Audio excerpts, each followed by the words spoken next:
On the day of my birth, 19 bolts of lightning struck around my family's yard, yet not a single one descended upon our roof. An oracle proclaimed that I was a creature of fate, destined to encounter 18 calamities throughout my life. Either I would perish, or others would fall before me. Ironically, that very oracle met his own demise on the very first day of my existence, collapsing suddenly as he carried me beyond the village's threshold. Chapter 1. The Creature of Fate. On the day of my arrival, amidst the tumult of storms, the 19th lightning bolt struck the ancient elm tree in our yard, sending plumes of dark smoke billowing into the air, visible to the entire village. It was whispered that on that same day, an old hunter, seeking refuge from the rain, stumbled upon a cave in the mountains where he encountered an ethereal beauty adorned with 8 tails. Her pallid visage revealed her fragile state, and upon seeing the hunter, she inquired whether there was a family by the surname Wu in Jiushan village expecting a child. The hunter, terrified, could only nod in silence, paralyzed by fear. The enchanting woman, resembling a celestial being, sighed softly and uttered, "It seems the debts of a past life must now be repaid." With that, thunder rumbled outside, and the woman abruptly closed her eyes, collapsing lifelessly to the ground. When the hunter summoned others to search for her body, they found nothing but emptiness in the cave. At that very moment I was born. The midwife, upon catching her first glimpse of me, emitted a startled gasp, nearly dropping me in her shock. Upon my birth, I presented an exceedingly peculiar appearance, with a sharply pointed chin and a head resembling that of a fox. Astonishingly, I emerged with a mouth full of sharp, delicate teeth, and my body was covered in a fine layer of white fur. While the majority of newborns wail upon entering the world, I remained silent, merely exuding an air of hunger. When my mother attempted to nurse me, I bit down fiercely, drawing forth blood. In pain, she instinctively pushed me away, her heart filled with profound terror at the sight of her. Newborn, the midwife, having devoted her life to assisting births in the surrounding villages, claimed to have never encountered a newborn as bizarre as she feared I was a spawn of Malevo. Lentz, she insisted that I could not remain in the household and urged my father to abandon me in a graveyard, lest I bring calamity upon our family. My father, though aware of my oddity, found it impossible to cast away his firstborn child. Unable to make such a grave decision alone, he summoned my grandfather for counsel. With my grandmother having passed away early, my grandfather remained the pillar of our family. My father, ever dutiful, adhered closely to my grandfather's words. Upon observing my unusual form, my grandfather was taken aback, exclaiming in horror and lamenting that he must have committed some transgression in a past life to warrant such an aberration in the Wu lineage. Yet, despite the suggestion of leaving me to fate in a forsaken graveyard, he could not bring himself to do so to him. I remained his grandchild, no matter how strange my appearance. Yet after much contemplation, my grandfather suddenly had an idea. He remarked that the child exhibited peculiarities at the time of his birth. 19 bolts of lightning descended from the heavens, encircling our doorstep in a furious display, with the final strike landing in our courtyard, cleaving the ancient elm tree that stood there. This incident surely held some significance, prompting him to instruct my father to journey to Balawa and summon a certain Wu Banzian, a practitioner of yin and yang, to assist in discerning the nature of the child, and why father set off that very night, traversing several dozen kilometers on foot, and by the time he arrived at Balawa, dawn had broken. Upon recounting the extraordinary events to Wu Banzian, the latter expressed his astonishment and immediately accompanied my father back to our village. As they approached our home, they were met with an exceedingly strange sight. At some point, a multitude of yellow weasels and foxes had inexplicably materialized at our doorstep, forming a dense congregation of no fewer than several hundred. Their origins unknown, these creatures surrounded our courtyard, creating an impenetrable barrier, incessantly chattering away. This peculiar occurrence drew a crowd of villagers, yet none dared to venture closer. Whispers filled the air as they speculated that our family had given birth to an aberration, having offended the spirits of the weasels and foxes, which would inevitably lead to our ruin. Upon witnessing this unsettling scene, my father was immediately alarmed. He picked up a sturdy wooden stick intending to drive away the beasts. However, Wu Banzian restrained him, squinting at the creatures and advising, "Do not approach, they harbor no malice." Upon uttering these words, the cacophony of yellow weasels and foxes, resembling humans, knelt before me, bowing thrice towards my family's direction before swiftly departing. These creatures arrived with great haste and vanished just as quickly, leaving no trace behind. My father, witnessing this extraordinary scene, expressed his astonishment and inquired of Master Wu about the situation. Master Wu's countenance appeared grave. He offered no response to my father's question, merely suggesting that we should enter and check on the child. Upon entering the room, my grandfather emerged holding the child. Master Wu took but a fleeting glance, gasping as he did so, his eyes glinting with intensity, and promptly began to inquire about my birth date. After a considerable period of calculation, Master Wu, with palpable excitement, proclaimed, "This child is extraordinary indeed. He is a demon spawn, destined to bring calamity and endless woes. He feeds solely on blood and cannot consume ordinary sustenance. Even if he remains, you will surely be unable to sustain him. He is fated for a tragic end." At these words, the family was engulfed in trepidation. My father, trembling, nearly fell to his knees before Master Wu, pleading, "Master Wu, please devise a solution. After all, he is a piece of flesh for my wife. We cannot simply watch him perish. Is there truly no way to ensure his survival?" My grandfather implored, equally agitated. "Do you understand why, upon his birth, there were 19 bolts of heavenly thunder striking around your courtyard?" Master Wu countered, refraining from providing a direct answer. Unbeknownst to them, both shook their heads in confusion. Wu Banzian then remarked, "Just now, I calculated with my fingers, and it appears that this child has had his soul usurped by a malevolent spirit. This spirit possesses considerable power and was on the verge of transcending to human form, but has now incurred divine retribution and faces the prospect of annihilation. After all, it is an affront to the natural order for a spirit to attain such form, and it inevitably invites celestial punishment to this very moment. Your child was born, and in a desperate bid to evade the wrath of heavenly thunder, the spirit has chosen to attach its essence to the child. Consequently, the divine strikes will not befall the spirit, as your child is innocent. The 19 bolts of divine lightning merely erupted around your home, causing no harm to anyone. The yellow weasels and foxes that were recently seen bowing at your doorstep serve as the finest testament to this tale. The spirit that has latched onto your child is likely a formidable fox spirit, and those yellow weasels and foxes are its kin and descendants." Upon hearing this, my father was nearly moved to tears and urgently inquired, "Mr. Wu, what shall we do?" Wu Banzian sighed, expressing his helplessness. "In all my years, I have never encountered such a scenario. Even if this child survives, he is destined for a life fraught with calamity and misfortune. His fate is marked by the elements of fire and water, the clash of fire and thunder, and the relentless trials of existence. He is bound to face significant tribulations every 3 years, with each trial claiming lives either his own or those of others.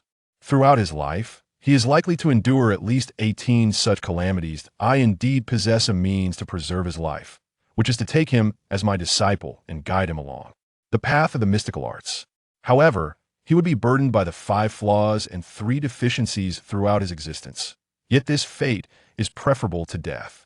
Alas, should this come to pass, it is likely that he would never again cross paths with you." Little did anyone anticipate that this Wu Banzian would be the first individual destined to meet his calamity. As he embraced me just outside the village, he suddenly succumbed, meeting a gruesome end with blood pouring from his 7 orifices. Chapter 2. The White Fox delivers meals. The so-called Wu Banzian claimed that I was fated to encounter calamities, that I could not survive in my family, and that I must become his disciple to have even a glimmer of hope. He also mentioned that even if I were to practice the arcane arts under his guidance, it would be exceedingly difficult to transcend the 3 tribulations. In other words, the calamity I would face at the age of 9 would be the most formidable. Should I fail to overcome it, death would be my fate. However, if I succeeded, a significant turning point would await me. After deliberation, my grandfather and father concluded that living, no matter the circumstances, was preferable to death, At least it offered a semblance of hope. Thus, they acquiesced to Wu Banshan's demands. In a hurried manner, he snatched me away from my home, as if fearful of my family's potential change of heart. No sooner had we departed the village than news of Wu Banshan's demise reached us. His body was discovered in a horrific state, blood oozing from every orifice, his eyes wide open in terror, as if he had been frightfully startled to death. Yet, I remained unscathed, lying beside him in silence, neither weeping nor causing a fuss. Upon hearing the news, my parents had no choice but to retrieve me. Wu Banshan's family soon arrived, creating a ruckus, though this incident could hardly be blamed on us. Wu Banxian had perished along the way. Nonetheless, we were compelled to compensate his family, which further plunged our already impoverished household into despair. Later, my master revealed that Wu Banshan's demise was a consequence of his malevolent intentions. He had taken me away, driven by greed for something I possessed, and even sought my life. Yet, these are merely afterthoughts, best left aside for now. After my father brought me back home, I found myself engulfed in worry once more. The truth of Wu Banshan's words remained uncertain, and his sudden death instilled a sense of trepidation within my family regarding my fate. Even the villagers deemed me a harbinger of misfortune, claiming that my mere existence led to the untimely demise of an innocent soul. My sustenance has become a matter of concern, as I reject milk and instead crave blood. From the moment of my birth until now, I have consumed nothing, wailing in hunger incessantly. My grandfather and father are consumed by worry, unable to eat or think, while my mother silently weeps in solitude. Unexpectedly, one night, as my father ventured outside to relieve himself, he was startled by a rustling noise in the yard. Following the sound, he beheld several white foxes emerge, accompanied by a few yellow weasels. In the darkness, the creatures' eyes gleamed ominously as they slinked about stealthily. One particularly large white fox perched itself on the windowsill, peering curiously into the house. Initially struck by fear, my father's heart soon swelled with anger. He thought to himself that the arrival of a peculiar child was already a sufficient burden. Now these creatures dared to intrude as well. In a fit of rage, he picked up a brick from the ground and hurled it at the intruders. The brick struck the white fox on the windowsill, eliciting a piercing cry that shattered the silence of the night. It turned to glare at my father, baring its sharp fangs, rendering him momentarily paralyzed with fear. At that moment, the door swung open abruptly and my grandfather emerged, brandishing a large machete. Though nearing 70, his physique remained remarkably robust. In his youth, he had served in the military, fought against the Japanese, and had once been the squad leader of the Dideo Brigade. With a fierce glare that exuded an aura of intimidation, the blade in his hand glimmered ominously. Upon witnessing my grandfather, the creatures immediately bolted from the yard in fright. What was happening? He directed a questioning gaze towards my father. I saw those beasts wandering in the yard, and there was even a white-furred fox peering into the house through the window. My father replied, a hint of trepidation in his voice. Trouble seems to come in waves. I, old Wu, have dedicated my life to virtue and service, protecting my home and country, never once having committed any wrongdoing. How could I possibly be entangled in such a predicament in my old age? Grandfather sighed in resignation. Just then, his attention was drawn to a dark mass at the entrance, which appeared to be moving. Crouching down for a closer look, he became puzzled. Where did these come from? My father leaned in as well, and was momentarily taken aback to discover a few plump wild rabbits lying near our doorstep, barely clinging to life. Upon inspecting one of the rabbits, they found several bloodied puncture wounds on its neck, seemingly inflicted by some ferocious beast. Father, could these rabbits possibly have been delivered by those foxes and weasels? My father mused incredulously. Grandfather wore a solemn expression, nodded slightly, and remarked, "It is highly likely to be them. During the day, hundreds of yellow weasels and foxes kneel before our home. I cannot fathom the connection between our children and these creatures. Since they have come to us, we shall keep them, draining their blood for the children while we feast on the meat." With the infusion of rabbit's blood, I finally felt satiated and drifted into a deep slumber, while the household indulged in a hearty meal. However, what my family did not anticipate was that these foxes and yellow weasels were not mere visitors. They returned almost every night thereafter. Each visit, they would leave behind a token, sometimes wild chickens or hares, occasionally even a couple of fish, and, on some days, 2 meals worth. Consequently, our family enjoyed a daily feast, elevating our standard of living far beyond that of our neighbors. For most families, meat was a rarity, reserved for festive occasions, while we dined on it daily.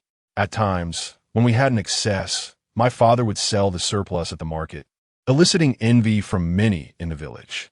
When my father encountered these yellow weasels and foxes again in the yard, he no longer harbored any intention of shooing them away. He regarded them as though they were invisible, sometimes reluctantly crossing paths with them. These creatures, undeterred by his presence, would saunter past him, carrying their wild bounty, dropping it off without a backward glance, exuding an air of nonchalance. Thus, 3 years swiftly passed, with these foxes and weasels continuing to bestow their wild offerings upon us. My family relished the meat while I indulged in the blood. The abundance of our lives led my parents to gain a bit of weight. Gradually, I matured, and aside from my peculiar penchant for drinking blood, I was no different from any other ordinary child. My family has attempted to feed me various foods, yet each time I ingest them, I inevitably regurgitate, unable to swallow even a morsel. When I was born, I was adorned with white fur, my visage resembling that of fox. However, as the days turned into years, the white fur gradually faded, and my face transformed into a more conventional appearance, growing ever more delicate with time. Yet, when I reached the tender age of 3, my grandfather and father began to harbor concerns once more. They recalled the words of Wu Banzian, who foretold that I was destined to encounter calamities every 3 years. Now, as I reached this pivotal age, they pondered what tribulation might await me. On the very day of my 3rd birthday, the foretold calamity indeed transpired. A villager perished, and the townsfolk whispered that I was the harbinger of this misfortune. Chapter 3. A bowl of wild chicken blood during the year of my 3rd birthday. A severe drought beset the land. On that fateful day, the adults of the village were predominantly occupied with watering the fields, leaving me alone at home. My family had prepared a bowl of wild chicken blood for me, instructing me to drink it if hunger should strike. Although I was merely 3 years old, I possessed a wisdom beyond my tender years and was notably obedient, playing alone in the courtyard. For years, I had been solitary. No children wished to play with me, primarily because the adults forbade it, deeming me a natural oddity. The villagers were well aware of my peculiar diet, sustaining myself solely on blood, and how, each night, yellow weasels and foxes would come to my home bearing gifts, causing all to shun me as if I were a venomous serpent. On my birthday, I continued my solitary play in the courtyard, and whilst I was watering an anthill, I was suddenly captivated by the sounds of children laughing outside the gate. For the past 3 years, I have scarcely ventured beyond this courtyard, as the villagers have consistently shunned me, avoiding my presence at all costs. Yet, I yearn for companionship. Even a simple exchange of words with a child would suffice. Upon hearing some commotion outside the courtyard, I hurried to the entrance and peered through the crack in the door. In front of my home, there lay a small sand dune, a pile of sand accumulated by the neighbor who intended to construct a house. 4 or 5 children were frolicking atop the dune, filled with laughter and chatter, which stirred a longing within me. At that tender age of 3, devoid of any apprehensions, I dashed over, eager to join in their play. However, upon noticing my approach, one child's face contorted in terror, while an older child pointed at me and exclaimed, "The freak is here, the blood-drinking freak. Whoever speaks to him shall be cursed." At that moment, the children scattered like leaves in the wind, leaving me standing there in solitude. They fled in haste, leaving their toys behind in the sand. I felt a pang of disappointment in my heart, yet I reassured myself that it was all right. I could play alone. I picked up a toy from the pile and squatted on the dune, engrossed in my own imaginative world. Just then, a voice emerged from the other side of the dune. "Would you like to play in the sand with me?" I looked up to see a chubby child, roughly my age, with 2 streams of snot adorning his face, yet he appeared quite tidy. I smiled at him and replied, "Sure, let us play together. We can build a big house." Everyone had fled, leaving only the chubby boy behind, who was of a similar age to mine, both of us blissfully unaware of fear. We sat atop the sand dunes, joyfully playing, our bare bottoms perched on the soft sands. After a while, the chubby boy suddenly produced a piece of candy from his pocket and offered it to me, saying candy sweet. Having never tasted candy before, my diet consisting solely of blood, I accepted it nonetheless, placing it in my mouth without discerning any particular flavor. At that moment, consuming the boy's candy made me feel a sense of goodwill towards him. I thought it fitting to reciprocate his kindness. As I savored the candy, I said, "I have something delicious too. Wait here while I fetch it." With that, I dashed into the house, retrieving the bowl of wild chicken blood that my parents had left for me. The chubby boy, unsure of what it was, watched as I demonstrated how to drink it. After a sip, his mouth turned a vivid red, prompting him to giggle, which made me laugh as well. He took the bowl and attempted to drink, but alas, he was unsteady, and the entire contents spilled over him. My heart sank at the sight of my precious sustenance wasted. Just as I was at a loss for what to do, a piercing shriek erupted from behind me. "You freak! You wretched creature! How dare you harm my son?" A furious woman rushed forward, seizing my collar without a moment's hesitation and flinging me away with great force, causing me to crash onto the ground painfully. I lay there, weeping uncontrollably. Amidst my tears, I suddenly noticed several pairs of green, glimmering eyes watching me from a distance, also fixated on that furious woman. The wicked woman abruptly scooped up the chubby child, her heart aching as she examined him from head to toe. Fortunately, she discovered that he was uninjured, save for some blood splattered on his clothing. Yet her fury remained unabated. She stormed over to me, who was wailing uncontrollably, and kicked me twice, exclaiming, "You wretched little beast! How dare you make my son drink blood? I shall see to it that you pay dearly for this." A mere 3-year-old. I was sent sprawling far from the force of her kick, the pain rendering me incapable of even crying out. Just then, my grandfather returned, wielding a hoe, and upon witnessing the vile woman assaulting me, he rushed over, shoving her aside with indignation. "What are you doing striking my grandson?" he bellowed. "How can you even ask?"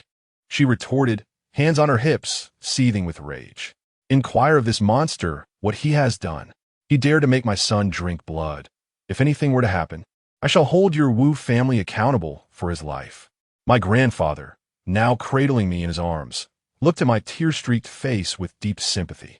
Turning his gaze towards the chubby child, he was taken aback. The boy was drenched in a bowl of blood, a ghastly sight indeed. While I had suffered no ill effects from the blood I had consumed, it was certain that a typical child would face dire consequences. Aware of his own culpability, my grandfather could not rebuke her further. After offering repeated apologies, he carried me home. However, the wicked woman continued her tirade, standing at my doorstep and hurling insults, drawing a crowd of curious neighbors. As my grandfather lifted me into his arms, I caught sight of a pair of green eyes peering from the underbrush, watching me intently, as well as the furious woman. "Little Jia," I thought, "were you not told to stay safely at home? Why have you ventured out?" My grandfather set me down. "Shao Jia is my nickname. My given name is Wu Jia. The fortune teller Wu claimed that I am destined to face 18 tribulations in my lifetime. Hence my grandfather bestowed this name upon me. I want to play with them," I whimpered. "He gives me candy, and I share my treats with him." Upon hearing this, my grandfather sighed deeply, feeling helpless.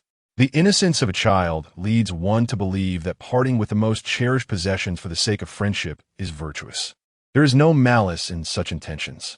When my parents returned and learned of the incident, they severely reprimanded me, declaring that I would no longer be allowed to leave the house. The family assumed that the matter had come to a close, but in truth, it was only the beginning. For the following morning, a grim discovery was made on the back mountain. The corpse of the third brother's wife, found in a horrific state, ravaged by some wild beast, her body riddled with wounds, every inch of her flesh marred, particularly one foot, which had been gnawed down to the bone. That very foot was the one that had once kicked me. Chapter 4. The coffin falls. The death of Ma Laosan's wife was shrouded in mystery. According to Ma Laosan, she had returned home with the children and seemed perfectly well. However, in the middle of the night, he heard noises in the yard. Exhausted from a day of labor in the fields, he could barely keep his eyes open. In a daze, he thought he heard someone calling his wife's name, though he could not discern if he was merely dreaming. Not long after, Ma Laosan's wife abruptly rose from the bed, and in his stupor, He inquired what she was doing. Ma Laosan's wife did not respond, leading him to assume she had gone to the restroom. He did not inquire further and fell asleep. However, upon awakening the next day, he discovered that his wife was missing from their bed. He searched high and low, calling upon several neighbors to assist in the search, scouring the entire village with no success. Eventually, the entire community was mobilized to look for her, and tragically, her lifeless body was found on the hillside. When the villagers beheld the remains of Ma Laosan's wife, a collective sense of horror paralyzed them, and none dared approach. They had never witnessed such a brutal death. Her body was riddled with wounds, seemingly inflicted by some vicious creature, 1 foot gnawed to the bone. Most unsettling of all was the peculiar smile that lingered at the corners of her mouth, her eyes wide open in death. The juxtaposition of such a horrific demise with a semblance of mirth sent shivers down the spine. Ma Laosan wept inconsolably, and the villagers aided him in preparing her body for burial, which was to take place at their home.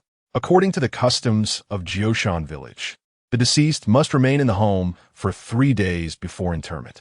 During this time, mourners came to pay their respects, familiar neighbors who averted their gazes from one another. My father also brought offerings of paper money to honor Ma Laosan's wife. However, a strange occurrence transpired as he attempted to burn the paper in the brazier before her coffin, while the offerings of others burned brightly and quickly turned to ash. My father's yellow paper refused to catch fire, even after dousing it with high-proof liquor. It merely burned a fraction before extinguishing itself. A peculiar wind arose from an unknown source, sending the ashes from the fire pit swirling into the air, leaving my father covered in soot. Unable to ignite the paper offerings, we resorted to lighting 3 incense sticks. However, shortly after they were lit, 2 of the sticks broke in half, while the middle one remained intact. Thus, it became known as the phenomenon of 3 long, 2 short. Observing this occurrence, the onlookers turned pale, for such an event clearly indicated the deceased harbored grievances against those who came to pay their respects. The incense and paper money offered by the visitors went unaccepted. My father, visibly shaken, hurried home to recount the events to my grandfather.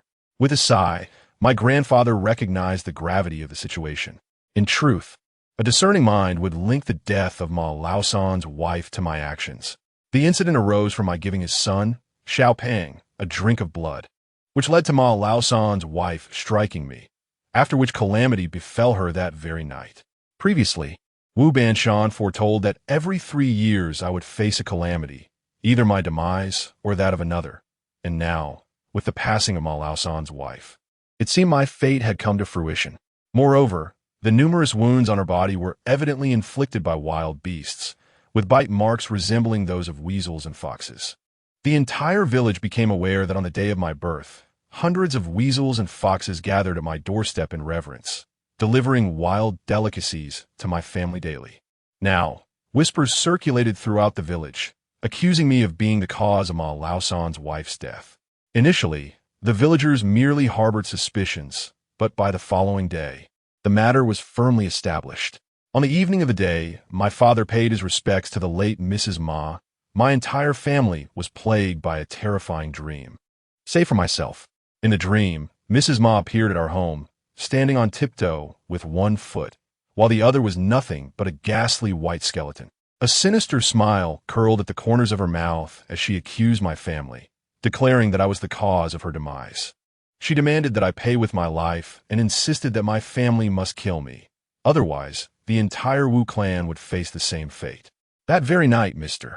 Ma also experienced a dream in which his wife returned, weeping before him, claiming that I was responsible for her death and urging him to take my life so she could finally find peace in her next life. At the break of dawn, Mr. Ma arrived at our home, his gaze filled with murderous intent, seeking retribution. He wielded a chopping knife in his hand. My parents were frantic, uncertain of how to respond, until my grandfather intervened, pushing me forward. With a stern countenance, he addressed Mr. Ma, saying, "If you truly believe this boy is responsible for your wife's death, you are welcome to take his life in retribution. If you have the courage, do it now." Mr. Ma, however, dared not act upon his threats. He knew that should he take my life, he too would likely face dire consequences. Ultimately, he departed in disgrace. The coffin remained at the Ma residence for 3 days before the burial was to take place. On the day of the interment, the sky was shrouded in a gray haze, devoid of even the slightest breeze. A few young villagers were summoned to carry the coffin, but as they reached our doorstep, the rope they used to lift it suddenly snapped. This is indeed an ominous omen. In the village, there exists a belief that once a coffin leaves the threshold of a home, it must not touch the ground until it reaches the grave. However, just as it crossed the threshold, the ropes broke, causing the coffin to crash heavily to the ground, an event deemed highly inauspicious, foretelling dire consequences. Upon witnessing this, old Ma Sen was thoroughly frightened. He collapsed onto the coffin, weeping bitterly, lamenting, "Oh, my child's mother, I know your unjust death holds you back.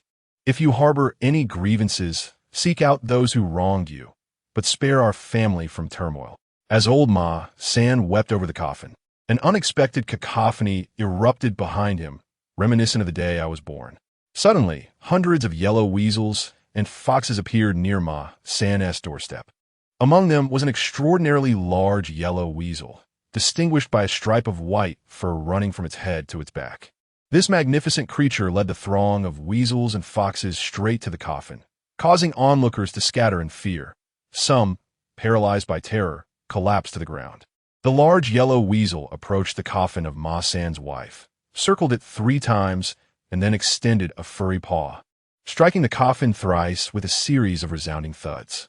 Subsequently, it swiftly departed with its entourage of creatures. Once the yellow weasels and foxes vanished, the young men tasked with carrying the coffin attempted once more, and this time they found it surprisingly manageable. The yellow weasel with white fur on its back knocked on the coffin 3 times before it could finally proceed with the burial. However, the day after the interment of Ma Lao San's wife, townsfolk discovered that her grave had been unearthed and the body had mysteriously vanished. On the night of Ma Lao San's wife's burial, her corpse had already escaped the coffin, for she had visited my home at the stroke of midnight. At that time, Jioshan village was exceedingly impoverished, lacking electricity. Most households relied on candles and oil lamps for light. Even so, the villagers were reluctant to use them, tending to retire early for the night. In the dead of night, while my parents were in a deep slumber, they were abruptly roused by a rhythmic knocking sound at the bedroom window, 3 long knocks followed by a short one. After a long day of labor in the fields, they initially dismissed the noise as the wind or perhaps a bat colliding with the window. However, as the knocking persisted and intensified, still maintaining its peculiar pattern, my father, groggy and bewildered, rose to open the window and discern the source of the disturbance. To his astonishment, upon opening the window, he was met with a foul stench that rushed in, followed by the grotesque visage of Ma Lao San's wife, her face swollen and marred by decay, wearing the eerie smile she bore in death. The sight of that ghastly face jolted my father awake, and he let out a terrified scream, collapsing onto the floor. His scream startled my mother and me from our slumber. I shall never forget the terrifying visage of Ma Lao San's wife, which haunted my dreams and led to countless nightmares. Upon encountering her, my mother was rendered speechless, trembling as she clutched me tightly. In that moment, Ma Lao San's wife suddenly spoke, her chilling laughter echoing in the air as her gaze fixed upon me. In 4 days, in 4 days. The anguished cries of my father roused my grandfather, who was sleeping in the eastern wing. He rushed in, brandishing a gleaming blade, and upon glimpsing my father, who sat paralyzed on the floor, and my mother, quaking in fear, he followed their gaze towards the window. That single glance sent a shiver through him as well. Despite the unease that gripped him, the old soldier, having fought against the Japanese, maintained a semblance of composure. Lao San's wife, he began, "I understand your resentment, but this is fate. Do not blame others. I advise you to leave swiftly, for this blade in my hand shows no mercy. Countless Japanese foes have fallen beneath it, and you are hardly more fearsome than they. Your presence here is of little consequence."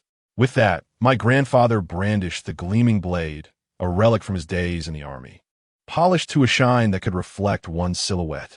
Uncertain whether it was due to grandfather revealing that imposing blade, Ma Lao San's wife unexpectedly hobbled away, her laughter echoing eerily as she uttered those words, For more days, just 4 more days. After her departure, the entire family was gripped by fear. Too terrified to sleep, they pondered the ominous meaning behind her cryptic statement of 4 more days.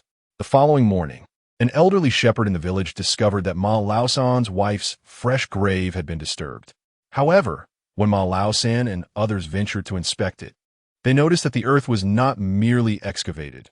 Rather, it had been upheaved, with coffin boards scattered about, shattered and strewn in every direction, suggesting that Ma Laosan's wife had clawed her way out of the grave herself. The mere thought of such a scene sent shivers down one's spine. In the dead of night, Ma Laosan's wife's grave suddenly split open, and the woman, who had been deceased for 3 days, emerged unsteadily, making her way toward Old Wu's house, rapping on their window. Yet, Ma Laosan remained oblivious to his wife's midnight visit to our home. This incident was kept secret by both grandfather and father, as relations with the Ma family were already fraught with tension, and we wished to avoid further complications. Ma Laosan assumed that his wife's body had been stolen, for during those times, grave robbing was rampant, particularly for the corpses of young women, coveted for various purposes that need not be elaborated here. Although Ma Laosan's wife was not particularly beautiful, she was undeniably youthful, still under 30, making her a prime target. If the corpse had been stolen, it would have been a relief.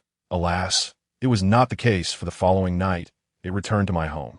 The previous evening, Ma Laosan's wife had knocked on my window, frightening my mother so much that she could not sleep. My father reassured her, saying that Laosan's wife's body had been taken. Terrified, my mother insisted that my grandfather sleep in the main room, ready to bring a knife if any noise arose. After a long day of labor in the fields, despite their fear, my parents retired early for the night. To their dismay, they were awakened in the dead of night by a series of knocks on the window. Hearing the commotion, my father was instantly alert, bolting upright in bed. By the luminous moonlight streaming through the window, he discerned a shadowy figure standing outside, rhythmically tapping on the glass. My mother was in tears, clutching me tightly under the covers, trembling with fear. "It's back!" My father, armed with a stick, dared not leave the bed, fiercely protecting his wife and child behind him. It was my grandfather, seasoned by his encounters with the enemy, who charged in, wielding a gleaming machete. Upon seeing the figure outside the window, its swollen face became unmistakably clear. "Laosan's wife, are you not done yet? At my age, I've lived more than enough. If you have the power, kill me. When I become a ghost, you will not escape either." With that, my grandfather thrust his machete through the window. Outside the window stood the wife of Ma Laosan, her lips curved into a sinister smile, and her eyes, pale and haunting, glinted with a sharpness that pierced the air. In a voice that was both chilling and shrill, she proclaimed, "Only 3 days remain, only 3 days. He. Even my grandfather, known for his bravery, could not suppress a shiver as he beheld the terrifying visage of Ma Laosan's wife. Fortunately, after uttering her ominous words, she gingerly lifted her skeletal foot, now merely a collection of bones, and sauntered towards the door, vanishing from sight in mere moments. "Dad, yesterday, Ma Laosan's wife said there were 4 days left, and today she claims only 3 remain. Does this mean our family is doomed to her malevolence in 3 days?" My father suddenly grasped a horrifying realization, his voice trembling with fear. Chapter 6. The exorcist Ma Laosan's wife had visited our home for 2 consecutive days, each time leaving behind a single ominous sentence that instilled an unparalleled sense of dread within our family. At this rate, we would surely succumb to either her wrath or our own terror before any harm could befall us. Throughout the night, my family remained restless, save for me, a mere 3-year-old who slept soundly. The following morning, my grandfather resolved to send my father to San Shirley Poo to seek the assistance of an exorcist named Lu Posey, hoping to alleviate our household's plight. However, a significant obstacle loomed. Lu Posey demanded a hefty fee for her services, at least 100 yuan, along with fine liquor and tobacco. While 100 yuan might seem trivial to modern-day individuals, equating to merely the price of a meal during that time, an ordinary worker earned just over 1 yuan a day. Thus, for our family, it represented a considerable financial burden. However, what is wealth compared to the life of one's grandson? Moreover, It is possible that the wife of that Ma Lao San may bring misfortune upon our entire family. Early in the morning, my father, with dark circles under his eyes, rushed to San Shirley Pu, bringing money and gifts to extend an invitation. The Lu matron was quite imposing, making it difficult for an ordinary person to summon her. After much persuasion, my father managed to secure her agreement to visit, but she insisted on arriving not by foot, but by donkey cart. Consequently, my father had no choice but to spend a few more coins to hire a donkey cart, bringing the Lu matron from San Shirley Pu to our home. The Lu matron, in her 60s, with bound feet and a pipe in hand, spoke with her head held high, as if looking down upon everyone. My grandfather received her with utmost courtesy, primarily due to the reputation that she possessed remarkable skills and had never failed in her divinations. After taking a puff from her pipe, she exhaled through her nostrils and inquired, "Where is the child? Bring him forth for me to see." Upon hearing this, my grandfather hastily instructed my mother to bring me out from the room. At that moment, the Lu matron glanced down at me, and to everyone's astonishment, her expression shifted dramatically as if she had encountered something exceedingly frightening. She abruptly knelt before me, trembling uncontrollably, and uttered, "I am Lu, a disciple from San Shirley Pu. Having worshipped the immortal for 40 years, I have disturbed the Celestial's order. I implore the Celestial not to hold me accountable." As she spoke, she prostrated herself before me with several vigorous bows. This scene left my family utterly bewildered. After the arduous effort to bring the Lu matron from so far away, why was she bowing to a 3-year-old child? In my naive ignorance, I observed Lu Posey bowing before me and could not help but chuckle at the amusing sight. After completing her reverence, she remained kneeling on the ground. My grandfather, taken aback, hurried over to assist her, saying, "You are far too courteous. Why bow to a mere child? Please rise."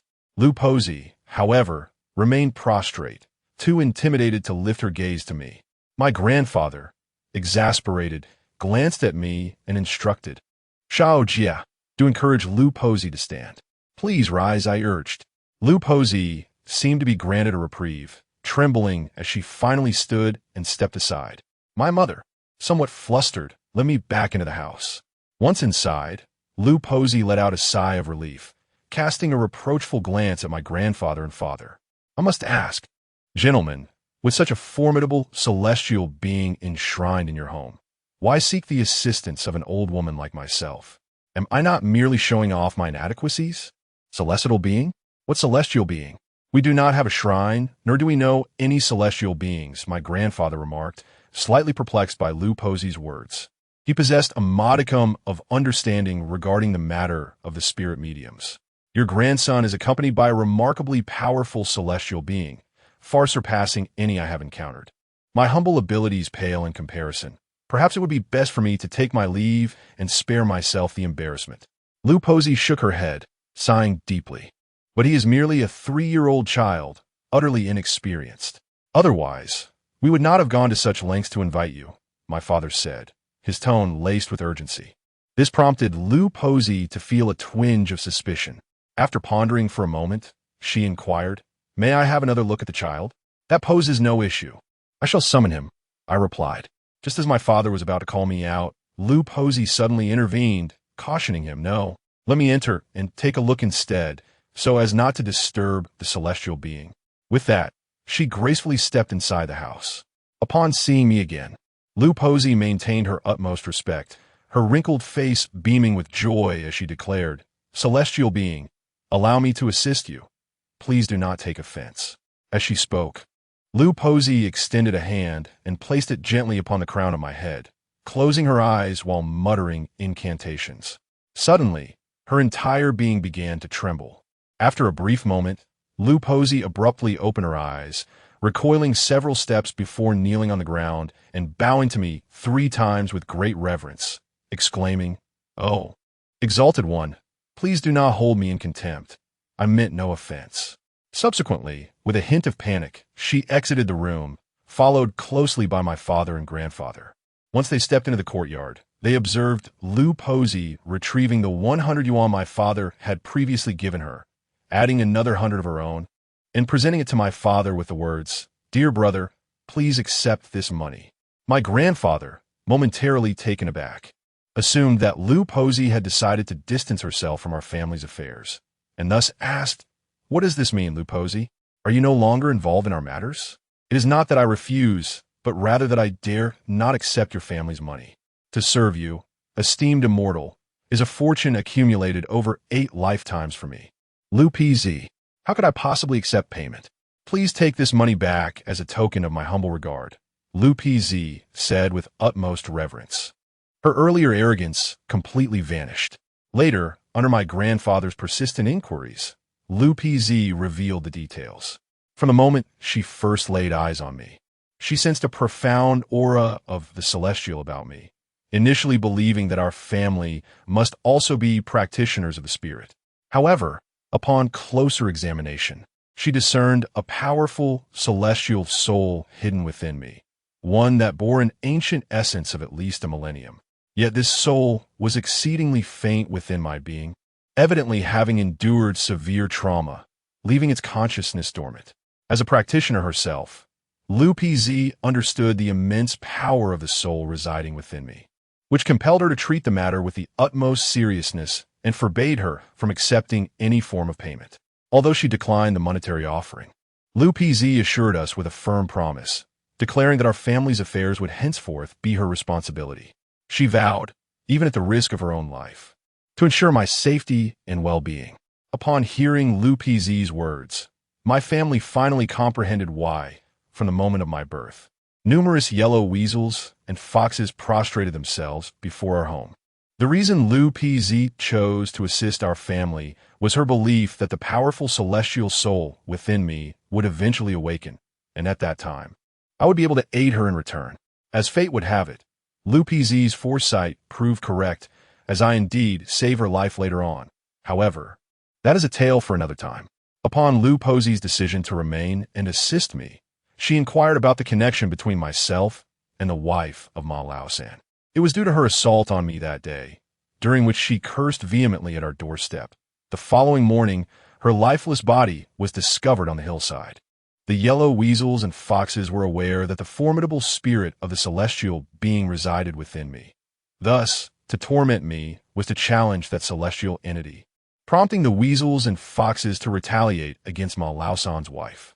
Subsequently, my father questioned why Ma Lao-san's wife had come to our home in the dead of night, knocking on our window, uttering but a single phrase before departing, all the while wearing a sinister smirk. Lou Posey explained that she was a newly deceased spirit with limited powers who would only become truly formidable after her 7th day, at which point she would possess the capability to annihilate our entire family.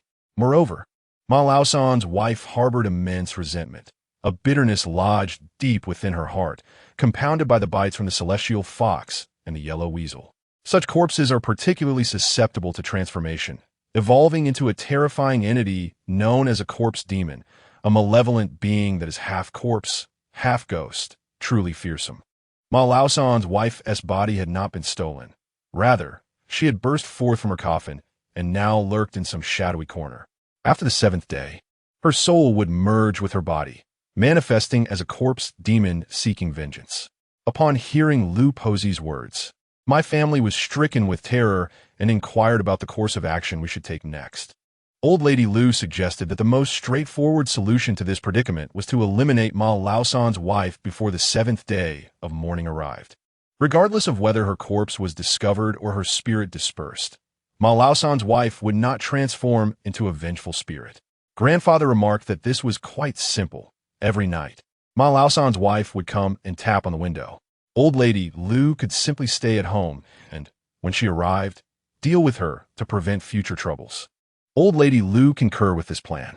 Before confronting Ma Lao-san's wife, she instructed my father to procure a few items.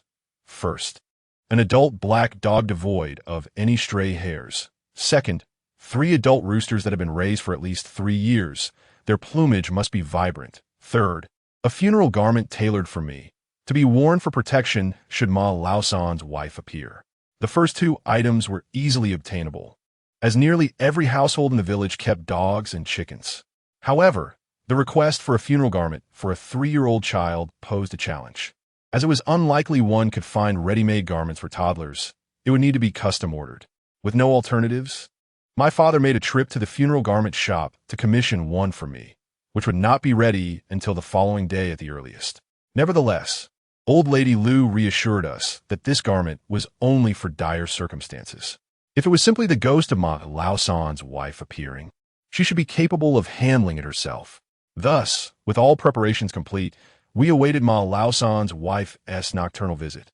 However, to everyone's surprise, after a night of waiting, during which we all endured sleepless eyes, Ma Laosan's wife did not come, rendering the night a fruitless vigil. The rooster crowed several times, heralding the dawn, while the large black dog that my father had brought lay dormant. Grandfather, with dark circles under his eyes, inquired of Lou, "Pray tell, why has the wife of Ma Laosan not yet arrived?"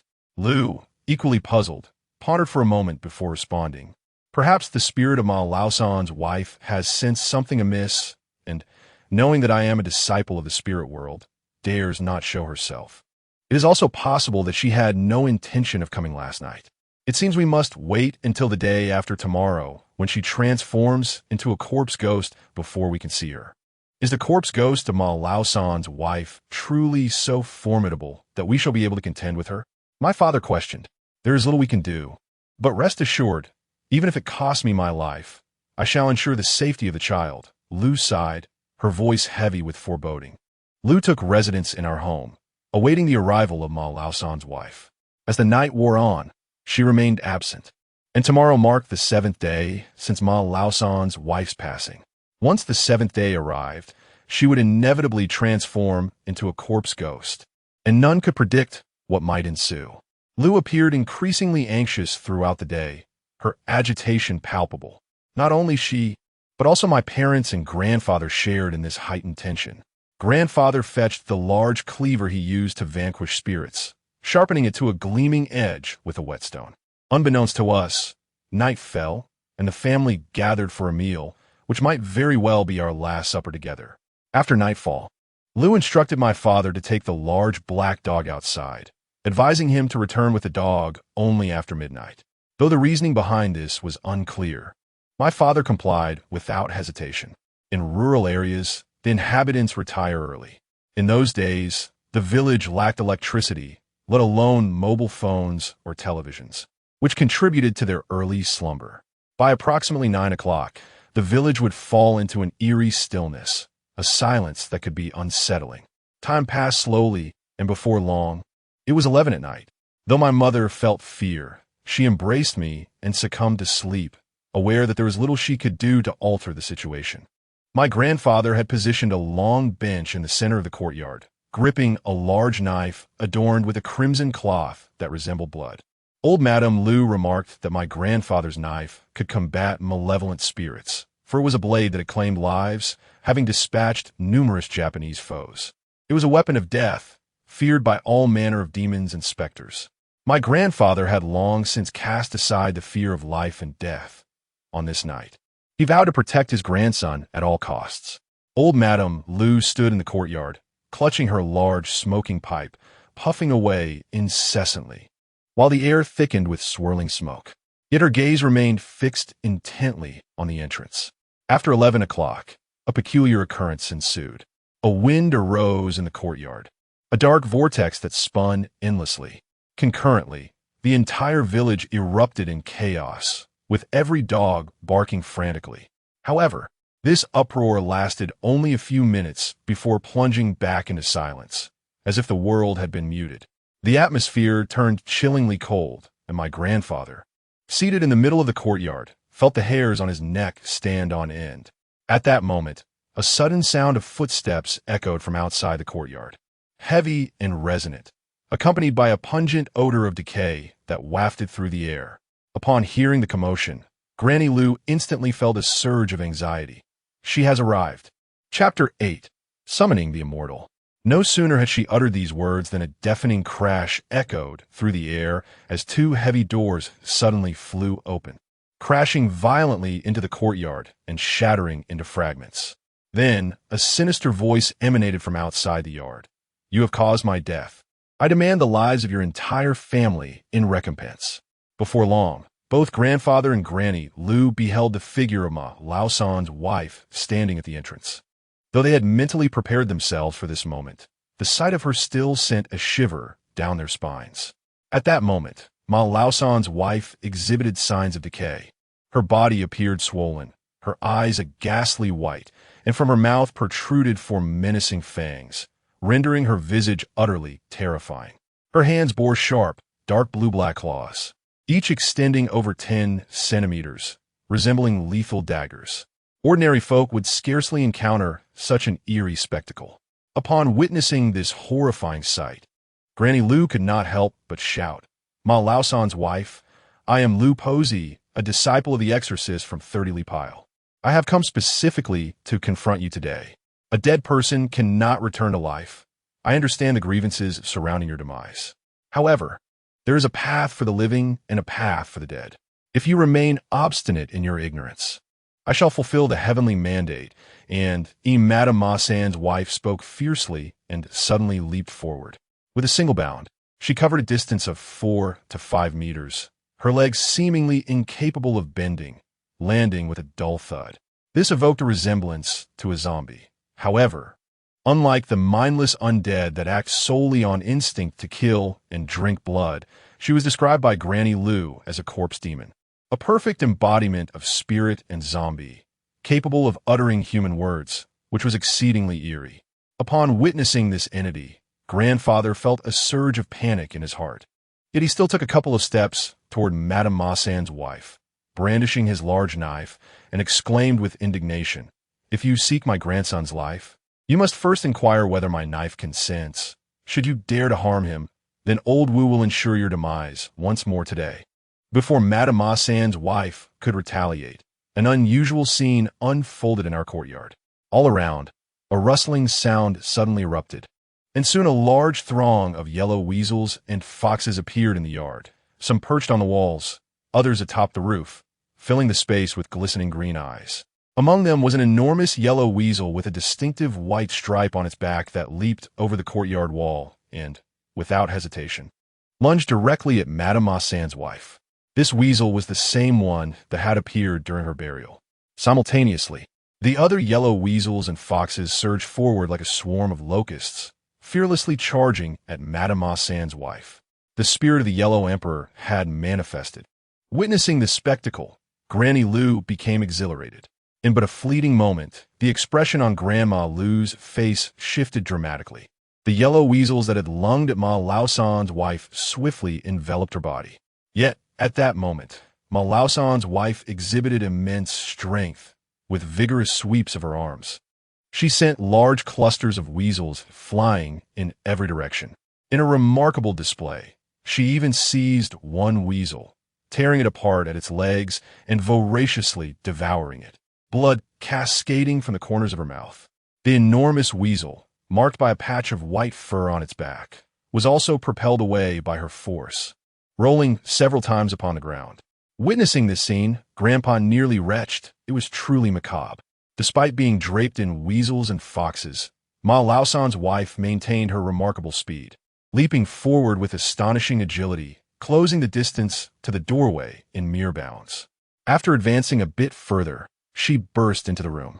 In that moment, Grandpa, disregarding his fear, shouted in fury, raising the hefty cleaver in his hand, and struck it down upon Ma Laosan's wife's forehead. He anticipated that such a blow would splatter her brain, but to his astonishment, her head proved as unyielding as stone. The cleaver rebounded, sending a jolt through his hand. Although he failed to sever her head, the force of the blow did push her back several steps. Ma Laosan's wife then turned her gaze toward the weapon in Grandpa's hand, her nostrils flaring slightly, revealing a flicker of fear upon her countenance. In but a fleeting moment, the wife of Ma Laosan let out a furious roar and lunged once more at Grandfather. As she opened her mouth, a plume of black, corpse-like energy erupted forth towards him. Unfamiliar with this ominous substance, Grandfather instinctively recoiled. Meanwhile, Lu Posey suddenly brandished her large smoking pipe, its bowl glowing an incandescent red. She inhaled deeply, then released the smoke, which fortuitously collided with the menacing energy, dissipating it. With a swift motion, Lu Posey swung her pipe forcefully, striking the specter in the chest and sending it staggering back several paces. Wu Leoj, retreat to the house. This malevolent spirit is too formidable. Release the prepared roosters. Lu Posey commanded, her voice resonating with urgency as she wielded the smoking pipe. Although grandfather was concerned for Lu Posey's safety, he recognized the gravity of her instructions and hurried inside to fetch the roosters. In that fleeting moment, as he glanced back, he noticed an extraordinary transformation in Lu Posey. Her eyes had morphed into a haunting emerald hue, radiating a chilling brilliance akin to that of a wild creature. At that instant, grandfather understood that Lu Posey had begun to summon the celestial beings, inviting their presence to her aid. Every mountain has its guardian. This household is blessed with divine spirits. Oh, audacious malevolence! With Lu Xian here, do you dare to act so recklessly? Lu Posey's tone shifted dramatically, imbued with a youthful cadence reminiscent of a maiden's voice. After uttering these words, Lu Posey seemed to transform entirely, her once stooped figure appearing noticeably more upright. The pipe in her hand danced vigorously as she struck at the corpse demon, each blow igniting a flare of fire from its body. Meanwhile, my grandfather had returned indoors, releasing several large roosters into the yard. As soon as they entered, a cacophony of crowing erupted. Hearing this commotion, the corpse demon, entangled with Lu Posey, suddenly trembled with panic, swiftly turning to leap towards the doorway in an apparent bid for escape. At that moment, my father unexpectedly appeared at the entrance. Chapter 9. The Shadow of the Fox. My father was not alone. He was accompanied by a large black dog. As he stepped into view, the corpse demon, transformed from Ma Laosan's wife, charged directly towards him. Upon seeing the horrifying visage of the demon, my father was struck with terror, his legs trembling, rendering him immobile. "Get away!" my grandfather shouted at the dazed figure of my father. Yet, paralyzed by fear, he found himself unable to flee, his legs refusing to obey. In this critical moment, the large black dog he had been holding suddenly barked furiously and lunged at the corpse demon, leaping over 2 meters to land atop it, though it failed to topple the creature. Seizing this opportunity, the yellow weasels and foxes surged forward, launching a ferocious assault with their teeth. The body of the corpse demon was exceedingly rigid, akin to bronze and iron, rendering the beasts utterly incapable of biting into it, relegating them to mere adornments upon her form. Only the large yellow weasel proved significant, seizing the demon's legs with vigor and toppling it to the ground. "Quick! Into the house! Hide!" Lu Posey shouted once more, raising her smoking pipe high and bringing it down forcefully upon the demon's head, eliciting a piercing wail from Ma Laosan's wife. At that moment, my father finally regained his senses and swiftly turned to leave the courtyard. My grandfather hurried indoors, making his way to the bedroom. My mother and I had long been roused by the commotion outside, with her holding me tightly, trembling in fear at the terrifying cacophony that echoed outside. In my innocence, I understood little, merely perceiving the myriad of sounds, the cries of the yellow weasel and fox, the furious roars of the corpse demon, occasionally interspersed with the crowing of a rooster and the barking of dogs, all in disarray. When my grandfather entered wielding a somewhat dull blade, my mother gasped in alarm. "Xiao Wan, do not be afraid. Quickly dress the child in the shroud." As instructed by Lu Posey, my grandfather urged. In her fright, my mother had become disoriented, only then recalling the need for the shroud, and she hurriedly fumbled to change my clothes. The plans had all been thrown into disarray. My father's appearance was rather ill-timed. The 3 roosters that Lu Posey had sent my father fetch were intended primarily to scare away the corpse demon. Roosters typically crow only when dawn approaches, resembling malevolent spirits that dare not face the light. As daybreak arrives, they must seek refuge in shadowy corners.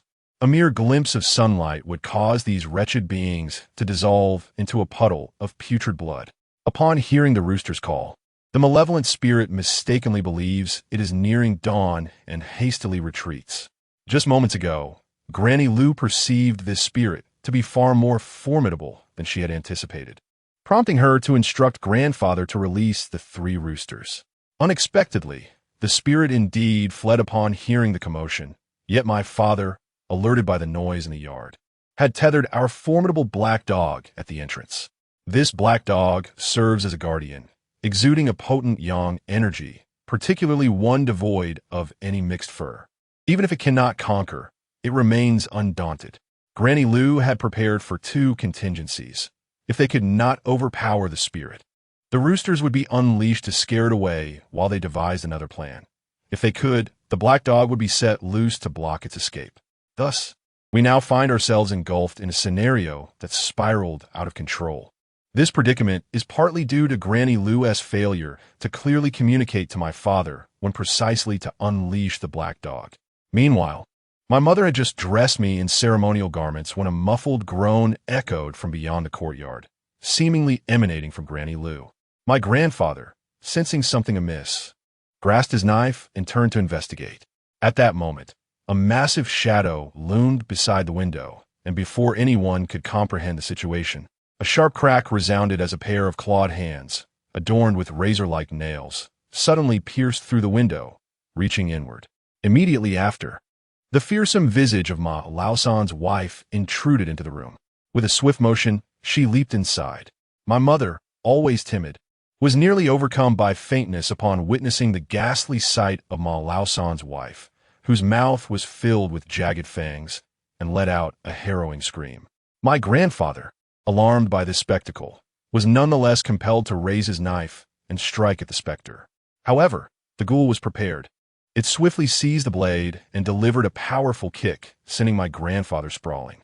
He gasped in pain, his vision blurring, unable to rise. Nuiya, Nuiya, I have come for you. Ma Laosan's wife chuckled sinisterly, her nostrils flaring momentarily before a look of confusion crossed her face, for she could not locate me. Though the ghoul was invisible, it could sense the vitality of the living, particularly attuned to my essence. The reason old Lou had insisted I don the funeral garments was that only the deceased wore such attire. It effectively masked the life force emanating from the living. Before donning the shroud, she could still perceive my presence, but upon entering the room, she was unable to find me. Third sister-in-law, I beg you, spare my son, for he is my only child. My mother wept profusely, yet she held me tightly in her embrace. The ghoul's nostrils flared in frustration as it failed to detect my presence, inciting its wrath. It turned, its pallid eyes narrowing as it fixed its gaze upon my mother. A malevolent grin spreading across its face. Wu Jia, you had better come out. If you do not, I shall slay your mother. As I spoke, the corpse demon, with its long, darkened nails, suddenly lunged towards my mother's neck. At the tender age of 3, I was blissfully unaware of the terror I faced. Even in the presence of such a frightening apparition, fear eluded me. However, just as those ghastly hands were about to grasp my mother, an extraordinarily bizarre scene unfolded. Beneath the feeble light, a colossal shadow emerged within the room, resembling a fox with 8 tails. In that instant, my mind was engulfed in a deafening buzz, rendering me oblivious to everything around me. Begone! A voice erupted from my lips like thunder, a voice distinctly feminine. As those words escaped me, a beam of golden light surged forth from my being, crashing directly into the visage of the corpse demon. It let out a wretched howl and was propelled through the window. After uttering that word, my eyes rolled back, my body convulsed, and I collapsed into my mother's embrace. The sudden turn of events left her greatly alarmed, utterly bewildered by the unfolding chaos. Chapter 10. A blinded eye after being thrown out. The corpse demon staggered to its feet, wobbling as it stumbled towards the gate of the courtyard. However, it had scarcely taken a few steps when a heavy smoking pipe came crashing down upon the back of its head. With a thud, the demon fell to the ground. Granny Lou circled to the front of the demon, adopting a peculiar stance, her left foot firmly planted on the ground, her right foot resting atop her left. As if seated in midair, with the smoking pipe raised high, she prepared to strike the demon once more upon its forehead. One strike, and the soul departs. With each strike, the spirit was exorcised. Upon the third blow, the malevolent spirit emitted a chilling wail, its form convulsing as if afflicted by seizure. When Lu Posey struck for the third time, the spirit fell silent. Having delivered those 3 decisive blows, Lou Posey collapsed, utterly drained of her strength, sinking to the ground. Inside the house, Grandfather had been violently kicked by the spirit, but managed to rise with great effort. Hearing the sudden stillness outside, he hurried out to investigate and found Lou Posey gasping for breath, seated on the ground beside the now motionless spirit. The courtyard was a chaotic scene, strewn with the carcasses of weasels and foxes. Even the large black dog that Father had procured lay lifeless in a pool of blood, its belly gruesomely opened. The enormous weasel that had appeared earlier seemed to be injured, its body marked with wounds. It glanced briefly in Grandfather's direction before limping away, accompanied by a group of wounded weasels and foxes. After 3 years of companionship with these creatures, Grandfather felt no trepidation towards them. Over these years, the weasels and foxes had consistently brought food and drink to our household, and this time, they had even come to our rescue. Observing the retreating silhouette of the great weasel, Grandfather called out to it, "Thank you, great weasel." Yet, the great weasel offered no reply. Swiftly vanishing into the embrace of the night, Grandfather approached Lou Posey, and under the soft glow of the moonlight, he was taken aback. Lou Posey, who was never particularly pleasant to behold, now bore a gruesome scar that stretched from her forehead to the corner of her mouth, and it appeared as though one of her eyes had been blinded. "Lou Posey, are you all right?" Grandfather inquired uneasily. Lou Posey inhaled sharply, wincing in pain, and replied tremulously, "I'm fine, still alive." Grandfather cast a worried glance at the corpse demon lying on the ground. "Rest assured, it's over now. The spirit of Ma Laosan's wife has been dispersed by me, and without a soul, this body cannot remain a corpse demon. In a while, you can dispose of the body in the back mountain or return it to Ma Laosan's family for a proper burial, and this matter will be resolved." As they were speaking, a head suddenly appeared at the entrance. It was Father, who had just brought the large black dog. Hearing the silence in the courtyard, he came to investigate, only to be startled by the chaos before him. "Come in. It's all right now," Grandfather beckoned. "Dad, Xiao Jia is not well. You all must come in and take a look," came Mother's voice, filled with anguish from within the house. Upon hearing this, Grandfather, Father, and the limping Lou Posey hurried inside. "What happened?" Grandfather asked anxiously, glancing at me cradled in Mother's arms. "Just a moment ago, when my 3rd sister-in-law entered, I noticed a large shadow of a fox suddenly appear on the wall behind Xiao Jia, complete with 8 tails. Following the emergence of this shadow, my 3rd sister-in-law leapt out of the window, and Xiao Jia fainted, unable to be roused no matter how loudly we called. What could be the cause of this?" Mother sobbed as she spoke. Upon hearing this, Grandfather and Father were immediately alarmed and hurried to my side. Old Lady Lou, after a moment of contemplation, waved her hand and said, "Do not be troubled. It was undoubtedly the child's celestial spirit that manifested, driving away the malevolent specter. Otherwise, you two would have perished by now. It was precisely because of the intervention of that celestial being that the specter was severely injured, granting me the chance to expel it. The celestial spirit is inherently frail. This manifestation has rendered it even weaker. It is intertwined with the child's soul. And after a few days, all will be well. No less than 3 days, no more than 7, and the child will surely awaken."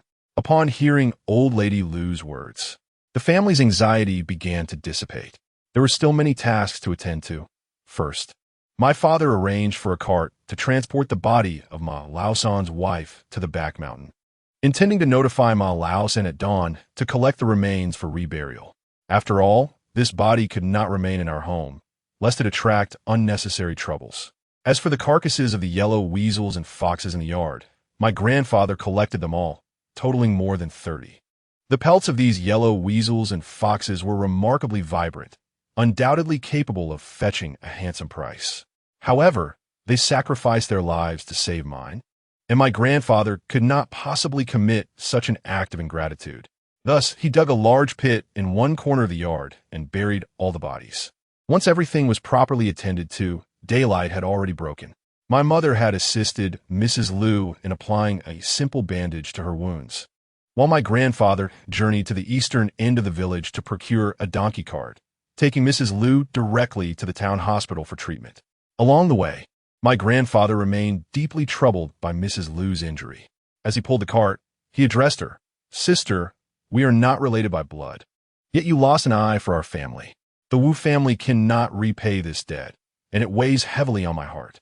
Mrs. Liu responded, "Brother Wu, I have previously stated that my assistance to your family comes without expectation of reward. Being able to aid your grandson is a blessing accrued over several lifetimes. The fact that he has caught the attention of the celestial beings indicates his great fortune and boundless potential. However, your grandson's fate is peculiar. He is destined for a life fraught with tribulations, facing a calamity every 3 years, where either he or someone else may perish. I must caution you, the greatest trial he will encounter will be at the age of 9. If he can endure it, his fortunes may take a turn for the better. If not, his life may be forfeit. Remember, on his 9th birthday, do not allow him to venture outside. Why is it the calamity at 9 years old? Isn't there a trial at 6? Grandfather inquired with a hint of confusion. The trial at 6, perhaps I can assist. But the one at 9 is beyond my capabilities. It all depends on his fate. Granny Liu took a puff from her pipe, gazing toward the direction of Jioshan village. Lost in her thoughts. 3 days later, I awoke. Chapter 11. The calamity at 6. The matter of Ma Laosan's wife was resolved. The following day, someone discovered the body of Ma Laosan's wife, which my father had discarded in the back mountain. However, her remains no longer bore the grotesque visage from the previous night. The fangs had vanished, and the sharp claws were gone, leaving behind a common corpse that Ma Laosan reburied. That night, the commotion at my home was quite significant, filled with ghostly wails and various eerie noises, yet no one dared to venture outside, primarily due to the terrifying sounds. Even Ma Laosan, suspecting that it might be his wife seeking him, refrained from inquiring at my home, and thus the matter faded into obscurity. 3 days later, I regained consciousness, but I was beset by a high fever that persisted for several days, leaving me in a daze and greatly alarming my parents and grandfather. During the fever, a striking white-furred fox frequently appeared in my mind, quietly resting there. It possessed 8 white tails and occasionally opened its eyes, though it appeared quite feeble. Due to my high fever, my grandfather made a special trip to the town's hospital to consult Granny Liu about my condition. Grandmother Liu merely reassured Grandpa, stating that the celestial being within me was inherently frail and had emerged to nurture me.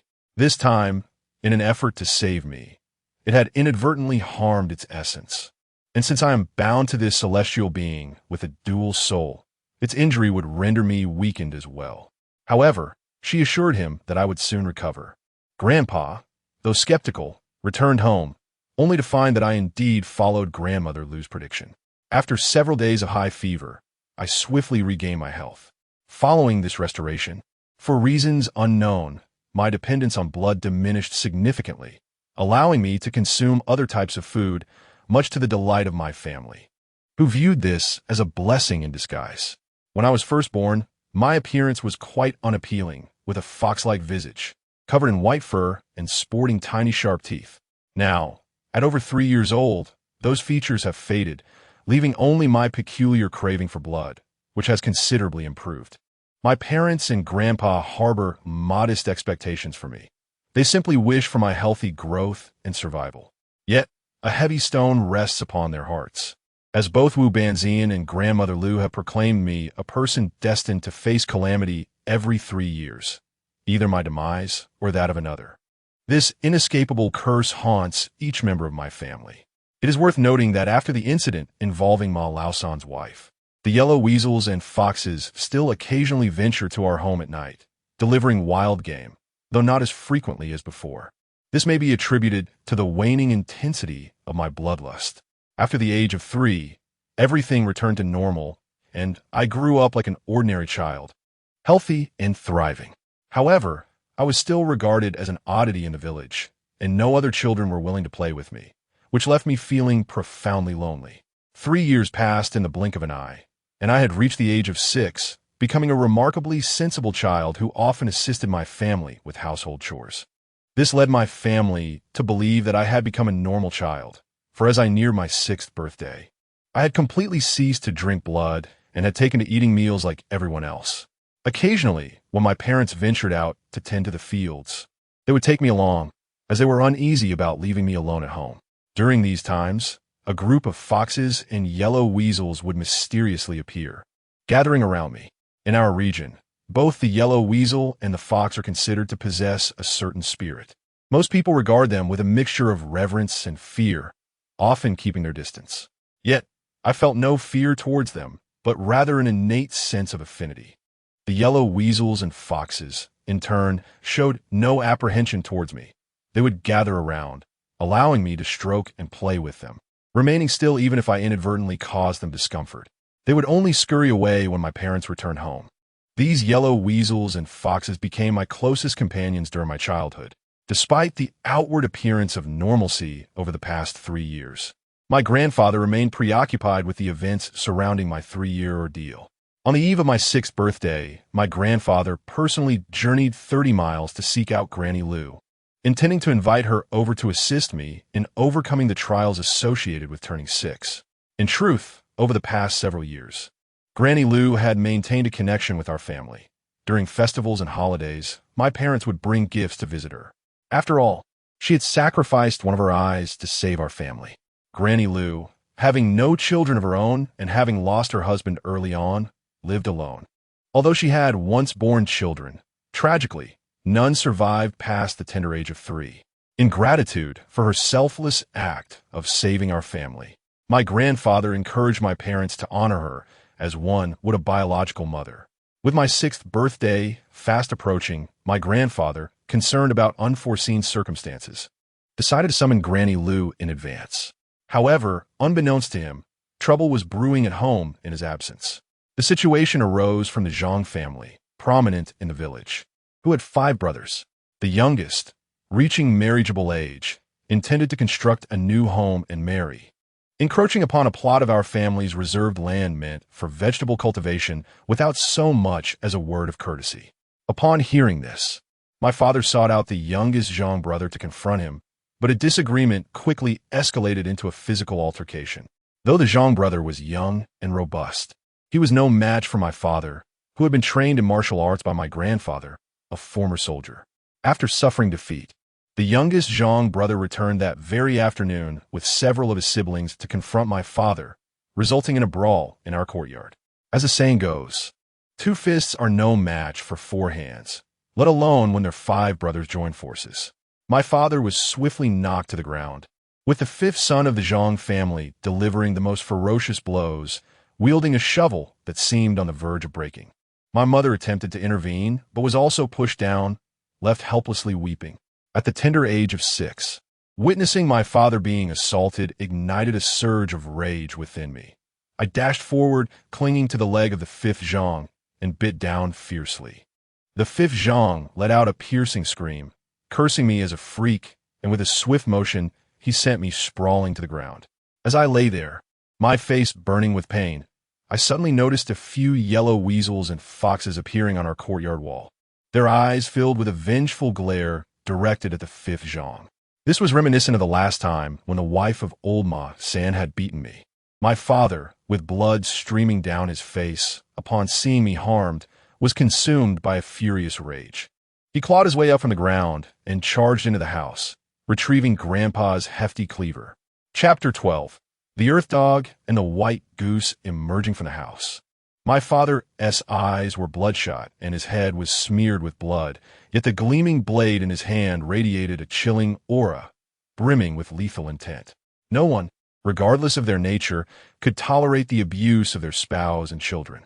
As my father emerged, brandishing a knife, radiating an aura of fury, the 5 brothers of the Zhang family, upon witnessing his formidable demeanor, harbored no doubts that he would strike them down without hesitation. In an instant, the Zhang brothers transformed into cowards, swiftly turning on their heels to flee. My father pursued them relentlessly to the threshold, at which point my mother, having realized the gravity of the situation, rushed from behind to embrace him, finally managing to restrain him. In truth, my father had already expended much of his strength. Having endured a severe beating from the 5 brothers, his head bloodied and bruised, and after a brief struggle, he succumbed to exhaustion. My mother genuinely feared allowing him to chase them down. Should he act in a moment of impulsive rage and take a life, the consequences would be unfathomable. Subsequently, my mother assisted my father back into the house, where she tended to his wounds with minimal care. Not long after, my grandfather returned home with Grandma Lou. Upon entering to find the chaotic scene and seeing my father in such a dire state, my grandfather's wrath ignited instantaneously. His temper was more volatile than my father's. Had he been home at that moment, the Zhang brothers would have never dared to assault us. The entire village was aware of my grandfather's past as a soldier, known for his fiery temperament.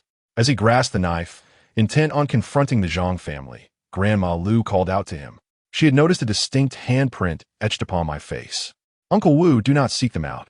Even if you refrain, the Zhang family will inevitably face dire consequences, she advised. My grandfather, perplexed, inquired about her meaning. What else is there to say? Anyone who lays hands on your grandson is bound to encounter misfortune. Grandma Lu replied with a shake of her head and a sigh. This was not a subject to broach lightly. Upon seeing the mark of a slap on my face, my grandfather's fury intensified as he exclaimed, "What manner of wretches are these? They dare to strike even a 6-year-old child. Is there no humanity left? I shall demand an explanation." "Brother Wu," urged old lady Lu, her tone grave, "heed my counsel, do not go. Your presence will only complicate matters further. The one who struck your grandson will surely not survive the night." At her words, my grandfather was taken aback and inquired about the reasoning behind her ominous warning. Old lady Lu recounted the tale of Ma Laosan's wife, who had kicked me several times, only to meet her demise the following day on the back mountain. The Zhang family, having delayed their visit, has now chosen this fateful day, my 3rd year of tribulation, to make their appearance. Are they not courting death? She continued. I possess within me a powerful celestial spirit, which has been under the protection of those yellow weasels and foxes for the past 6 years. To strike me is a grave disrespect to that spirit, and the yellow weasels and foxes shall not let the Zhang family go unpunished. Upon hearing this, my grandfather felt a shiver run through him, realizing the gravity of the situation. While the Zhang family was indeed at fault, it seemed excessive for them to lose their lives over a mere slap. Being from the same village, he wished to prevent such a tragedy and inquired if old lady Lu had any solutions. She shook her head repeatedly, stating, "There is no remedy for this." Wu Jia, from a moment of his birth, was destined for a life fraught with misfortune. This 3rd year of tribulation is inescapable. It is either his life or another's that will be claimed. The outcome now lies in the hands of the Zhang family. Although this is the case, my grandfather still felt uneasy and inquired of Lu Granny whether it was true that whoever harmed me would meet their demise. Lu Granny nodded in affirmation. Then, my grandfather asked my mother who had assaulted me. My mother replied that it was Zhang's 5th son. After pondering for a moment, my grandfather asked Lu Granny if there was any way to assist the Zhang family, or at the very least, to offer them a word of caution. Lu Granny, with a sense of resignation, told my grandfather that those seeking revenge against the Zhang family would undoubtedly be the spirits of the yellow characters and the fox spirits, and it was likely they would visit Zhang's 5th son that very night. She advised him to inform Zhang's 5th son to place several native dogs in the courtyard that evening, ensuring they were not tethered. Additionally, he should keep a few large white geese in the sleeping quarters, making sure to feed them well beforehand, so they would leave ample droppings inside. This way, perhaps Zhang's 5th son might escape misfortune. The rationale behind this was clear. Native dogs raised in rural areas possess remarkable instincts and are exceptional guardians. If a weasel were to infiltrate the home, these dogs would pursue it relentlessly, and given the weasel's size, it generally finds itself at a disadvantage when confronted by native dogs, often succumbing to defeat. The great white goose shares a similar principle with the local dog, as both serve as vigilant guardians of the home. The great white goose possesses a formidable territorial instinct, its stature significantly surpassing that of the yellow weasel, and its beak exhibits a remarkable capacity for biting. At times, even the local dog, upon encountering the great white goose, is rendered too intimidated to approach, let alone the yellow weasel. More importantly, the yellow weasel harbors a profound aversion to the droppings of the great white goose, should it come into contact with them. Particularly with its paws, it will rapidly succumb to decomposition. Initially, Granny Lu hesitated to divulge this information, as she is a disciple of the exorcist, and both the yellow weasel and the fox are regarded as beings of celestial origin, entities not to be trifled with. However, under her grandfather's persistent entreaties, she reluctantly shared this strategy. Yet, Granny Lu could not guarantee that this method would ensure the survival of Zhang's fifth son. The yellow weasels and foxes have bestowed great favors upon our Wu family. Without their assistance, survival would have been a distant dream. Nonetheless, matters of life and death weigh heavily. My grandfather's heart is tender. They are all fellow villagers, neighbors of kinship. The 5 brothers of the Zhang family were nurtured under my grandfather's watchful eye. Although these 5 brothers have behaved recklessly, even resorting to violence against our family, such actions cannot be deemed capital offenses warranting death. Regardless of the efficacy of the solution, my grandfather felt compelled to inform Zhang's 5th son of the situation. Thus, before dusk fell, he set out alone, hands clasped behind his back, to seek out Zhang's 5th son at his doorstep. Upon arrival, however, he found the door firmly shut, and despite his persistent knocking, no one responded. On that particular day, Zhang's 5th son remained at home, acutely aware that his grandfather would undoubtedly seek him out. Fearful, he refrained from venturing outside, reassured that his grandfather would not forcibly enter the premises. The 5 brothers of the Zhang family had been raised under their grandfather's watchful eye, who held considerable authority within the village. Each brother trembled at the sight of him. In a moment of impulsive anger, one had struck my father, and now, reflecting on that incident, filled them with dread, especially regarding their grandfather's formidable cleaver. Yet, the grandfather remained somewhat uneasy and sought out the other brothers of Zhang's 5th son. However, they were either too frightened to leave their homes or were so terrified that they chose not to remain indoors, with one even sending his wife to apologize to their grandfather on his behalf. After making the rounds, the grandfather returned empty-handed, shaking his head in resignation and sighing. Perhaps this was simply the fate of Zhang's 5th son, for the following day, Zhang's eldest son discovered his lifeless body hanging from the rafters. Chapter 13. Resurrection. The previous night, the grandfather had visited the 5 brothers of the Zhang family, primarily to inform them to keep a few local dogs and white geese at home to deter yellow weasels and foxes from causing trouble. However, the brothers mistakenly believed that the grandfather was seeking retribution on behalf of my father and were terrified of the consequences, leading them to avoid even opening their doors. Early the next morning, Zhang's eldest son intended to consult with the 5th brother about whether they should jointly visit my home to extend an apology to my father. After all, they were from the same village, and it was indeed their collective wrongdoing.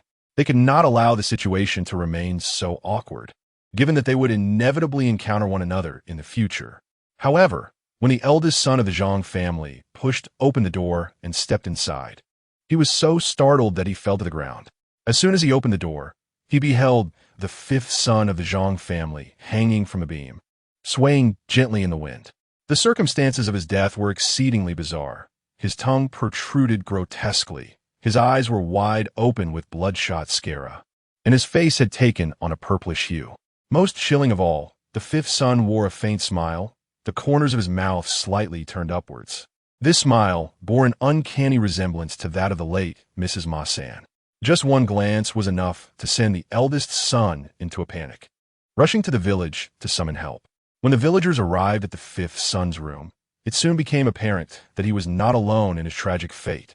A yellow weasel was also suspended from a beam, hanging less than 2 meters away from him, side by side. The weasel had seemingly exchanged its life for that of the 5th son. The villagers, witnessing this macabre scene, were equally horrified, and a hushed murmur spread among them. None dared to approach and remove the 5th son from the beam. In our region, the yellow weasel is referred to as the yellow immortal, and the villagers regard such creatures with both reverence and fear. Given that the yellow immortal was implicated in this calamity, who would dare to provoke its wrath, lest they meet the same grim fate as the 5th son? Upon hearing of this incident, my grandfather decided to visit the scene with Granny Lu.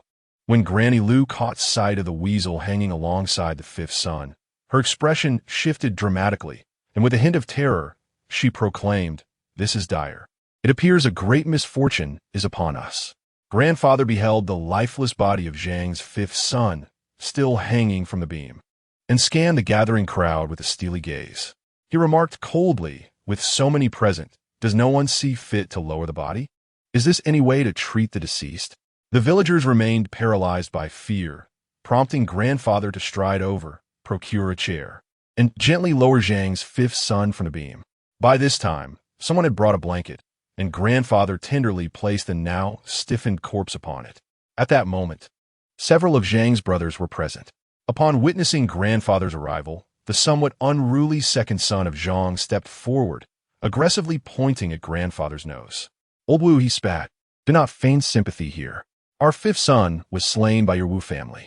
Who does not know of the aberration born into your household? The wild child sired by your daughter-in-law and the yellow spirit? For years, countless yellow weasels and foxes have delivered gifts to your door. Did we not merely give your son a beating? Is it truly necessary for the yellow spirit to have brought about the demise of our fifth son?" As these words escaped his lips, the other brothers of Zhang rallied in fervor, joining in the accusations against grandfather. His expression darkened, and he turned his gaze upon Zhang's brothers. "You wretched scoundrels," he retorted, taking advantage of my absence to conspire against my Wu family. "Not only did you assault my son, but you also laid hands upon my daughter-in-law and grandson.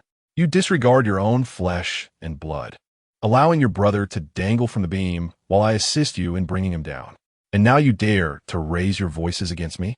If you wish to confront old Wu, then come forth and try."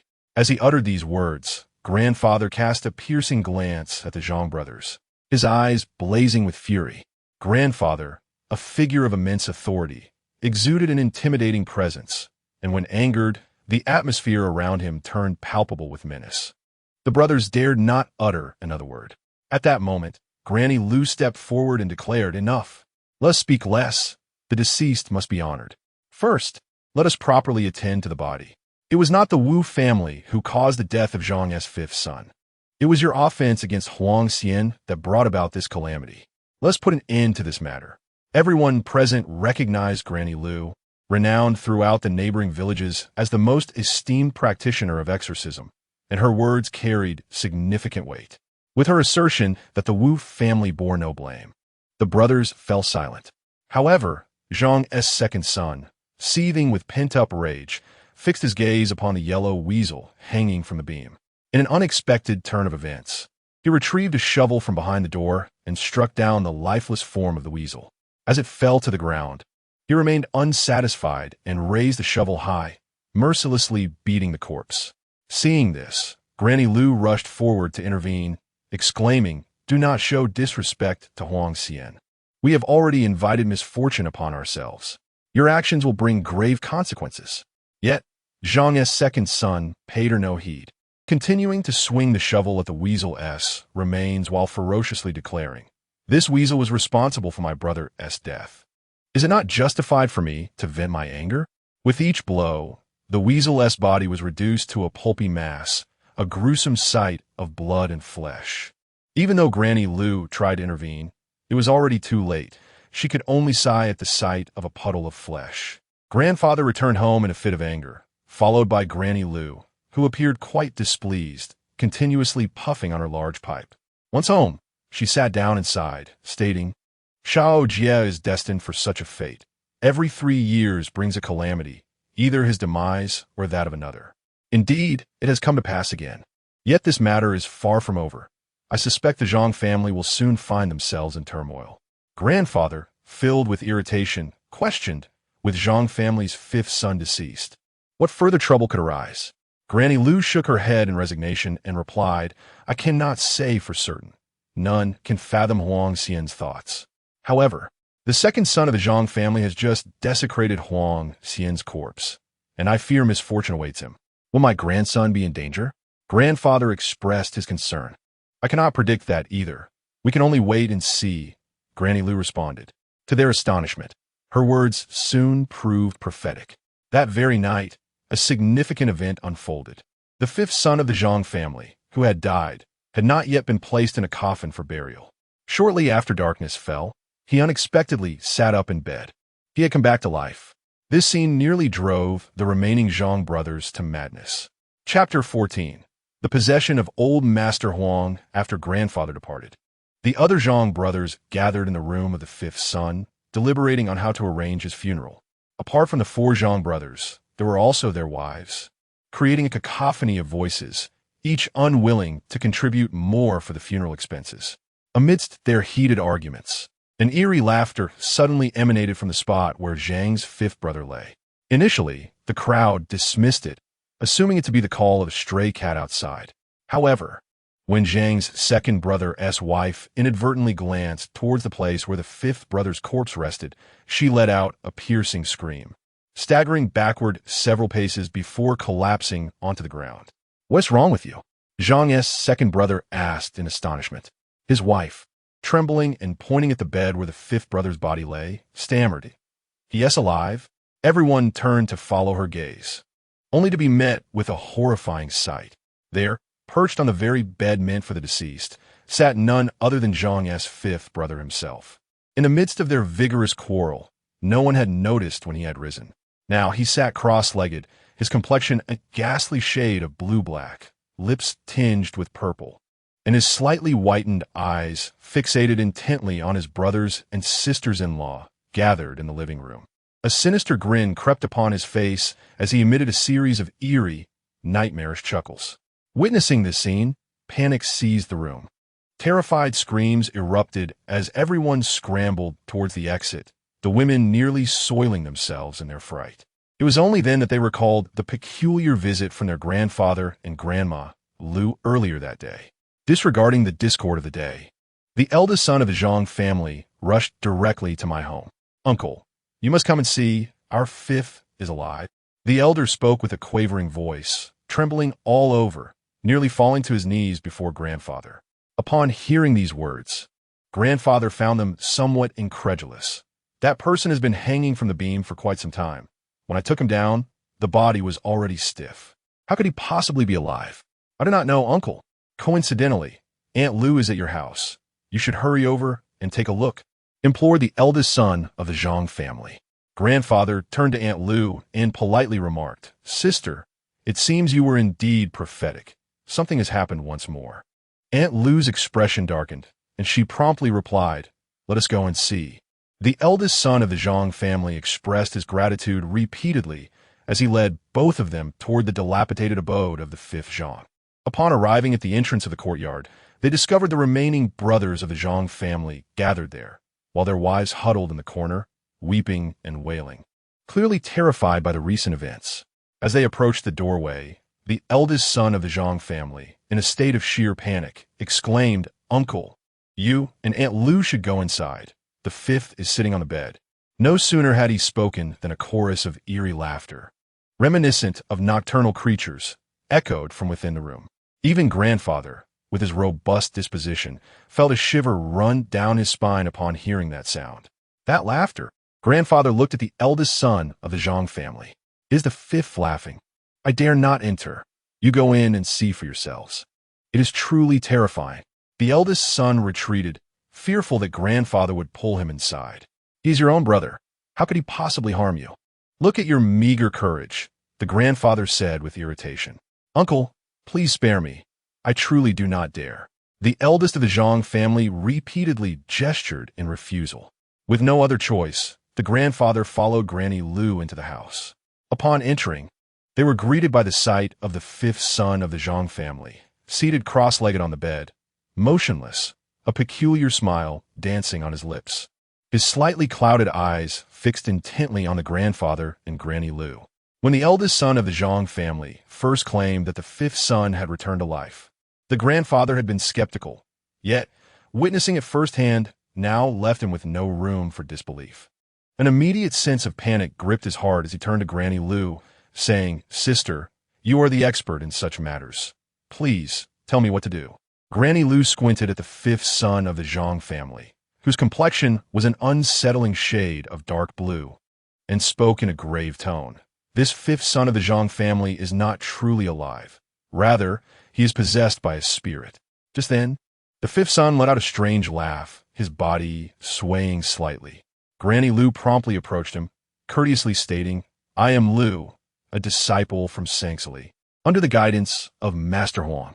Since you have already taken the life of the Zhang family's fifth son, there is no need for further commotion, is there?" Master Huang is a respectful title for the spirit of the yellow weasel, ranked second among the 5 great practitioners of spirit mediumship, colloquially known as Master Huang. As Grandma Lu began to speak, the 5th member of the Zhang family suddenly interjected, his tone peculiar, as if forced from the depths of his throat. "Lu, I recognize your capabilities, yet I advise you to refrain from meddling in affairs that do not concern you. The Zhang family has shown great disrespect to our ancestors. Merely eliminating the 5th of their line will not suffice.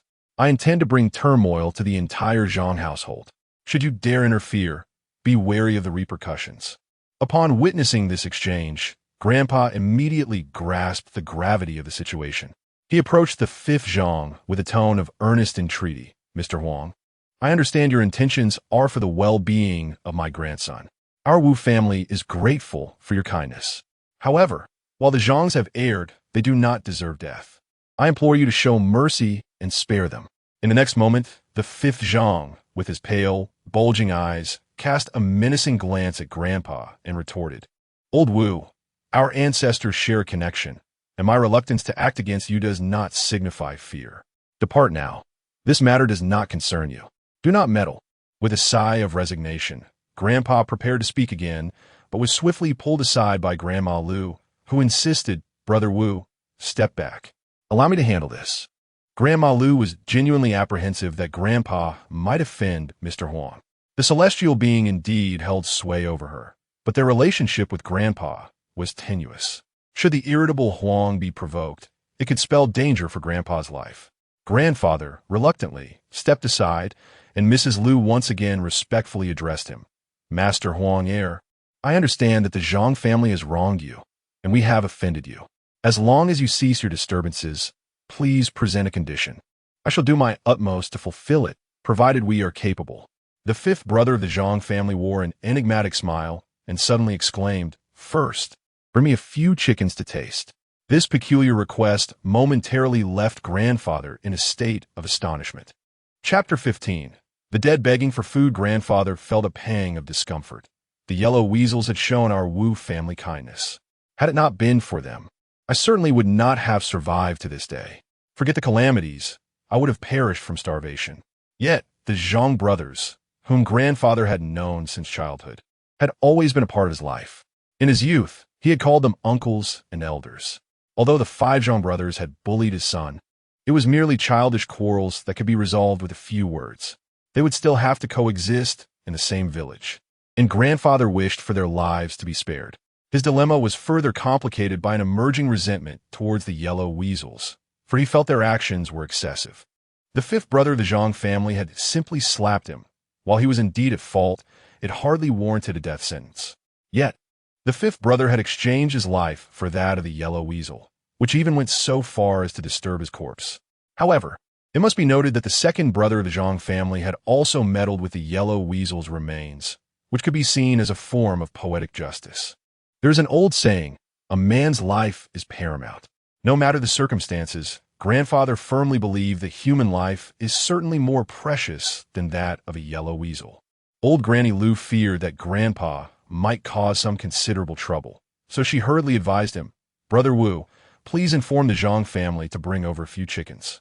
"What will we do if they desire something else after the chicken?" Grandpa inquired, his eyes glinting with concern. "Do not worry about that. I shall handle it," Granny Lu replied mysteriously, winking with her singular eye.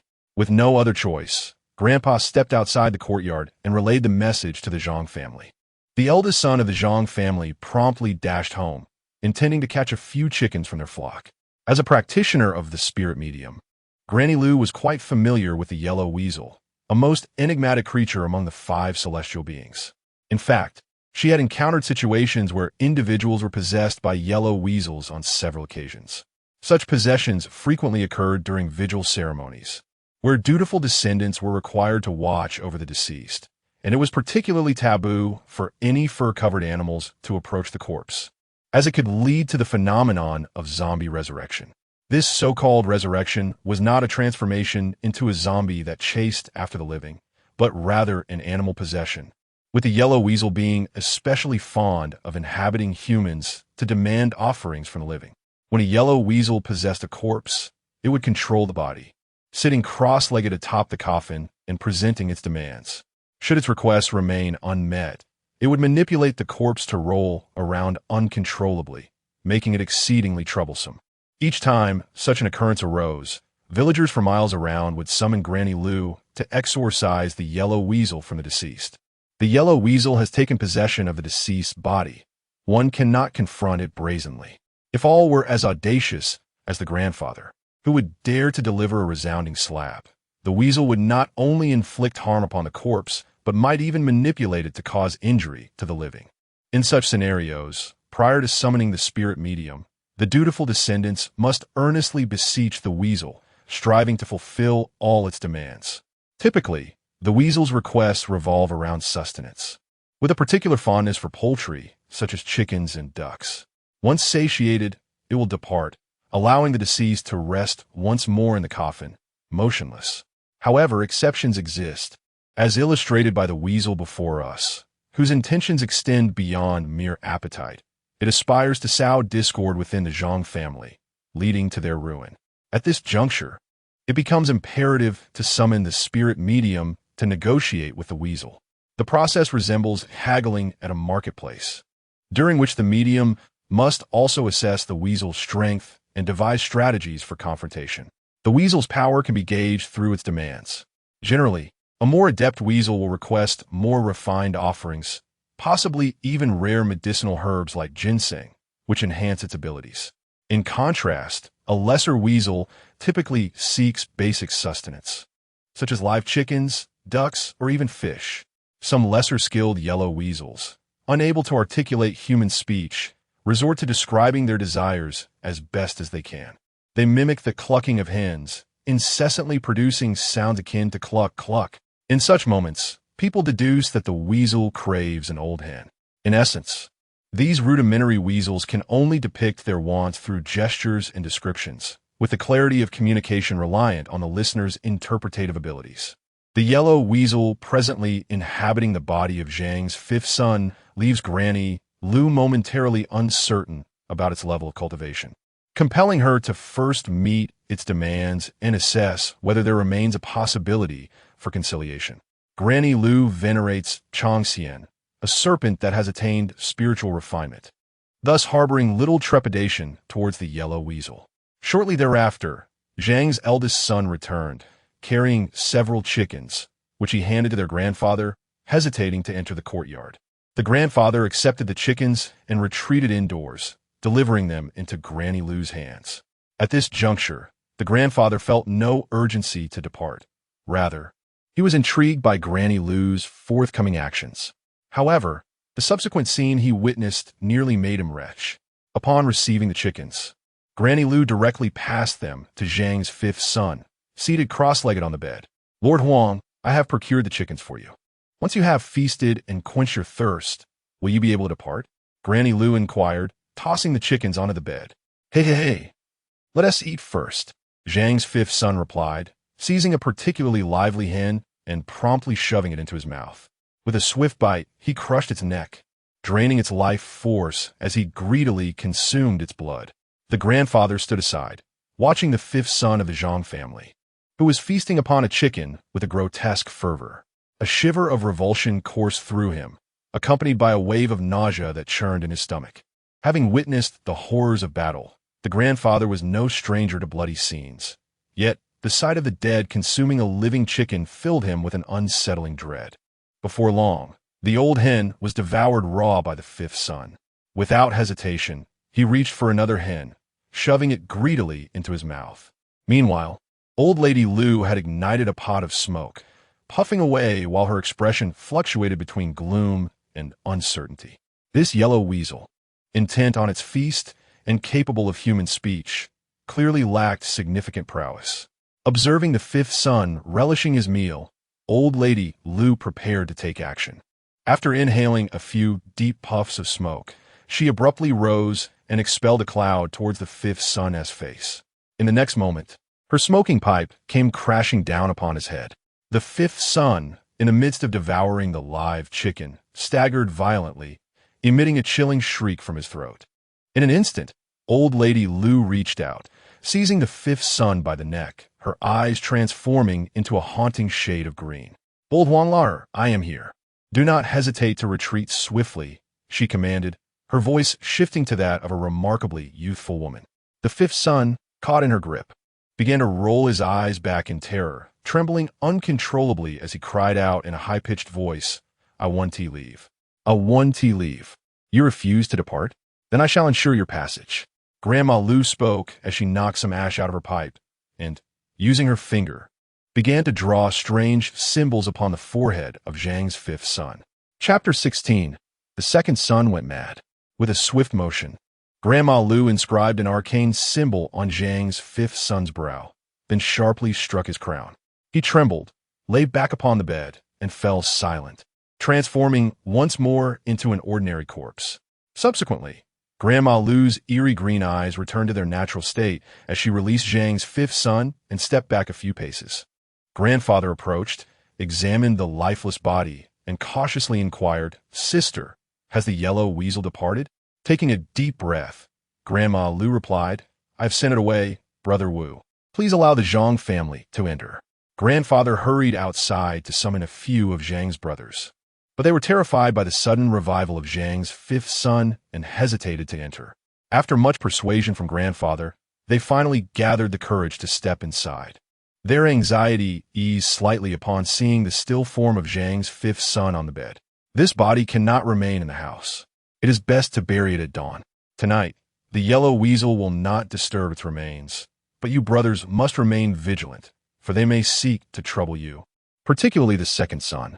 During the day, you flatten the yellow weasel's corpse with a shovel. They may retaliate against you," warned Grandma Lu. Upon hearing this, Zhang's second son was instantly seized by fear, trembling all over, and hastily exclaimed, "Why is that? That yellow weasel caused the death of our fifth brother, and I cannot even vent my anger on its corpse. You are well aware of the malevolence of the yellow weasel, yet you dare to disturb its remains. If it were not for your actions, would our fifth brother's body have been possessed by the weasel?" Grandfather admonished sternly. With this rebuke, Zhang's second son lowered his head in silence. What the yellow weasel might be contemplating is beyond the comprehension of ordinary folk. Yet you must understand that the weasel harbors a profound grudge. Should you offend it, it will undoubtedly wreak havoc, leading to your family's ruin. For the next few days, I shall reside at Old Wu's home. Should you encounter any issues, feel free to seek me out. However, I must insist on a fee for my services, so you brothers should pool your resources together," Granny Lu stated matter-of-factly. With no other option, the brothers reluctantly gathered 100 yuan to give to Granny Lu. It is a custom among shamans that one cannot offer their services without remuneration. While she could forego payment from the Wu family, she must accept compensation from others. Such are the rules. After concluding the matter concerning Zhang's fifth brother, Granny Lu accompanied Grandfather back home. Before departing, she advised Zhang's second son to keep a few local dogs and raise several large white geese within the house. Zhang's second son agreed to her counsel. Granny Lu had an unsettling premonition that further events were afoot, thus she decided to stay at my home for a few days, intending to wait until I had navigated this perilous time. However, unexpectedly, in the dead of night, another incident unfolded. Around midnight, a horrific scream resonated through the village, echoing through the ears of nearly every villager. This blood-curdling cry roused a family from their slumber. After a few minutes, a series of urgent knocks resonated from our courtyard gate.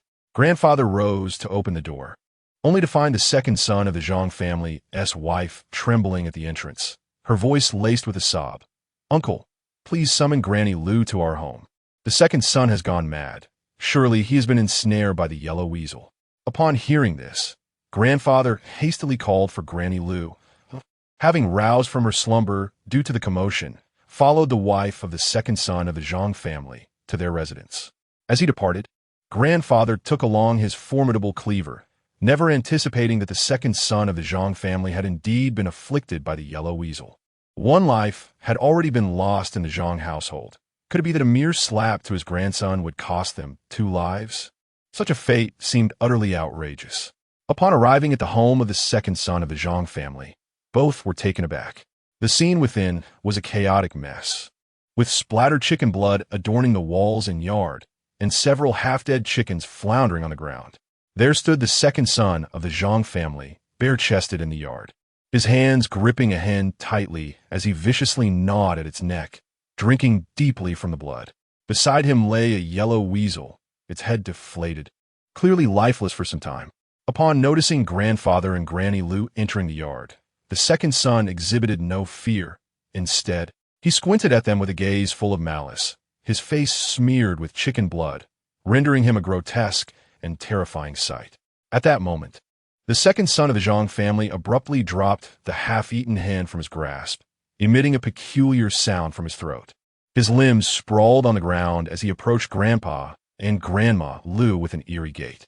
Zhang's second son, if you take another step forward, I will chop you down, Grandpa bellowed, shaking the large knife in his hand. Perhaps it was the menacing presence of the blade that rendered the second son of the Zhang family momentarily paralyzed. He remained on the ground, issuing strange cries, too fearful to advance any further. Behind him, his wife stood trembling, weeping incessantly. Second son asked wife, "What has transpired?" Grandpa inquired.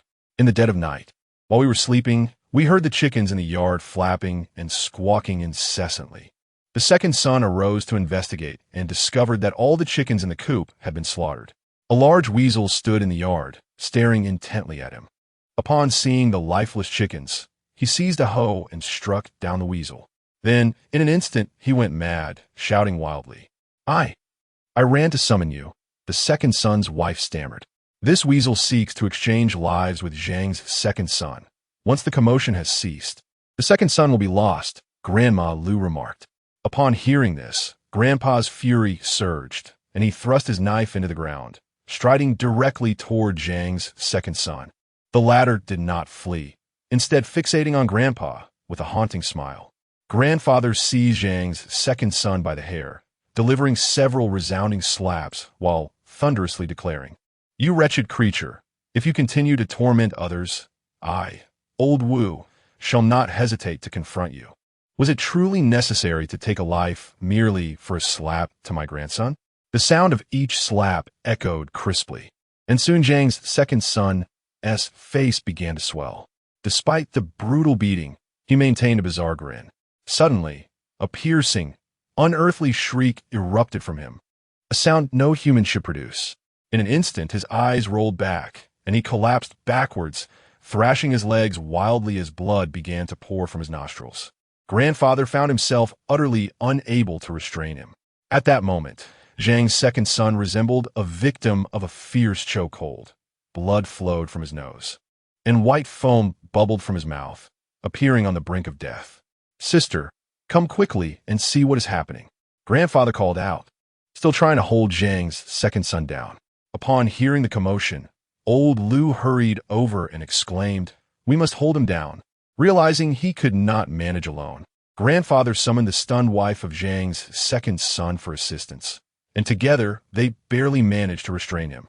Just then, Old Lu produced several silver needles from her person, expertly locating the critical acupoints on Zhang's second son and plunging the needles in with precision. Chapter 17. Malevolent Energy as the needles penetrated. Zhang's second son immediately ceased his convulsions. The bleeding from his nose halted, and he stopped foaming at the mouth, his breathing gradually stabilizing. Grandfather believed that Lu Granny had expelled the yellow weasel that had possessed the second son of the Zhang family. However, upon observing Lu Granny's solemn expression, he sensed an underlying gravity in the situation. Suddenly, Lu Granny placed her hand gently on the second son's abdomen and pressed down a few times. To Grandfather's horror, a fleshy lump emerged from the boy's belly, resembling the size of an infant's fist. This peculiar mass appeared almost alive, shifting restlessly across the surface of the boy's abdomen. Darting from side to side, Lu Granny, wielding a silver needle, fixed her gaze intently upon the lump, striving to track its movements. Despite several attempts, she failed to pierce it. Grandfather, intrigued, inquired, "Sister, what is this thing?" "It is the malevolent energy transformed from the grudge of the yellow weasel. If we do not release this negativity, the second son of the Zhang family is doomed," Lu Granny responded, beads of sweat forming on her forehead. After several more unsuccessful attempts, she turned to Grandfather, urgency evident in her voice. "Brother Wu, quickly fetch a basin of well water. It must be freshly drawn cold water from the well." Grandfather nodded fervently and dashed to the well, returning with a bucket of water. The well water, sourced from underground, remained icy even in the sweltering summer heat, akin to blocks of ice. As he approached Lu Granny, he asked, "Sister, what shall we do next?" "Pour it all over him," Lu Granny commanded. Without hesitation, Grandfather splashed the entire bucket of well water over the second son of the Zhang family. The frigid well water, when splashed upon one's body, could jolt even the dead back to life. Yet the second son of the Zhang family merely shivered slightly, remaining utterly still thereafter. At the very moment the icy water cascaded over him, the lumps of flesh upon his abdomen paused for a fleeting instant. In that blink of an eye, Granny Lu, swift as lightning, plunged a silver needle directly into one of the lumps. Her technique was remarkably steady. After piercing the flesh, she deftly flicked the needle upward, causing the lump to burst forth, releasing a torrent of foul black liquid that splattered everywhere. The noxious stench overwhelmed Grandfather, leaving him dizzy as he stumbled backward, pinching his nose. The odor was akin to a rotten egg smashed squarely upon one's face, utterly unbearable. However, Granny Lu appeared unfazed, continuing to crouch beside the second son of the Zhang family. As the black liquid flowed incessantly from the ruptured lump, it shrank progressively until it vanished entirely. At last, the second son regained his breath, his complexion gradually returning to normal. Granny Lu exhaled a sigh of relief and settled beside him. Just as she began to catch her breath, an uncanny occurrence unfolded. The second son suddenly sat upright, his body rigid, his eyes rolling uncontrollably. In a matter of moments, his eyes turned completely white, veined with crimson, resembling the affliction of cataracts. Witnessing this unsettling transformation, Granny Lu was taken aback, her gaze darting around as if in search of something vital. At this moment, a more bizarre scene unfolded. The second son of the Zhang family, using both hands and feet, arched his back and extended his tongue in a grotesque manner, swiftly crawling around the ground with remarkable agility. At that moment, he resembled a colossal humanoid weasel, emitting strange cries from his throat, his face contorted in a menacing grimace. Upon witnessing this, the grandfather was taken aback and immediately retreated to a nearby spot to retrieve his large knife from the ground. "Dear girl, what has happened to the second one?" he asked, panic-stricken. "This courtyard harbors not just one weasel, but another with greater prowess. Hurry and search everywhere. Find that weasel and kill it. And the second son of Zhang will be spared," urged old Lu, as she lit another cigarette, taking several vigorous puffs, the tobacco burning red in the bowl. The grandfather, upon hearing this, hesitated momentarily. Must it be killed? That weasel is merely acting out of desperation. Capturing it alive would suffice. Driving it away while it still breathes is up to you, old Lu replied. With that, the grandfather grasped his knife and began to search the courtyard. However, after 2 laps around the yard, he found no trace of the weasel. Meanwhile, the second son of Zhang, transformed into a creature akin to a weasel, lunged towards old Lu, and they became entangled in a fierce struggle. Under the weasel's influence, the second son displayed immense strength, seemingly devoid of pain, while old Lu swung her red-hot, smoking pipe at him relentlessly. He did not evade her blows, but continued to press the attack. The grandfather, witnessing this distressing scene, felt a surge of anxiety, having found nothing in his search of the courtyard. What to be done now? It seems that even Granny Lu cannot endure for much longer. At this moment, grandfather suddenly pondered whether, if it was not in the yard, it might be inside the house. With this thought, he grasped his large knife and made his way directly to the room of Zhang's second son. There were only 3 rooms in total, and grandfather meticulously searched each one, even rummaging beneath the beds. Yet he found nothing, beads of sweat forming on his forehead. The yellow weasel had already harmed Zhang's fifth son. If something were to happen to the second son, it would spell considerable trouble. With determination, grandfather returned to the main hall, squinting as he scanned the surroundings. In a moment of indifference, he glanced upward and was immediately struck by an odd sight. There, on the beam, was a patch of white, starkly out of place. Upon closer inspection, it appeared to resemble the tail of an animal. The more he stared, the more it resembled that of the yellow weasel, though he found it peculiar that the tail was white. Uncertain, grandfather surveyed the room once more and noticed a teacup resting on the table. He seized the cup and hurled it toward the white tail. The cup struck true, causing the tail to twitch. It was indeed a living creature. With this confirmation, grandfather realized that the creature perched on the beam was a weasel. Oh, yellow weasel, the Zhang family has recognized their mistake. Let this be your reprieve. He called out to the weasel on the beam. Seeing that the weasel did not respond, he threw several teacups at it, hoping to drive it away. The weasel, struck and squealing, suddenly revealed its sharp little head, glaring menacingly at grandfather. Grandfather observed clearly that perched upon the beam was a weasel, distinguished by its striking white tail. It is said that the greater the weasel's spiritual prowess, the more white fur it possesses. The creature before him, with its entirely white tail, surely possessed considerable power. Chapter 18. The white-tailed weasel. The weasel, with its white tail, glared menacingly at grandfather, its eyes a fiery red, baring its teeth in a threatening manner. Unfortunately, the beam was too high for grandfather to reach it. Granny Lu mentioned that the only way to restore Zhang Heir to his normal state was to drive away or eliminate the weasel. Otherwise, Zhang Heir would surely be tormented to death by it, and even Granny Lu would be at risk. Grandfather, however, was not intimidated by this creature. In fact, he had encountered it almost daily over the past few years, as it frequently brought offerings to his home. To be honest, grandfather had developed a certain fondness for these weasels and was reluctant to resort to harsh measures. He was aware of the connection between these weasels and foxes to his family. As long as they posed no threat to humans, he could overlook their presence. Yet now, having already caused one death and threatening more, he could no longer tolerate it. After a brief moment, grandfather retrieved a chair, ascended it, and raised a large knife in his hand, aiming to strike at the weasel, not with the intention to kill, but rather to encourage its prompt departure.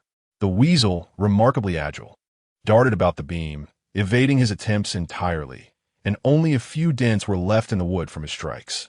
Just as my grandfather was dealing with the yellow weasel, a sudden voice pierced through the air. It was old lady Lu, calling out loudly, "Brother Wu, come out. I have something to discuss with you." Glancing at the weasel, my grandfather reluctantly leaped from his chair and rushed into the courtyard. There, he discovered old lady Lu still engaged in a struggle with the subdued second son of the Zhang family. "Little sister, I spotted that yellow weasel. It's crouching on the beam, darting back and forth, but I can't catch it," my grandfather lamented. "Forget about tackling that weasel. Go home and fetch your grandson. Perhaps Xiao Jie can persuade it to leave," old lady Lu urged. Reflecting on her words, my grandfather found some merit in her reasoning. The reason the weasels targeted the Zhang brothers was primarily due to their past transgressions against my family. They had struck me and my father. Their assault on me was tantamount to disrespecting the celestial being within me. For years, the weasels and foxes had brought offerings not for me, but for that celestial entity. Perhaps, if I intervened, I could indeed convince the weasel to depart.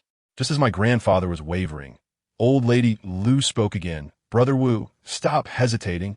Hurry back and bring your grandson. I can hardly hold on any longer. The weasel has the second son of the Zhang family under its control, and I dare not harm him." Upon hearing this, my grandfather replied, "Little sister, hold on for a moment. I will return shortly." With that, he grabbed his knife and dashed back home, pulling me from my warm bed and heading swiftly towards the Zhang family's residence. In a haze of confusion, I found myself led by my grandfather to the residence of the second son of the Zhang family. Upon my arrival, I was taken aback by the chaotic scene that unfolded before me. The ground was strewn with blood from chickens, and numerous lifeless bodies lay sprawled across the yard in disarray. Among them was the corpse of a yellow weasel, its head crushed and lifeless on the ground. The second son of the Zhang family emitted a feral growl, lunging repeatedly at Grandma Lu. Xiao Jia, quickly, make your second uncle stop, my grandfather exclaimed. The memory of the brothers assaulting my father during the day was still vivid in my mind, blood streaming down his head. Although fear gripped my heart at the sight of the second son of the Zhang family, I couldn't help but feel a twinge of satisfaction. Grandfather, they beat my father. And his head was split open, I said. Why are you bringing that up? Just make him stop. We can discuss this later, my grandfather urged, giving me a light smack on the backside. Reluctantly, I approached the second son of the Zhang family, who was relentlessly attacking Grandma Lu, and softly said, Second uncle, please stop. As the words left my mouth, the second son hesitated, slowly turning his gaze towards me. Meanwhile, Grandma Lu had retreated several steps, gasping for breath. Given her age, it was evident that she was struggling after a prolonged struggle against the second son, who was under the influence of the yellow weasel. In stark contrast, the second son felt no fatigue. His energy was being pushed to its limits, oblivious to the fact that he could be worn out to the point of collapse. Upon catching sight of the pale, bloodshot eyes of Zhang's second son, an unsettling chill enveloped my heart. Their blatant disrespect towards our ancestors compelled me to take action against them. Zhang's second son cleared his throat and spoke in a shrill, piercing voice. I turned to glance at my grandfather, at a loss for words. He seemed momentarily taken aback, as if my words had little effect. At that very moment, the white-tailed yellow weasel, which had previously lingered in the rafters, suddenly emerged from the room, its crimson eyes fixed intently upon me. The appearance of the weasel prompted another guttural roar from Zhang's second son, who abruptly charged towards the courtyard. Stop him. Don't let him escape, urged old Lady Lu, tiptoeing in pursuit. My grandfather and I positioned ourselves at the entrance. Without uttering a word, he dashed towards Zhang's second son. Before my grandfather could raise his weapon, he was sent sprawling by the force of Zhang's second son. In that instant, an unexpected surge of courage propelled me to grasp the waistband of Zhang's second son. As he bolted, he yanked me to the ground, causing a sharp pain that elicited a cry from my lips, and I began to weep. Upon hearing my cries, Zhang's second son abruptly halted, turned around, and lifted me from the ground, brushing off the dust from my clothes before attempting to leave once more. At that moment, a sudden thump resonated in my forehead, and the world around me spun wildly into darkness, rendering me oblivious to everything. Not far away, Grandfather and Lu Grandma were astonished to discover a colossal shadow looming behind me, the figure resembling a fox with 8 swaying tails.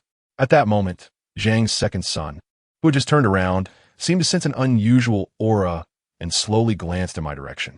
In the next instant, he knelt on the ground, trembling uncontrollably. Let us not proceed any further, I suddenly spoke, yet my voice resonated as that of a melodious young woman. Ancestor, this family has shown you great disrespect. How can they be so easily forgiven? Zhang's second son buried his head in his hands, speaking with profound reverence. Do you not heed my words? I reiterated. As you command, he replied, bowing 3 times with a resounding conviction. Nearby, the yellow weasel with a white tail mirrored Zhang's second son's actions, bowing in my direction. Moments later, Zhang's second son staggered and collapsed onto the ground. Chapter 19. Wei Xiaopeng Lu Grandma, observing my current demeanor, realized that the celestial presence within me had manifested. After a brief moment of astonishment, she too knelt, burying her head in her hands, too fearful to look up. Little Calamity. Grandfather gazed at me, somewhat dumbfounded. In that instance, I was entirely unaware, oblivious to the unfolding events. All of this was later recounted to me by Grandfather. At the tender age of 3, the ethereal spirit of this celestial being manifested before me, though my grandfather was oblivious to its presence. However, this time, he bore witness to the extraordinary event, particularly when he heard my voice transform as if it belonged to another, accompanied by the imposing silhouette of a fox, adorned with 8 flowing tails that danced ceaselessly, instilling sheer terror in my grandfather. Fortunately, this phenomenon did not endure for long. Once the second son of the Zhang family collapsed, the magnificent fox apparition vanished in tandem. Shortly thereafter, my body succumbed, and I fell to the ground. My grandfather hurried over and scooped me up in his arms, exclaiming in alarm, "Eldest sister, please check on Xiaojia. What has befallen him?" It was then that Granny Lu rose, casting a glance in my direction before approaching to reassure my grandfather. "Do not worry, Xiaojia is fine. It is akin to the last time. A few days of rest will suffice. The fox spirit within him has manifested 8 tails, undoubtedly a formidable 1,000-year-old demon. To witness this today is a validation of my existence." As she spoke, Granny Lu appeared visibly agitated, her body trembling slightly. My grandfather carried me back home, where I remained in a deep slumber for 2 full days before awakening. Upon regaining consciousness, I felt no different than usual, still lively and full of vigor. As for the second son of the Zhang family, he endured some tribulations from that yellow weasel, remaining bedridden for 3 days. Yet he eventually made a complete recovery. Later, Granny Lu recounted the tale of the yellow weasel, explaining that its ability to exchange lives with humans stemmed from a potent toxin it could release. Its foul emissions would induce vivid hallucinations, so realistic that they could frighten a person to death. Zhang Jia's 5th son and 2nd son both succumbed to the toxin emitted by the yellow weasel. The 5th son lived alone, and thus no one noticed his peculiar state. In contrast, the 2nd son was fortunate to reside with his wife. Had she not summoned Granny Lu and Grandpa, he too might have met an untimely demise. As for the weasel's capacity to deceive others with its toxin while meeting its own demise, Granny Lu clarified that, although the weasel's poisonous gas could bewilder individuals, it lacked overwhelming potency. The creature itself had to immerse in such an environment to amplify the toxin's effects, to cause harm to others. It had to endanger itself as well, temporarily entering that perilous realm to unleash the full extent of its venom. Regarding the white-tailed weasel that held sway over the 2nd son, it was no ordinary beast. It possessed considerable mastery, enabling it to manipulate the living into executing intricate actions. Thus, this matter concluded. Every 3 years, a calamity ensues, either my demise or that of another, and those who perished were undoubtedly intertwined with my fate. Yet, in the face of all this, I found myself passive and powerless. Grandma Lu remarked that this is my fate. I am inescapably tied to these tribulations, and those associated with them cannot evade their consequences either. Perhaps one day, a significant opportunity may arise that allows me to defy destiny and alter my fate, but certainly not at this moment, for Grandma Lu lacks that power.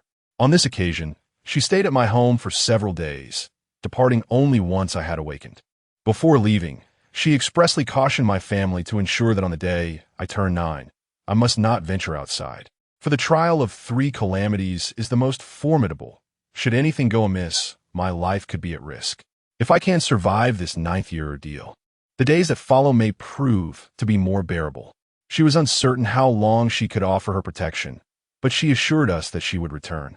After resolving this matter, life at home returned to its usual rhythm.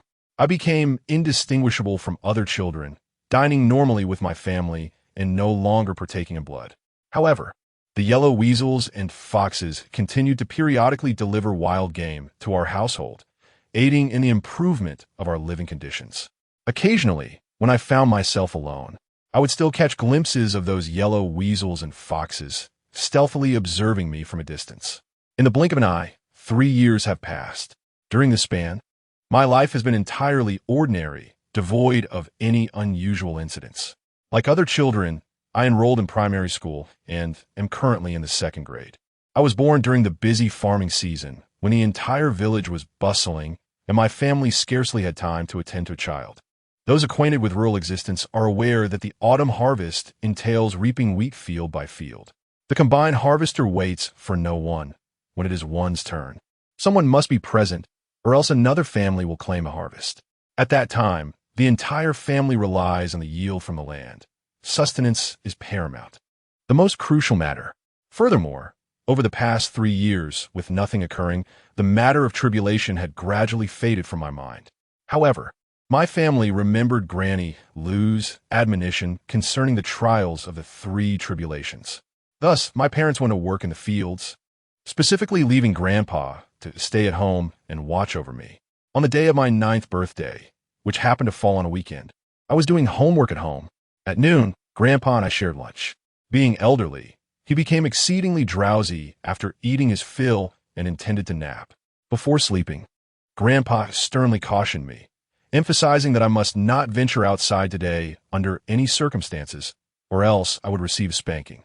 However, before Grandpa could fall asleep, the village butcher suddenly entered, beckoning Grandpa to assist with slaughtering a pig, claiming that a newly acquired pig was too large, and 2 or 3 people could not restrain it.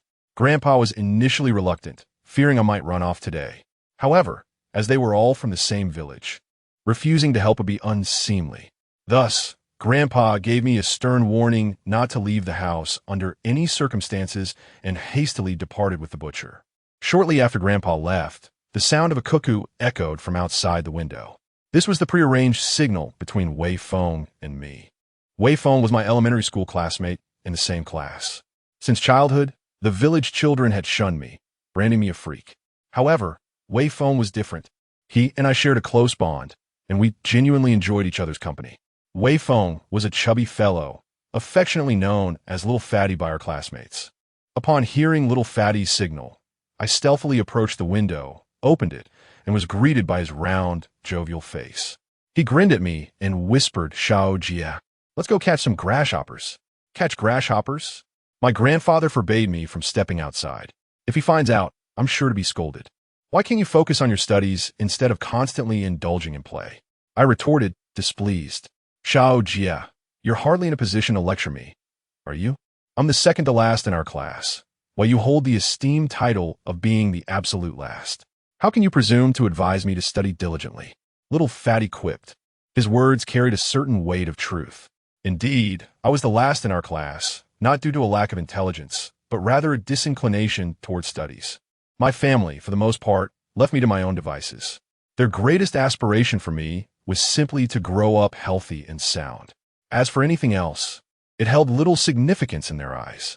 In the end, I succumbed to temptation and furtively climbed out of the window, joining Little Fatty as we ventured out of the village. At that age, the allure of play was irresistible. The more adults forbade something, the more children were inclined to defy them. It was the age of mischief, a time many have experienced, often accompanied by a fair share of scoldings. Chapter 20. A piercing shriek. In those days, entertainment options were limited. It was all about wading into rivers to catch fish, scaling trees to pilfer birds' nests, and catching grasshoppers in the fields. Unlike today, with smartphones, computers, and televisions, staying indoors offered a plethora of recreational activities. We had exhausted the novelty of catching fish in the river, a pastime we had indulged in countless times. As for raiding birds' nests, we had scoured every nook and cranny within a considerable radius of the village, leaving us with no viable options. Thus, we were left with the task of capturing grasshoppers in the fields. At this time of year, the grasshoppers were plump and substantial, and after being skewered onto wooden sticks, they could be roasted over a fire, resulting in a truly delectable flavor. Upon arriving at the outskirts of the village, we parted ways and began rummaging through the undergrowth with wooden sticks in hand. It wasn't long before Little Fatty, seemingly afflicted by a digestive ailment, let out a groan of discomfort, complaining of a stomach ache. He promptly lowered his trousers and squatted in the bushes, unleashing a torrent of unpleasantness. "Little Fatty, you are truly afflicted with the malady of the indolent, plagued by frequent calls of nature. When I catch some grasshoppers, you must consume them sparingly," I remarked, glancing back at Little Fatty. A wave of fetid odor wafted towards me, causing a dizzying sensation. I couldn't help but recoil, wondering what he had consumed to produce such a malodorous excrement. "You go ahead and catch them, Little Gia. I'll join you as soon as I'm finished. Rest assured, I'll catch just as many as you," Little Fatty said, inhaling sharply. Just then, as I turned my head, I noticed an exceptionally large grasshopper leaping towards Little Fatty's posterior. I swear, in all my years, I had never encountered such a colossal grasshopper. With a single bound, the grasshopper landed squarely on Little Fatty's anus. Little Fatty yelped in surprise and shifted his weight, attempting to evade the creature. Seeing this, I disregarded the stench and approached him, exclaiming, "Little Fatty, don't move. It's a massive grasshopper. Pinch it quickly, Don't let it escape. Upon hearing my words, the chubby boy, with a deep breath, exerted his strength and successfully captured the grasshopper.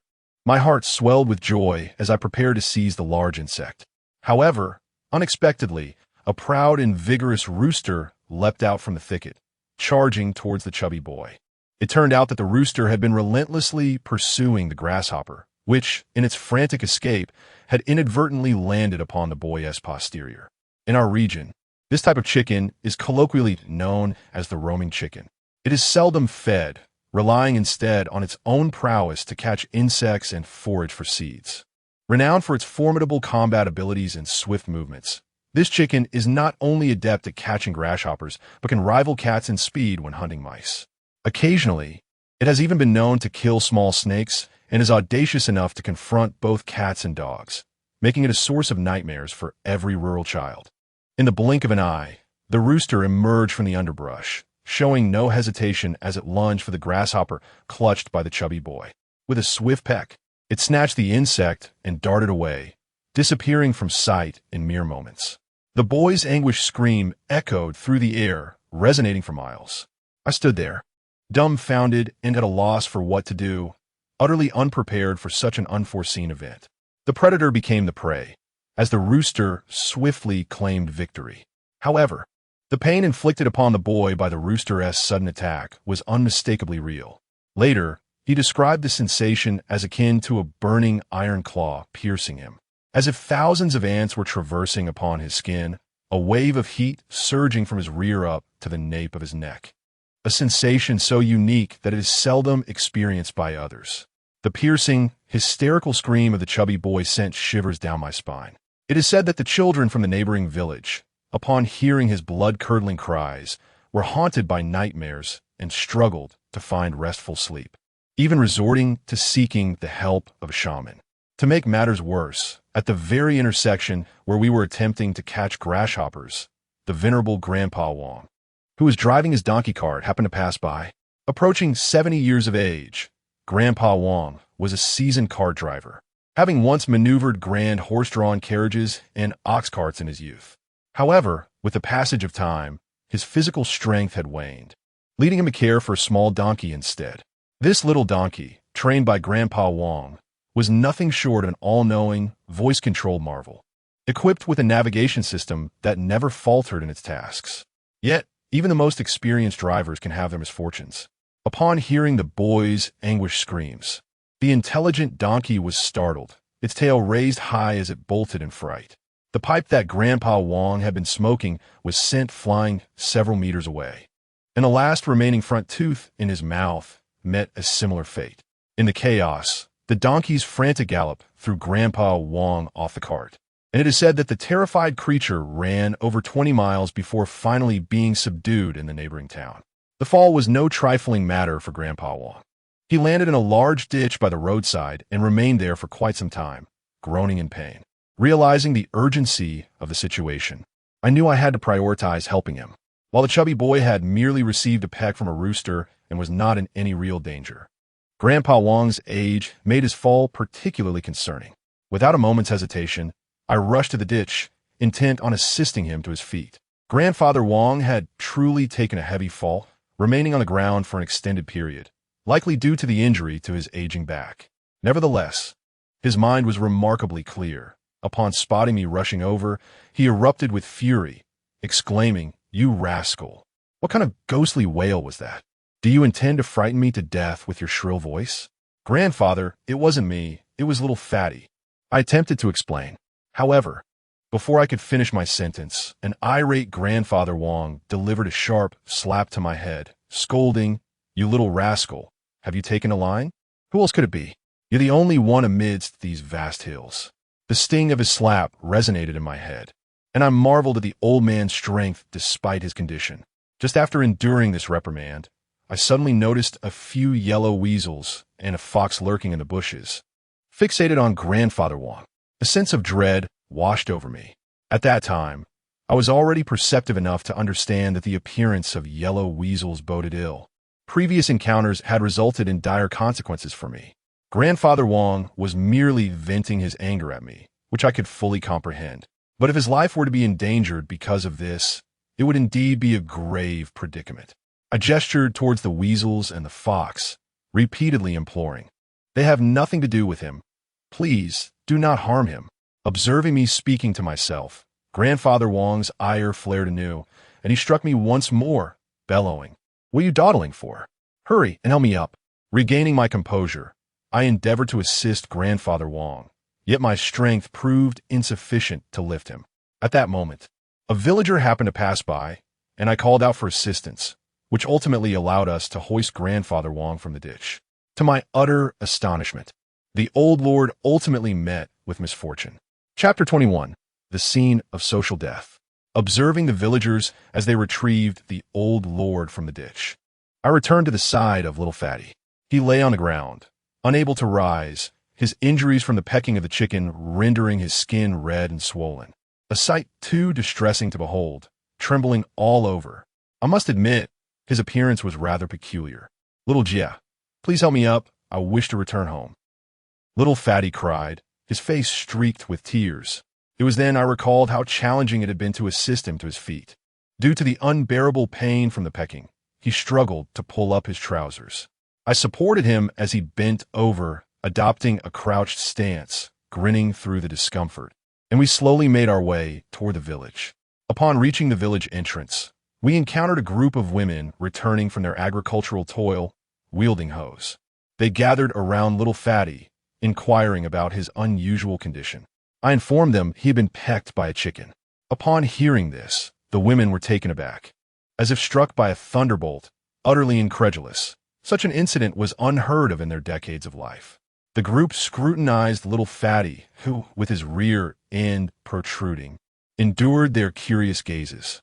Eventually, they concluded I ought to take him to the village infirmary for treatment. Thus, I continued to guide little Fatty toward the infirmary. Along the way, we encountered numerous villagers, each stopping to gawk at his peculiar state, inquiring about the circumstances, and bursting into laughter. In contemporary terms at that moment, little Fatty was indeed the epitome of a social demise. Another individual remarked that although he expressed great sympathy for the situation, he could not help but chuckle. I can comprehend such sentiments, yet little Fatty fails to grasp it.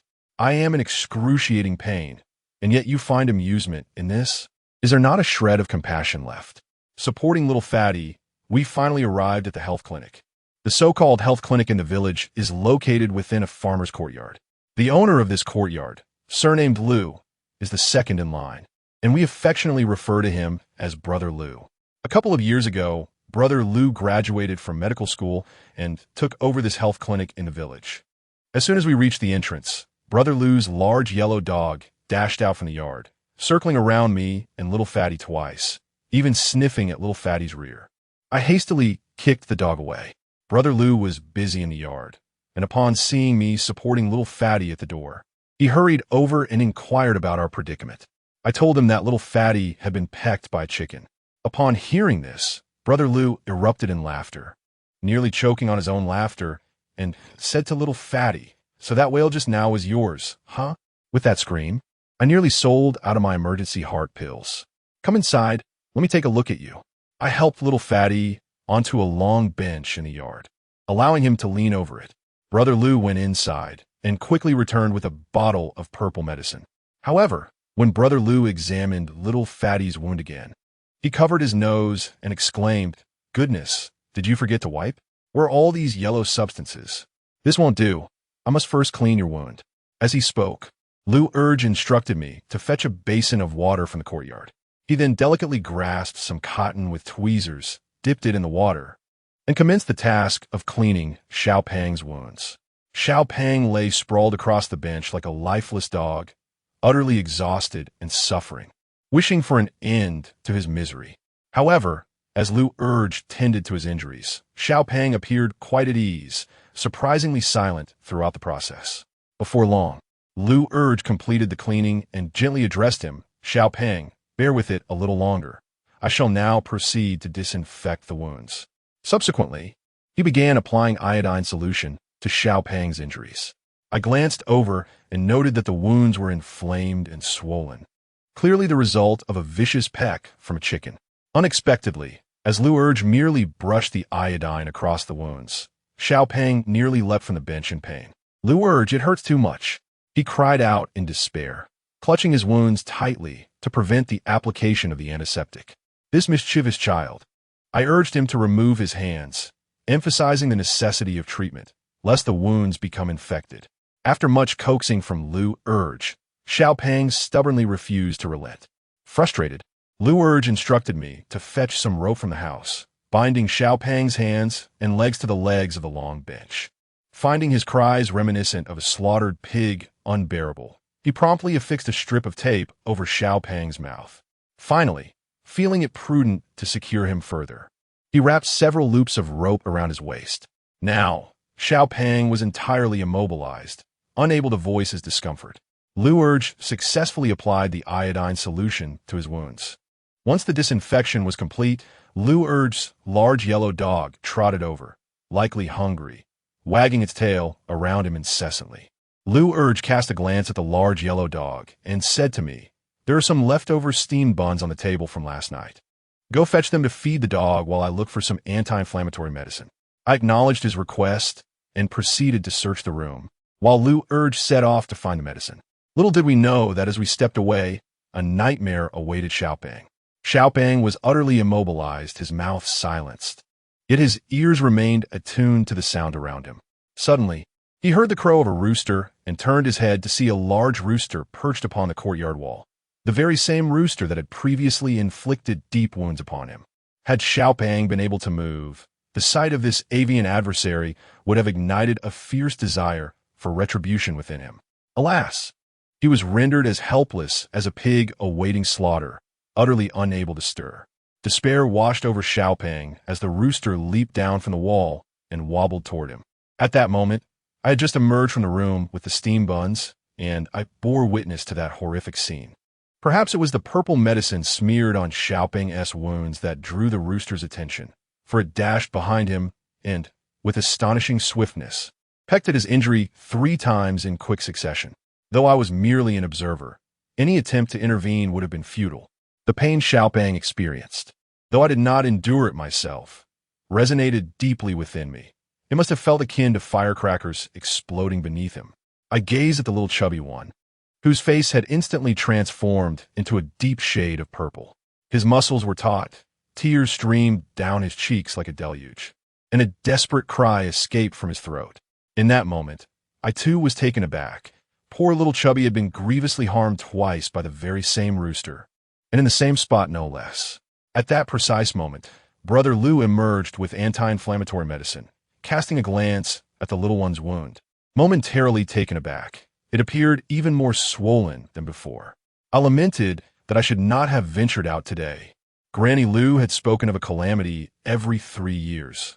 Could it be that little Chubby was destined to face my misfortune today? Chapter 22.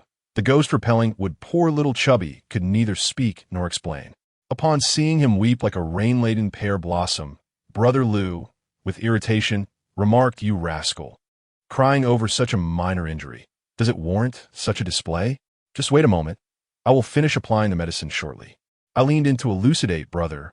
That rooster returned and pecked little Chubby 3 more times. Brother Lu looked around but failed to spot the rooster, saying, "Where is the rooster?" "It's nowhere to be found. It must have run away," I replied. "Let us not dwell on that. You should feed the dog first. I will be done here shortly." As Brother Lu focused intently on applying the medicine to little Chubby, I sighed in resignation, glancing at him to see the despair settling in his eyes. I then tossed a dry bun I found in the room to the big yellow dog, which appeared disinclined to eat it. After a sniff, it trotted to the side and lay down. To my utter astonishment, that insufferable rooster unexpectedly reappeared, striding directly towards the desiccated bun, snatching it up in its beak before scuttling away. Although the big yellow dog was reluctant to consume the bun, the sight of the rooster pilfering its possession incited a fierce pursuit. The rooster, in a state of panic, dashed towards Lu Urge, darting beneath him. The yellow dog, fixated solely on chasing the rooster, collided with Lu Urge with considerable force. Weighing several dozen kilograms, the impact was formidable. At that moment, Lou Urge was busy using tweezers to apply antiseptic ointment to the little fatty, inadvertently causing further injury. The unfortunate little fatty, already battered by the rooster's relentless pecking, succumbed to this additional blow, his vision fading to black as he fainted.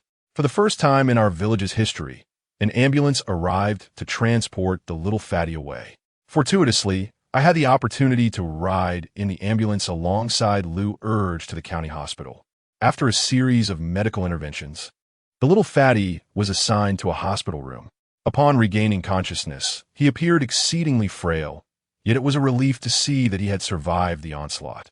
It seemed he was not destined for misfortune after all, and I breathed a sigh of relief. To my surprise, in the same hospital room as the little fatty was none other than Grandpa Wong, who had been unceremoniously tossed from a donkey cart due to the little fatty's earlier shriek. The old gentleman was gravely injured, lying motionless on his hospital bed. Yet he remained conscious. As I turned my gaze towards him, I found that he was also looking at me. For reasons unknown, I sensed something peculiar in the way he regarded me. He smiled, but the smile bore an unsettling quality. Simultaneously, I noticed a faint red glow swirling above his head. I could not comprehend why I was witnessing such phenomena, yet an ominous premonition gnawed at my heart. Meanwhile, my parents and grandfather were in a frenzy, searching for me throughout the village in vain. They later learned that I had accompanied Brother Lou on an ambulance to the county hospital, which sent a wave of shock through them, fearing something dreadful had befallen me. Coincidentally, on that very day, Granny Lou from Sanksley came to visit. She had calculated that this was the day I was to face my tribulation, so she had come specifically to assist me in overcoming it. Upon hearing that I had gone to the hospital, she joined my parents and grandfather in their quest, arriving at the hospital only to find me perfectly fine, while the one lying on the bed was actually little Fatty, who, to my relief, appeared to be in no serious condition. My grandfather felt immense guilt over my escapade, lamenting that it was entirely his fault for having indulged in a bit of wine. In the brief moment he closed his eyes, I had vanished without a trace. Naturally, my father did not blame me for the incident.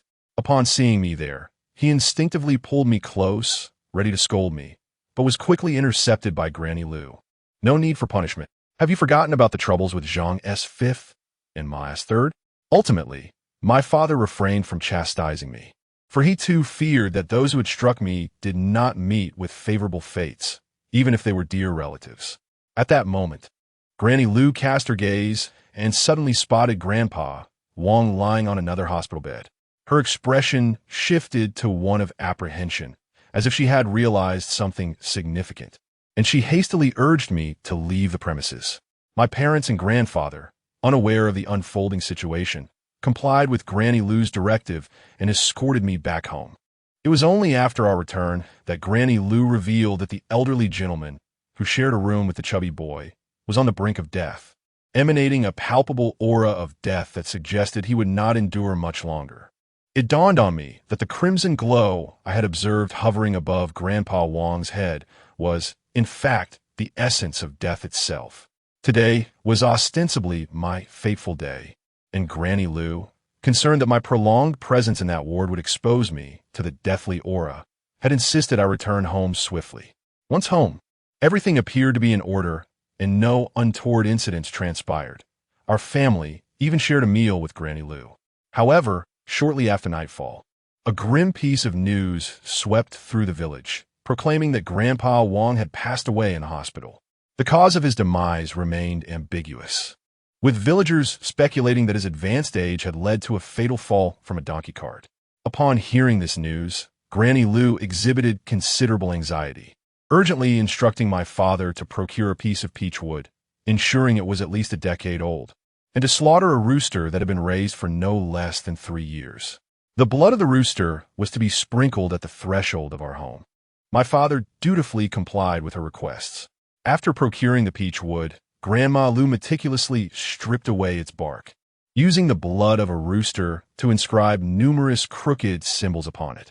This marked piece of wood, inscribed with protective runes, was then placed at our doorstep by my father.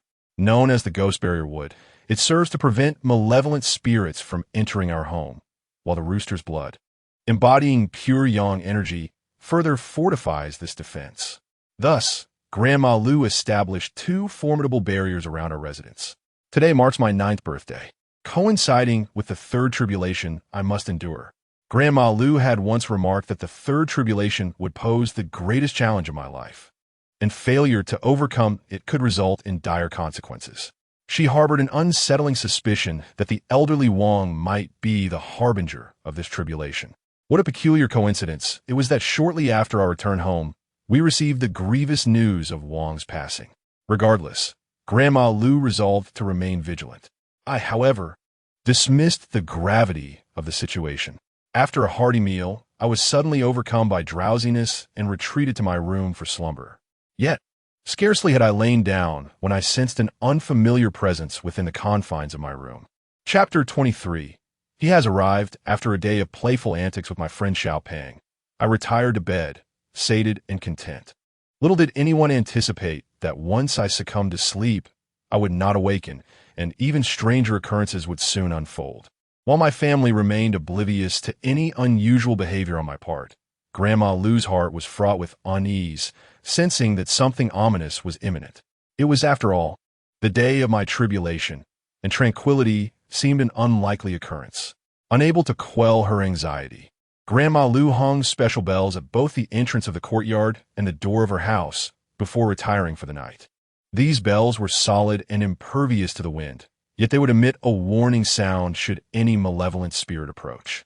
Although she had previously placed ghost-repelling wooden stakes at the entrance and scattered chicken blood at the door, rendering it nearly impossible for ordinary spirits to breach her sanctuary, Grandma Lu still sensed an underlying unease and chose to implement additional precautions. Upon returning indoors, a sense of unrest enveloped her.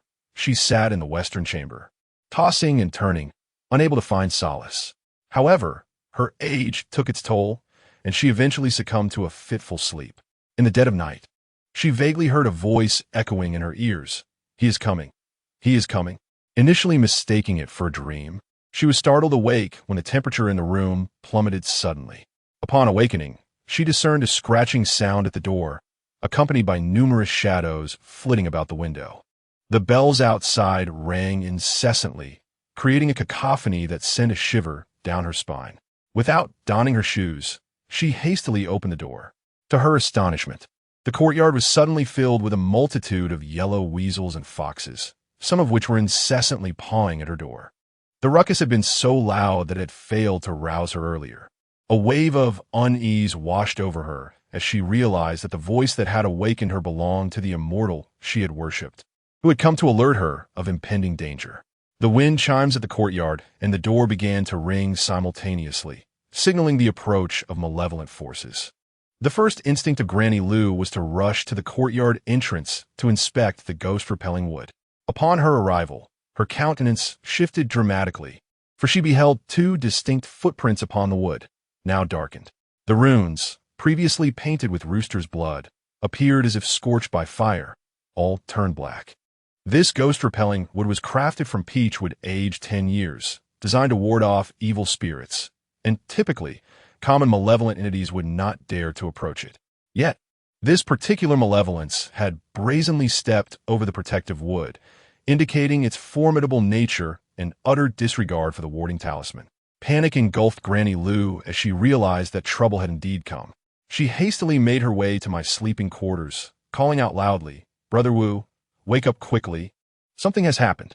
However, despite her repeated calls, neither my grandfather nor my parents stirred.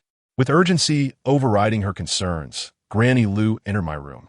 At that time, I was already 9 years old, having long since shared a separate room from my parents. Upon entering, she found me enveloped in a crimson hue, particularly my small face, which was flushed as if ripened like a red apple.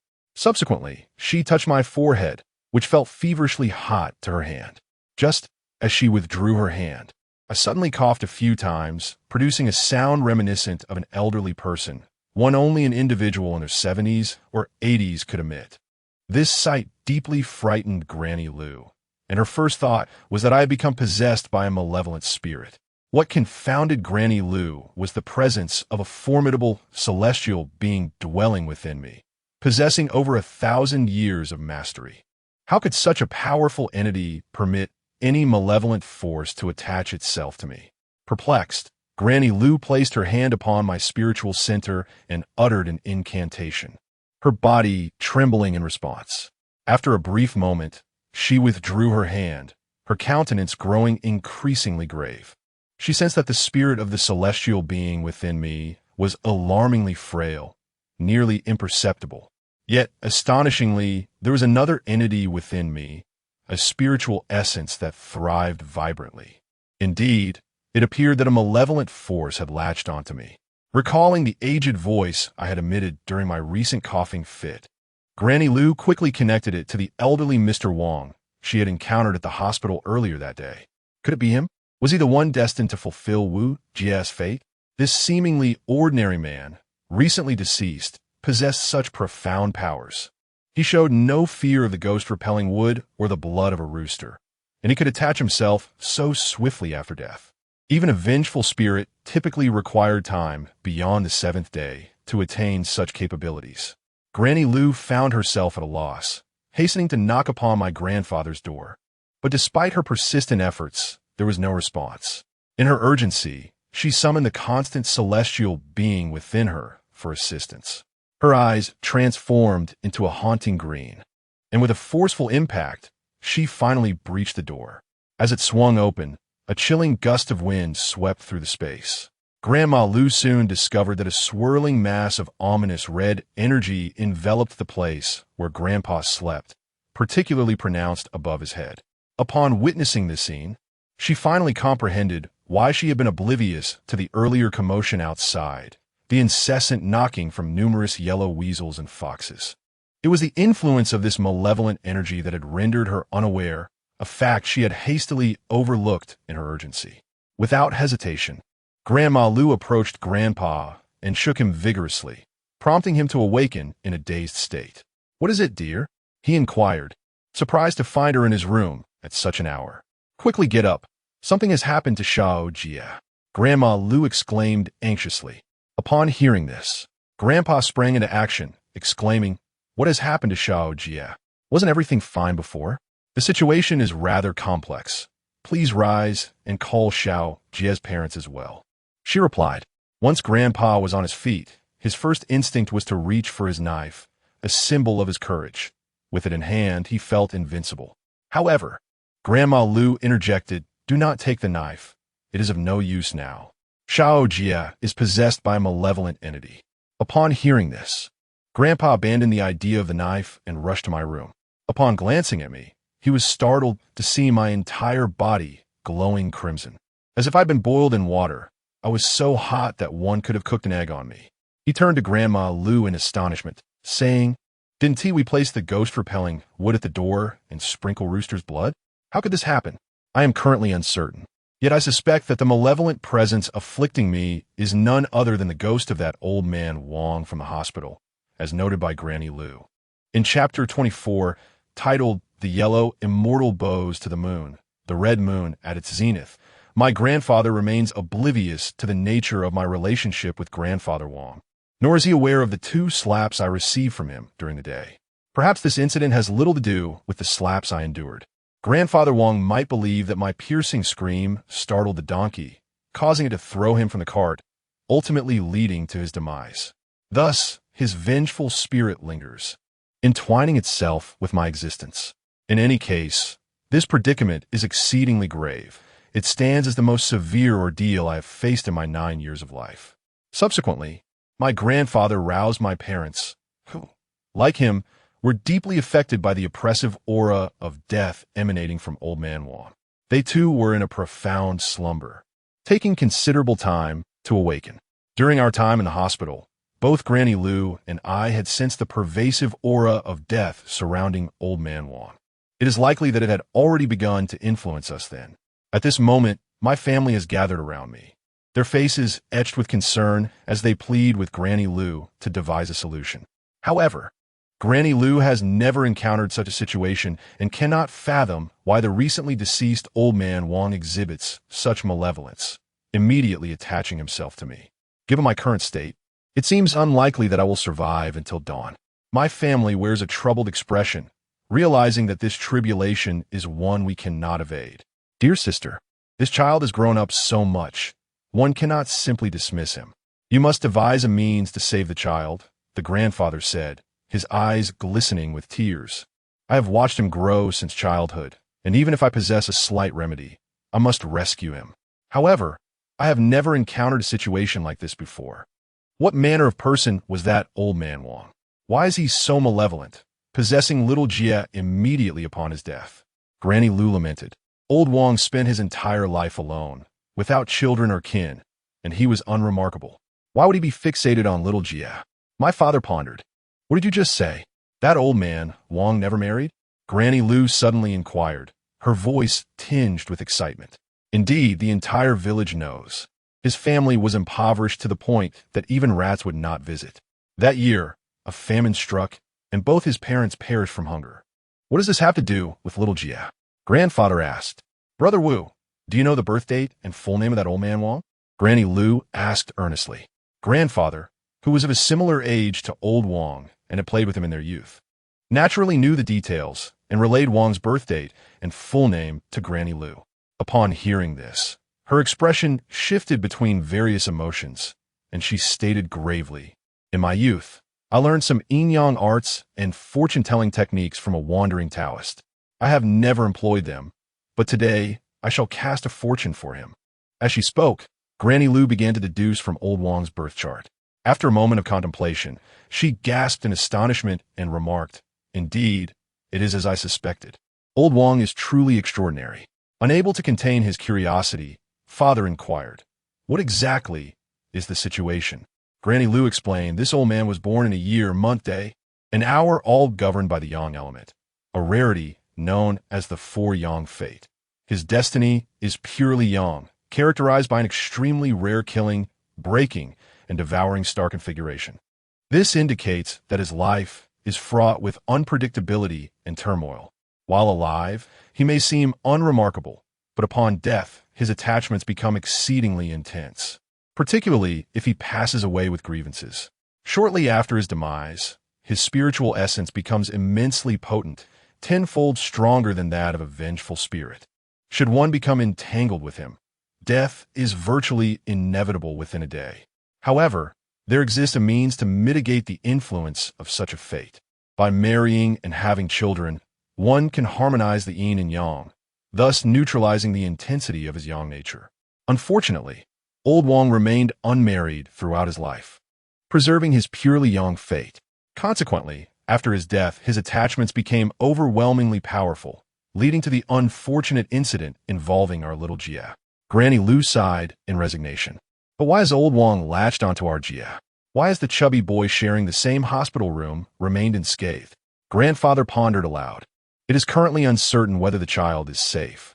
Today marks the day of the third tribulation, and it is not surprising that the old man, Wang, has entangled himself with him. Moreover, the child's fate is exceptionally unique. I once attempted to divine it, but everything was shrouded in ambiguity, and I could discern nothing, perhaps due to my insufficient cultivation, as Granny Lu remarked.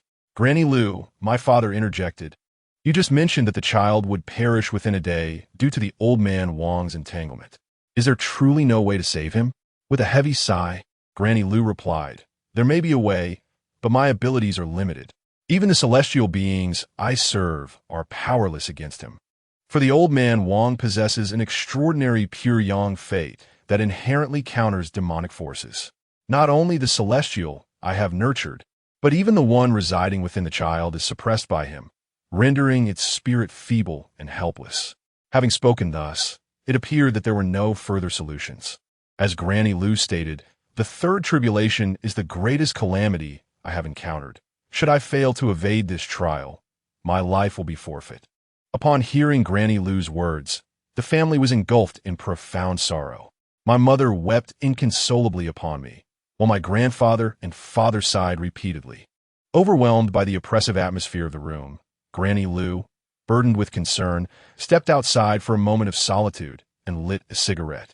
As her gaze inadvertently drifted upward, her eyes widened in astonishment. Above her, a crescent moon had inexplicably transformed to a crimson hue, a deep blood red, while the Big Dipper gathered, and the Z-Way star flickered uncertainly.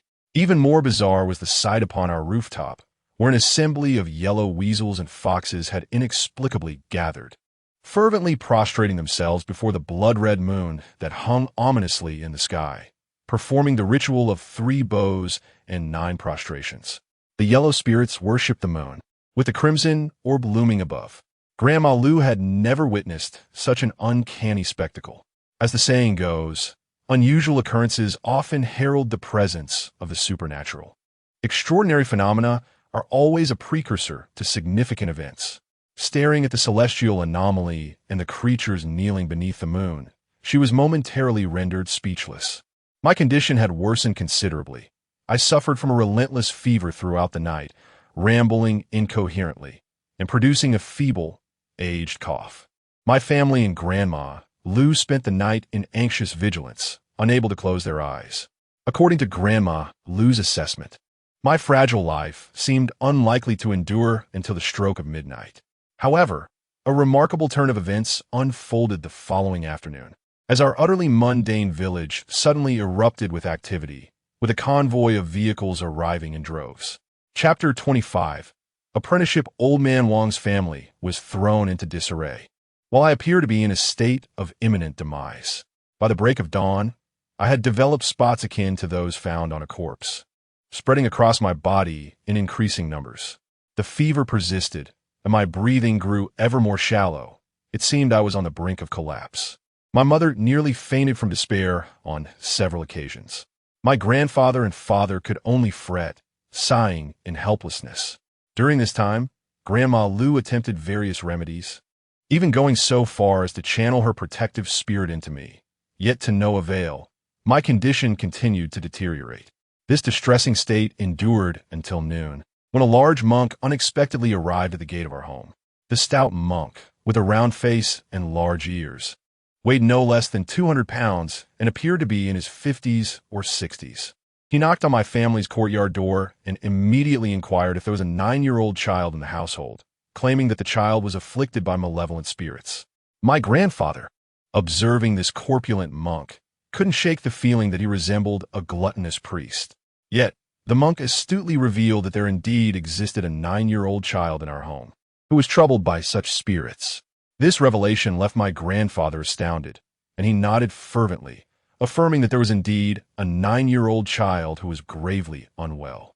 He asked the monk what his intentions were. Upon hearing this, the monk nodded and replied, "That is good. I wish to take him as my disciple. I can remedy his condition. As long as you agree to let him become my apprentice, I shall restore him to health immediately." My grandfather hastily summoned the family and Mrs. Liu, announcing that a monk had arrived who could heal me. However, he harbored lingering doubts about the monk's credibility, as his rotund figure hardly resembled that of a genuine monk. Mrs.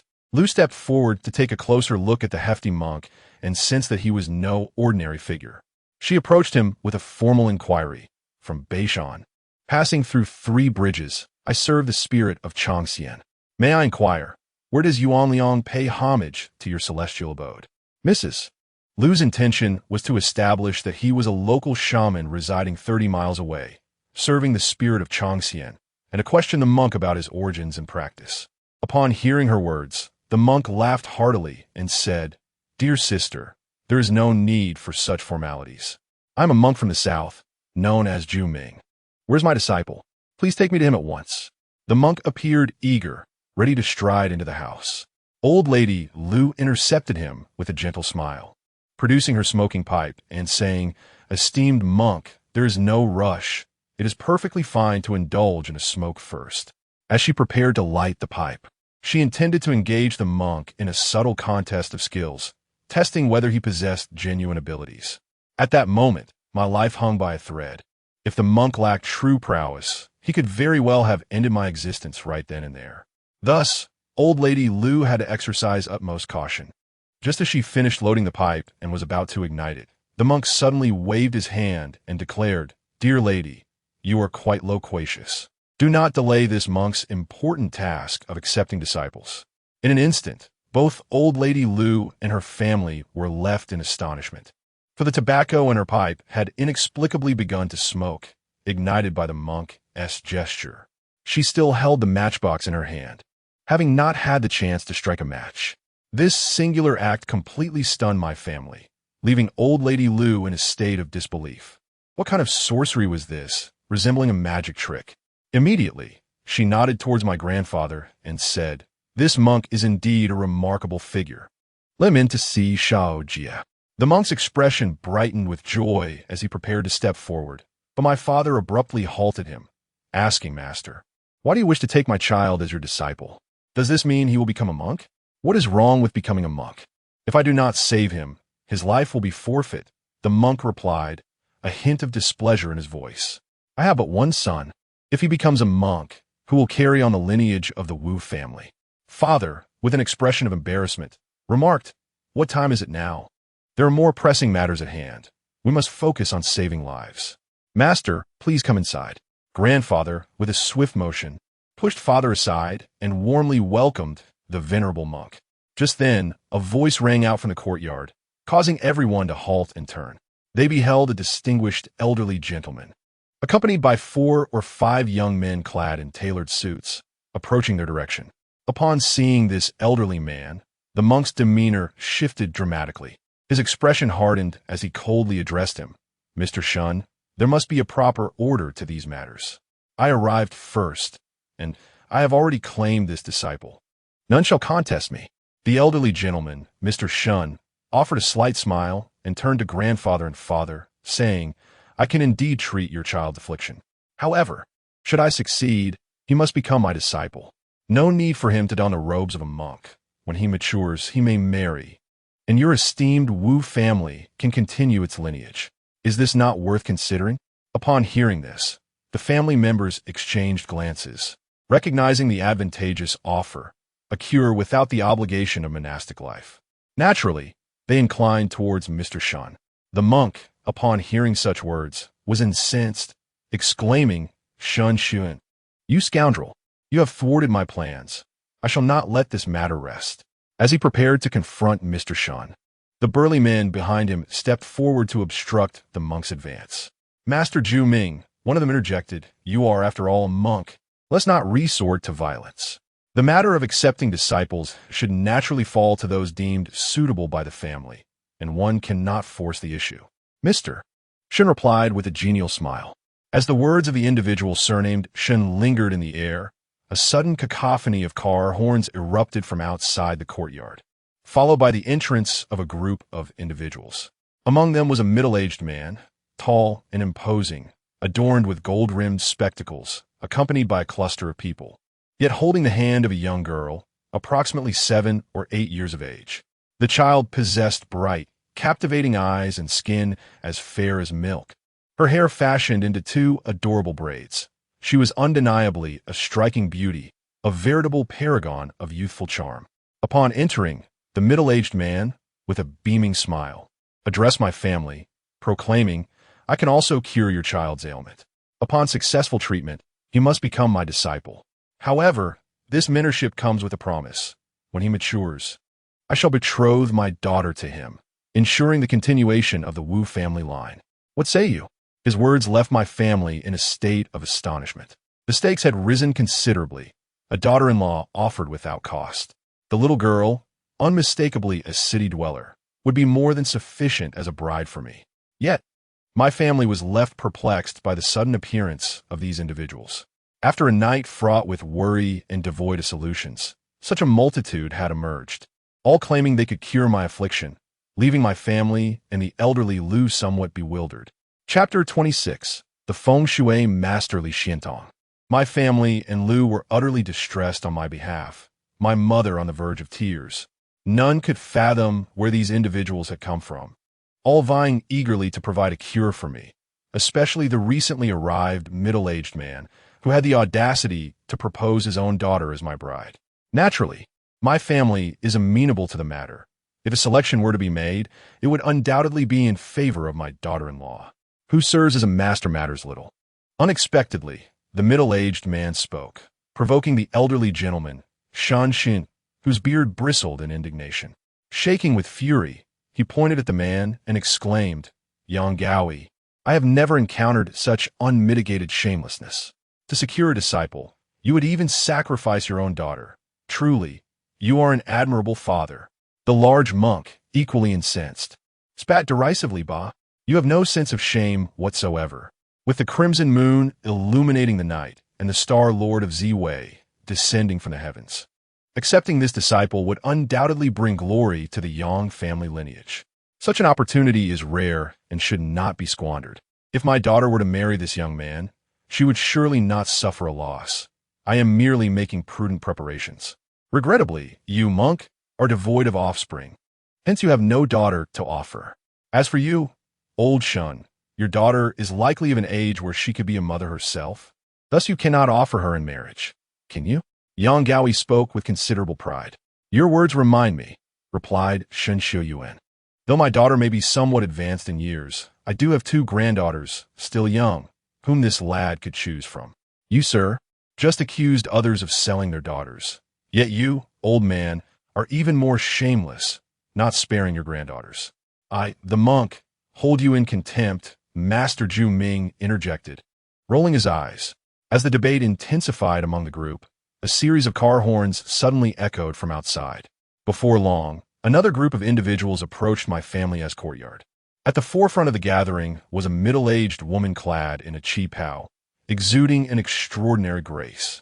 She appeared to be in her 40s, yet her allure remained undiminished, rendering her remarkably attractive. Trailing behind her were several young ladies, each in their 20s, each possessing an exquisite beauty that could rival the finest blooms. The middle-aged woman approached with a gentle smile, articulating her thoughts as she walked. You needn't quarrel amongst yourselves. Although this child is undoubtedly a chosen one, his life will be fraught with challenges. To take him as a disciple is not a simple task. You gentlemen, despite your good intentions, may lack the nurturing qualities required. Allow me to take him under my wing. I shall care for him as if he were my own child. As for finding him a suitable partner, I, Ma Yuling, have the most female disciples, and I intend to recruit several younger ones as well. When he matures, he may select from amongst them, which would surely be far better than your offerings. The moment the enchanting woman approached, the others stood in stunned silence, momentarily rendered speechless. My father and grandfather exchanged glances, and my father promptly remarked, "Ah, this is splendid. A woman with such thoughtfulness will surely care for our little Jia well." My grandfather, too, found the prospect agreeable, nodding in approval. In an instant, our home was filled with esteemed guests, crowding the courtyard as they completely overlooked my unconscious form still lying in bed. The entire family was preoccupied with selecting a daughter-in-law right there in the yard. Beside her, Granny Lu was utterly taken aback. Upon reflection, she realized that the extraordinary celestial phenomenon observed the previous night, when the yellow immortal worshipped the moon, the red moon hung prominently, and the Ziwei star shimmered, was indeed orchestrated by the yellow weasels and foxes. They had deliberately conjured this spectacle to signal to those adept individuals that I was in peril, urging them to traverse great distances to my aid. My destiny was exceptionally unique, and in conjunction with the magical incantations of these yellow weasels, this bizarre celestial display came to fruition. On the street outside my home, at least a dozen vehicles were parked, an impressive sight for our remote village, typically devoid of automotive presence for weeks at a time. The sudden influx of so many cars, particularly the striking tiger-headed models, ignited a wave of excitement among the villagers, who gathered at my doorstep, utterly bewildered by the unfolding events. However, the attendees were not limited to those present. Many others merely peeked at the scene before swiftly departing. These individuals had also come seeking disciples, but upon witnessing the 4 eminent figures in my courtyard, their confidence waned, and they quickly abandoned any hopes of competing, choosing instead to leave without further ado. The first to arrive, a large monk, glared at the remaining individuals and declared, "I assert that we, as wanderers of the martial world, must adhere to its traditions. As the first to arrive, I must emphasize the importance of precedence. Hence, this disciple shall rightfully belong to me." The old man Shan Xuan remarked, "Indeed, We must adhere to the conventions of the martial world. To take on an apprentice, one must have the consent of their family. It would be prudent to allow their family to make the selection. Whoever they choose shall suffice. I believe we need not quarrel over this matter. His words held merit. The acceptance of an apprentice undoubtedly requires the family's agreement. The middle-aged man, Yang Gaoi, nudged his daughter forward and said to my father, "Brother, we may soon become in-laws. Just look at how lovely my daughter is. Would she not make a splendid daughter-in-law for you?" My father glanced at the young girl, who was indeed strikingly beautiful, a rarity even among the 10 li and 8 villages. The girl, with her large, sparkling eyes, looked at my father and cheerfully greeted him. "Hello, uncle. Such a good child." "Truly well-behaved," my father stammered, feeling somewhat flustered, and then cast a pleading glance toward my grandfather. While my father found the proposal agreeable, he felt it was ultimately up to my grandfather to decide. However, my grandfather appeared equally perplexed, unable to reach a conclusion. The others present gazed eagerly at him, as if they were ready to raise their hands and exclaim, choose me, quickly." Just as my grandfather pondered his options, a figure suddenly squeezed through the crowd at the entrance of the courtyard. Compared to the 4 before him, this individual was unremarkable in appearance, clad in tattered Taoist robes, with a top knot held in place by a wooden stick and worn straw sandals on his feet. As he pushed his way through the throng, the crowd instinctively parted, largely due to the rather pungent odor emanating from him, suggesting he had not bathed in quite some time. "Cease your quarrels, for they bear no significance. This child shall be under my care," declared the elder Taoist as he made his entrance. The 4 distinguished individuals in the courtyard were rendered speechless, their expressions shifting dramatically upon recognizing the venerable figure. The beautiful woman named Ma Yuanling, upon seeing the elder Taoist, could not restrain herself and exclaimed, "Feng Shui, King Li Xiantong." The phrase "Feng Shui, King" did not quite register with my father. Instead, he scrutinized the ragged elder, clad in tattered robes and worn straw sandals, pondering what promises he could possibly offer our family, especially when others had already secured their brides. As the offers from the arriving guests escalated, my father's expectations rose commensurately. These individuals were either affluent or noble, and the audacity of this elder Taoist to claim my son as his disciple seemed rather presumptuous. However, the countenances of those present shifted upon encountering the elder. Surprise, reverence, and even a hint of unease played across their faces. "Master Li, it has been many years since you last graced us with your presence. Is your appearance this time solely for the sake of the child?" inquired the elder, known as Shun Shuyuan. "What do you think? Entrusting this uncut jade to your hands would indeed be a waste, if I did not take it. Should I leave it for you?" retorted the elder Taoist with a dismissive smirk. Yet, Shun Shuyuan did not take offense. Instead, he smiled and clasped his hands in respect, stating, "Since Master Li has come forth to accept disciples, I certainly lack the qualifications to vie with you. The paths of the martial world are long and winding. Master Li, may we meet again by fate." As he spoke, Shun Shuyuan clasped his hands, accompanied by several subordinates, and departed from the elderly Taoist. Throughout the encounter, the Taoist did not cast a single glance at Shun Shuyuan. Only after his departure did the Taoist survey the remaining individuals. "What are you lingering here for? Are you waiting to partake in lunch at my disciple's home?" The stout monk retorted indignantly. "That old Taoist is utterly unreasonable. I arrived first. Why should I become your disciple? I too wish to take on a disciple. Well then, would you care to spar with me? If you emerge victorious, you may take this disciple with you." The Taoist squinted at the stout monk. The latter, rolling up his sleeves and puffing out his cheeks, suddenly exclaimed, "You, oldly Taoist, are quite the bully. Farewell." With that, the stout monk stormed off, seemingly hesitant to challenge the Taoist. The remaining individuals, Yang Gaoi and Ma Yuanling, appeared equally apprehensive of the elderly Taoist. They both bowed respectfully and silently exited as well. These visitors arrived swiftly and departed just as quickly. With the roar of engines, the vehicles that had gathered at our doorstep vanished without a trace.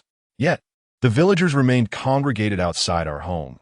Some even perched atop the courtyard wall, craning their necks to glimpse inside. In our humble Jiu Shan village, We had never witnessed such a throng of people. The villagers had never encountered so many vehicles or experienced such lively commotion. It was a mystery why so many strangers, seemingly affluent city dwellers, had suddenly descended upon our home. In truth, our family, including Grandma Lou, is currently in a state of bewilderment, unable to regain their composure for quite some time. At present, the only outsider remaining in the courtyard is the old Taoist priest, Li. It is at this moment that my grandfather finally comes to his senses, walks to the gate of the courtyard, and politely addresses the gathered villagers. All right, everyone, please disperse. Our little Jia is unwell, and the people we invited are here to attend to him. With that, my grandfather proceeds to close the courtyard gate. Upon my grandfather's return, the old Taoist priest directly inquires, "Where's my disciple? Quickly take me to see him." At this juncture, my father steps forward hesitantly and asks, "Reverend, do you intend to take my son as your disciple?" The old priest non-committally nods in affirmation. My father cautiously continues, "May I inquire if my son can marry and have children while being your disciple?" The priest responds candidly, "That is certainly not an issue.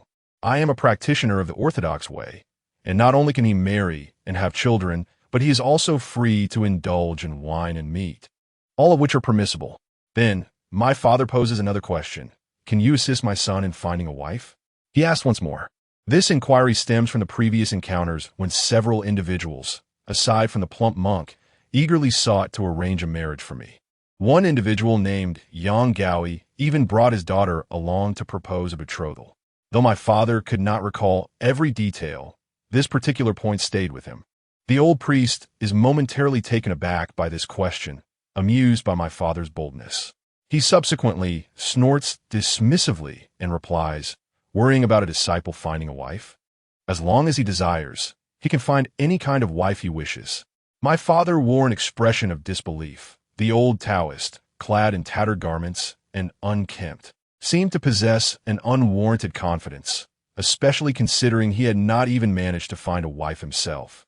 At that moment, my grandfather approached and courteously remarked, "Revered Taoist, it is perfectly acceptable for you to take on an apprentice, but you must first attend to the child, for he is on the brink of death. The child's condition is such that, should I intervene, the effects would be immediate. However, before I proceed, there's a matter I must clarify," the old Taoist said solemnly. "You may speak. As long as the child survives, I shall agree to any terms," my grandfather replied earnestly. "Once the child recovers, I shall accept him as my disciple. But he must be taken away, and for a decade, he shall have no contact with his family." The old Taoist gazed at my grandfather. Upon hearing this, the entire family was taken aback, and my mother anxiously inquired, "What if we miss him? Can we not visit him?" "No, during this period of cultivation, he shall not return home, nor shall you be permitted to visit. Do not ask why. There is no reason," the old Taoist stated with unwavering firmness. My father, upon hearing this, felt a twinge of discontent. Previously, those who promised to treat my illness had merely mentioned taking on an apprentice without stipulating such stringent conditions of being taken away for 10 years with no visits allowed, and even the implication of marrying off a wife. This old man offered nothing and yet imposed such harsh terms. Now, it was too late for regrets. Those individuals had departed, leaving no means of contact behind. At last, it was Grandma Lou who spoke up, stating that in these times, there was no other recourse. All that mattered was that the child could survive and grow up healthy. Everything else was of little consequence. Her words resonated with truth, and ultimately, the family had no choice but to acquiesce to the Taoist terms. Subsequently, they invited the Taoist into their home. At that moment, I was gravely ill, my body marked by numerous dark spots, my complexion ashen and devoid of any color, and my breath had become exceedingly faint. The elderly Taoist approached my bedside, gazing at me for but a moment before muttering to himself, "Born of a demonic womb, destined for misfortune, a lifetime fraught with 18 tribulations, each one threatening your very existence. Yet you have encountered me, Li Xiantong. Consider yourself fortunate." Thereafter, the old man placed his hand upon my crown and bellowed, "Come forth." Chapter 28. The four great sects, his thunderous shout reverberated through the room, causing the ears of those present to ring. nearly shattering their composure. I could not discern the method employed by the old Taoist, but following his commanding yell, a dark mist suddenly erupted from my crown. With a swift motion, the Taoist grasped the mist and confined it within a gourd of wine. He shook the gourd, took a sip, and exclaimed with delight, "The soul of the four-yang destiny, infused within the wine, has an unparalleled flavor." The Taoist then secured the gourd at his waist and addressed the family, saying, "Allow my disciple to rest for a few days. I shall return in 3 days to escort him away." With that, the old man departed gracefully, leaving the family in a state of stunned silence. Is this truly the end? Granny Lu had toiled throughout the day, only to find herself at a loss, while that old Taoist resolved everything in less than a minute.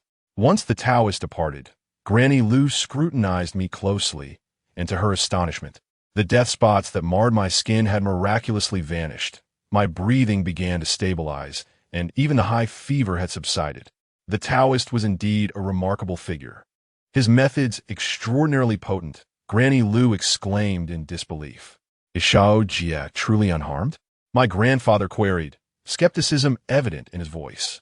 Granny Lu nodded emphatically, assuring him, indeed, the child is completely fine. After a few days of rest, he will be lively again. It seems fate has spared him. Through misfortune, he has found fortune. With the Taoist's guidance, Shao Jie will no longer have to fear calamities in the future, and will surely turn misfortune into good fortune. Upon hearing that I was safe, my family collectively exhaled in relief. However, the thought of that old Taoist returning in 3 days to take me away, leaving them without seeing me for the next decade, cast a shadow of worry over them once more. Especially my grandfather, contemplating the 10 years until we would meet again, feared he would be over 80 by then, uncertain if he would live to see that day. Granny Lu reassured him that he would surely live to a ripe old age, adding that although the nature of the old Taoist remained unknown, he undoubtedly possessed great powers. And under his tutelage, I would learn many skills. Granny Lu's words proved true. Later, I came to understand the true identity of my master. My master, namely Xiantong, was the king of feng shui in this world, possessing unparalleled expertise in the art of geomancy. The individuals who previously visited my residence were indeed remarkable, all eminent figures in the realm of feng shui. Presently, the discipline is characterized by 4 predominant schools: the 8-Mansion School, the Xian Kong School, the Yanggong School, and the Golden Lock and Jade Pass School, the latter of which is also referred to as the Transit Yang. The first to grace my home was the venerable monk, Master Ju Ming, a leading figure of the 8-Mansion School, which was founded by the Tang Dynasty monk. Master I Ching, an expert in calendrical science and astronomy. Its fundamental theory is predicated on the interplay of the 8 trigrams, the 9 stars, and the 8 mansions, in conjunction with the cyclical movements of the 9 palaces flying stars, categorizing individuals into the Eastern and Western 4 life types. This synthesis embodies the harmonious unity of heaven, earth, and humanity, serving as a direct manifestation of the He Tu and Luo Shu, profound and intricate in its wisdom. The elderly gentleman, Shan Xiao Yuan, is equally distinguished, being the head of the Xian Kong School. This school emphasizes the natural environment's geographic features, integrating the theories of the 3 periods of luck.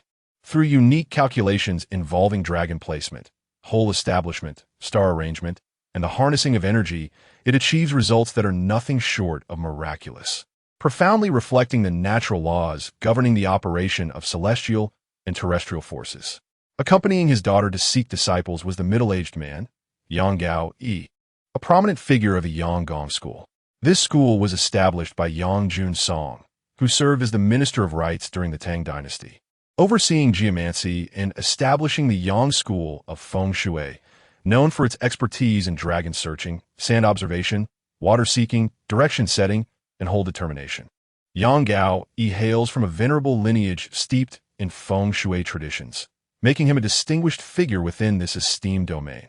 The last enchanting woman clad in a qipao is named Ma Yuanling, a formidable practitioner of the Feng Shui discipline known as Guoluinyang.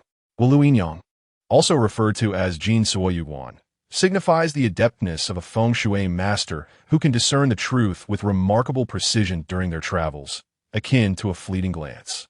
This illustrates the exceptional swiftness and accuracy of this school of thought. The term Jinsui Yuan conveys the idea of a rare and precious skill, marking its possessor as an individual of great prowess.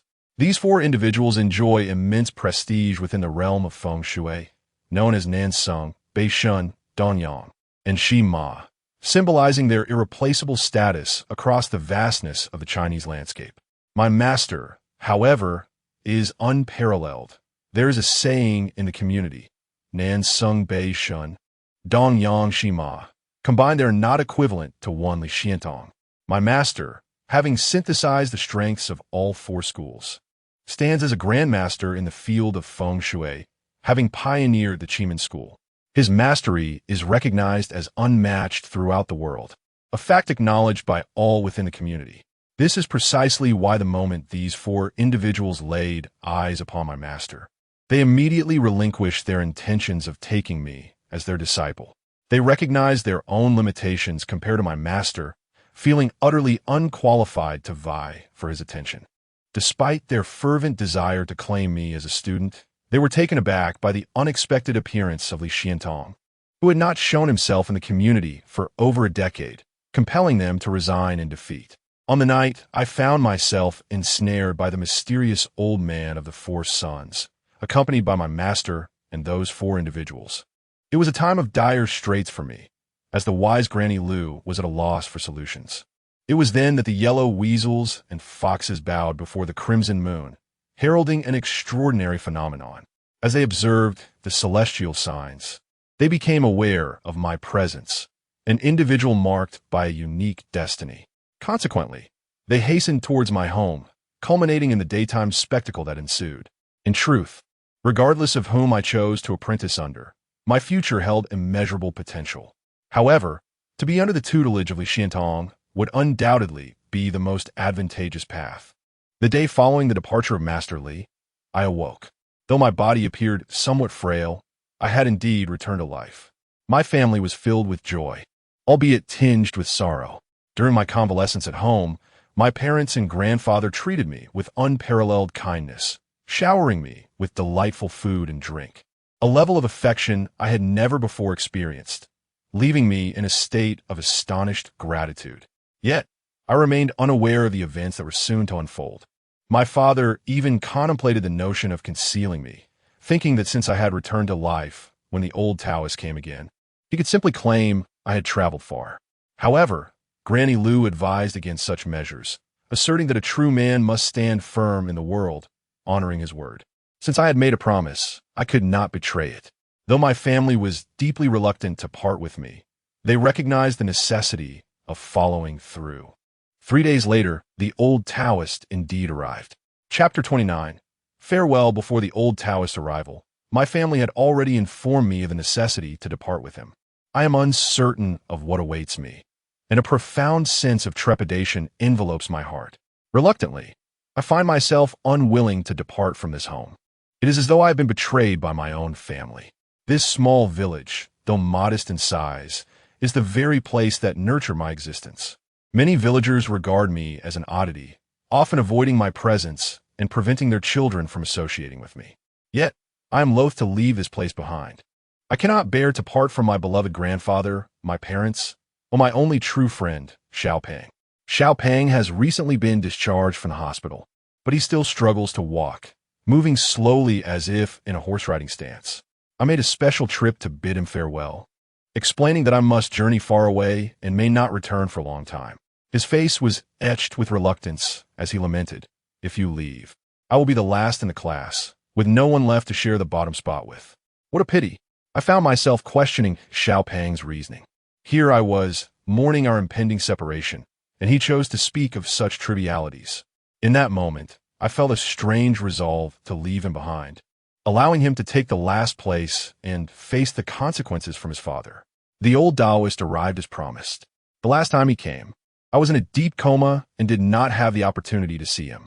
Upon encountering him now, despite his stern demeanor, I inexplicably felt a sense of kinship. as if he were destined to be my master. I cannot fathom why this feeling has arisen so suddenly. The old Taoist, Li Xiantong, appeared much as he did last time, clad in tattered garments, his appearance slightly superior to that of a beggar, yet not by much. Upon seeing him, my father immediately felt that accompanying this old man would not lead to a prosperous life.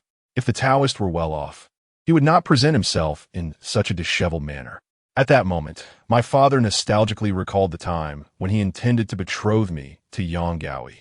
Who could have foreseen the sudden emergence of this old Taoist, scaring away the four suitors? As soon as he arrived, the Taoist cast a glance in my direction, seemingly inept at engaging in conversation, and insisted on taking me away without uttering any unnecessary pleasantries. My father grasped my hand and, with a hint of reluctance, said, "Taoist, why the haste? Let us share a meal before you depart. After all, you shall become my son's master. Though our home lacks extravagant delicacies, we can offer simple fare. Please, eat your fill before you go." "I cannot tarry, for I am pressed for time," the old man replied coldly. "Dare I inquire of you, Taoist?" My father hesitantly asked. "Proceed," the Taoist replied nonchalantly. "Why do you insist on taking my son as your disciple? This boy, aside from his peculiar appearance at birth, possesses no remarkable qualities. He does not apply himself in school, consistently ranking at the bottom of his class.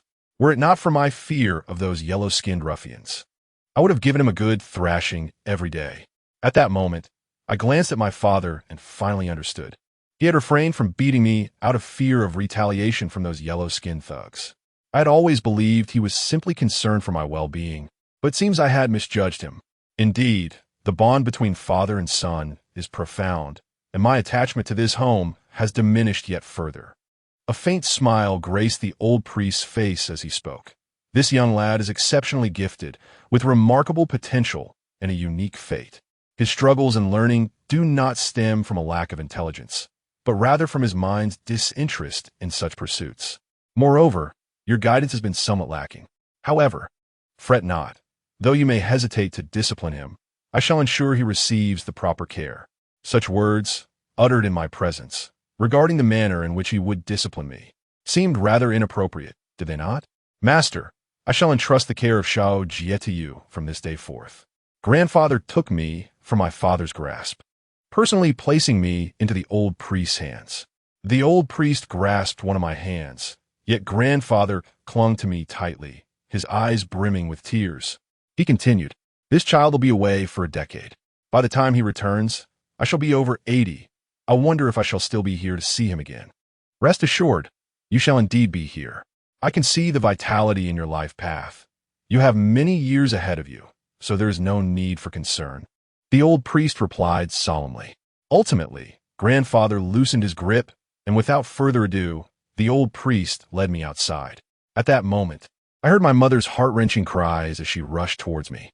She had remained hidden inside, fearing to bid me farewell, worried that her emotions would overwhelm her, preventing me from departing with the old priest. Now, I am truly set to follow that venerable old priest. My mother, ultimately unable to restrain herself, rushed out and embraced me tightly, weeping sorrowfully. Amid her tears, she implored, "Little Jia, from now on, you must take care of yourself, heed your master's words, and refrain from being mischievous.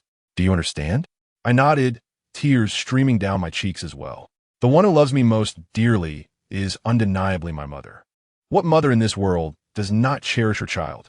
My mother is a person of great wisdom, fully aware that had it not been for that old priest saving my life, I would have long since perished. Thus, his request to take me as his disciple is entirely reasonable. She clung to me, sobbing for quite some time, reluctant to let go. However, the old priest, growing somewhat impatient, remarked, all right, it is not as if you will never see him again. I am taking this child to impart my teachings. You may return now." With that, the old priest firmly grasped my hand and strode towards the door. Standing at the entrance was a familiar figure, Granny Lu, who had watched me grow since childhood. Throughout the years, I had often seen her. This kind-hearted lady had always showered me with affection, bringing me treats as if I were her own grandson. Today, she had come specifically to bid me farewell. With red-rimmed eyes, Granny Lu first bowed respectfully to the old priest and then addressed him with reverence. Master, I know you possess extraordinary powers. I entrust little Jia to your care. The old priest nodded in acknowledgement and replied, Your efforts have been instrumental in my disciples' survival thus far, and I have no suitable means to express my gratitude. Here is a book for you. When you have time, do peruse it, as it may prove beneficial to you. The old priest retrieved an ancient tome from his belongings. The characters inscribed upon its pages foreign to my understanding. However, upon catching sight of the book, Granny Lu's eyes sparkled with excitement, her body trembling with fervor as she exclaimed, Taoist, this is far too precious. It seems inappropriate. The old priest replied non-committally, Is my disciple's life not worth more than this book? Granny Lu, as if she had stumbled upon a treasure, accepted the tome with both hands. Chapter 30. The Master-Disciple Ceremony. Thus, I departed from the village of Jioshan, where I had lived for 9 years, embarking on a new journey that would irrevocably alter the course of my destiny. Following the old priest, I entered the county town for the first time, boarded a train, and traveled for what felt like an eternity until we arrived in a grand city known as Yanbei. Despite the old priest's tattered attire, reminiscent of a beggar, our lodgings were unexpectedly splendid, a beautifully adorned siyuan, or courtyard house, accompanied by a rather intimidating servant. This man, appearing to be in his 30s, bore a thick beard and fierce eyes that emanated an aura of menace, instilling a sense of dread within me upon our first encounter. Yet, despite his fearsome appearance, he greeted both my master and me with utmost politeness. As soon as we met, he bowed and addressed us, Master, young master, you have returned. My master offered him a mere glance, dismissively waving his hand as he instructed, Huzi, prepare for the master-disciple ceremony. Huzi acknowledged the command and approached me, saying, Young master, please follow me. Tiger led me to a room where a splendid array of dishes had been prepared, all of which were delectable delights I had never encountered before. Having journeyed here, I was truly famished, and I devoured the feast at once, as if a tempest had swept through the table. Once I had satisfied my hunger and thirst, Tiger approached and said, Young master, you are indeed fortunate to be chosen as the disciple of our esteemed master. Do you realize that there are countless individuals aspiring for this honor? Yet, the master has selected you, which signifies that you possess extraordinary qualities. As for whether I possessed any remarkable traits, I was uncertain. After all, I consistently ranked at the bottom of my class, my academic performance unwaveringly poor. Perhaps this was what he referred to as exceptional talent. Subsequently, Tiger proceeded to explain to me the rituals associated with becoming a disciple. At that tender age of 9, it took me several arduous hours to absorb the instructions he imparted. Such a task was indeed daunting for a child my age.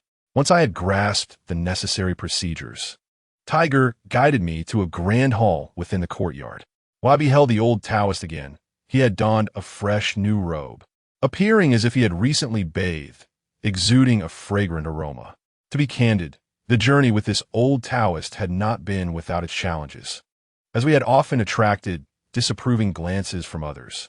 It seemed he had not bathed in quite some time. The odor emanating from him was rather pungent. As we traveled, the seats beside us remained unoccupied. It was only for the sake of the disciple ceremony that the old Taoist had taken the trouble to present himself so meticulously. Surprisingly, this transformation rendered him somewhat ethereal and dignified in appearance. Tiger led me before the old Taoist, compelling me to kneel.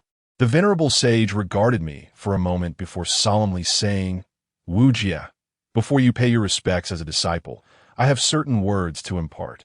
Your entrance into our esteemed Qi Men sect is predestined and cannot be contravened. Since you have joined our ranks, you must adhere to the regulations of the Qi Men school. First, you must not employ your acquired knowledge for malevolent purposes. Second, you must revere and honor your master, never defying your teacher. Third, I have yet to formulate that, and will address it at a later time. I was momentarily taken aback by his indecision. It seemed that he had not adequately prepared for the role of mentor. Even Tiger, standing nearby, visibly tensed, his expression betraying a hint of awkwardness. After a brief pause, the old Taoist continued, Our Qi sect is the foremost lineage of feng shui in China, vast and profound, replete with mysteries that you will come to understand in due course. However, our tradition has always been one of singular transmission. A master may only accept one disciple. For your sake, I have waited decades, and now that you are finally here, my efforts have not been in vain. Should you, in the future, take on a disciple, remember the same rule applies. You may accept only one. Do you understand? I understand, I replied. Very well, let us commence. With a grand gesture, the old Taoist signaled for the proceedings to begin. Following the instructions that Tiger had imparted earlier, I knelt upon the ground and, with a stammer, recited, "The teachings of the master are profound. Entering the fold to learn a skill is a means to sustain oneself and one's family. Wealth allows one to assist the world, while poverty cultivates personal integrity, passed down through generations." Once, there was a foolish individual named Wu Jie who fortuitously encountered a renowned master. He earnestly wished to enter his tutelage, to cultivate his body and mind, and to adhere to the path of virtue.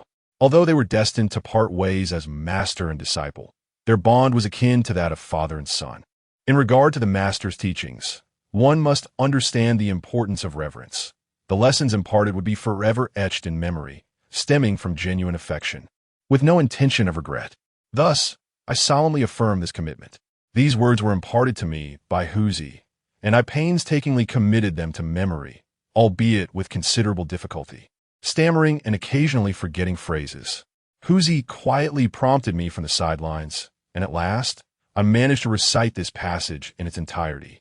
However, I hold a differing opinion regarding the phrase stemming from genuine affection, with no intention of regret. The decision to take him as my master was not truly my own. I was bewildered as to how I became his disciple in the first place.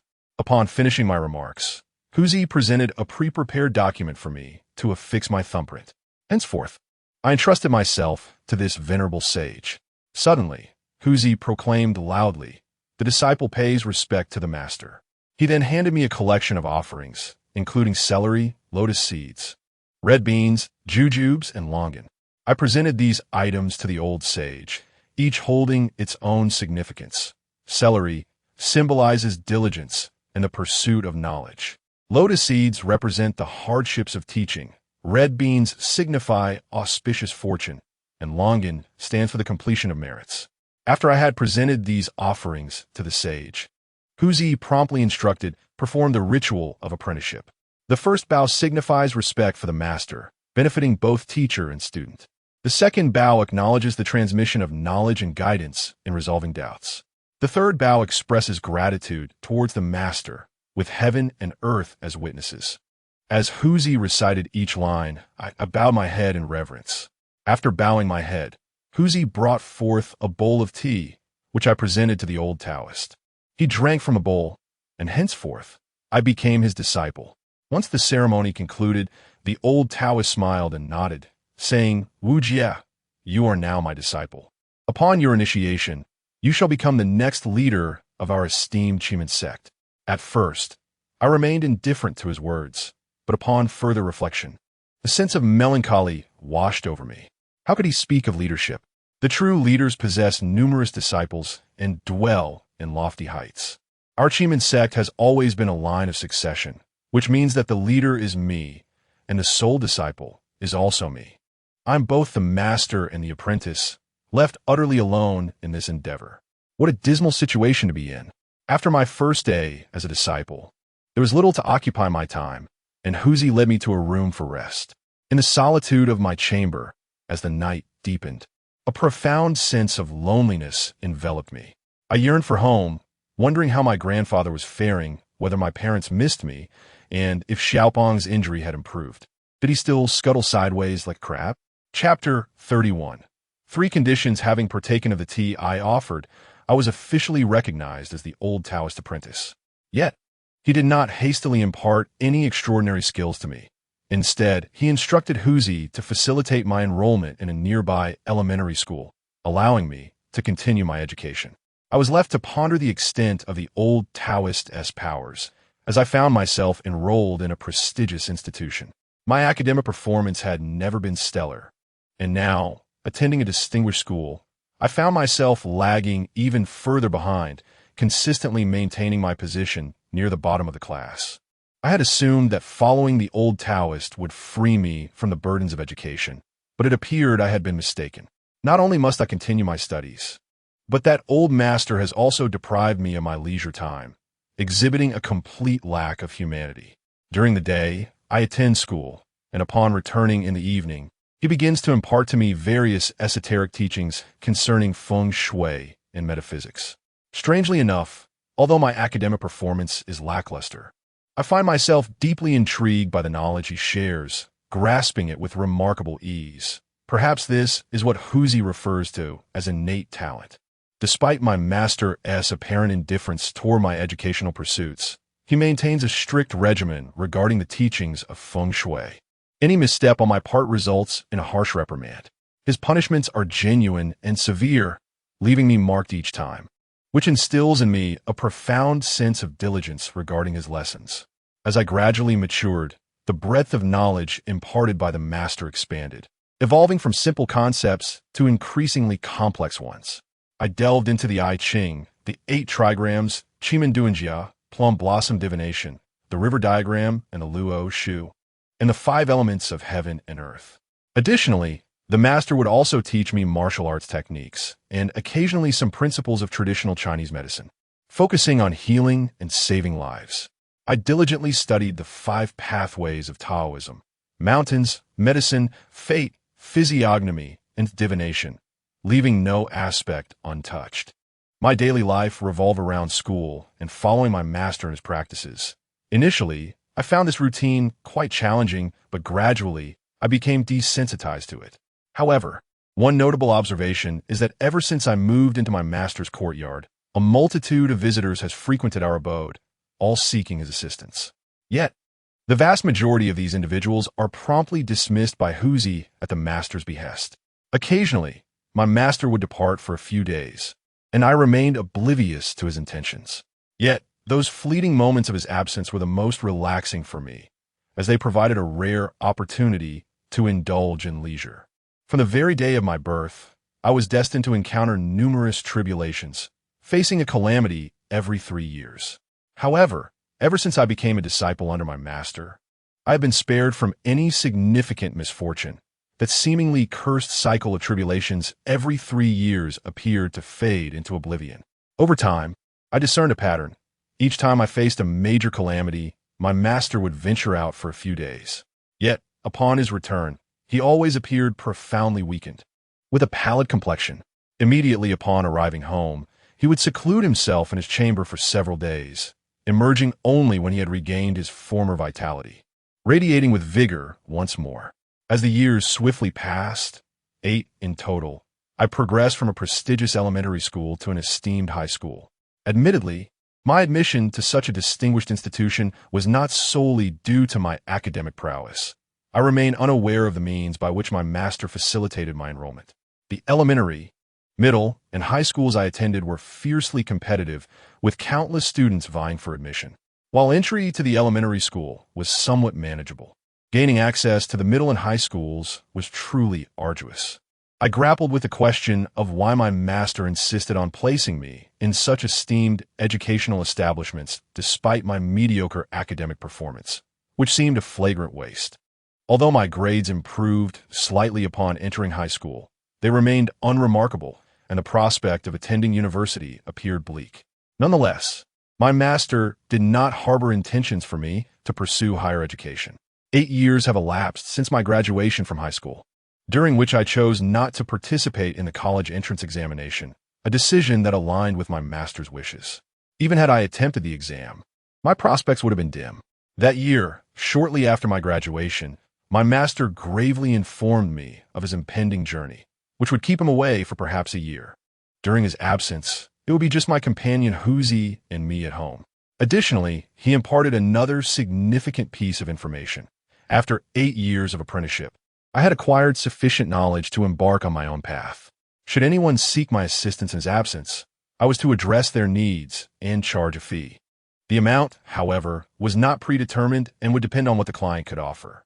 Yet my master laid down 3 conditions. Upon hearing them, I nearly lost my composure, feeling an urge to confront him. The first condition struck me particularly hard. Upon hearing it, I severed ties with him on the spot. He declared, "The first condition is that during my absence, you must earn 10 million from me and deposit it into the bank account I provided." The second stipulation was that once initiated into this craft, I was forbidden from pursuing any other means of livelihood. I was to rely solely on the esoteric knowledge I had acquired. Should I be discovered seeking alternative sources of income, he warned, I would face severe repercussions upon his return. The third and most crucial condition mandated that my first business transaction could not take place in Yembe City. It could be conducted anywhere else but there. These stipulations left not only me, but also Huzi, who stood by, utterly astounded. Especially that 10 million. To me, it is an astronomical figure. Since I became the disciple of this old man, let alone 10 million, I have never even seen what 1,000 looks like. Master, are you jesting about that 10 million? I said somewhat dejectedly. Do you perceive me as one who trifles with you? It is indeed 10 million. Not a single character can be omitted. Otherwise, upon your return, I shall break your legs, the master replied with an icy demeanor. Master, please refrain from threatening to break my legs. Even if I were to rob a bank, I could not possibly acquire 10 million a year. I lamented helplessly. That is of no concern to me. You must accomplish it, the old man remarked, appearing rather absent-minded, one hand digging for boogers while the other idly scratched his foot. Observing his smug demeanor, I truly wished to give him a thrashing, were it not for the fact that he is my master. The old man flicked a sizable booger away, wiped his hands on the sole of his shoe, and said, All right, I am leaving now. We shall meet again in a year. Remember the conditions I laid out for you. None must be overlooked. I gazed at his infuriating back, contemplating how such a master, who exploits his disciple, is best left unencountered. Just as my master reached the door, Huzi suddenly approached and said, Master, you are leaving for a year. Please leave us some living expenses. Chapter 32. Business opportunity. The old man turned around, smacking his forehead as he exclaimed, Look at my memory. I almost forgot. With that, he rummaged through his garments and produced a pouch of money, handing it to Huzi, saying, This sum is considerable. Spend it wisely. As he spoke, he swaggered away with an air of nonchalance. But upon reaching the door, he suddenly quickened his pace, running faster than a rabbit. With such speed, I couldn't shake the feeling that something sinister was afoot. Once the old man departed, I promptly approached Tiger and inquired anxiously, How much living expenses did the master leave us? Tiger counted the contents of the bag and sighed. Young master, this sum will hardly last long. We may well starve this year. How much exactly? I pressed. Around $867.35, Tiger replied. Why is there an odd figure? Surely this old man hasn't begged for these funds, has he? And with this paltry amount, he expects me to earn him 10 million a year? I was filled with despair. The old man was notoriously stingy, leaving us with only a few hundred for a whole year and forbidding me from seeking other means of income. It felt as though he intended for me to starve. Over the years, many individuals had come to this courtyard seeking my master's assistance with various matters, predominantly from Yembe City. Yembe, a first-tier metropolis, had many who were aware of my master's presence here, prompting them to seek him out. However, in recent years, most of those who sought my master's help had been turned away by him through Tiger, resulting in a marked decline in visitors, leaving the courtyard almost desolate. Thus, the notion of earning 10 million in a year felt like a mere fantasy, a dream filled with unattainable riches. Little did I expect that 3 days after my master's departure, a father and daughter would arrive at this very courtyard. Huzi mentioned that he arrived in a Rolls-Royce, which clearly indicated his affluence. Upon hearing this, I felt a surge of excitement. Little did I expect that after my master's departure, I would immediately encounter a lucrative opportunity. I promptly invited Huzi to bring them inside. Once they entered, I discerned that this father-daughter duo indeed harbored issues, particularly the father, who was shrouded in a dark aura, with a somber brow and a palpable malice surrounding him, suggesting that he was undoubtedly plagued by misfortune recently. After 8 years of training with my master, I had developed the ability to assess individuals at a glance. At that moment, I sat poised in the living room, and upon seeing Huzi escorting them in, I remained still, emulating my master's demeanor, establishing an air of authority. Since they sought my assistance, it was essential not to indulge them merely because they bore gifts, a lesson imparted by my master. Huzi respectfully announced, "Young master, this gentleman has come to see you."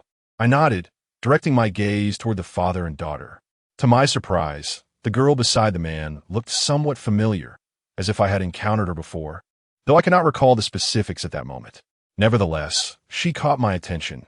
She appeared to be of similar age to mine, possessing delicate features, fair skin, and dressed in a simple floral dress, with her hair styled in a ponytail, standing obediently beside her father. The man glanced at me and courteously introduced himself, saying, "Greetings. I am Zhang Yuqing, the chairman of Yanbei Julong Group. I have come, through a friend's introduction, to seek out Master Li. Is he available?" "I apologize. My master has gone far away and will not return for a year," I replied. "This is our young master, Wu Jie, the sole disciple of the family head." Before leaving, the family head stated that for various matters, you may call upon the young master for assistance. Huzi interjected. Initially, upon hearing that my master was absent, Zhang Yuqing appeared somewhat disheartened.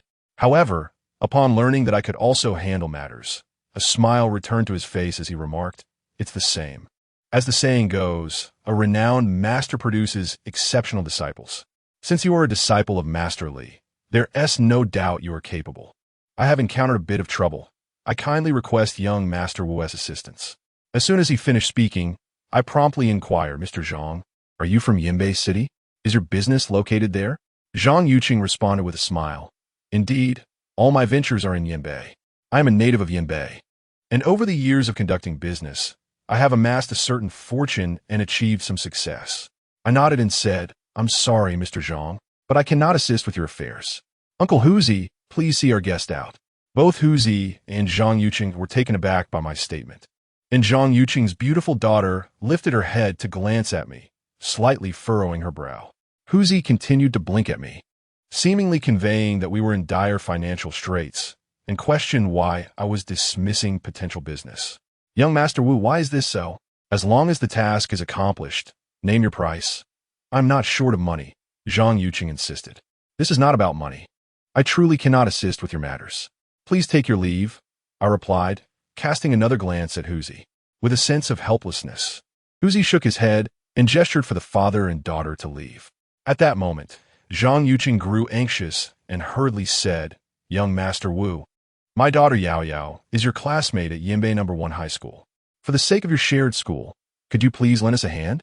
As soon as he spoke, I cast another glance at the girl, realizing why she seemed familiar. We must have crossed paths at school. She was indeed quite beautiful, likely a school belle. However, in recent years, I had been closely monitored by my master, following him for my training, leaving little room for distractions. So it was perfectly normal that I did not recognize her. "Which class are you in?" I inquired with curiosity. "I am in class 6 of the 3rd grade, the girl replied, her cheeks slightly flushed. Class 6 of the 3rd grade was no small matter. Yanbei No. 1 High School was the finest institution in the entire Yanbei City, and Class 6 was known as the elite class. Students placed in this class typically secured spots in prestigious universities, unlike myself, a mere slacker, fortunate not to have been expelled.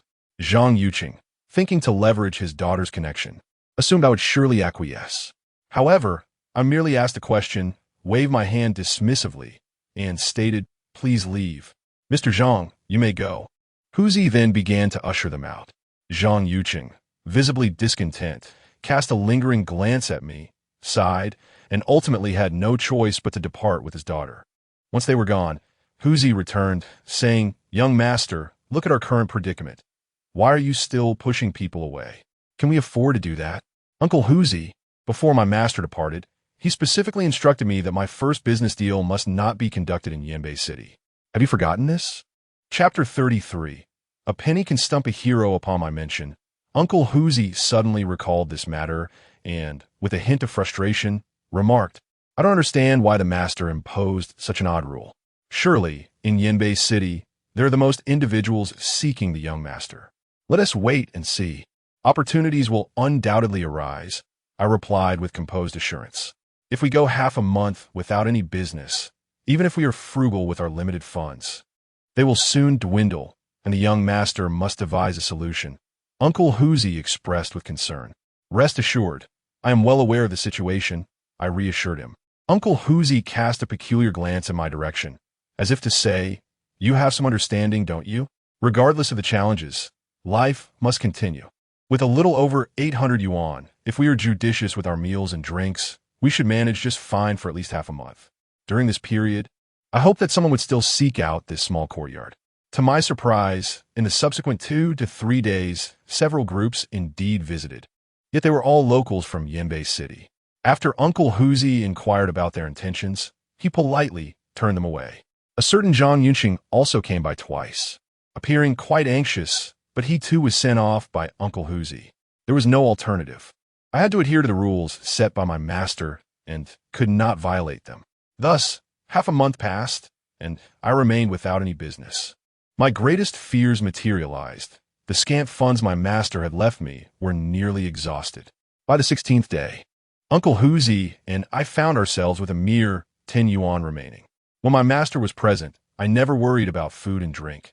However, the situation has changed drastically. I have truly come to understand the phrase, a penny can defeat a hero. I studied under my master for a full 8 years, acquiring numerous skills, yet I find myself at a loss for a place to apply them. Before my master departed, he must have disseminated the news that I would take over his affairs. Yet all I have encountered are locals from Yanbei City, rendering me utterly helpless. Perhaps this is my master's test for me. When I heard Uncle Hoosie mention that only 10 yuan remained, I asked him, Uncle Hoosie, please tell me the truth. Did my master leave you with any money? Are you all conspiring to test me? Uncle Hoosie was momentarily taken aback and replied, Young master, there truly is nothing left. You witnessed the money given by the head of the family. That was all of it. Did you not save any private funds? I persisted in my inquiry. By heaven, if I had saved even a single yuan. Stop. No more. I interrupted Uncle Hoosie with a sigh. It seemed we had indeed reached a point of utter despair. With merely 10 yuan left, I declared to Uncle Hoosie, let us go dine out. Uncle Hoosie looked bewildered. Young master, what can we afford with 10 yuan? It is barely enough for a bowl of vegetable noodles. How can we both eat? Calm down. We shall share one bowl of vegetable noodles. There is no rice, no flour, and no oil left at home, and you cannot cook. Dining out is our only option. I replied, Young master, with 10 yuan, we could buy some steamed buns instead and go without vegetables for a few more days, Uncle Hoosie suggested. Let us abandon that idea. 8 steamed buns for one meal would not sustain us for long. Indeed, Uncle Hoosie nodded and accompanied me to a modest eatery outside, where we ordered a bowl of vegetable noodles. As the dish was served, I glanced at Uncle Hoosie, whose eyes sparkled with hunger, and requested a small bowl from the proprietor. I delicately transferred a few strands of vegetables and noodles to my bowl, leaving the majority for Uncle Hoosie. His appetite was remarkably large. He consumed more in one sitting than my master and I combined. Of the 800 yuan living expenses, Uncle Hoosie devoured a substantial portion. Feeling somewhat embarrassed, he pushed a large bowl back towards me, saying, Young master, you are at a crucial stage of growth. You ought to eat more. I'm not hungry. Enough, you eat, I replied. I have a small appetite and cannot finish so much. It is better for you to eat. Just as we were exchanging polite refusals, a sarcastic voice pierced through the air behind us. Oh, I ascend this the handsome Wujie? You two are sharing a bowl of vegetable noodles. Is that sufficient? I turned around to find a familiar face, Wang Chuyang, my classmate. Beside him stood a beautiful girl from our class, Li Na. It is worth mentioning that Li Na once pursued me, but I declined her advances. It was not that I found her unattractive. On the contrary, she was quite lovely. However, my master imposed strict rules on me, forbidding any romantic entanglements during my apprenticeship. Had he discovered my involvement, I would have faced severe consequences. At the time Li Na pursued me, Wang Chuyang was also vying for her affection. After I turned her down, the two of them eventually came together. Thus, Wang Chuyang harbors a lingering resentment towards me, evident in his demeanor upon our encounter. When I was born, I possessed a visage reminiscent of a fox, adorned with a coat of white fur. However, as I matured, I blossomed into a striking figure, somewhat androgynous, akin to the youthful heartthrobs gracing today's television screens. During my high school years, I was not merely pursued by Lina. Several other female classmates, so not even from my class, also sought my affection, all of whom I declined. It was not due to an aloof demeanor, but rather a fear of retribution. For that old man could indeed be quite ruthless. Wang Chuyang, Lina, it has been quite some time. I maintained my composure and greeted them both with a smile. Old classmates, yet your circumstances seem rather dire. I cannot simply stand by. Allow me to treat you to a couple more dishes. I shall cover the bill shortly. Wang Chuyang let out a cold laugh, summoning the proprietor, and, without further ado, ordered 7 or 8 of the most extravagant dishes in the establishment. Uncle Huzi, upon witnessing the lavish spread before us, turned pale, realizing that Wang Chuyang would certainly not foot the bill, clearly intending to mock me. I exchanged a discreet glance with Uncle Huzi, signaling him to remain composed. After placing our orders, Wang Chaoyang and Lina settled in a nearby table, partaking in their meal. Lina appeared somewhat embarrassed, glancing furtively in my direction throughout the meal, while I feigned ignorance. Uncle Huzi found the meal tasteless, primarily preoccupied with the impending dilemma of settling the bill, whereas I had already devised a plan to indulge heartily and satiate my hunger before addressing the matter of payment. They swiftly finished their meal, and Wang Chuyang approached me, feigning nonchalance. Old classmate, allow me to cover the bill. I can see you're in a bit of a bind. No need, you go ahead. I'll take care of it myself, I replied, firmly believing that one should never sacrifice their dignity. Indeed, Wang Chuyang merely acknowledged my stance, stating, "All right, we'll take our leave then." Just then, he seemed to remember something and turned back to me, saying, "Old classmate, I forgot to mention something important. Tomorrow, at the Yanbei Grand Hotel, I'm hosting a dinner for our classmates to celebrate my college entrance exam results. I've been accepted into a prestigious university. You must come." Chapter 34. Attending the banquet at the Yanbei Grand Hotel is the finest establishment in Yanbei City. Dining there would undoubtedly cost several thousand yuan. This clearly indicated that Wang Chaoyang hails from a well-off family. During our school days, he was always clad in designer brands, a quintessential second-generation rich kid. Without a moment's hesitation, I nodded in agreement, stating, "All right, I will definitely attend." "Great, it's settled then." Wang Chuyang beamed with joy before inquiring, "By the way, how did you fare in your exams?" I did not participate in the college entrance examination. At this juncture, Wang Chuyang was well aware that I had not taken the exam. The entire class knew. His question was clearly intended to provoke me. Indeed, I almost forgot. Given your academic performance, whether you take the exam or not, the outcome remains unchanged. Not attending university does not necessarily preclude a successful future. After all, I've heard that scavenging can yield a considerable income these days. At your young age, there is certainly a promising path ahead for you. Wang Chuyang, with a serious demeanor, patted me on the shoulder. I smiled faintly and remained silent. However, Uncle Huzi, known for his fiery temper, could no longer contain himself and slammed his chopsticks onto the table. "What kind of talk is that? Who are you calling a scavenger?" "I'm just conversing with my classmate. It's none of your business," Wang Chaoyang retorted, displeased. Uncle Huzi, already rolling up his sleeves, was prepared to confront Wang Chuyang. Since their initial meeting, this lad had not uttered a single kind word, his tone perpetually laced with sarcasm, and Uncle Huzi had endured it for far too long. Yet, I intervened, signaling him to remain calm. Having known Uncle Huzi for many years, I was aware of his true prowess, once he resorted to violence. I feared he might seriously harm Wang Chuyang. My understanding of Uncle Huzi's past was limited. I only knew that my master had once saved his life, after which he had remained faithfully by the master's side, impossible to dislodge. "Old classmate, do not forget, tomorrow at 5:30 in the afternoon at the Yanbei Grand Hotel. Let us not miss each other," he said, taking Lina's hand as they made their way towards the exit.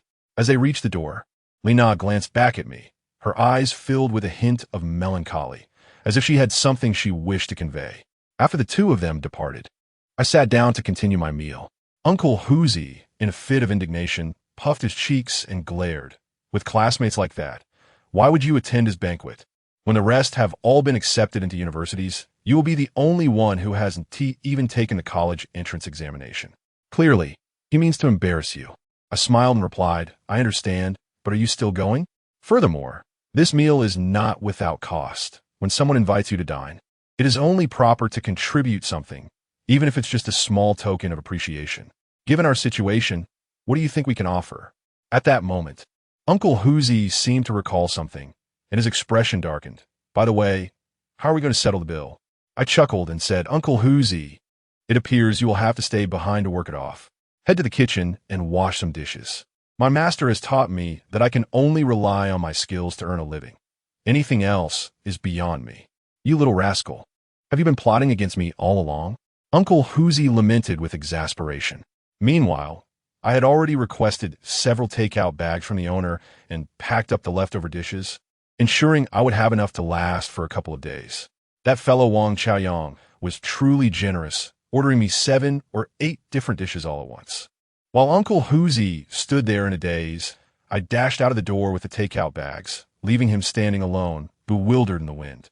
It wasn't until midnight that Uncle Hoosie returned home, telling me that he had washed over 800 plates in one go before the restaurant owner finally let him leave. He remarked that I had learned to be quite the schemer for my master, honing my skills to a fine art. There is little that can be done. My master has put me in a difficult position, and the only one I can turn to is Uncle Hoosie. Although I am vexed, Uncle Hoosie expresses concern regarding my attendance at the banquet tomorrow. If everyone else brings a gift or contributes, I fear I will have nothing to offer, which will be quite embarrassing in front of my classmates.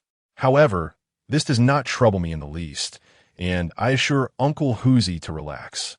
I even mentioned to him that we will be out of provisions by tomorrow, making it the perfect opportunity to indulge at the Yanbei Grand Hotel. Upon hearing this, Uncle Hoosie, who has an insatiable appetite, perked up immediately. While he may lack in many areas, he excels at dining. The following day, Uncle Hoosie and I reheated the leftovers we had packed from the previous day, making do with 2 meals. In the afternoon, I took Uncle Hoosie directly to the Yanbei Grand Hotel. Upon entering, I was struck by the realization of how affluent Wang Chuyang's family truly is. They had reserved the entire banquet hall on the 3rd floor.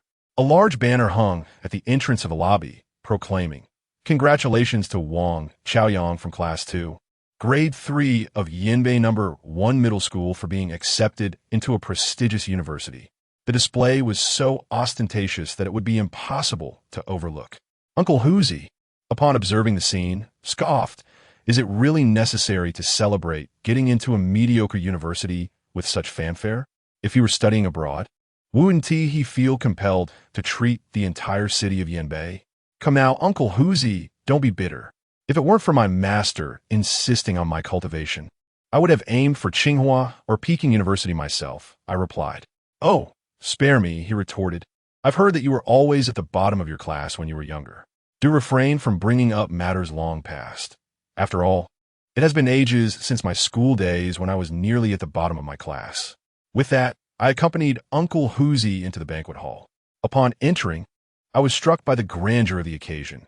Wang Chaoyang's family had reserved the entire 3rd floor of the hall, with dozens of tables set for the feast. As a classmate of Wang Chaoyang, I found myself seated in a corner. My presence went unnoticed.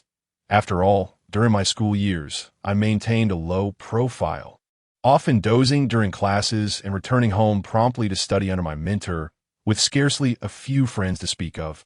My attendance at this gathering was merely a nod to the camaraderie we shared over several years in the same class, knowing that after this encounter, our paths would likely diverge. Once this meal concluded, I anticipated a future devoid of interaction with these classmates, as they would hardly concern themselves with someone like me, who performed poorly academically and did not even sit for the college entrance examination. Once we were seated, Wang Chaoyang's father delivered a few words in the banquet hall, and the atmosphere was imbued with joy and cordiality. Then the feast commenced. I must admit, the cuisine at the Yanbei Grand Hotel was truly exceptional, and Wang Chaoyang's family was undeniably affluent, presenting a lavish array of delicacies, both terrestrial and marine. For the past 2 weeks, Uncle Hoosie and I had subsisted on meager fare, so the sight of this sumptuous spread made our mouths water. Particularly, Uncle Hoosie dove into the meal with fervor, consuming with such gusto as if he had not feasted in half a year, his appetite leaving the entire table in awe. Chapter 35. The Amulet of Peace. Observing Uncle Huzi devour his meal with the ferocity of a starving wolf, I found myself reluctant to share the table with him. I even harbored suspicions that he had brought a takeout bag, intending to pilfer some food after finishing his plate. Truly, the moral fabric of society has deteriorated. Oh, master, since your departure, what days have I endured alongside Uncle Huzi? During the meal, I made a concerted effort to distance myself from Uncle Huzi, feigning ignorance of his presence. I too had consumed a fair share of food, and just as I was preparing to reach for a fish upon my plate, Uncle Huzi swiftly intercepted, expertly using his chopsticks to claim the fish for himself. As he savored his prize, he chuckled, "Delicious." I shot him a look of disdain, but at that moment, the atmosphere in the dining area shifted, a ripple of excitement coursing through the crowd. Someone whispered, "A distinguished guest has arrived." Startled, I turned to discern the identity of this esteemed individual. To my astonishment, Uncle Huzi and I were both rendered speechless. The notable figure they spoke of was none other than the daughter of Zhang Yuqing, who had visited our courtyard previously. How could she, from a different class, possibly be attending this gathering? Isn't she the daughter of Zhang Yuqing from the Jilong group? Uncle Huzi murmured. As the conversation faded, the young lady approached the banquet hall, drawing the gaze of countless onlookers as if she were the center of the universe. Today, she had clearly dressed with intention. Her subtle makeup accentuated her beauty, and her cascading hair flowed gracefully over her shoulders. In the midst of the crowd, this exquisite girl stood out like a crane among chickens. Her arrival caused even Wang Xiaoyang's father to scurry over like a devoted lapdog, his face adorned with a beaming smile as he greeted. "Yao Yao, you have come as well. How is your father these days?" "Thank you, Uncle Wang. My father is doing well," she replied with a warm and gracious smile. At that moment, Wang Xiaoyang approached, his face flushed with excitement as he eagerly engaged her in cheerful conversation. A crowd gathered around the girl, ushering her to the esteemed table where she sat with Wang Xiaoyang's parents. I cast a glance in her direction and noticed that the dark aura hovering above her head had intensified, indicating the presence of ominous energy. When she had previously visited me with her father, such a palpable malignancy had not been evident. It seemed she might soon encounter trouble. Were it not for the traditions my master had instilled in me, I would have intervened, motivated by monetary concerns. Alas, such are my thoughts. At that moment, Uncle Huzi and I had nearly finished our meal. He discreetly signaled to me, suggesting we make our swift exit. Uncle Huzi believed that, lacking funds and without a gift for Wang Xiaoyang, it would be awkward if he approached us later, since we had already satisfied our appetites. Slipping away now seemed the wisest course, especially as we might not have another opportunity to meet. I contemplated this, finding Uncle Huzi's plan quite astute. Just as I was about to follow him in our escape, Wang Xiaoyang unexpectedly strode towards us, a beer in hand, intending to toast. As Uncle Huzi and I had just risen, we quickly sat back down. Leaving at this moment was no longer an option. Wang Chuyang approached our table with a smile, expressing his gratitude. "Thank you, dear classmates, for attending this gathering. As we all prepare to embark on our respective journeys to university in the near future, the prospect of gathering together again from distant corners of the world becomes increasingly unlikely. Hence, let us cherish this moment and raise a toast." With that, he downed a glass of beer, and we all lifted our cups in unison. As the glasses were set down, a classmate stood up, brandishing the latest model of a laptop. "Wang Chuyang," he said, "I have nothing much to offer you, but as we are about to head off to university, I specifically purchased 2 laptops, one for each of us." This laptop, worth several thousand yuan, prompted Wang Qiaoyang to express his heartfelt thanks repeatedly. At that moment, several classmates began to present their carefully prepared gifts, each of which was valued at no less than several hundred yuan. With everyone having contributed, I found myself the sole exception, making my presence conspicuously awkward. A close friend of Wang Qiaoyang, casting a sidelong glance filled with uncharitable intent, remarked with a grin, "Wu Jie, everyone has prepared gifts for Wang Qiaoyang. What about you? Let's see what you have brought." Uncle Huzi, visibly embarrassed, turned his head away, feigning ignorance of my existence. I casually retrieved a triangular amulet from my person and presented it to Wang Chuyang with a smile, saying as classmates, "I have little to offer, but this is an amulet I personally crafted. Carrying it will help ward off malevolent forces and avert misfortune." Upon revealing this gift, the entire table fell into a state of astonishment. They were unaware of my training under the guidance of my master, ignorant of his esteemed name, and entirely oblivious to the significance of this amulet. Wealthy individuals often sought my master for such talismans, and they were indeed rare treasures.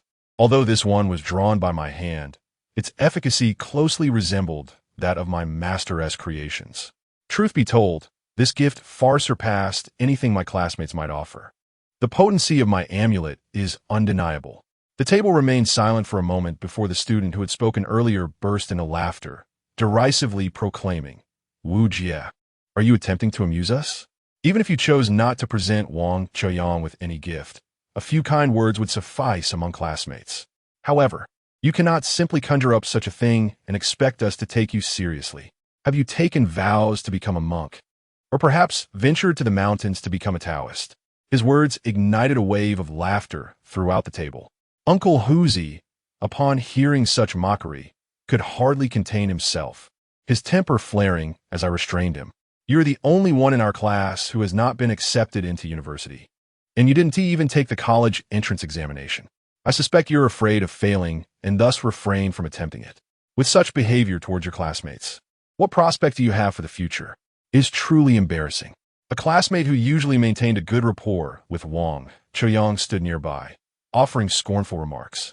Wang Chuyang held his wine glass, smiling softly as he regarded me, saying nothing. The commotion at our table swiftly drew the attention of many onlookers.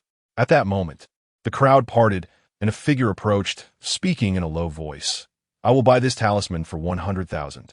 Upon hearing this, the crowd turned to see the speaker, who turned out to be a girl named Yao Yao. "Zhang Yin Yao, have you lost your mind? 100,000 for this talisman?" Wang Chaoyang exclaimed in disbelief. Chapter 36. Youth has faded. Zhang Yin Yao disregarded Wang Chaoyang's words and walked directly towards me, addressing me with utmost politeness. "Young Master Wu, may I purchase this talisman from you?" I glanced at Zhang Yin Yao, surprised by her sudden appearance. While others were unaware of my identity, Zhang Yin Yao surely was informed, having visited the courtyard where I reside with her father. My master instructed me that my first business transaction should not occur in Yanbei. Although it was but a trivial talisman, I could not sell it to Zhang Yin Yao. Among my classmates, only she recognized the significance of this talisman. With a smile, I replied, "Since Wang Chuyang looks down upon this talisman, I shall gift it to you, though I will not accept payment." Upon hearing this, Zhang Yin Yao was instantly elated, as if fearing I might change my mind. She eagerly accepted the talisman from my hand, expressing her gratitude with fervent sincerity.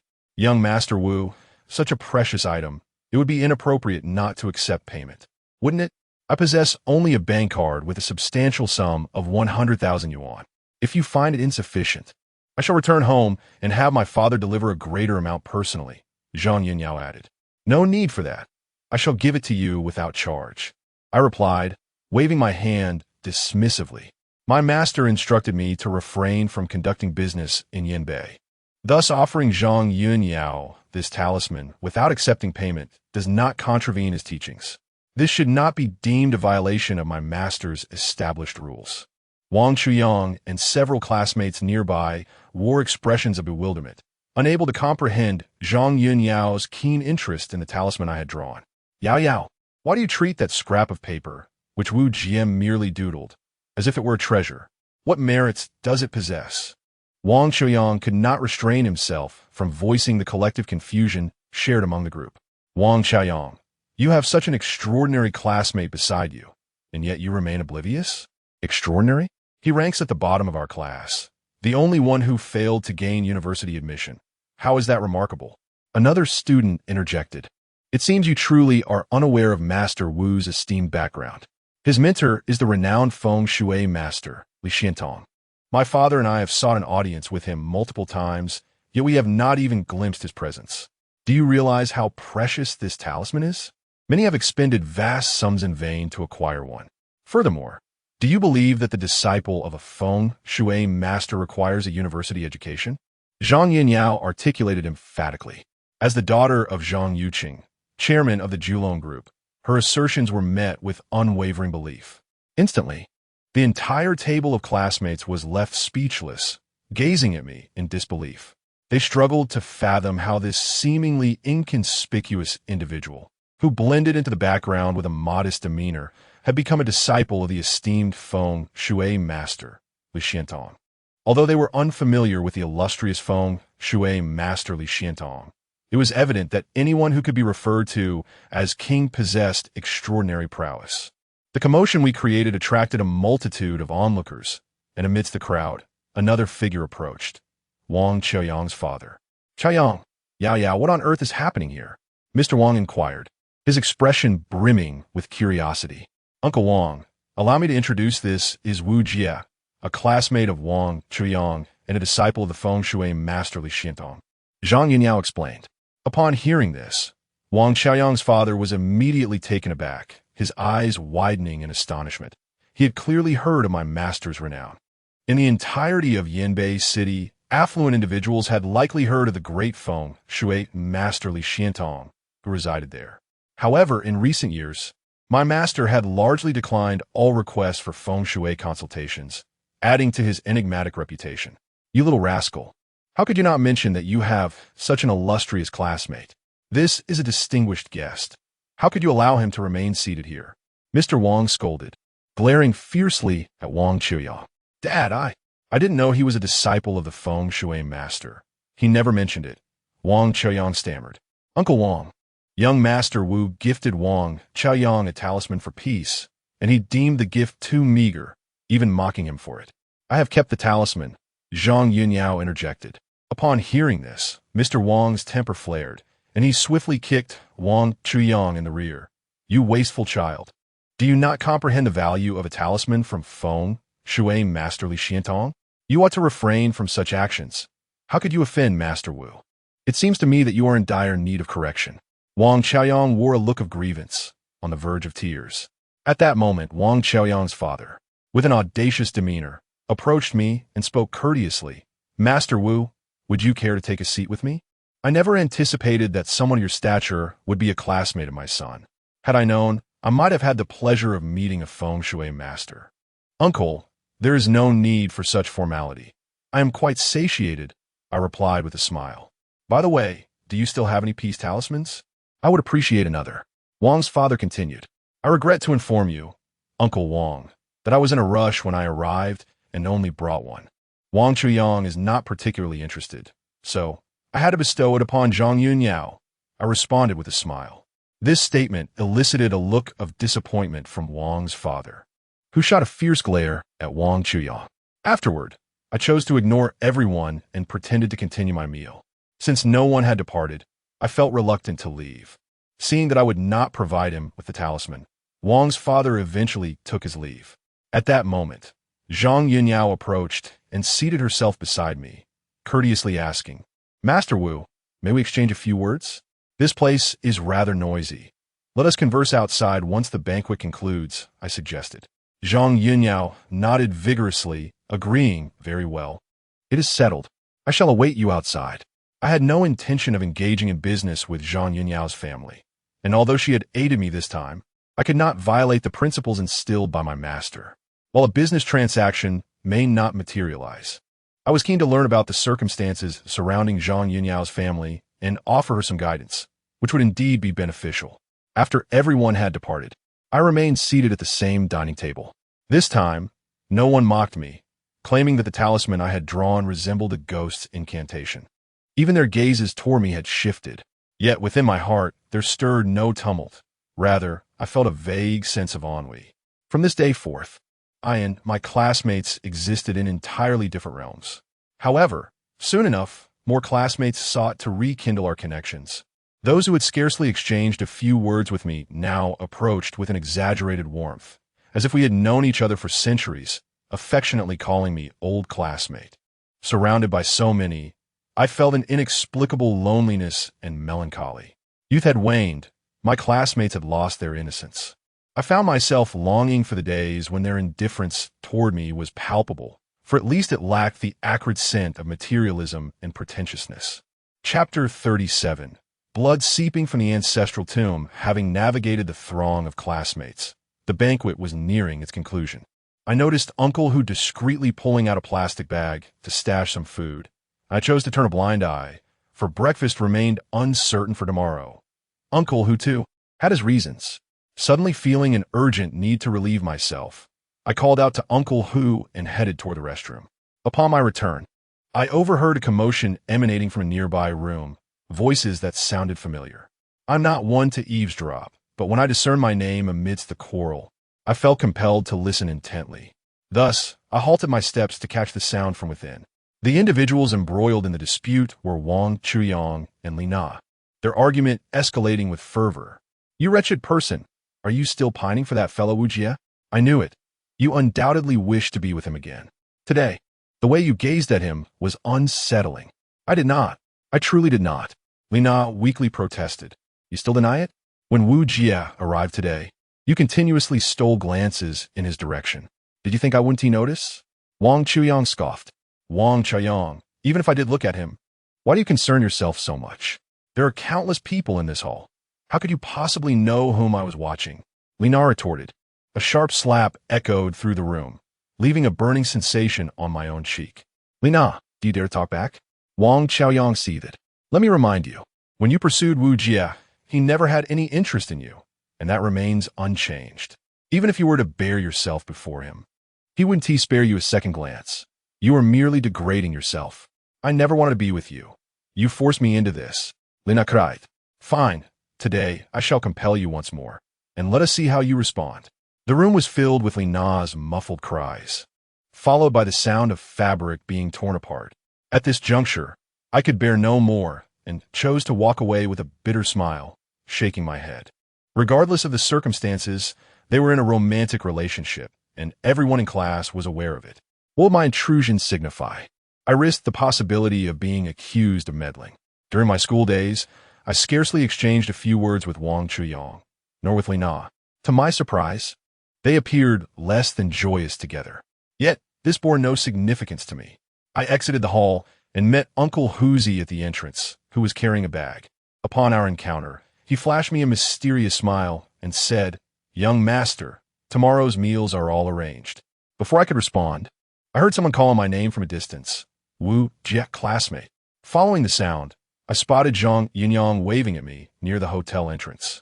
Beside her stood a luxurious vehicle, which I recognized as the fabled Rolls-Royce, though I had never ridden in one. Just as I was about to approach her, Uncle Hoozy grasped my arm and cautioned, "Young master, do not let the allure of a pretty girl lead you to disregard the rules set by your master. Remember, your first business deal must not involve Yanbei City." I understood, assuring him that I would merely engage in a brief conversation and return shortly. With that, I made my way toward Zhang Yinyang. She offered a somewhat bashful smile, then opened the car door, saying, "Wu Jie, shall we get in and chat? Is this your car?" I inquired with curiosity. "No, the driver brought me here, but he had to step away for a moment," Zhang Yinyang replied. "Is it appropriate for us to talk in the car? What if classmates see us?" I expressed my hesitation. There are certain matters not meant for others' ears. Zhang Yinyang clarified. Nodding in agreement, I reluctantly consented to enter the vehicle. Before long, we found ourselves seated in the spacious rear seat of the luxurious vehicle, which exuded a delightful fragrance. Once the door was shut, the cacophony of the outside world faded into oblivion, truly a testament to the merits of such an opulent automobile. After settling in, I turned to Zhang Yinyao and expressed my gratitude. "Thank you for rescuing me today. Otherwise, the situation would have been rather awkward." "It's nothing," she replied. "I merely spoke the truth. You are indeed the disciple of the renowned feng shui master, Li Xiantong. It's just that they remain unaware of it." Nodding in acknowledgement, I proceeded directly to the point. "Although you assisted me today, I may not be able to reciprocate. My master instructed me before his passing that I must refrain from engaging in business within Yanbei City for my first endeavor." Pausing for a moment, I continued, "However, you may share with me the circumstances at home, and I shall offer my analysis without charge." A fleeting look of disappointment crossed Zhang Yunyao's face, but it quickly dissipated as she replied, "It seems only you can assist me, young Master Wu. There is no need for such formality. We are classmates. Just call me Wu Jie," I interjected. "Very well, Wu Jie," she said cautiously. "I will share the issues plaguing my family. Perhaps you can shed some light on the matter." "Please go ahead," I encouraged. "The situation is as follows," she began. "It appears there is a problem with our ancestral grave. 20 days ago, all the cypress trees planted there withered overnight. Each morning, dark vapors rise from the grave. And no matter how many times we remove the dead trees and replant them, they perish again by the following day. Since the ancestral grave encountered issues, my brother has been plagued by nightmares every night. Occasionally, he even experiences sleepwalking. One night, he found himself on a rooftop. Had it not been for my father, who woke up to use the bathroom and sensed something was amiss, he might have leapt from the building. This incident nearly terrified our family.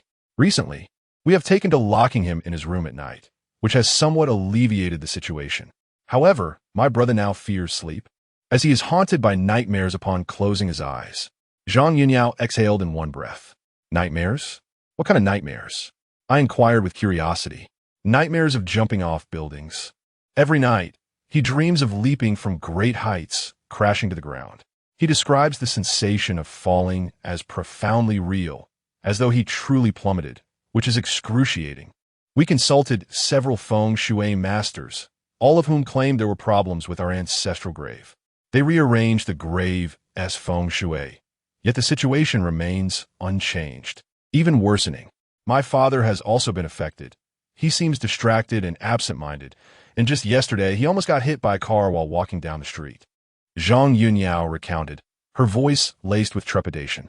I pondered for a moment before suggesting, "Since the grave has issues, have you considered relocating it to a more auspicious site?" "We have attempted that as well. However, when the workers began to excavate the grave, they barely dug a meter before blood seeped from the ground, frightening them into abandoning the effort." Chapter 38, the first business. Her words instantly piqued my curiosity, prompting me to inquire, "What did the feng shui master you consulted say?" The feng shui master responsible for relocating graves expressed that, despite his extensive experience, he had never encountered such an unusual phenomenon. He was baffled by the appearance of blood-like liquid from the gravesite and advised the workers to cease their activities. He informed my father that he could not manage the situation and recommended that my father seek the counsel of a more skilled practitioner. Consequently, we turned to your master. However, Taoists refused to meet us, and you, too, declined to take on this matter. Days have passed without resolution, and my brother continues to suffer from nightly nightmares, driving him to the brink of despair.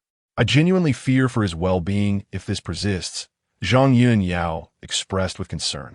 What she described was indeed unsettling. I had not heard my master mention such a case. However, to ascertain a solution, it was imperative to visit their ancestral grave. Noting my silence, Zhang Yunyao continued, "Young Master Wu, my father has exhausted all possible contacts, even engaging several feng shui masters through connections, yet none have been able to provide assistance regarding our family's predicament. While they have taken considerable fees, we have seen no improvements. My brother's condition cannot endure much longer. If you are unwilling to intervene, perhaps you could refer us to a colleague of yours. As long as the matter is resolved, I assure you that your efforts will be duly compensated." I paused for a moment, smiled, and replied, "The only feng shui master I know is my own teacher. I truly do not have acquaintances among others." However, I was reminded of the time when I endured 3 tribulations and the esteemed individuals who sought refuge in my home: the Southern Monk, Northern Shun, Eastern Yang, and Western Ma.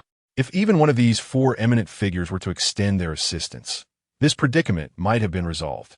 Each of these distinguished masters had once expressed a desire to take me on as their disciple, yet I remain oblivious to their whereabouts, rendering me unable to introduce them to Zhang Yunyao. Upon hearing my words, I noticed a hint of moisture in Zhang Yunyao's eyes as her beautiful gaze, tinged with desperation, pleaded with me, "Young Master Wu, please think of a solution. If it can save my brother, I am willing to do anything for your assistance." "Anything?" My spirits were immediately lifted, and I beamed at Zhang Yunyao, who flushed and lowered her head, gently nodding in agreement. I understood that her thoughts had likely strayed into inappropriate territory. I could never be that kind of person, taking advantage of another's misfortune. Absurd. I'm certainly not that sort. To alleviate the awkwardness, I cleared my throat and continued, Zhang, is your family's ancestral grave also located in Yanbei? Zhang Yunyao shook her head, explaining, our hometown is not in Yanbei, but rather in Yongfeng County, over 300 kilometers away.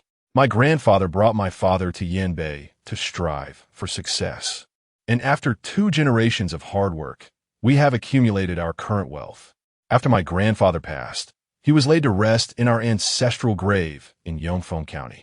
Upon hearing this, I felt a surge of excitement. My master had once mentioned a third condition, stating that I must not engage in business within Yanbei. However, the incident at Zhang Yunyao's home did not occur in Yanbei, but rather in Yongfeng County.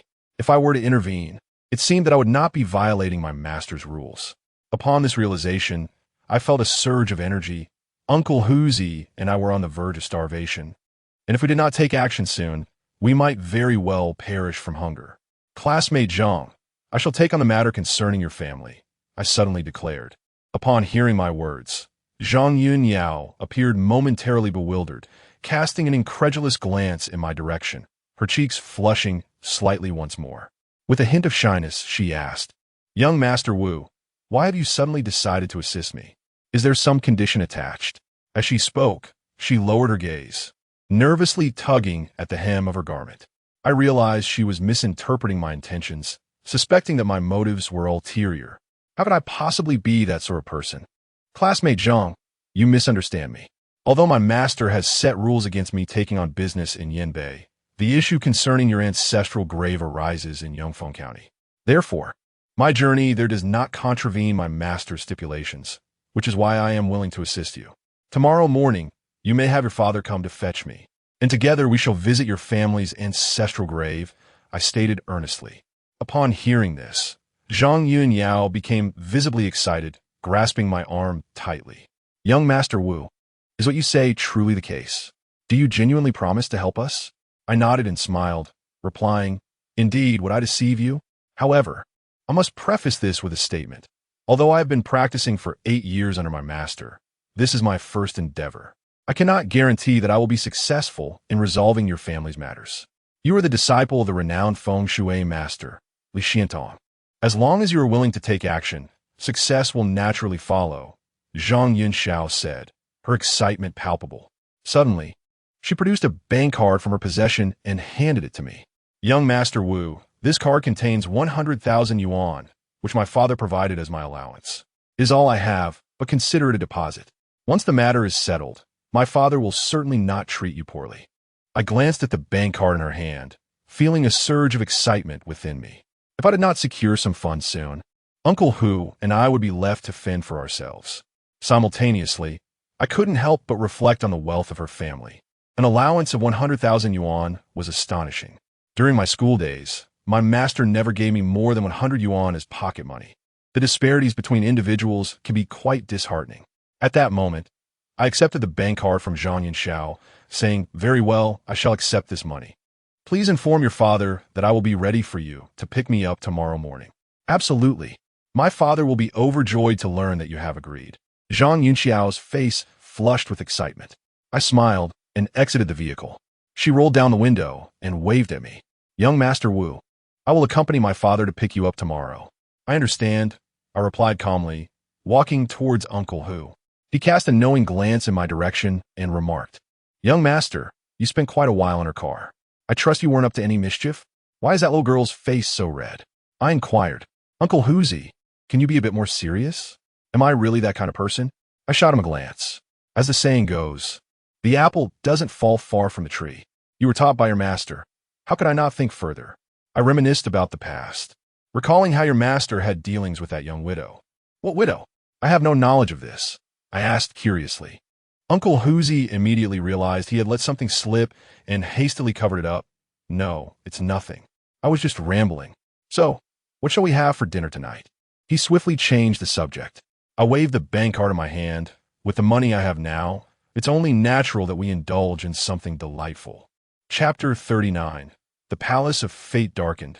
Malevolence looms when Uncle Huzi discovered that the bank card I held contained a sum of 100,000 yuan. Tears of joy nearly welled in his eyes.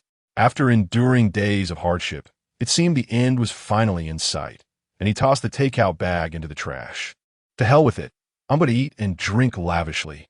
However, Uncle Huzi quickly regained his composure and looked at me, saying, "Young master, how could you agree to take on the Zhang family's affairs?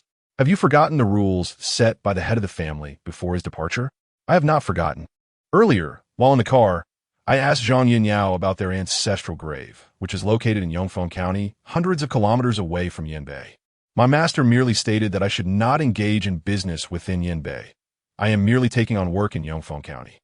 Surely, this does not violate any rules?" I replied.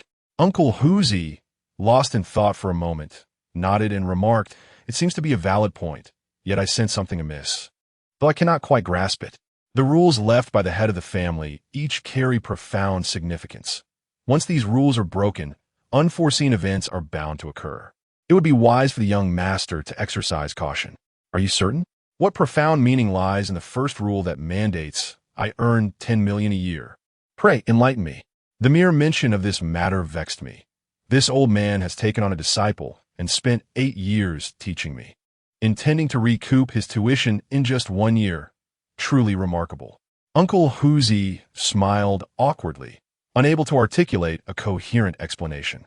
We went to the bank specifically to check the balance on that bank card, and indeed, there were 100,000 yuan. This revelation eased my mind, as I had grown weary of being destitute. I promptly withdrew 10,000 yuan and handed it to Uncle Huzi, reserving the remainder for future use. Even if we were frugal over the course of a year, it would suffice. As for that 10 million, to hell with it. They might as well sell me, for it wouldn't amount to that sum. The following morning, Zhang Yuqing's Rolls-Royce pulled up at the entrance of the courtyard. As Huzi and I emerged, Zhang Yuqing greeted us with a beaming smile, warmly inviting us into the car. Once inside, he exclaimed, "Young Master Wu, you have finally agreed to take action. It appears my son is saved." Beside him, Zhang Yinyao, somewhat prideful, interjected, "Father, it was I who persuaded young Master Wu to come out. You must give me credit for this." "Indeed, my daughter is quite capable," Zhang Yuqing praised. "Regarding this matter, I find it unnecessary to elaborate. It was not solely out of regard for his daughter that I intervened. Further discussion serves no purpose. Along the way, I inquired about their ancestral grave, and Zhang Yuqing revealed that their family's burial site was determined during the Qing dynasty by a passing geomancer. At that time, the Zhang family was merely an ordinary household in Yongfeng County. This occurrence was indeed a fortuitous coincidence. During the late Qing period, the situation was tumultuous, plagued by foreign invasions, governmental oppression, and rampant banditry, compounded by years of calamity that left the common people in dire straits, often struggling to secure their next meal. The Zhang family, in particular, endured significant hardship. In such dire circumstances, who possessed the means or inclination to seek the counsel of a geomancer? The ancestor of the Zhang family was an exceptionally kind-hearted individual. One day, he encountered a Taoist priest clad in tattered robes, who was so famished that he could scarcely rise from the ground. The ancestor brought this old priest into his home and offered him the only 2 steamed buns he had, thereby saving his life. In gratitude, the Taoist promised to assess their family's feng shui. After several days of exploration around Yongfeng County, he proclaimed that he had discovered a site of extraordinary geomantic fortune. He advised that all deceased ancestors be interred in this auspicious location, which would ensure prosperity for generations to come. At the time, the Zhang ancestor did not regard the old priest as particularly extraordinary. His act of kindness was motivated purely by compassion. Unexpectedly, after laying their ancestors to rest in the site identified by the priest, the Zhang family's descendants experienced a remarkable transformation in fortune. During the Republic of China era, the Zhang family boasted an illustrious ancestor who amassed great wealth, with business ventures spanning across the vast expanse of the nation. Even though their fortunes waned in later generations, remnants of their heritage endured. By the time of Zhang Yunyao's grandfather, the family capitalized on the ancestral wealth, experiencing a resurgence. When Zhang Yuqing inherited the family estate, the family reached its zenith, establishing the Zhulong Group, which became one of the few prominent enterprises in the entire Yanbei region, boasting assets worth at least several billion. However, a little over 20 days ago, a troubling incident occurred at the family ancestral grave. The cypress trees planted around the tomb mysteriously withered overnight. Numerous feng shui masters were consulted, yet none could ascertain the cause, leaving them utterly perplexed. Zhang Yuqing's only son, Zhang Yunliang, was plagued by recurring nightmares, consistently dreaming of jumping from heights. The feng shui masters asserted that there was undoubtedly a connection to their ancestral grave. When they attempted to relocate the grave, they excavated less than a meter before red, blood-like liquid began seeping from the ground, causing the feng shui master and workers to abandon the task in fear. In desperation, Zhang Yuqiang sought assistance from my master and me. Regrettably, my master was away, and the rules he left behind prohibited me from taking on cases in Yanbei. Had I not inquired thoroughly about Zhang Yunyao's circumstances, this opportunity might have slipped away. Upon hearing his account, I began to form an understanding. After several hours of driving, we arrived at the Zhang family's ancestral grave, where we were met by several individuals awaiting us, including Zhang Yunyao's brother and a few workers. Once the vehicle came to a halt, Zhang Yuqing led me, an uncle who toured the ancestral tomb. Upon their first meeting, Zhang Yuqing introduced Zhang Yunliang, saying, "Liangzi, this is the master I invited from Yanbei. He is the esteemed disciple of the feng shui king, Master Li Xiantong. The Zhang family is surely saved now." The individual known as Zhang Yunliang appeared to be in his 20s, with a fair complexion and a youthful demeanor, adorned with an ear stud. His attitude towards me was indifferent. Upon seeing me, he merely nodded slightly, acknowledging my presence. Perhaps he deemed me too young to handle the affairs of his family, which accounted for his demeanor. However, as I scrutinized Zhang Yunliang more closely, I discerned a shadowy aura surrounding his fate, ominous and foreboding, suggesting a precarious existence. I could not help but gasp in surprise. "Mr. Zhang, have you recently attracted any malevolent forces?" I inquired directly. Zhang Yunliang shot me a glance, a derisive smirk crossing his face as he retorted, "Enough with the theatrics. Several feng shui masters have visited before, yet none could resolve our issues. Now you attempt to shift the focus onto me. Are you merely another charlatan seeking to deceive us for money?" Chapter 40. The tiger's lair's words left everyone in stunned silence. Su's expression darkened, and he coldly remarked, "Our young master is extending his goodwill to assist your Zhang family, yet you respond with such disdain. If this is your attitude, we shall take our leave." My own expression hardened, and I prepared to follow Su in departing. At that moment, however, Zhang Yunyao stepped in front of us, her voice trembling as she implored, "Young Master Wu, please do not take offense. My brother has always been this way. His temper is rather volatile. Please do not hold it against him." Zhang Yuqing, consumed by rage, strode over and delivered a resounding slap to Zhang Yunliang's face, causing him to stagger perilously close to the ground. "You wretched fool, do you have any idea how difficult it was to invite young Master Wu here? Not only do you refuse to assist, but you also dare to create trouble for me. Just wait until I finish you off." Zhang Yuqing attempted to strike again, but was restrained by several workers nearby. Zhang Yunliang, still defiant, retorted, "Father, that young man is surely here to swindle our family, just like the previous charlatans. At least those earlier so-called experts were somewhat older, giving the impression of credibility. This one looks like a mere child, unmistakably a fraud. You dare speak." Zhang Yuqing, infuriated, seized a shovel from the ground and charged after Zhang Yunliang. Sensing the imminent danger, Zhang Yunliang turned and fled. To my surprise, Zhang Yuqing suddenly faltered and collapsed onto the ground, gasping for breath as if on the brink of fainting. Zhang Yunyao rushed to his side, producing some medicine from her belongings and administering it to him. After a short while, he began to recover significantly. Uncle Huzi and I stood there, feeling quite awkward. We had anticipated a simple visit, yet found ourselves embroiled in such distressing circumstances, encountering the troublesome Zhang Yunliang. We had arrived in their vehicle, and even if we wished to leave now, Escape was impossible. This place was a desolate wilderness, devoid of any passing vehicles. After taking the medication, Zhang Yuqing took a deep breath, then, supported by Zhang Yinyao, approached us, repeatedly apologizing. "I sincerely apologize, young Master Wu.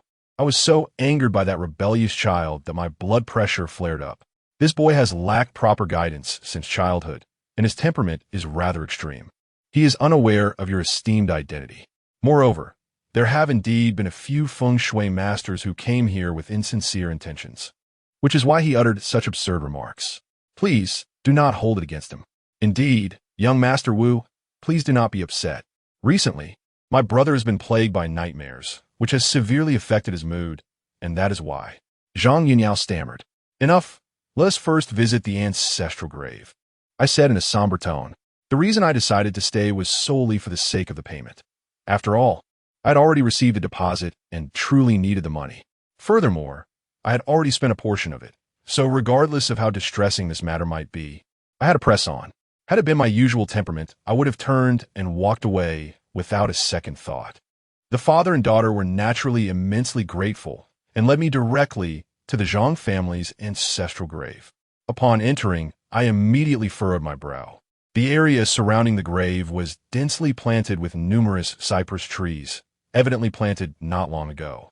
However, at this moment, all these cypress trees were wilted and dry. Their leaves turned yellow. Zhang Yuqing explained, "Young Master Wu, these cypress trees were only planted yesterday. They were thriving when we arrived, yet upon being placed here, they withered overnight. Even if the trees were to die, there should be a process. For them to deteriorate so rapidly must indicate an issue with the ancestral grave." I nodded silently and led Huzi to a nearby hillside. This location stood as the highest point in the area, offering a panoramic view of the feng shui layout of the Zhang family ancestral grave. In the distance, verdant mountains rose in majestic layers, resembling a dragon coiling and a tiger crouching. To the southwest of the Zhang family tomb, a river flowed gently, affirming the overall auspicious direction. Harmonizing the gathering of winds and energies nestled between the mountains and water. Upon closer inspection, I discerned further clues. Not far from the Zhang family grave, there lay a slope shaped like a reclining dragon, its head elevated in a poised manner. To the southeast of the tomb, another hill stood, resembling a charging tiger, its mouth agape. Thus, a rare feng shui configuration emerged, known as the dragon-tiger convergence. The Zhang family's ancestral resting place appeared as if a dragon and a tiger were vying for dominance over this land. Although this site of geomantic significance was not particularly extraordinary, it was still commendable compared to typical burial grounds. It seemed the old Taoist who had chosen the Zhang family's grave was indeed quite skilled, with the feng shui seemingly intact. The sudden troubles at the Zhang family tomb must stem from another source. Soon, I returned to the ancestral grave, wandering through the burial grounds. Upon my return, Zhang Yuqing approached cautiously and inquired, "Young Master Wu, have you discerned any issues?" "Not at the moment," I replied. Zhang Yuqing fell silent, accompanying me as I roamed the grave site. The Zhang family was indeed affluent. The stone tablets erected in the burial grounds were crafted from fine materials, inscribed with the names of their ancestors. The ancestral grave of the Zhang family is adorned with numerous stone tablets, among which several are shared burial sites. Zhang Yunyao's grandfather rests within this sacred ground. After surveying the area, I made my way to the northwest corner of the ancestral cemetery, where I stamped my foot thrice near a grave mound and instructed Zhang Yucheng to dig to a depth of 1 meter. Upon hearing my request, Zhang Yucheng promptly summoned 2 laborers, and they commenced the excavation. As they reached the 1-meter mark, an eerie occurrence transpired. Blood-like fluid began to seep from the grave, transforming a substantial portion of the surrounding soil into a deep crimson hue. The laborers, upon witnessing this unsettling spectacle, were visibly shaken. This sight awakened a sense of realization within me, prompting me to approach another grave mound, where I measured out a designated area with my foot and directed Zhang Yucheng to dig to a depth of 1.5 meters. The 2 laborers appeared apprehensive, reluctant to continue, for who would expect blood to emerge from a burial site without cause? Fearing the wrath of malevolent spirits, they hesitated. Increase the payment, Zhang Yucheng declared resolutely. Upon hearing the promise of additional compensation, the laborers regained their courage and resumed digging.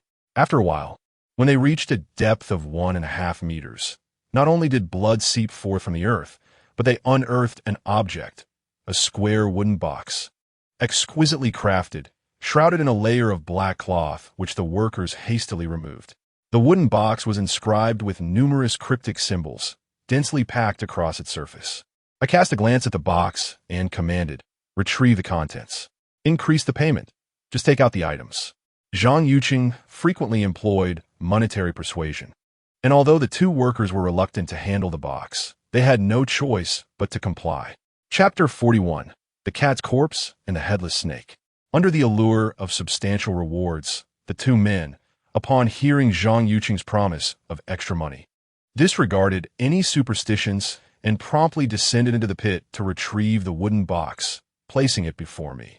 I crouched down, examining the craftsmanship of the wooden box and the runes inscribed upon it, a flicker of doubt stirring within me as I muttered to myself, "It appears we have encountered a master."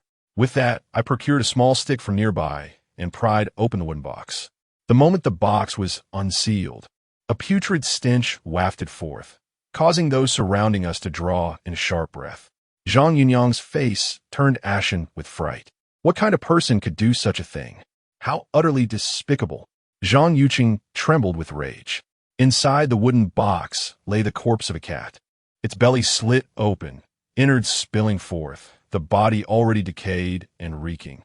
The cat's eyes had been gouged out, leaving behind mere black voids, and its teeth had been smashed, resulting in a gruesome sight. At the mere glance of the cat's condition, I understood that it had been mercilessly tortured to death while still alive, and it had been left here for no less than 10 days. Gazing at the wretched cat corpse within the wooden box, Zhang Yucheng promptly inquired, "The feng shui of your ancestral grave is remarkably favorable. However, it appears that someone has tampered with it, deliberately orchestrating a formation to undermine the harmonious energies associated with your family's burial site. Over time, the fortunes of your lineage have nearly dissipated, rendering this auspicious location ineffective." I spoke in a low voice. Moving to another spot, I trod upon the ground, declaring, "There is still potential here. Continue digging." Zhang Yucheng's expression darkened, and he appeared somewhat dizzy as he approached me once more, inquiring, "Master Wu, who could have perpetrated this act, and why would anyone wish to disrupt the feng shui of the Zhang family's grave?" "That is a question I would like to pose to you as well. Have you recently offended anyone?" I replied, directing my gaze toward him. Zhang Yucheng pondered for a moment before responding. "As a businessman, I always prioritize harmony and treat others with utmost courtesy. How could I have possibly offended anyone to such an extent? Even if I had, it shouldn't warrant such animosity. That I cannot ascertain. My purpose here is to assess your family's feng shui, and I cannot uncover any grievances you may have incurred. You may wish to reflect on this in due time." As we spoke, the workers resumed their digging according to my instructions. This time, the buried object lay even deeper, and after excavating over 2 meters, they unearthed a wooden box. The first box had been black, while this one was coated in red lacquer. Upon opening it, we discovered an even more bizarre assortment: 9 severed snake bodies. The decaying serpents lay intertwined, exuding a pungent stench. After I directed the workers to excavate 2 wooden boxes from the Zhang family ancestral grave, Zhang Yucheng and Zhang Yunyao regarded me with newfound respect. Zhang Yucheng sighed, remarking, "Young Master Wu truly embodies the prowess of a master of feng shui." I consulted at least 4 or 5 geomancers, yet none discerned any clues. "You arrived and immediately uncovered these items from the tomb. It is nothing short of miraculous. The vegetation surrounding your ancestral grave has perished entirely, with not even a blade of grass remaining. This is a clear indication of a severed life force and dissipating fortune. If I am not mistaken, this aligns with a malevolent practice documented in the art of Luban. Within your ancestral grave lies a crucial talisman, the linchpin of the entire formation. If my intuition serves me correctly, the next wooden box should be white." Buried in my gaze, swept towards the northeast corner, and I stated, "From here, Take 7 paces northeast. That is where the final talisman is interred. Let's unearth it. Zhang Yuqing, not daring to delay, promptly led his team to dig. Over an hour later, they indeed unearthed another wooden box, and, as I had predicted, it was white. Upon seeing the box, Zhang Yuqing was utterly captivated by my abilities, exclaiming, "Young Master Wu, you are truly remarkable, even predicting the color of what lay buried within.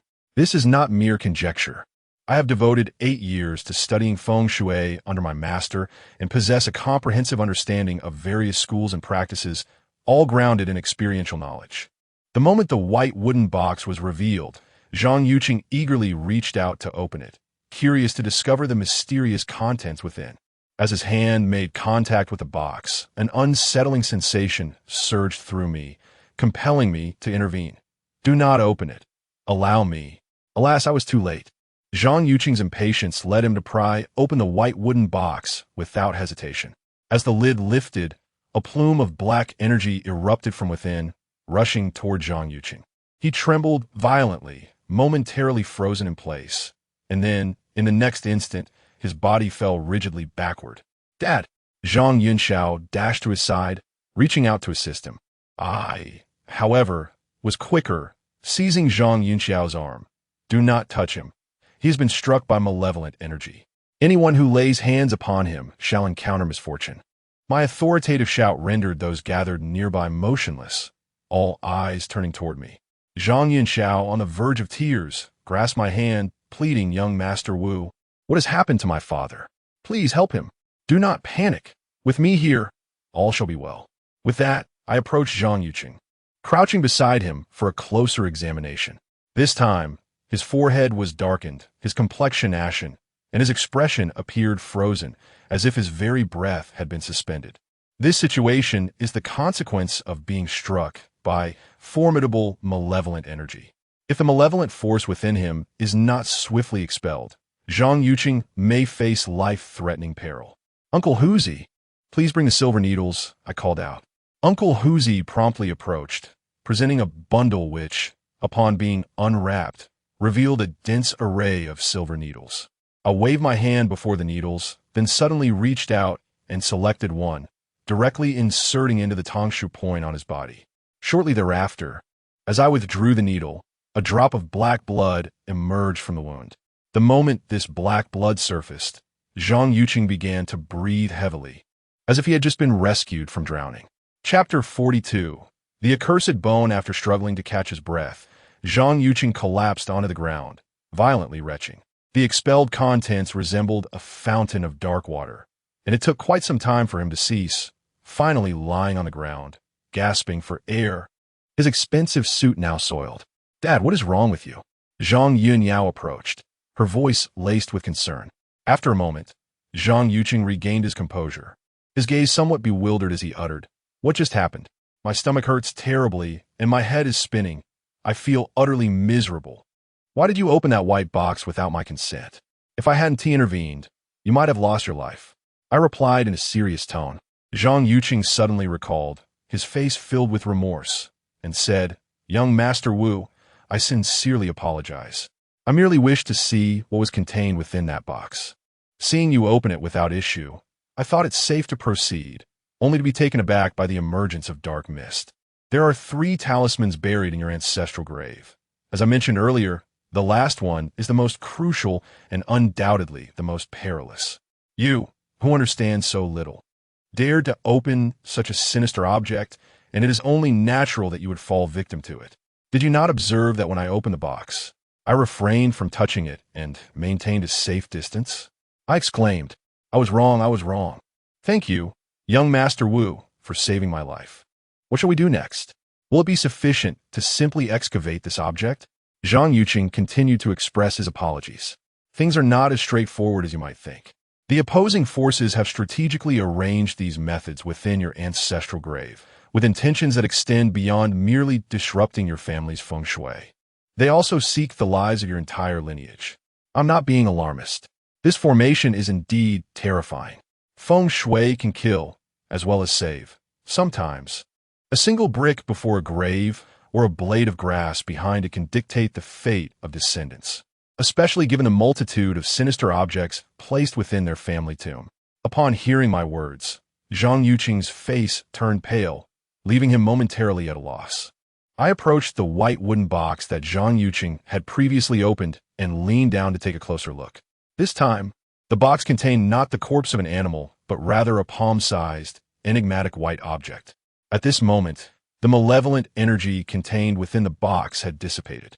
I procured 2 wooden sticks, and akin to using chopsticks to pick up delicacies, extracted the white object from within the confines of the box. I examined it closely from every angle and even took a couple of sniffs, which caused me to involuntarily gasp in astonishment.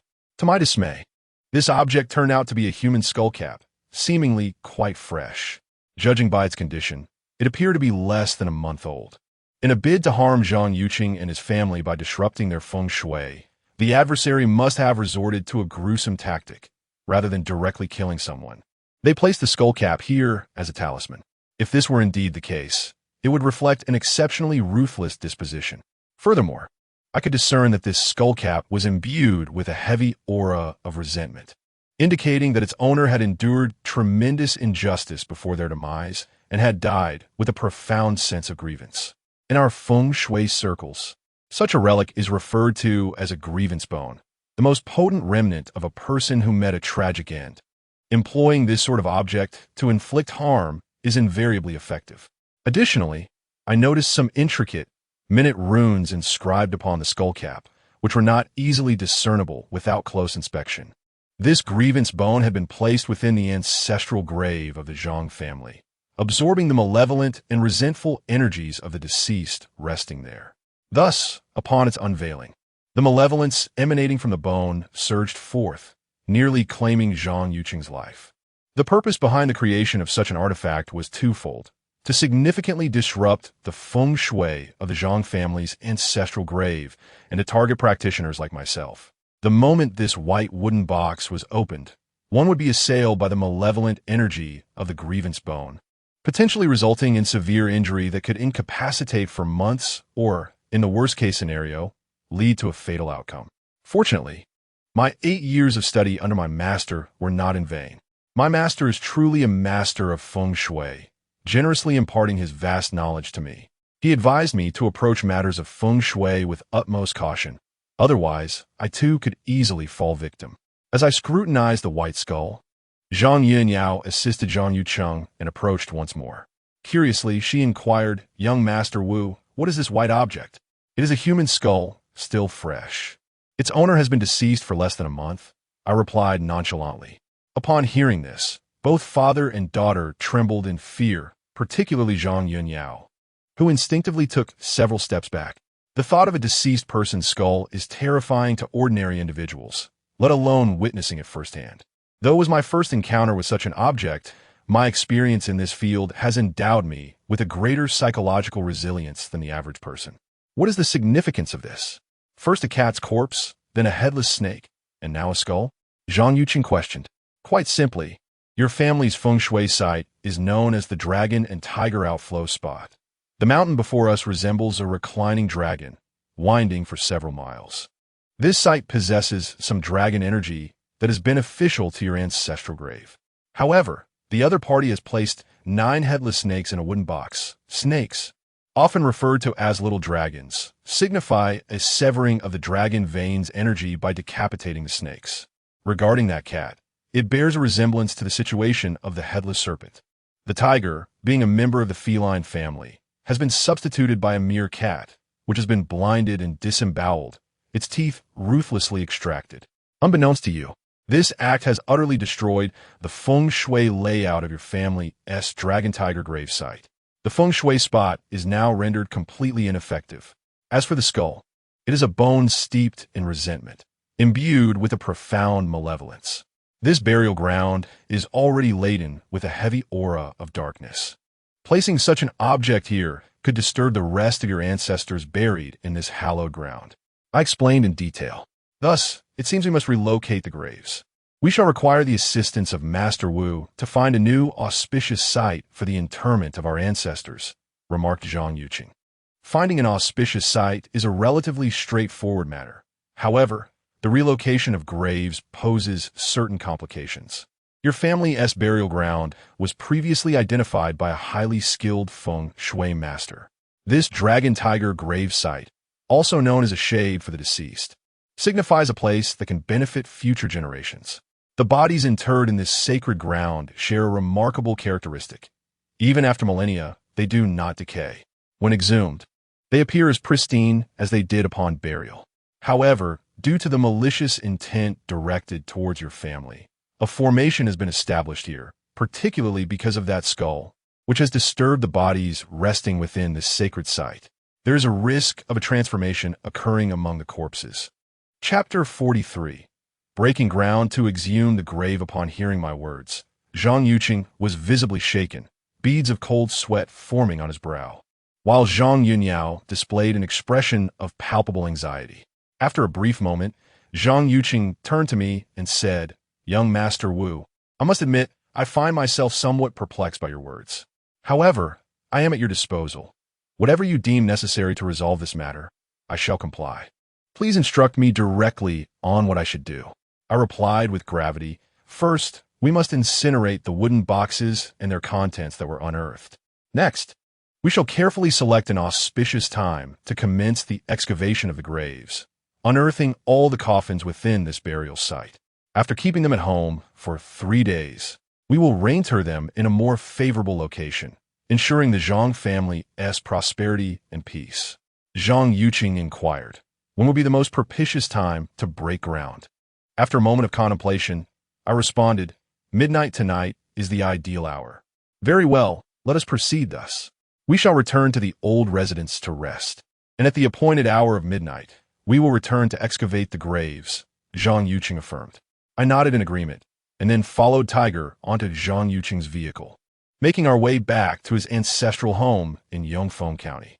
Despite its age, Zhang Yuqing had renovated the old residence, which boasted a spacious courtyard capable of accommodating vehicles.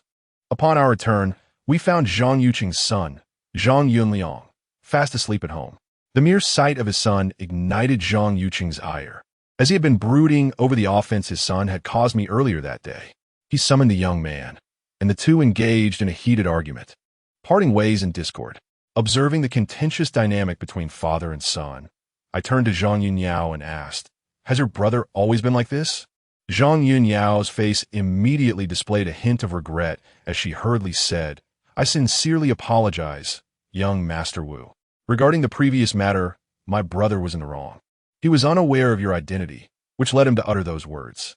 Please do not take them to heart. When I was younger, my father, engrossed in his business, neglected to discipline him, resulting in his somewhat extreme temperament, which often offends others. If it weren't for my father's influence, he might have faced severe consequences." At her words, I nearly laughed. It was the first time I had heard a sister speak so candidly about her brother. I then inquired, "When did he begin experiencing nightmares?" "Over 20 days ago," she replied. "He has been plagued by nightmares every night, dreaming of jumping off a building, and each time he meets a gruesome end. My father took him to the hospital for a thorough examination, yet no issues were found. They even consulted a psychologist, who suggested that he was suffering from excessive psychological pressure. However, my brother usually indulges in pleasure-seeking, pursuing relationships, and I have not observed any signs of psychological distress." Zhang Yunyao expressed her own bewilderment regarding the situation. At that moment, my mind began to wander, contemplating whether there was an issue with the Zhang family's ancestral grave, and if it bore any direct relation to Zhang Yunliang. The onset of his nightmares seemed closely timed with the troubles concerning the ancestral grave. Perhaps it was not merely the grave that had caused Zhang Yunliang's transformation. While disturbances concerning the ancestral grave could significantly impact the Zhang family, leading to calamities, they would not typically manifest as psychological issues. Yet, this was merely my speculation and could not be taken as certainty. After resting for a while in the Zhang family's ancestral home, Zhang Yuqing prepared a sumptuous feast for us, ensuring our hunger was sated. Before we knew it, darkness enveloped the sky, and the hour of midnight approached. At that moment, Zhang Yuqing suddenly encountered a minor health issue. Perhaps it was due to the distress caused by his dutiful son during the day, but his hypertension flared up, leaving him dizzy and unsteady, unable to accompany us to the burial site for the earth-breaking ceremony. I suggested that Zhang Yuqing stay home to rest and only required a caretaker to accompany us. Zhang Yuqing assigned Zhang Yunyao to accompany me, along with his son, Zhang Yuliang. It seemed that Zhang Yuqing was concerned about his daughter's safety with me, thus insisting on Zhang Yuliang's presence. Truth be told, I was reluctant to have this fellow along, fearing he might cause trouble. He was notoriously inept, often ruining more than he accomplished. Nevertheless, Zhang Yuqing sternly instructed Zhang Yuliang to cooperate fully with me, warning that any misstep would result in a broken leg upon his return. Although Zhang Yuliang readily agreed, his demeanor suggested a certain discontent. I had previously heard from Zhang Yueying that he would intentionally stay awake throughout the night to avoid nightmares, only to sleep soundly during the day. Consequently, he was quite spirited during our evening endeavors. Our group, accompanied by 8 laborers, swiftly made our way back to the Zhang family ancestral grave. The workers were rather reluctant about the exhumation, especially after witnessing the earlier events of the day, where Zhang Yuqing had nearly lost his life. Thus, Zhang Yuqing doubled their wages, prompting the workers to follow him. As night fell, the Zhang family ancestral grave appeared somewhat eerie, shrouded in a veil of white mist that sent a chill through one's heart. Upon arrival, Zhang Yuliang immediately took out his phone, engrossed in games, utterly indifferent to the matters at hand. This second-generation heir was enough to provoke a desire to reprimand him. After a while, estimating the time was ripe, I chose a position and instructed the workers to commence the excavation of the grave. These laborers, hailing from nearby villages, were accustomed to farming and possessed considerable strength. In roughly an hour, they unearthed 2 coffins. However, as they dug, a sanguine liquid seeped from the burial site. Yet, the workers had grown accustomed to such occurrences after their earlier encounters. Their fear diminished. Perhaps due to the passage of time, the coffins were in a state of decay. When they lifted the coffins from the pit, the wooden planks crumbled, revealing the remains within. The sight of the bodies startled the workers. As I had previously mentioned, this was a resting place for the deceased, where bodies buried here would not decay even after a millennium. The coffins may have deteriorated beyond recognition, yet the corpses inside remained remarkably preserved, as if in eternal slumber. The first 2 coffins contain a male and a female, both of advanced age, presumably ancestors of a Zhang family. Anticipating the potential need for relocation, Zhang Yuqing had thoughtfully prepared several new coffins, placing them at the grave site. As soon as the 2 coffins were lifted out, I signaled to the workers to carefully extract the bodies from the shattered coffins and place them into the new ones. Just after we had removed the 2 coffins, Zhang Yunyao suddenly received a phone call, her expression shifting to one of alarm. Chapter 44. The Laughter of Women. I was directing the workers to continue digging the graves. Relocating graves is a meticulous task. One must adhere to the order of interment, delicately extracting each coffin without error, lest complications arise. Given that the Zhang family's ancestral grave had already been tampered with, I had to exercise even greater caution. Who could say whether the individual who had disturbed the feng shui of the Zhang ancestral grave had meddled further? Thus, I remained vigilant, overseeing the extraction of each coffin personally. At that moment, Zhang Yunyao approached me, her demeanor fraught with urgency. "Mr. Wu, something terrible has happened. My father is in trouble. The butler just called to inform me that my father has suddenly gone mad, destroying everything in the house." And his voice has changed to that of a woman. Upon hearing this, my heart trembled. I recalled the malevolent spirit contained within the white wooden box we had unearthed earlier. At that time, a wave of malevolence had collided directly with Zhang Yuqing's face. I had promptly released that dark energy from him, yet unforeseen issues still arose. Now, with Zhang Yuqing in such a state, it was likely that the influence of the vengeful spirit had taken its toll. Listening to Zhang Yunyao, she mentioned that her father's voice had transformed into that of a woman, leading us to deduce that the skull in question might have been taken from a female. Without further ado, I promptly suggested, "Zhang, let us return together to investigate. This matter may be beyond your capacity to resolve." However, Zhang Yunyao expressed her concern. "But what about the relocation of the grave?" I reassured her, "We shall discuss the grave relocation upon my return." "Very well," she acquiesced with a nod. Before departing, I addressed Uncle Hoosie, saying, "You stay here and keep an eye on this group. I can only resume digging once I return. Understood?" Hoosie nodded affirmatively. "Rest assured, young master." Nonetheless, I turned my gaze towards Zhang Yunliang with lingering unease. "Brother Zhang, I'm going back to check. You're responsible for this place. Remember, we cannot continue digging until I return." I know, Zhang Yunliang replied, somewhat impatiently, waving his hand while his eyes remained fixed on his phone. I found myself at a loss for words regarding this fellow. He seemed indifferent to everything. Even when his father faced a crisis, he showed no curiosity. Such peculiar individuals exist in this world.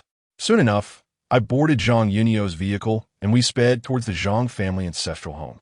En route, Zhang Yunio drove swiftly, and within half an hour, we had returned. Upon our arrival, an unsettling feeling washed over me. A dense aura of malevolence enveloped the courtyard, heightening my vigilance. The gate was securely shut, and as soon as Zhang Yunio exited the car, she began to pound on the door. "Uncle Wang, open up. It's Yao Yao." However, after knocking on the door several times, there was no response. "Stop knocking. Something must have happened," I remarked. With that, I stepped forward and forcefully kicked the door open. Zhang Yunyao stared at me in astonishment, clearly taken aback by my unexpected strength.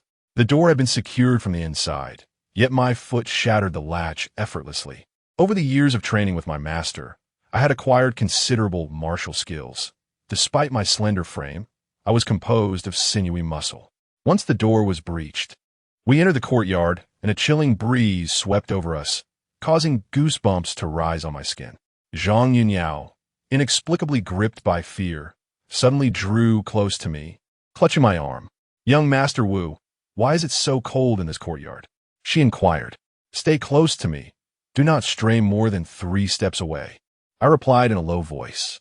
My words only intensified her anxiety as she pressed herself against me, sending forth a delightful fragrance that I could not identify. Soon, we arrived at the entrance of the house. As we approached, a haunting laughter from within echoed out, sending chills down our spines. How can there be a woman's voice? There's no one here but Butler Wang and my father. It's impossible for a woman to be present. Zhang Yunyao exclaimed in terror. I remained silent, pushing against the door, which was still locked from the inside. Without hesitation, I delivered another kick, forcing the door open. A chilling breeze rushed toward us, carrying with it a sweet yet metallic scent of blood. The moment the door swung open, both Zhang Yunyao and I beheld a figure lying in the main room. Zhang Yunyao recognized him immediately. It was their family steward, Wang Bo. As soon as she laid eyes on him, she hurried over. I glanced down and noted that Wang Bo's head was drenched in blood, with more still oozing forth. Yet, he remained alive, likely rendered unconscious by an assailant. I tore a piece of cloth from Wang Bo's clothing and hastily bandaged his wounds. Just as I was finishing, an eerie, haunting laughter echoed from a distance, chilling one to the core.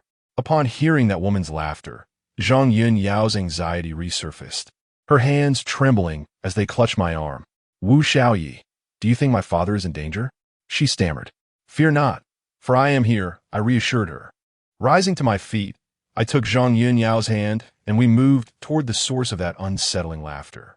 Soon, I discerned that the sound emanated from the bedroom. Upon reaching the threshold of the room, we were met with a most bizarre sight. Zhang Yucheng sat before an antique vanity, his back to us, combing his hair with a brush in a manner reminiscent of a woman, his movements disturbingly graceful. As he groomed himself, he emitted a spine-chilling laugh. A dark aura enveloped his head, indicating that he had been possessed by malevolent forces. "Father," Zhang Yunyao called out, but Zhang Yucheng offered no response. "You audacious wretch, do not hesitate to reveal yourself." I directed a furious shout towards Zhang Yucheng. Hearing my voice, Zhang Yucheng slowly rose to his feet.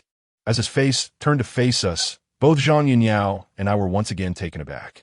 To our astonishment, Zhang Yucheng had adorned himself with makeup.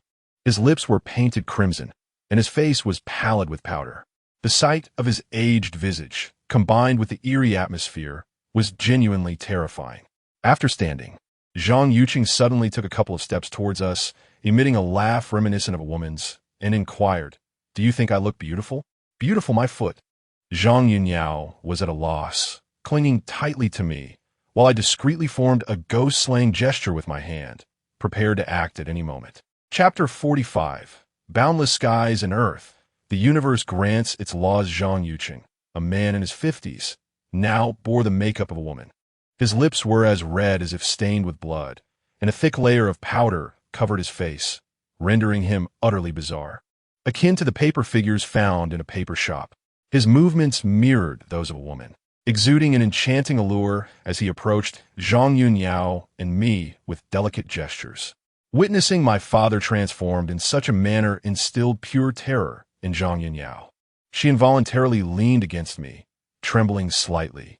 As Zhang Yuqing drew nearer, only 3 or 4 steps away, he suddenly grinned eerily and, adopting a feminine tone, asked, "Do you think I look beautiful?" "Very much so," I replied with a cold smile. "If I am so captivating, why then did you choose to abandon me?" Zhang Yuqing's expression suddenly transformed into one of deep sorrow, tears welling in his eyes, evoking a sense of poignant pity. If Zhang Yuqing were indeed a beautiful woman at that moment, I might have felt a twinge of compassion. However, in my mind, he resembled nothing more than a grotesque figure, eliciting a sense of revulsion. At that instant, a wave of confusion washed over me. Could this woman be the owner of that vengeful spirit? Why had she suddenly posed such a question? What profound enmity could have driven someone to desecrate the Zhang family ancestral grave and entomb a woman's vengeful bones within their burial site? Judging by the condition of those bones, it was evident that the woman had met a violent end, her spirit brimming with wrath. It was conceivable that the individual who tampered with the Zhang family grave had directly slain her, removing her skull and interring it as a talisman. If this were indeed the case, such actions would be utterly reprehensible. A multitude of questions swirled in my mind, yet I had no time to ponder further. The ramifications of possession by a malevolent spirit could be dire, from the worst-case scenario of losing one's life to the best, which would still entail suffering from an illness, contingent upon the duration of possession and the malevolence of the entity involved. In that moment, I forcefully pushed Zhang Yunyao aside, my form swaying as I advanced towards Zhang Yuqing. With a swift motion, I thrust the ghost-slaying technique I had been holding onto directly at him. The universe is boundless. The heavens lend their power.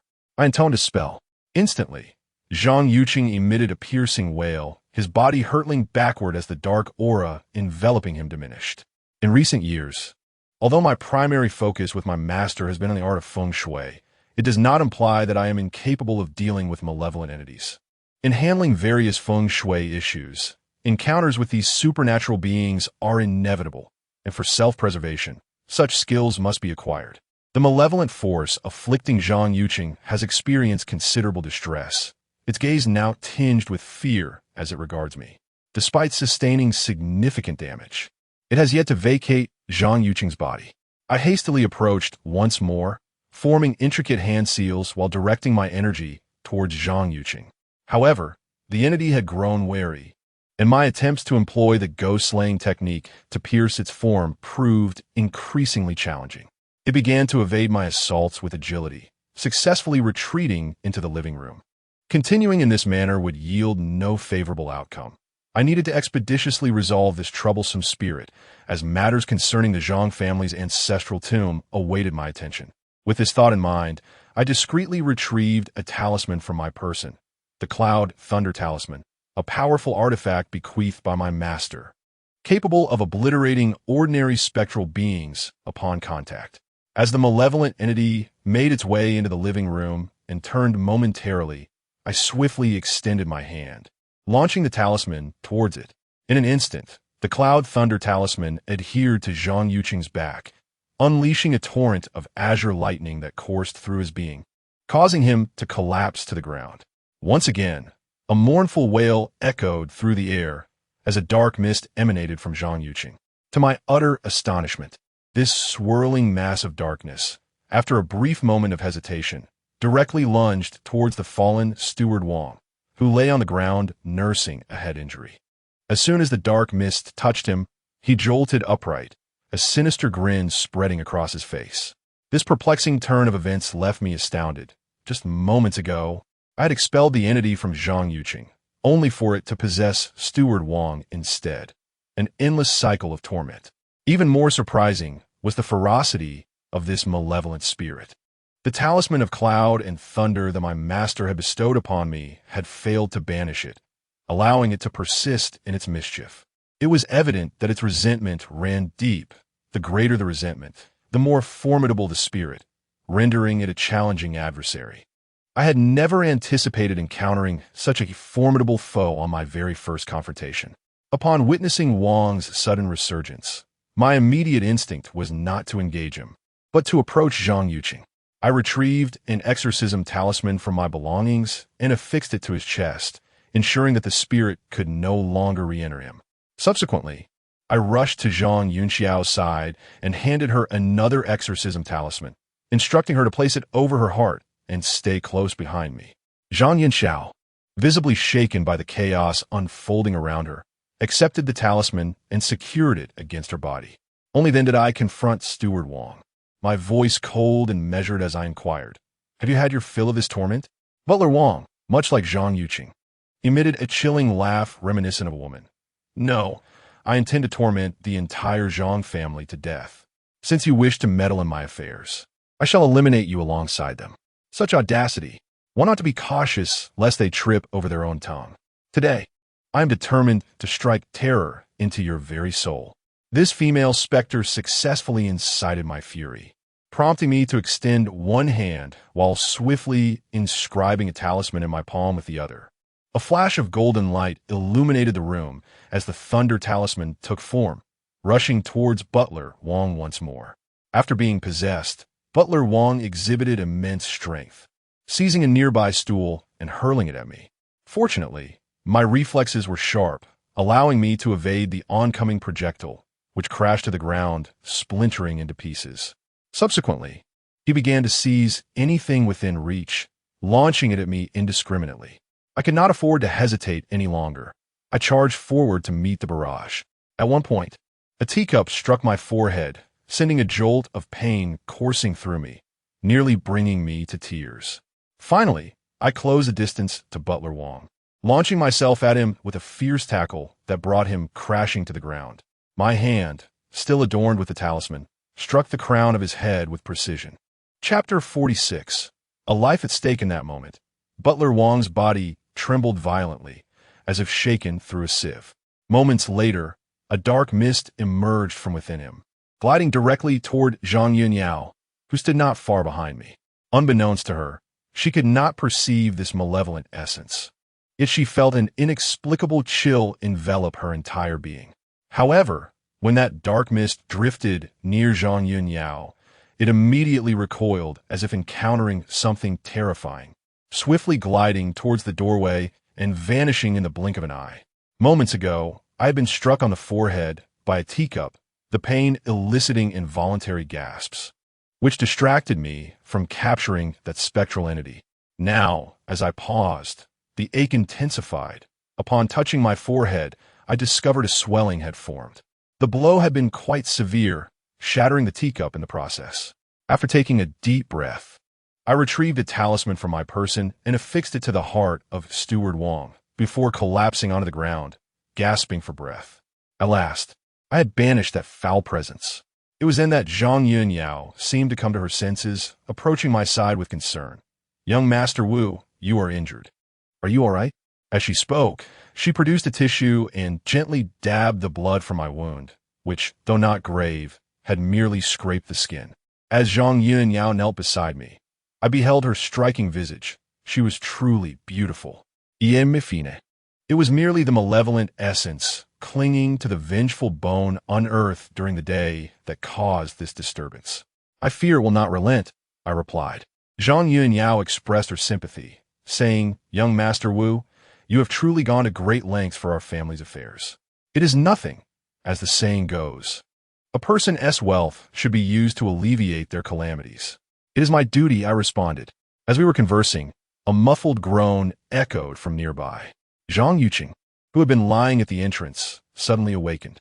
He appeared exceedingly frail and, with a bewildered glance around, gradually sat up from the ground. "Why am I lying here? What has happened? Dad!"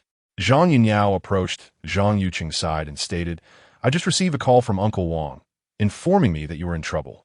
I hurried over with young Master Wu from the ancestral grave site, and upon our return, I found you possessed by a malevolent spirit. It was young Master Wu who expelled the female ghost from your body.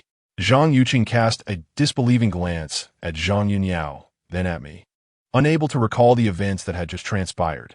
After being possessed, one's original consciousness is suppressed, rendering them incapable of remembering prior occurrences. "Mr. Zhang, do you recall what transpired before we arrived?" I inquired. Zhang Yuqing tapped his head, pondering for a moment before replying. "After we returned from the ancestral grave, we had a meal together. You all went to the grave, leaving me alone with Steward Wang at home. At that time, my hypertension acted up, and I felt quite dizzy and exceedingly fatigued, so I laid down for a while. Not long after I had settled in, I sensed a woman speaking to me, though I could not discern her words. After that, I lost all awareness. Upon hearing his account, I nodded, contemplating that when Zhang Yuqing was struck by that ominous energy, he had been afflicted at once. It seemed I had failed to adequately cleanse the malevolent force from him, resulting in such an unfortunate outcome. However, judging by the recent events, it appears that the owner of the vengeful spirit harbors a profound grudge against the Zhang family. The spirit expressed an intent to torment the members of the Zhang family to death.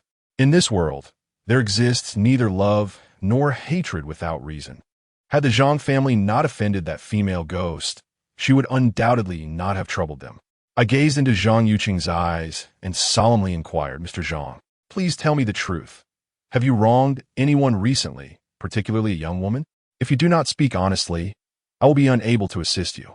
Upon hearing this, Zhang Yuqing became agitated and replied, "Young Master Wu, I assure you, I have not offended anyone lately, let alone a woman. I swear on my conscience that I am not deceiving you." Observing Zhang Yuqing's expression, he did not seem to be lying. Yet I found myself perplexed about where the issue lay.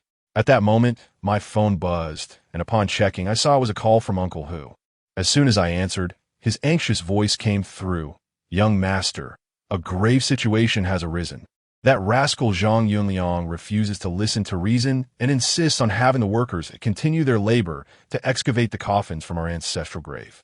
They have already begun. Why did you not stop him? Such reckless actions could lead to disaster." I exclaimed in urgency. "I tried, but we even got into a scuffle.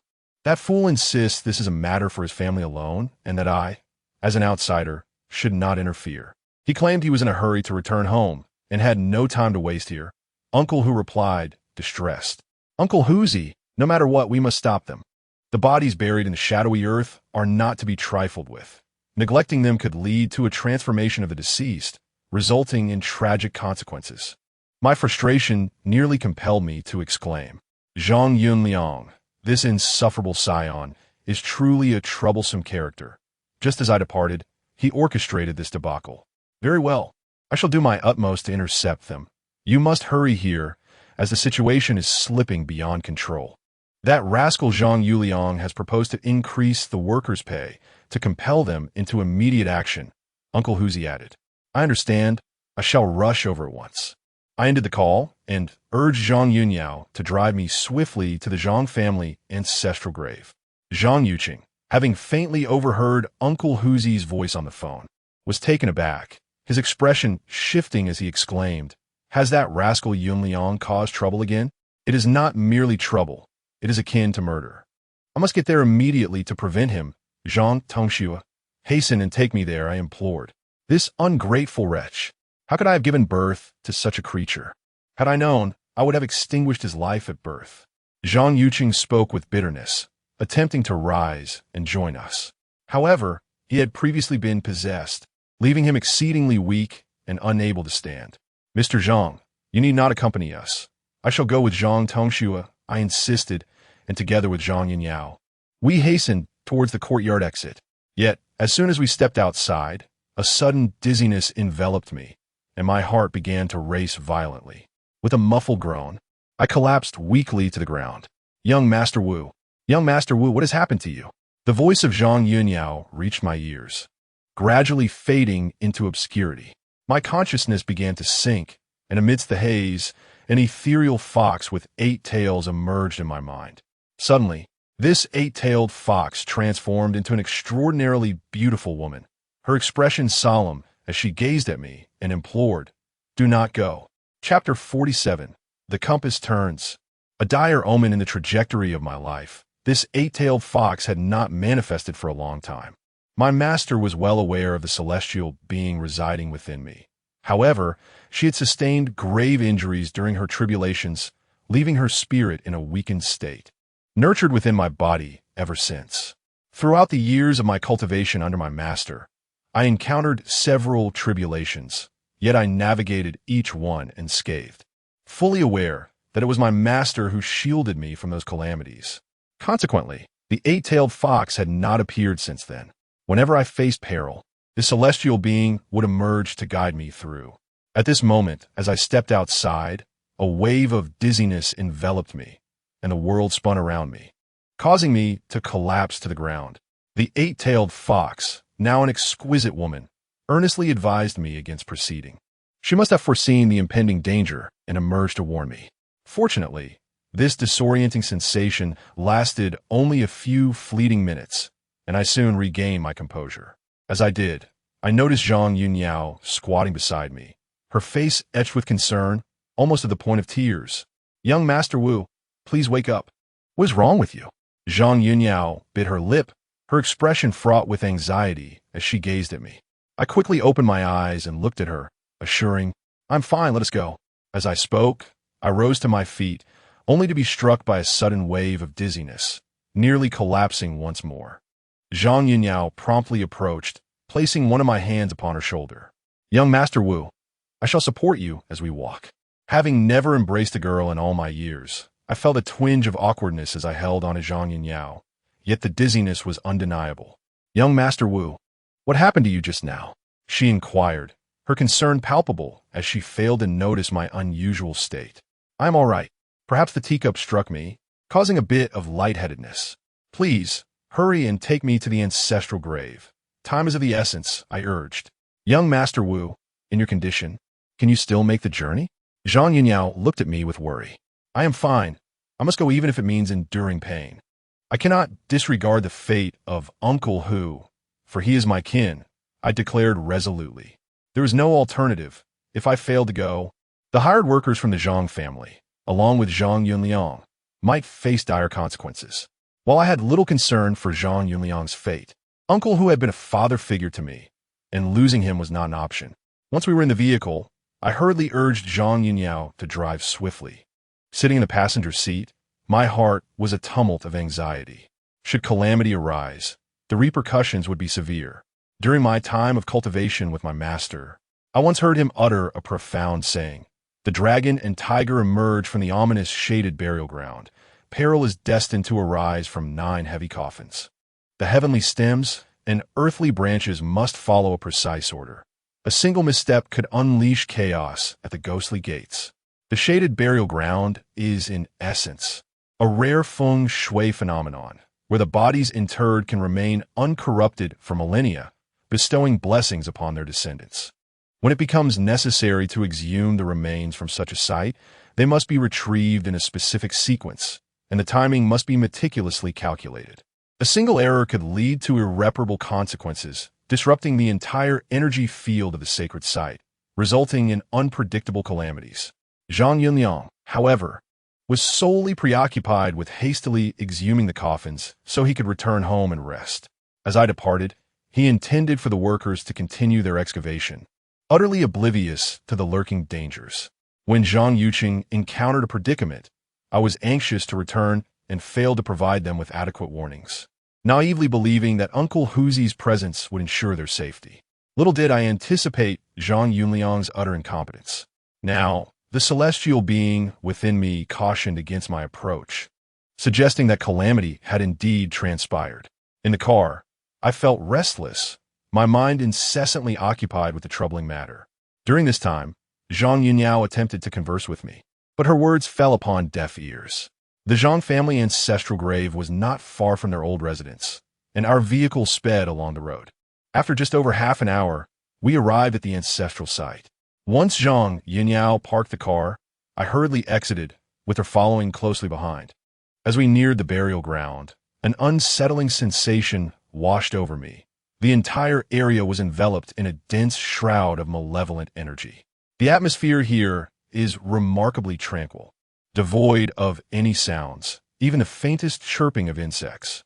Observing this, I immediately halted my steps and said to Zhang Yunyao, "Come along with me. It is unsafe for you to remain here alone. Young Master Wu, I feel truly sorry for the trouble you have gone through for our family's matters, especially after sustaining injuries," Zhang Yunyao replied, her voice laden with regret. I smiled gently and responded, "No need for concern. If you feel indebted, perhaps you could persuade your father to offer me a little more for my efforts once this is resolved." Zhang Yunyao nodded earnestly, assuring me it would not be a problem, and then moved beside me, gripping my arm while scanning our surroundings with vigilance. Before long, we arrived at the Zhang family ancestral grave. Just as I had observed earlier, it was completely deserted, with only several large coffins unearthed and haphazardly arranged amid the gravesite. Where could everyone have gone? Zhang Yunyao inquired, perplexed. "Uncle Huzi, it's me, Xiao Jie. Where are you?" I called out, but my voice echoed back with no reply. Could it be that my brother has taken everyone away? Zhang Yunyao asked. That is unlikely. While others may leave, Uncle Huzi would never abandon this place. I suspect they may have encountered some peril, I replied gravely. Upon hearing this, Zhang Yunyao's face went pale. They can't be in danger, can they? What about my brother? Despite Zhang Yunyao's brother, Zhang Yunliang, being quite reckless, she still harbored deep concern for him as a sibling. However, I too was at a loss. It was bewildering that there was not a soul in sight. In the course of our back-and-forth exchange, coupled with some delays at home, a mere 2 hours had elapsed, and yet all traces of the individual had vanished.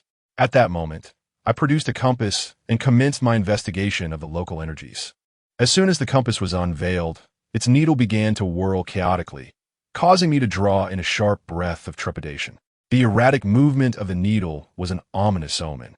Hastily, I stowed away the compass and retrieved another instrument from my possession, a ruler known as the Tiangong ruler. This ruler, approximately 30 centimeters in length, is a quadrangular artifact inscribed with incantations on all 4 sides. Ancient texts state, in antiquity, the removal of inauspiciousness was achieved with peach branches, and descendants perished by peach rods. Thus, in later generations, such implements were employed to vanquish malevolent spirits. And the Tiangong ruler belongs to this category. The elongated scale of the ruler is typically crafted from either peach wood or iron, with the Tiangong ruler predominantly being a 4-sided form. Its 6 faces adorned with the 28 lunar mansions, the sun and moon, the illustrious Iwei, and the celestial deities of the southern and northern Dipper. This mystical artifact was bequeathed to me by my master, and as I clutched the Tiangong ruler, an inexplicable surge of courage surged within me. Just then, not far from the Zhang family's ancestral grave, a series of peculiar sounds suddenly echoed through the air. Chapter 48. The corpse leaning against the tree. Upon hearing this commotion, I instantly became alert. Gripping the Tiangong ruler tightly, I cautiously advanced towards the source of the noise. Near the Zhang family's ancestral grave lies a small grove, merely a dozen meters away. This verdant grove stands in stark contrast to the barren expanse surrounding the Zhang family grave, which is devoid of any vegetation. The sounds originated from within that very grove. Zhang Yunyao remained closely by my side, demonstrating remarkable courage as she followed me into the graveyard in the dead of night. Shortly thereafter, we ventured into a small grove ahead. Upon entering, we were greeted by a peculiar yellow glow emanating from within. Before long, we witnessed an astonishing spectacle. Before us stood a figure, bare-chested, clutching a red candle as he approached a large tree, emitting an eerie, foolish laughter with each step. The moment I laid eyes on his silhouette, Zhang Yunyao gasped, exclaiming, "It's my brother." I too recognized the candle-wielding individual as Zhang Yunliang. And a wave of confusion washed over me. What could possibly compel him to roam about half-naked in the dark, brandishing a candle? I gestured for Zhang Yunyao to remain silent and pointed towards Zhang Yunliang, indicating that we should follow him. Thus, We trailed him at a distance of 7 or 8 meters, stealthily moving in the same direction. As we circled around and concealed ourselves behind a large tree, we were suddenly confronted with a chilling sight. Leaning against that very tree was a figure clad in a burial shroud, their face ashen, unmistakably a corpse. Judging by its attire, it appeared to be the remains of an ancestor from the Zhang family, perhaps unearthed from their ancestral grave. The circumstances surrounding how this body came to be in the grove eluded me. Subsequently, Zhang Yunliao and I were met with yet another spine-tingling scene. Zhang Yunliang was now holding a lit red candle. Before the candle was used to offer incense, it was a sacrificial candle intended for grave-digging rituals. He held the burning red candle beneath the corpse's chin, directly scorching it with the flame. Before long, the area beneath the corpse's chin became charred, and droplets of liquid began to ooze forth. Zhang Yunliang was, astonishingly, using the candle to render corpse oil. What in the world was this young man attempting? Though I have a naturally bold disposition and felt a flicker of unease, I managed to maintain my composure. However, Zhang Yunliao beside me could not bear it. She pressed her hand tightly against her mouth, yet was unable to suppress waves of retching.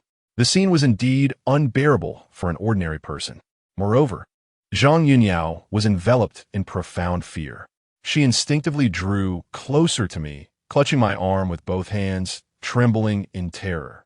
"Wu, young Master Wu, what is my brother doing?" Zhang Yunliao asked, her voice quaking. "Lower your voice. Do not disturb him. He may have been possessed by something vile," I whispered in response. Zhang Yunliang continued to scorch the corpse's chin with the candle, droplets of corpse oil falling, which he caught with his other hand. Since Zhang Yunliang had his back to us, we could not see his face. We only observed him bringing the oil he collected toward his own visage. It was unclear whether he smeared it upon his face or ingested it, but witnessing this scene, I could no longer endure it. It was utterly revolting. Regardless of Zhang Yunliang's intentions, this situation was perilous for him and could very well cost him his life. I had to intervene. At this moment, I turned to Zhang Yunliao and inquired, "Have you kept the talisman I gave you on your person?" Zhang Yunliao nodded and replied, "Yes, it's still with me. Stay here and do not move. I shall go rescue your brother," I instructed. "All right," Zhang Yunliao affirmed, nodding earnestly. Yet, I did not step away. I continued to gaze at Zhang Yunliao, for her hands were still tightly clutching me, clearly frightened by the bizarre scene unfolding before us. Before long, Zhang Yunliao seemed to realize something, and her face flushed slightly as she released her grip. With that, I grasped the celestial measuring rod and slowly approached Zhang Yunliang. As I drew nearer, the candle in Zhang Yunliang's hand cast flickering shadows upon the corpse, rendering it even more ominous and terrifying. When I was merely 3 or 4 steps away from Zhang Yunliang, I suddenly questioned my own vision. The corpse propped against the tree had opened its eyes, revealing irises entirely white, fixated upon me. At this sight, a shiver ran through me. Could it be that this corpse had come to life? I was momentarily stunned, my heart racing. However, after a brief wait, I discerned that the corpse merely had its eyes open, with no further movement, which allowed me to breathe a sigh of relief. Steeling myself, I drew upon my inner strength and bellowed toward Zhang Yunliang. "Zhang Yunliang." My voice thundered like a clap of lightning, capable of startling the very souls of those who heard it. This technique, known as the Taoist roar, was intended to expel any malevolent entity that might be possessing Zhang Yunliang.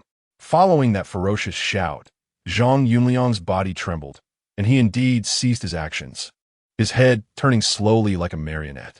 As his face aligned with mine, I noticed it glistened ominously, as if smeared with oil. At that moment, his expression was grotesque, with bloodshot eyes and a throat emitting a primal growl akin to that of a wild beast. Witnessing his current state, a sense of dread washed over me. There was no malevolent aura or ghostly presence surrounding him. He had not been possessed. Yet, what could have caused such a transformation? In the next instant, Zhang Yunliang hurled the red candle in his hand towards me. With a swift motion, I swatted the candle away. Simultaneously, he lunged at me with the ferocity of a predator, covering the mere 3 or 4 steps between us in a heartbeat. He seized me in a tight embrace, emanating a foul stench reminiscent of decaying flesh that made my stomach churn. Crucially, he possessed an alarming strength, forcing me to stumble backward before pinning me to the ground, his hands tightening around my throat as he continued to growl menacingly. It was evident that he intended to strangle me. I refused to succumb passively. Wielding the Tiangong ruler in my hand, I struck down heavily upon him. This ruler was designed to combat malevolent spirits, and a single blow should suffice to incapacitate him. However, to my astonishment, the Tiangong ruler met Zhang Yunliang's body without eliciting any reaction whatsoever. Meanwhile, from the corner of my eye, I noticed the corpse leaning against the great tree seemed to stir slightly. Chapter 49. Control the mind at this moment. Zhang Yunliang was gripping my neck with an iron hold. I initially believed he was possessed by some malevolent entity, so I wielded the Tianpeng staff and struck him a couple of times. To my astonishment, the staff had no effect on him whatsoever. It became clear to me that Zhang Yunliang was not inhabited by any ghostly presence. Otherwise, the staff would have surely worked. His grip on my throat tightened further, making it increasingly difficult for me to breathe.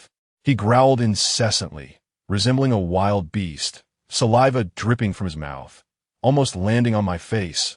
I desperately dodged, revolted by the sight. In that moment, I suddenly noticed a fine white line in his bloodshot eyes, particularly around the pupils. Upon witnessing this scene, a realization dawned upon me. No wonder the Tianpeng staff was ineffective. Zhang Yunliang was under the influence of a dark sorcery. This implied that someone nearby was manipulating him. Having trained in martial arts under my master since childhood, I possessed considerable strength, yet it paled in comparison to Zhang Yunliang's.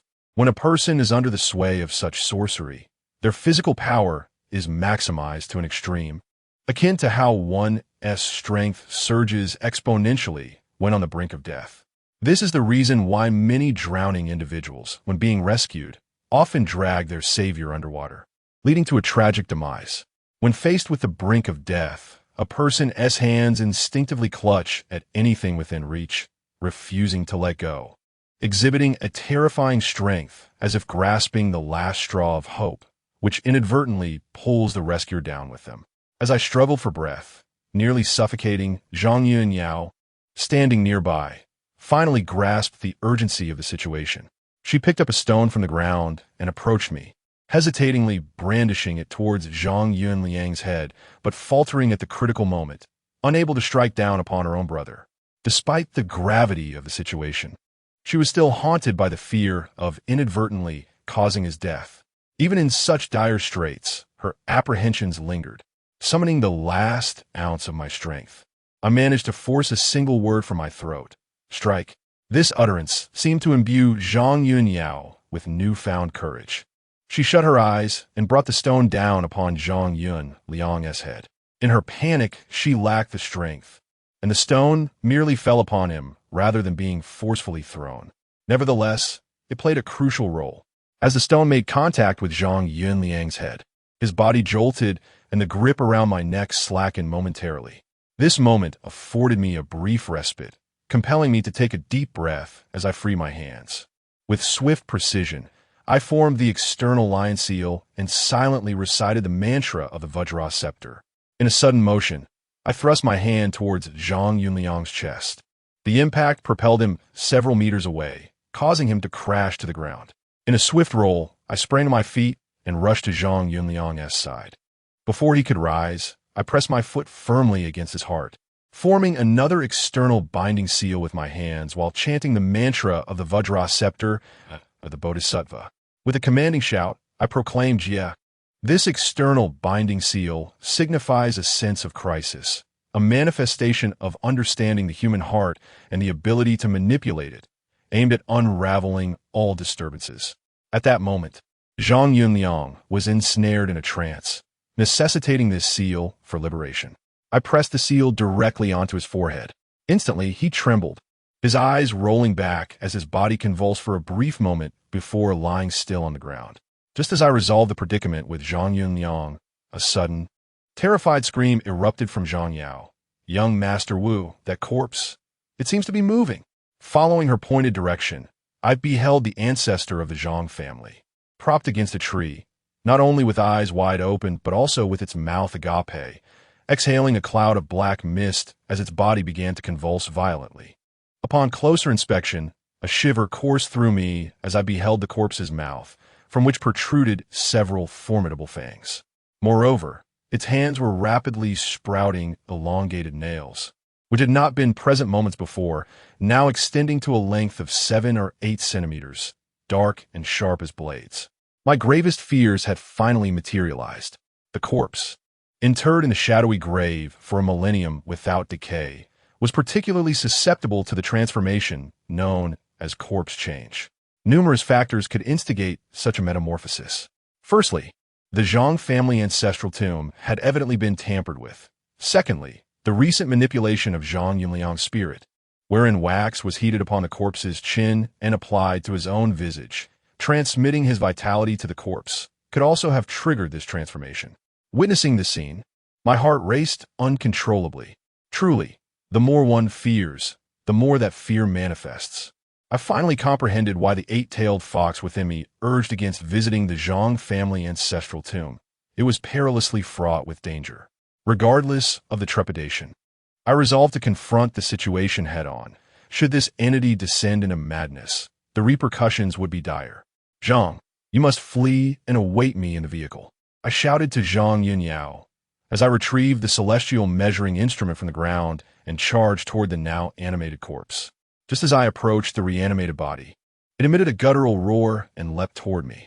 A foul wind assailed my senses, suffused with a menacing aura. In a single bound, the zombie traversed 4 to 5 meters, landing beside me and extending its razor-sharp claws in a menacing grasp. I raised the celestial measuring rod in my hand and brought it crashing down upon the zombie before me. The rod struck precisely on the creature's shoulder, producing a dull thud that reverberated in the air. The zombie staggered backward for several steps. In an instant, however, it leaped forward once more, continuing its relentless assault towards me, its arms sweeping horizontally as it aimed a powerful blow in my direction. This creature moved with remarkable speed, its strength surpassing that of Zhang Yunliang I had faced earlier. I swung the celestial measuring rod once again, landing a blow upon its body. Yet I too was struck by the force of its arms. We were both sent flying several meters apart. The zombie's limbs were as unyielding as iron, and when they collided with my shoulder, a wave of numbness coursed through my arm, making it difficult to maintain my grip on the celestial measuring rod. Gritting my teeth, I sprang back to my feet, determination igniting within me. I would not back down. Chapter 50. A taste of blood with the celestial measuring rod firmly in my grasp. I fixed my gaze unwaveringly upon the transformed zombie, which seemed to regard my weapon with a hint of trepidation, hesitating to approach me recklessly. As I stood locked in this tense standoff, I noticed Zhang Yunyao a short distance away, her face etched with concern as she watched me. I could see the fear radiating from her, yet she did not abandon me to flee. Instead, her presence only served to complicate matters further. Was she waiting here to meet her demise? I called out to Zhang Yunyao in a voice laden with frustration. Zhang Yunyao was momentarily taken aback, and it was only then that she realized her surroundings. She glanced around and suddenly picked up a stone from the ground, evidently intending to lend assistance. My gaze shifted once more to the zombie, which emitted a low growl, exhaling a putrid aura as it leaped toward me once again. At that moment, I was uncertain whether my eyes were deceiving me, for I suddenly perceived a shadow emerging from the woods not far behind the zombie. It stood motionless, gazing in my direction. A thought struck me abruptly. Could the figure that had previously manipulated Zhang Yunliang's mind be this very shadow? Was it he who controlled Zhang Yunliang, causing this corpse to undergo its transformation? What could be his objective in this endeavor? Before I could unravel these questions, the zombie charged at me with a foul wind at its back. I had no choice but to brandish the Tiangpeng staff and confront the creature head-on. As the zombie neared, it swung its arms towards me. I bent low and struck fiercely at its abdomen with the staff. The zombie staggered back a few steps, but quickly lunged at me once more. I had heard from my master that zombies are impervious to decay, as hard as iron, and resistant to blades and firearms. The only effective method to subdue one is through the use of a corpse-restraining talisman. However, these creatures are exceedingly ferocious, making it nearly impossible for me to approach. Seizing the moment while the zombie was momentarily repelled by my strike, I hastily freed a hand, retreating while biting into my middle finger, drawing a corpse-restraining talisman in the palm of my hand, preparing to press it against the zombie's face at the first opportunity. However, I could not sustain this tactic for long. At most, it would prevent the creature from moving for 2 or 3 hours. Yet that was sufficient. Within that time frame, I had ample methods to dispel the foul energy emanating from its corpse. Just as I was inscribing symbols with my blood in the palm of my hand, I glanced up and was immediately struck with terror as my complexion shifted dramatically. I had assumed that the zombie would continue its pursuit of me, but to my astonishment, it had shifted its focus and leaped towards Zhang Yunyao. Run! Seeing this scene, a cold sweat broke out on my brow. Zhang Yunyao finally reacted, dashing towards the Zhang family's ancestral tomb. In my panic, I once again retrieved the Tiangong ruler and pursued the zombie. The zombie chased after Zhang Yunyao, and I followed closely behind. Before long, Zhang Yunyao reached the Zhang family ancestral tomb, which housed numerous coffins intended for the reinterment of the Zhang ancestors, some of which had only recently been exhumed. Upon arriving, Zhang Yunyao displayed remarkable intelligence.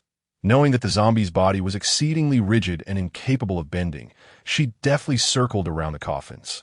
The zombie hopped and bounded behind her, yet could never quite seize her.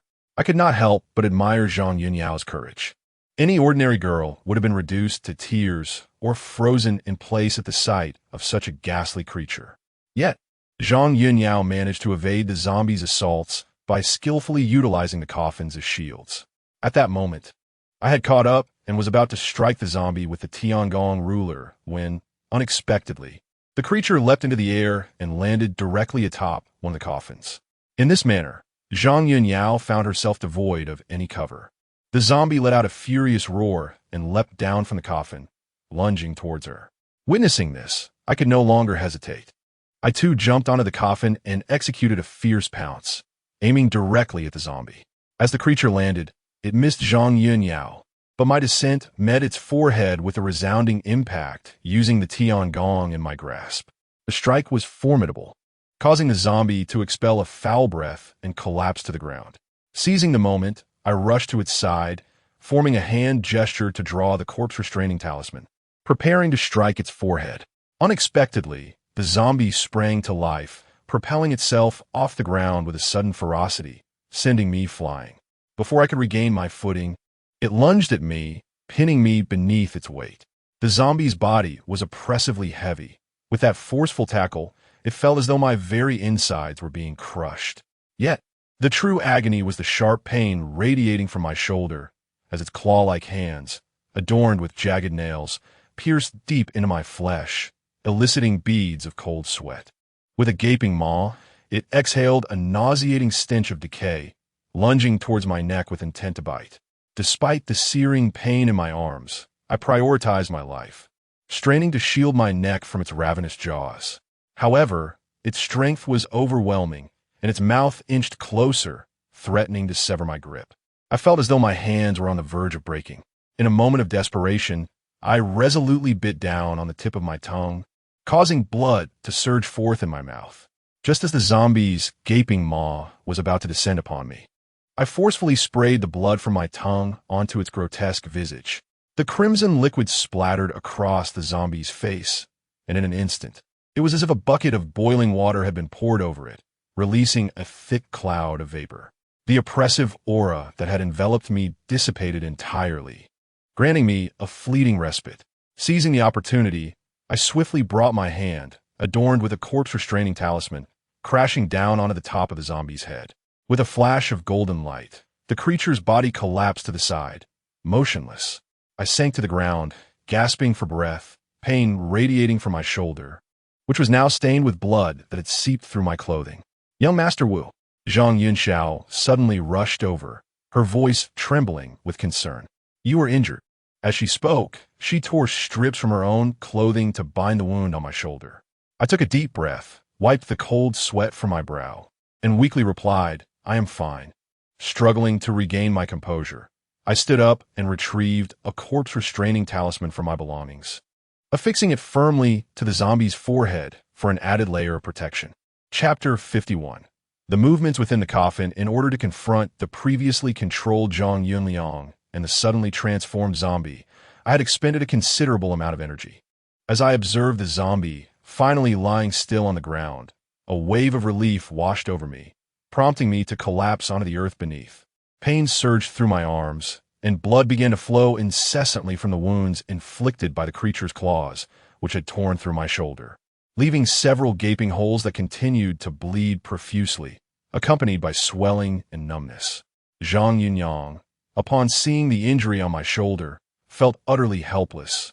Even as I attempted to bandage the wound, blood continued to seep through. Her eyes brimmed with tears, reflecting her desperation.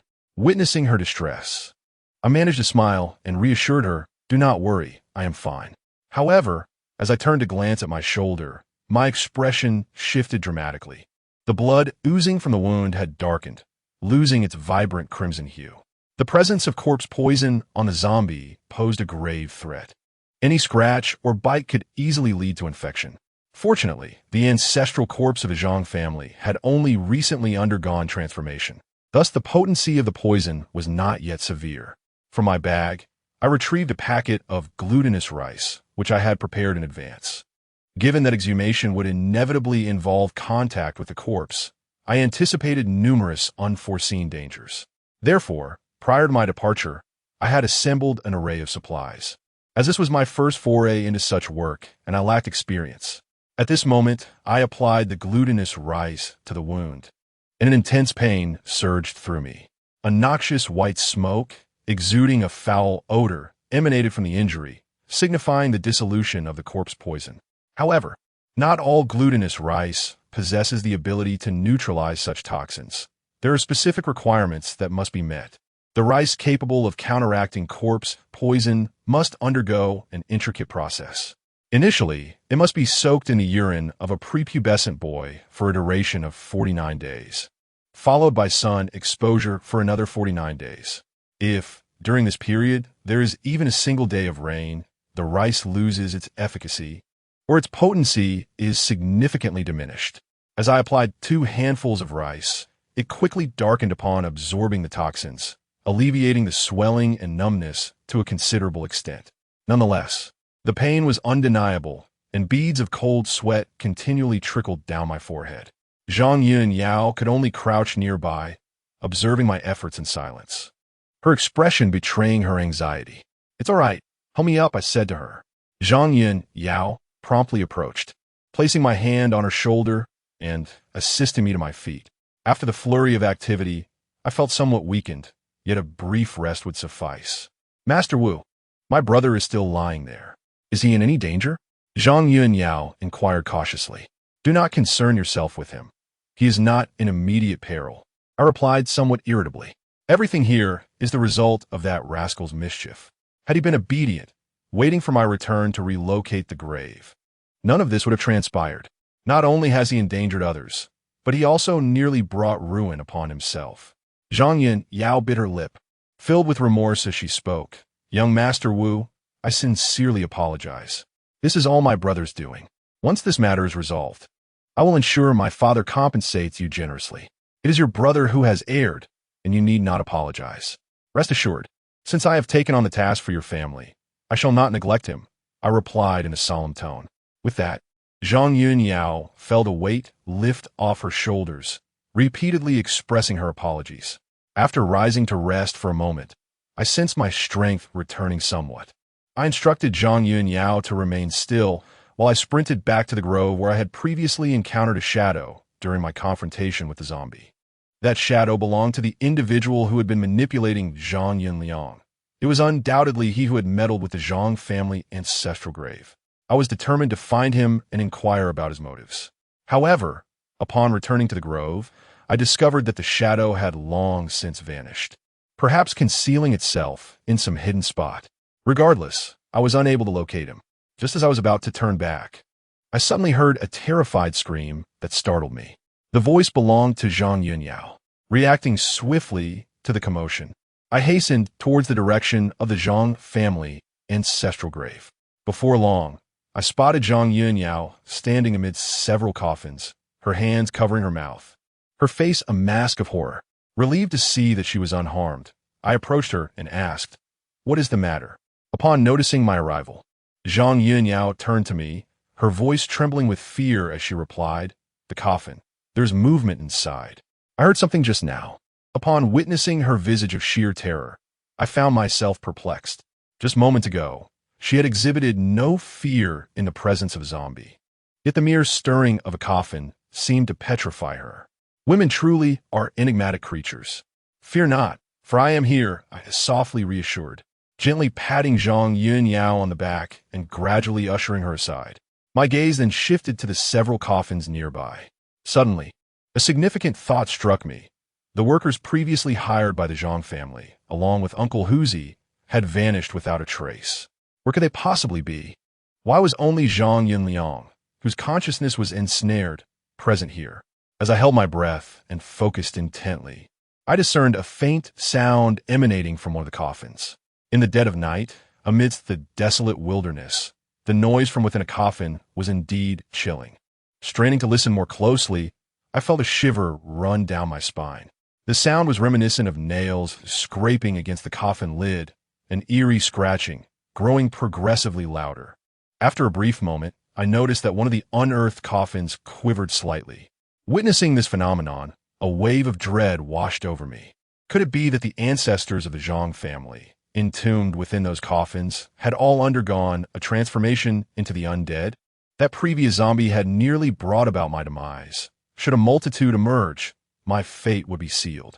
The thought ignited an overwhelming urge to flee, and I finally comprehended why the eight-tailed fox had dissuaded me from approaching the Zhang family ancestral grave. It was fraught with peril beyond imagination. However, I cannot run. Should I flee, the corpses within may indeed undergo transformation, and if they were to reach the nearby village, the number of deceased would not be limited to just one or two. I inhaled deeply, forcing myself to regain composure. Turning to Zhang Yunyao, I instructed, "Stay in the car and do not emerge under any circumstances." Chapter 52. Devouring Yang. Zhang Yunyao gazed at me, saying, "Master Wu, you are injured. Perhaps my presence could be of assistance? What would you possibly do to help me here?" I replied impatiently, "I am willing to do anything you ask." Zhang Yunyao stated earnestly, "Never mind, you should return. If I do not come back within an hour, drive home," I asserted firmly. Her eyes reddened as she replied solemnly, "Master Wu, it is because of me that you agreed to help the Zhang family with the relocation of the graves. Now that we face such peril, I cannot allow you to confront danger alone. I promise not to hinder you. Please grant me a few more talismans." Seeing the determination in her gaze, I realized I could not persuade her to leave, and her departure alone would indeed be unsafe. Earlier, I had caught sight of a shadow in the woods, a potential threat. Thus, I reluctantly accepted her presence, contemplating whether she might be somewhat lacking in common sense, perhaps too focused on her studies. No wonder she excels academically. Her reasoning seems rather rigid. Fortunately, I am a less diligent student, possessing a more agile mind. Subsequently, I approached the coffin from which unsettling sounds emanated, circling it cautiously.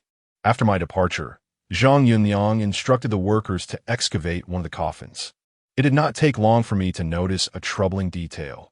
This particular coffin appeared to have been opened previously, as the nails surrounding it were conspicuously absent.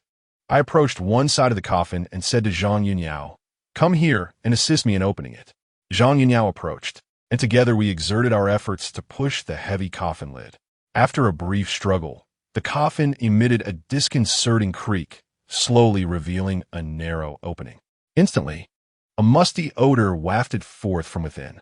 I urged Zhang Yunyao to hold her breath, refraining from inhaling until the coffin was entirely opened.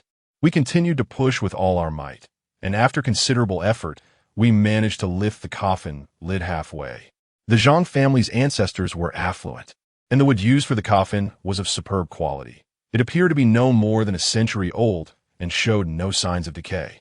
However, as I peered into the partially open coffin, I was momentarily taken aback. Zhang Yunyao, emboldened, dared to glance inside as well, and she gasped in astonishment. To our utter disbelief, we discovered 4 human legs within the coffin. I was perplexed, as I had never encountered a scenario where 2 individuals shared a single coffin. Even in a joint burial, 2 coffins are typically interred within the same grave. It is inconceivable for 2 people to share one coffin, as this is fundamentally against burial customs. However, upon closer inspection, I soon discerned an unsettling detail. One of the individuals in the coffin was clad in trousers that appeared familiar, camouflage attire, which belonged to one of the workers employed by the Zhang family. How had he ended up in the coffin? Upon contemplating this, I dared not hesitate. After casting a glance around, I discovered a pair of iron tongs previously utilized by the workers. With a decisive motion, I pried open the coffin lid, and with a resounding crash, it fell to the ground. At last, we could discern the condition within the coffin. A worker clad in camouflage lay sprawled atop the corpse, his lips pressed against the deceased S. The worker's complexion had turned a ghastly shade of green, and his body quivered ever so slightly. Meanwhile, the ancestor of the Zhang family beneath him bore an eerie flush upon its visage. The living appeared as the dead, while the dead seemed as the living. Realizing the gravity of the situation, I exclaimed, "Zhang, please assist me in extricating this worker from the coffin. Delay any longer, and his life will be forfeit." Zhang Yao swiftly retrieved a length of rope from the ground, which had been used by the workers when extracting the coffin from the grave pit. The abundance of tools for opening the coffin in this place spared me considerable trouble. Without delay, I wrapped the rope around the worker's wrists, securing 2 loops around each hand. I then urged Zhang Yao to assist me in pulling. After considerable effort, we finally separated the worker from the corpse and dragged him out of the coffin. I laid him flat upon the ground. He was still alive, yet his condition was dire.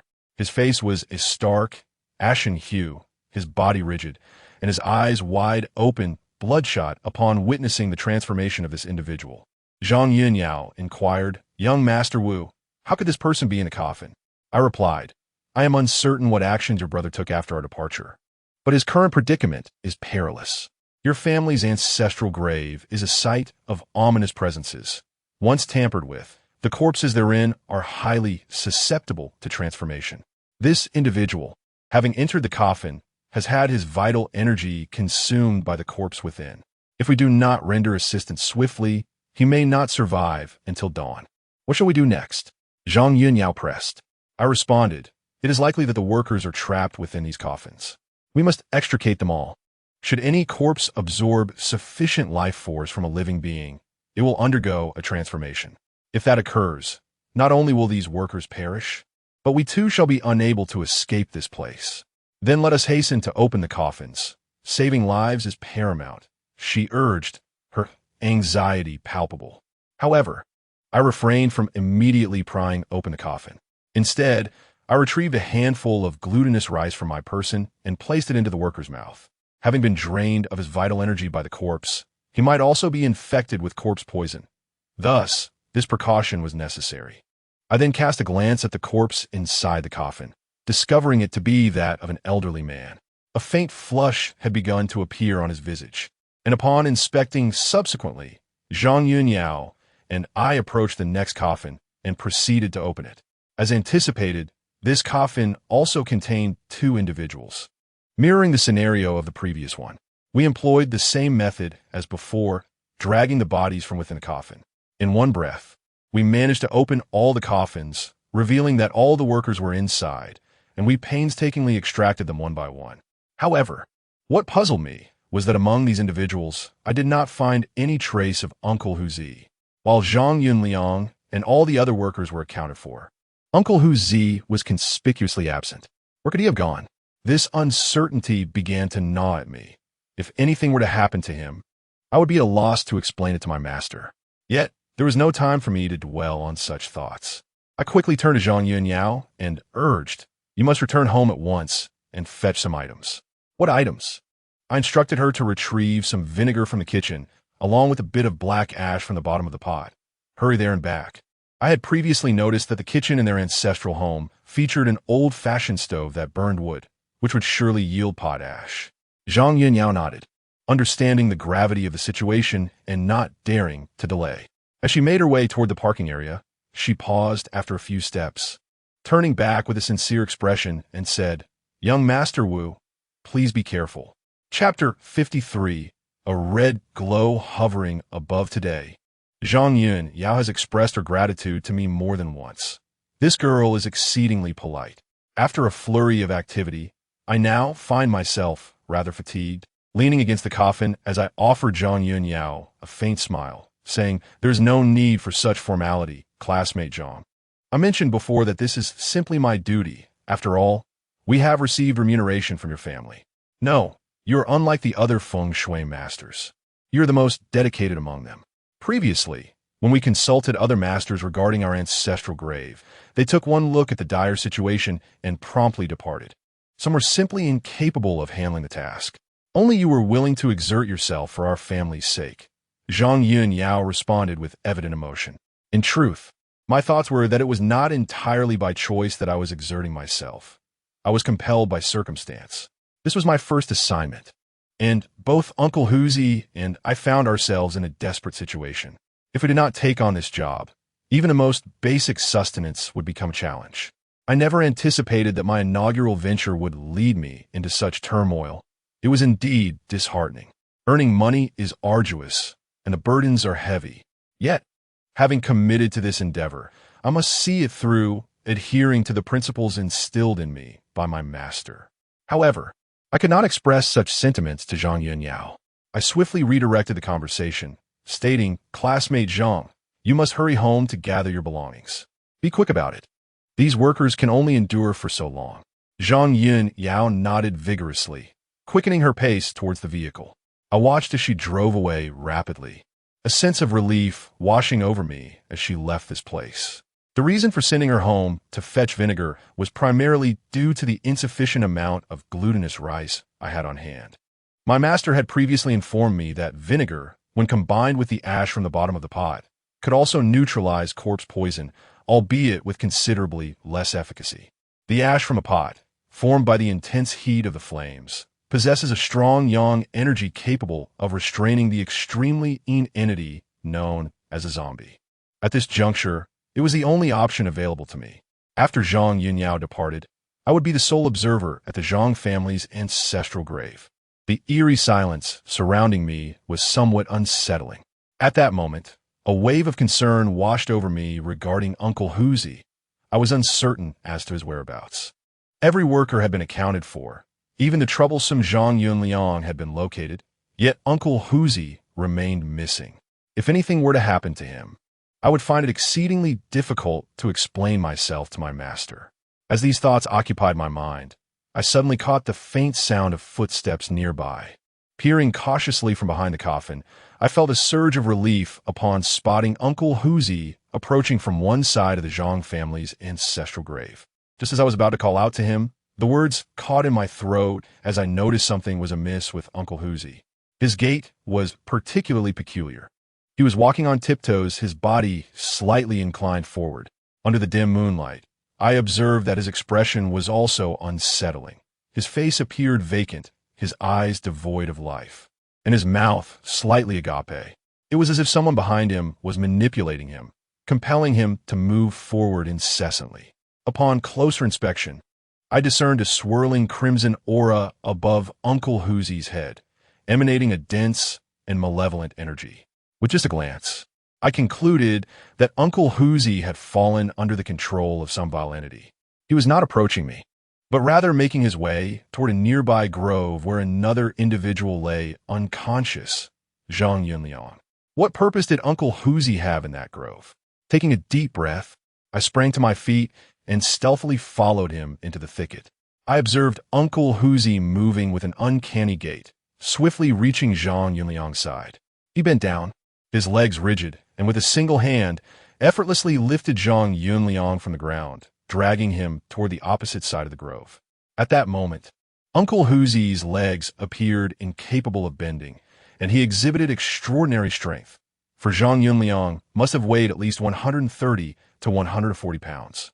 It was alarming to witness how easily Uncle Huzi hoisted him with one hand and continued onward. A chill ran down my spine as I realized Uncle Huzi intended to do harm to Zhang Yunliang. I had to intervene. However, after my previous encounter with that zombie, my arms bore wounds and I was considerably fatigued. The malevolent spirit possessing Uncle Huzi, I could now ascertain, was undoubtedly a vengeful ghost. For only such a spirit could manifest that ominous crimson light above his head. Given my current state, confronting a vengeful ghost seemed an insurmountable challenge. Based on my understanding of Uncle Huzi, he possesses formidable martial prowess. In our sparring sessions, I am no match for him. Now that he is possessed by a malevolent spirit, should we engage in combat, that spirit would surely exploit his physical limits, potentially leading to my demise. I cannot act impulsively. I am no rival to Uncle Huzi. Yet, I am uncertain of his intentions towards Zhang Yunliang and cannot afford to delay. Moreover, I cannot stray too far from the Zhang family's ancestral grave. If Zhang Yunxiao returns and cannot locate me, and given the numerous corpses nearby that could transform at any moment, it would indeed spell trouble. As I observed Uncle Huzi dragging Zhang Yunliang away from this thicket, a sudden idea struck me. I retrieved my phone and selected a ringtone that mimicked the crowing of a rooster, a whimsical download I had made for amusement. In this critical moment, it proved fortuitous. I hastened a few steps closer to Uncle Huzi, concealing myself amidst the underbrush, and played the rooster's crowing ringtone. As the resounding call of the rooster echoed through the air, Uncle Huzi, who had been dragging Zhang Yunliang forward, abruptly halted, his massive frame trembling. In his vacant gaze, a flicker of fear emerged, prompting him to glance nervously around before releasing Zhang Yunliang. Seeing that my tactic was effective, I quickly replayed the rooster's crow. In mere moments, Uncle Huzi became increasingly agitated, his breathing turning erratic. After he discarded Zhang Yunliang, he swiftly plunged into the woods ahead, disappearing without a trace. I exhaled in relief, and once I saw Uncle Huzi had run far away, I approached Zhang Yunliang, lifted him into my arms, and hurried back to the Zhang family ancestral tomb. This situation would not endure for long. The malevolent spirit inhabiting Uncle Huzi would soon realize it had been deceived and would return. Chapter 54. The substitute scarecrow, the malevolent spirit possessing Uncle Huzi, was not fearful of the rooster's crow emanating from a mobile phone, but rather dreaded the dawn. No matter how fearsome a ghost may be, it does not dare to manifest during the day. Once daylight breaks and shines upon that vengeful spirit, it would send it into a frenzied flight. Mistaking the rooster's crow for the imminent arrival of dawn, the spirit hastily abandoned Zhang Yunliang and fled. However, after some time, realizing that the night still prevailed, it would undoubtedly return. Although I was unaware of the reasons behind the spirit's attack on Zhang Yunliang, I knew that if it chose to return, it would surely attempt to take him away, leaving an uncertain fate in its wake. Yet, the aura of the crimson light hovering above Uncle Huzi's head felt strangely familiar. It resembled the essence of the spirit that had previously inhabited Zhang Yuqing. This spirit seemed to harbor deep-seated animosity towards the Zhang family, tormenting the father and son relentlessly. After carrying Zhang Yunliang back, I placed him beside a coffin. My mind raced, contemplating how to confront the returning malevolent spirit. In just a moment, a plan began to formulate. The first time I laid eyes on Zhang Yunliang, I immediately sensed an ominous aura surrounding him, a foreboding presence that hinted at misfortune.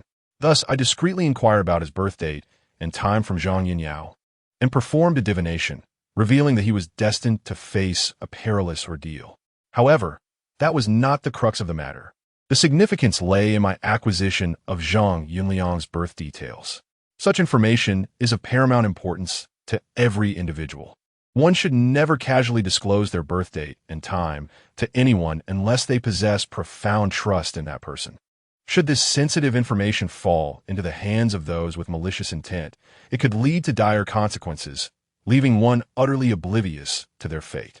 With Zhang Yunliang's birth details in hand, I made my way to a nearby grove, lush with verdant foliage, unlike the barren expanse surrounding the Zhang family ancestral grave, which was devoid of life. I gathered a bundle of weeds and swiftly fashioned a crude effigy resembling a human form, though its workmanship was undeniably rough. Yet, This was inconsequential, for the purpose of this straw figure was to deceive malevolent spirits. Once the effigy was completed, I still felt a sense of unease and proceeded to gather several stones, which I stuffed into its abdomen for added weight. Subsequently, I took a piece of blank yellow paper, stained with blood from my shoulder, and inscribed Zhang Yunliang's birth details upon it with my fingertip, before placing it inside the straw figure's belly. At last, I produced a talisman and affixed it to the forehead of the scarecrow. With both hands forming intricate gestures, I chanted incantations. Substitute, substitute, before you lies white paper, your body is made of wild grass. Unawakened, merely grass, awakened, a spirit with powers. Open your left ear to hear the underworld, your right ear to hear the realms of yin and yang. You share the same name and surname as Zhang Yunliang, born on the same day, month, and year. Open your left hand to attract wealth, your right hand to summon misfortune. May you bring forth calamity upon mountains and subdue the seas. Without calamity or subjugation, hasten to flee from disaster. Divine weapon, swift as commanded. Upon completing the incantation in one breath, I sharply pointed my finger at the scarecrow's forehead. In that moment, the scarecrow sprang up from the ground, as if imbued with life. Simultaneously, Zhang Yunliang, lying beside the coffin, trembled violently and sat up, though his eyes remained closed. Yet, in an instant, both the scarecrow and Zhang Yunliang fell back to the ground. I had fashioned a substitute for Zhang Yunliang from grass. The malevolent spirit that had possessed Uncle Huzi was undoubtedly seeking trouble with Zhang Yunliang. Now, by exchanging identities with the scarecrow, I ensured that the spirit would only be able to take the scarecrow away. Thus, this maneuver was a clever ruse to deceive the ghost. After completing this task, I moved the scarecrow slightly and placed it at the edge of the Zhang family's ancestral grave, while I concealed myself beside a coffin, waiting in silence. Time passed swiftly, and before I knew it, over half an hour had elapsed. At that moment, I once again spotted Uncle Huzi. Just like before, he was on his tiptoes, his body slightly leaning forward, reappearing in the ancestral graveyard of the Zhang family. However, this time his expression lacked the previous dullness. His eyes had taken on a more ferocious glint, perhaps angered by my earlier antics. Upon reaching the Zhang family tomb, he sniffed the air slightly, as if searching for something. Meanwhile, I had already suppressed any semblance of a living presence, crouching motionless behind a coffin.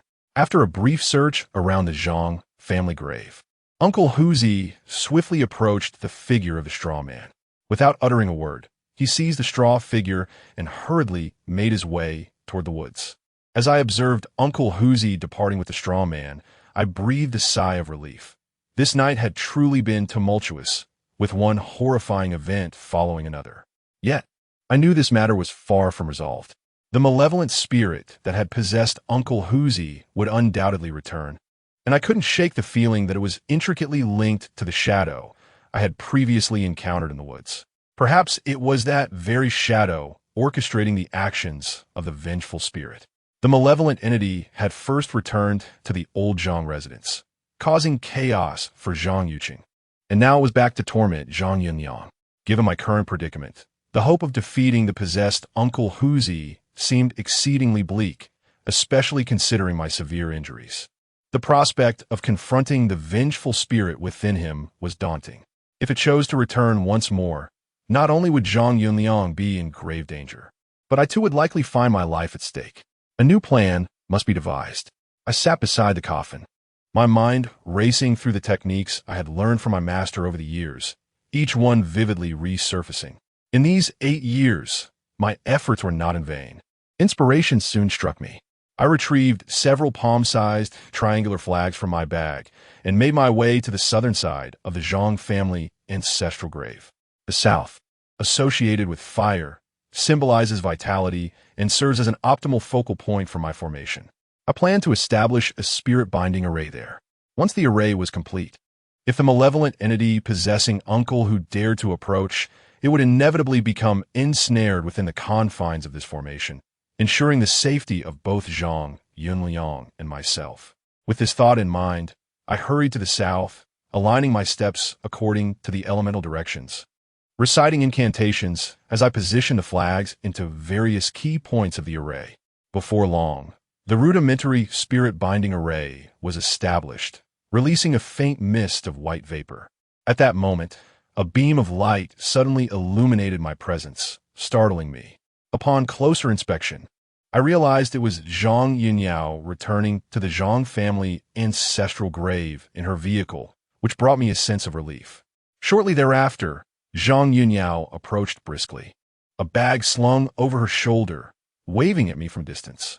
I quickly met her, inquiring, "Have you brought what I asked for?" "Indeed, as per your instructions. I have gathered everything. I found 2 bottles of aged vinegar in the kitchen and brought them along. I am uncertain if it will suffice.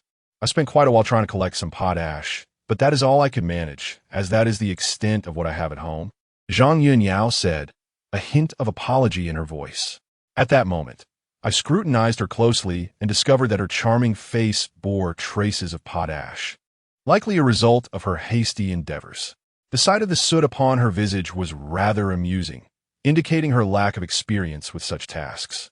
Zhang Yunyao appeared somewhat bewildered by my laughter, casting a puzzled glance in my direction. "Come here," I instructed her, though slightly dazed and unsure of my intentions. She obediently approached me. "What is it, young Master Wu?" I extended my hand and gently wiped the pot ash from her face. Her skin was remarkably exquisite, akin to that of a perfectly boiled egg, delicate, smooth, and remarkably resilient. "All done," I remarked, casually brushing the remnants of ash onto my clothing. "What is it?" Zhang Yunyao inquired, a touch of awkwardness in her demeanor. "Nothing. I merely noticed the ash on your face and thought to assist you," I replied. "Huh?" Upon hearing this, Zhang Yunyao instinctively reached up to her face, attempting to remove the ash, only to find that her hands accumulated even more soot, rendering her face even more adorned in a chaotic manner. I was rather hurried earlier. After finishing with the potash, I didn't have time to tidy up, Zhang Yunyao explained as she retrieved the items I had requested from her bag. 2 bottles of aged vinegar and a small paper packet of pot-bottom ash were handed to me. I examined them closely and remarked, "These are quite sufficient." Zhang Yunyao immediately smiled with delight, saying, "As long as it hasn't delayed your affairs." "Young Master Wu, does your wound still hurt? I found some iodine and anti-inflammatory medicine at home. Would you like to use them?" As she spoke, she began rummaging through her bag. "Let's discuss these matters later. We don't have the luxury of time. We must prioritize saving lives," I stated, glancing at the workers lying on the ground. "But your injuries are quite severe as well. What if they become infected? Should I help you treat them?" Zhang Yunyao asked, her concern evident. "No need. The corpse poison in my body has already been purged. For now, there's nothing to worry about. We should focus on rescuing them," I replied. Just as we were about to assist the workers on the ground, a sudden sound of footsteps approached, growing louder. Zhang Yunyao and I halted our actions, turning to face the source of the sound. As I had anticipated, Uncle Huzi had returned. The first time, my ringtone mimicking a crowing rooster had frightened him away. The second time, he had taken away Zhang Yunliang's substitute. This time, however, the spirit inhabiting Uncle Huzi was truly enraged after being toyed with repeatedly. He approached with his eerie gait, his toes barely touching the ground, his body leaning forward as he advanced rapidly. From his blood-red eyes, I could discern the spirit's wrath had reached a boiling point. This time, it seemed he intended to target not only Zhang Yunliang, but also me, the one who had dared to provoke him multiple times. The ghostly figure twitched its nose twice and suddenly approached me and Zhang Yunyao with swift strides. Zhang Yunyao, unaware of the preceding events, exclaimed, "Uncle Huzi, he has returned." As she reached out her hand to greet Uncle Huzi, I hurriedly covered her mouth from behind and led her behind a coffin, crouching down. Zhang Yunyao looked at me in astonishment, perplexed by my intentions. I first retrieved a piece of yellow talisman paper from my person and affixed it to Zhang Yunyao's back. This talisman possessed the ability to conceal the life force of a living being, rendering Zhang Yunyao imperceptible to the ghostly presence. The malevolent spirit possessing Uncle Huzi had approached us initially because it sensed the vitality emanating from Zhang Yunyao. The moment she made even the slightest sound, the spirit would be quick to detect her. Thus, I kept my hand firmly over Zhang Yunyao's mouth, unwilling to relent.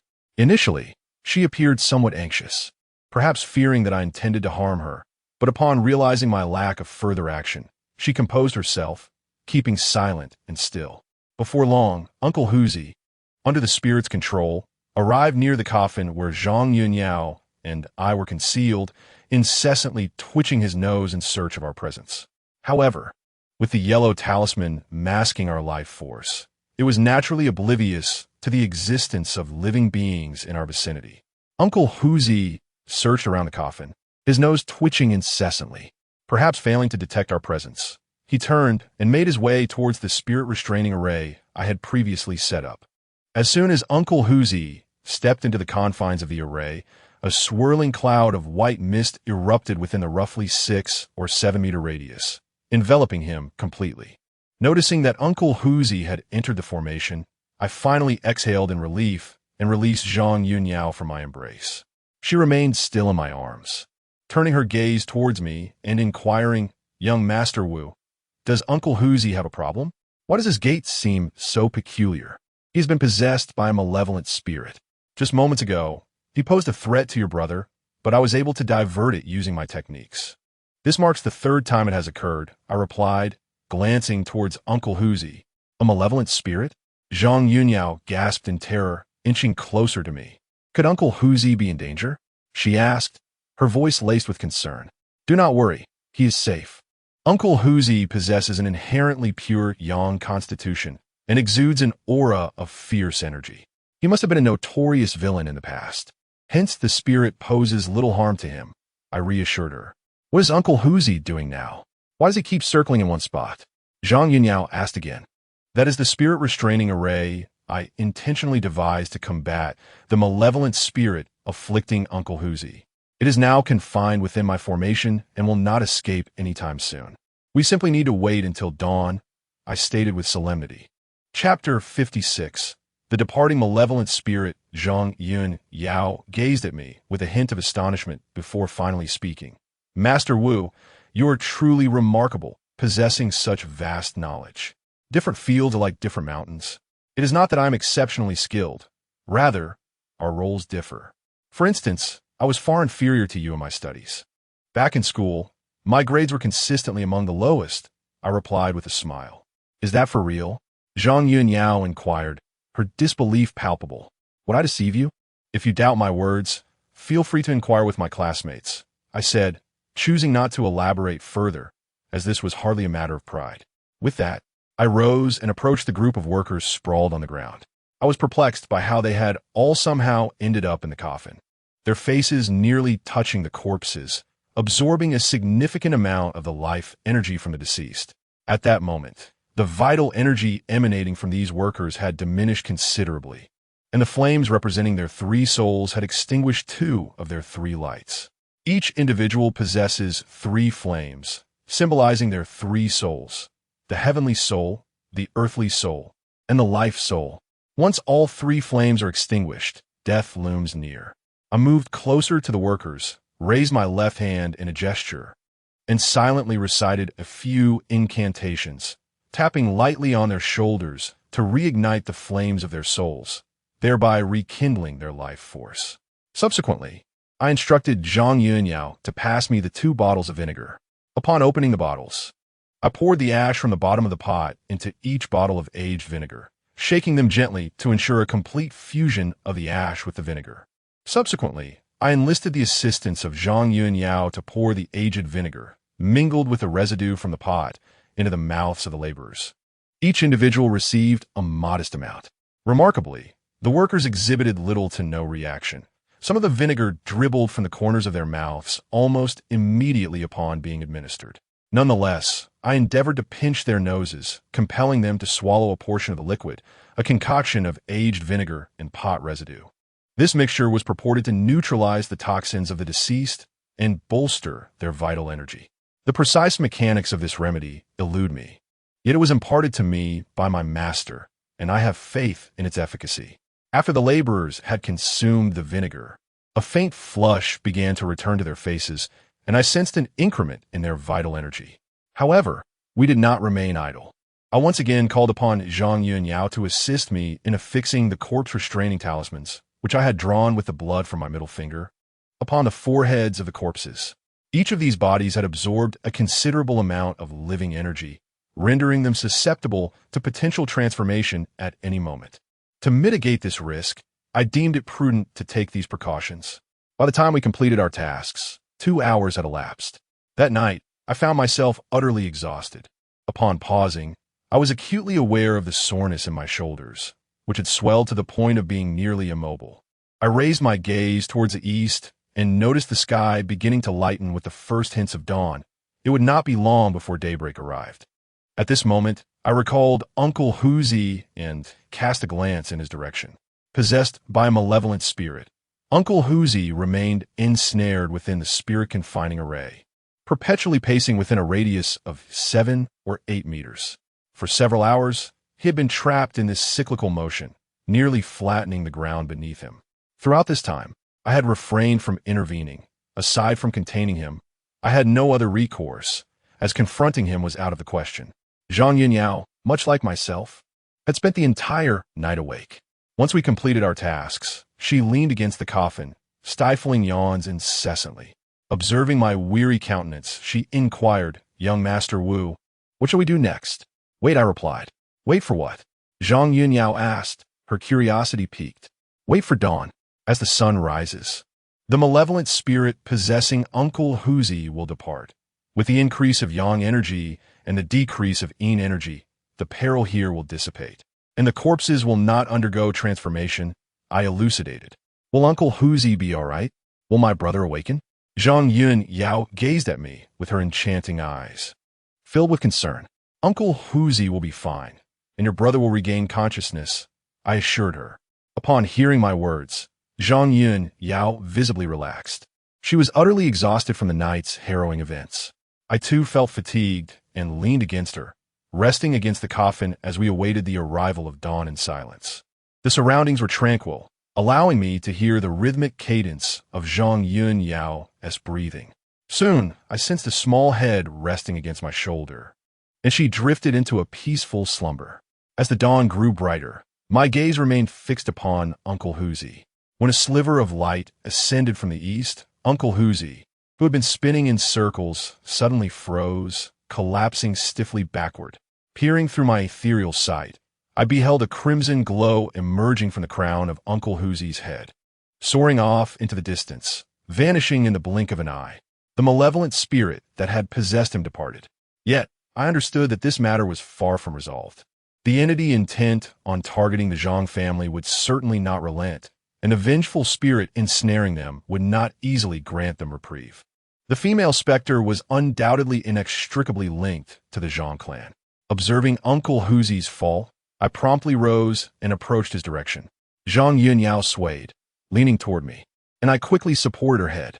Upon awakening, she appeared somewhat embarrassed and remarked, "I apologize, young Master Wu.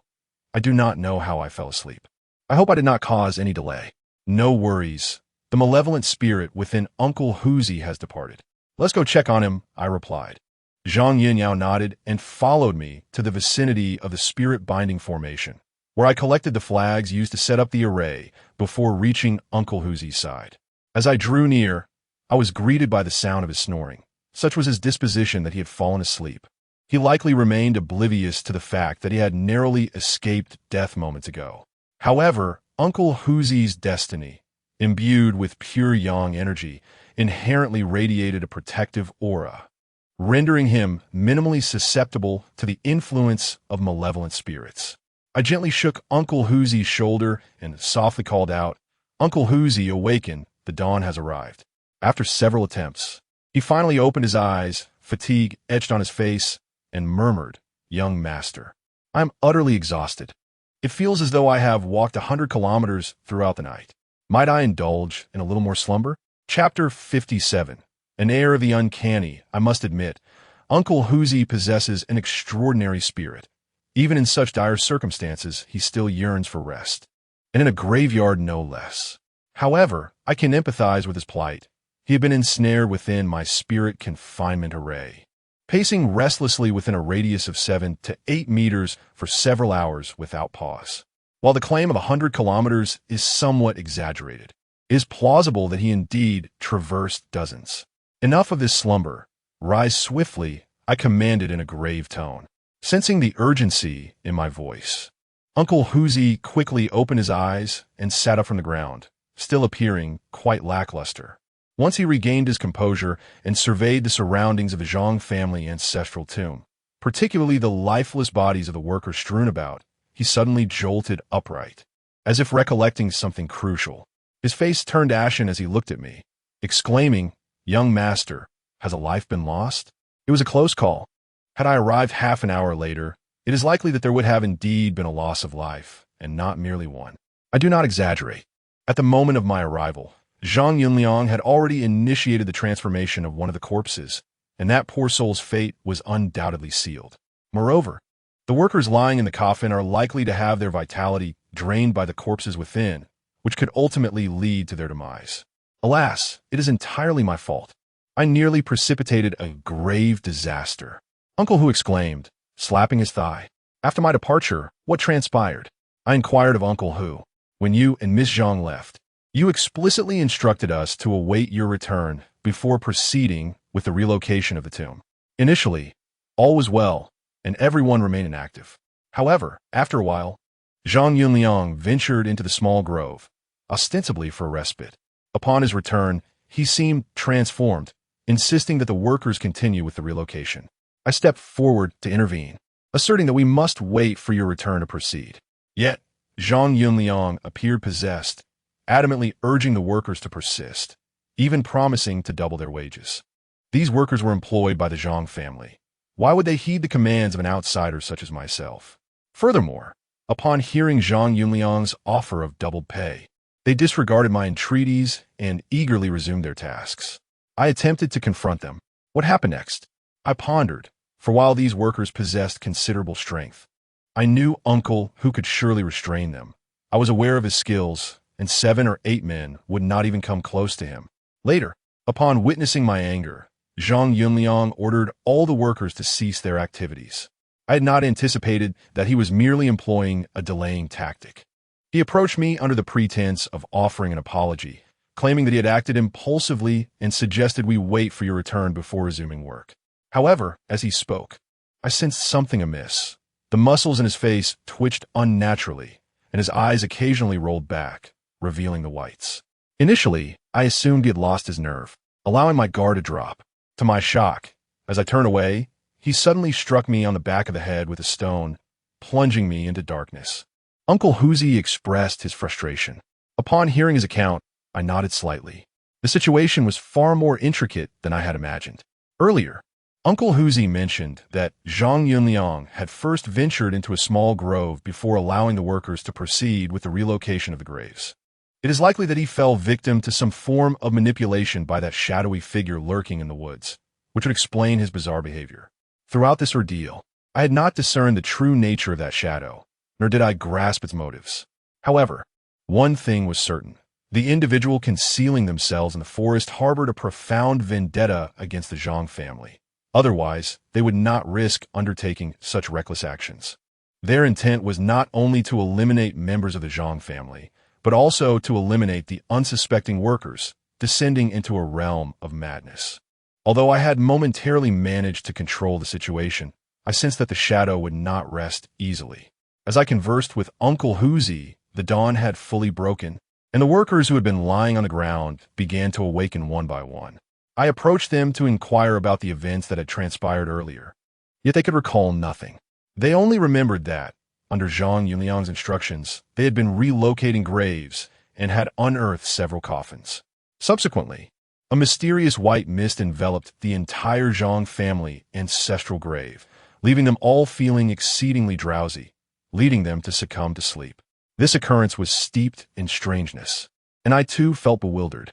It was evident that the adversary of the Zhang family was a person of extraordinary ability, employing methods that were truly enigmatic and unfathomable.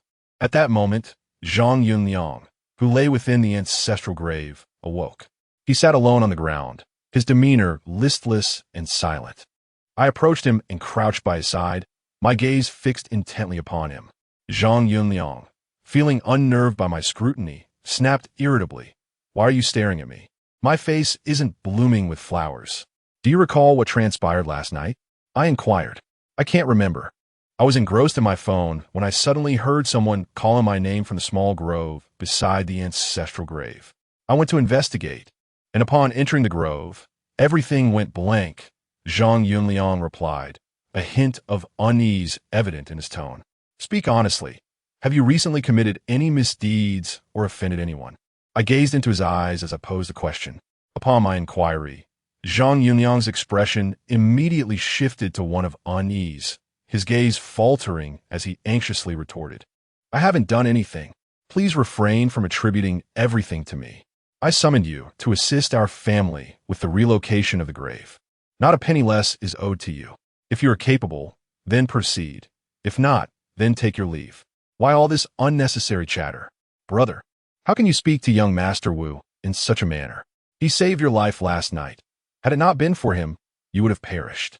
Zhang Yunyao approached, glaring at Zhang Yunyao. What did he do? I have no recollection of such events. Do not place the blame on me for everything. Enough. I'm going home to rest. With that, Zhang Yunyao stood up and walked towards the Zhang family ancestral grave. I did not impede his departure. Instead, I contemplated his retreating figure, pondering the suspicion that this fellow certainly harbored issues. From the moment I laid eyes on him, I sensed a potent aura of malevolence surrounding him. Among the entire Zhang family, he was the sole bearer of such an aura. However, this stubborn fellow refused to divulge anything, leaving me at a loss. After he had distanced himself, I called out, Zhang Yunliang, continue to conceal your truths if you must. While I may save you for a moment, I cannot safeguard you for eternity. Should you fail to speak the truth, do not blame others if you meet a tragic fate. Chapter 58. Attempting to take advantage of you upon hearing my words, Zhang Yunliang visibly flinched. But soon he hastily departed, getting into his sports car. With a roar of the engine, he sped away, disappearing into the distance. Zhang Yunyao evidently found herself at a loss with her reckless brother. After Zhang Yunliang departed, she turned to me once more and said, Master Wu, please do not take to heart what my brother just said.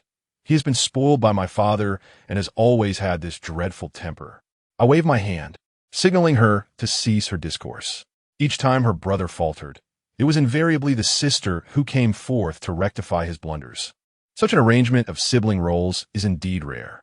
They share the same mother, so why is it that Zhang Yunyao embodies understanding and grace, while Zhang Yunliang stands in stark contrast with his eccentric and somewhat neurotic demeanor? Noticing my displeasure, Zhang Yunyao swiftly shifted the topic, cautiously inquiring, Master Wu, what shall we do now? I cast a glance at the coffins situated in the Zhang family ancestral grave and the lethargic workers before responding, it is impossible to relocate the graves during the day. We must wait until nightfall. Have the workers carry the coffins to the nearby grove, leaving 2 to stand guard, while the others return for rest. I shall return at night to continue the relocation. Zhang Yunyao acknowledged and went to communicate with the workers. However, after the bizarre events of the previous night, although the workers were unaware of the specifics, they sensed the ancestral grave held a peculiar significance that could potentially jeopardize their lives. Remarkably, they all spent the night at the graveyard, oblivious to how they had succumbed to unconsciousness. Had they known that Zhang Yunyao and I had extracted them from the coffins, they would likely have been utterly terrified. Consequently, the workers hastily abandoned their tasks. No matter how much Zhang's family offered, life itself was paramount. Zhang Yunyao attempted to persuade them for a while, yet her efforts proved futile as the workers scattered like birds and beasts. In this predicament, Zhang Yunyao returned to seek my counsel. Helpless, I suggested she contact the steward, urging him to recruit new workers, preferably not from the nearby villages. Before noon, the unearthed coffins should be placed in the thicket, shielded from direct sunlight as much as possible. Following my instructions, Zhang Yunyao promptly called Steward Wang to inform him of the situation. He assured her that he would act immediately. Despite our fatigue, Zhang Yunyao and I had no choice but to remain at the ancestral grave of the Zhang family, keeping watch over the coffins. Theft was unlikely, especially with corpses contained within. My presence was to prevent any meddling with the bodies, should that figure from last night return. I could not help but admire Steward Wong's efficiency.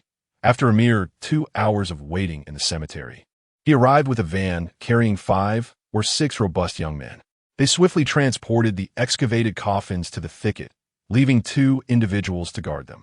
Only then did I join Uncle Hu Zi in Zhang Yun Yao's vehicle, returning to the old Zhang residence.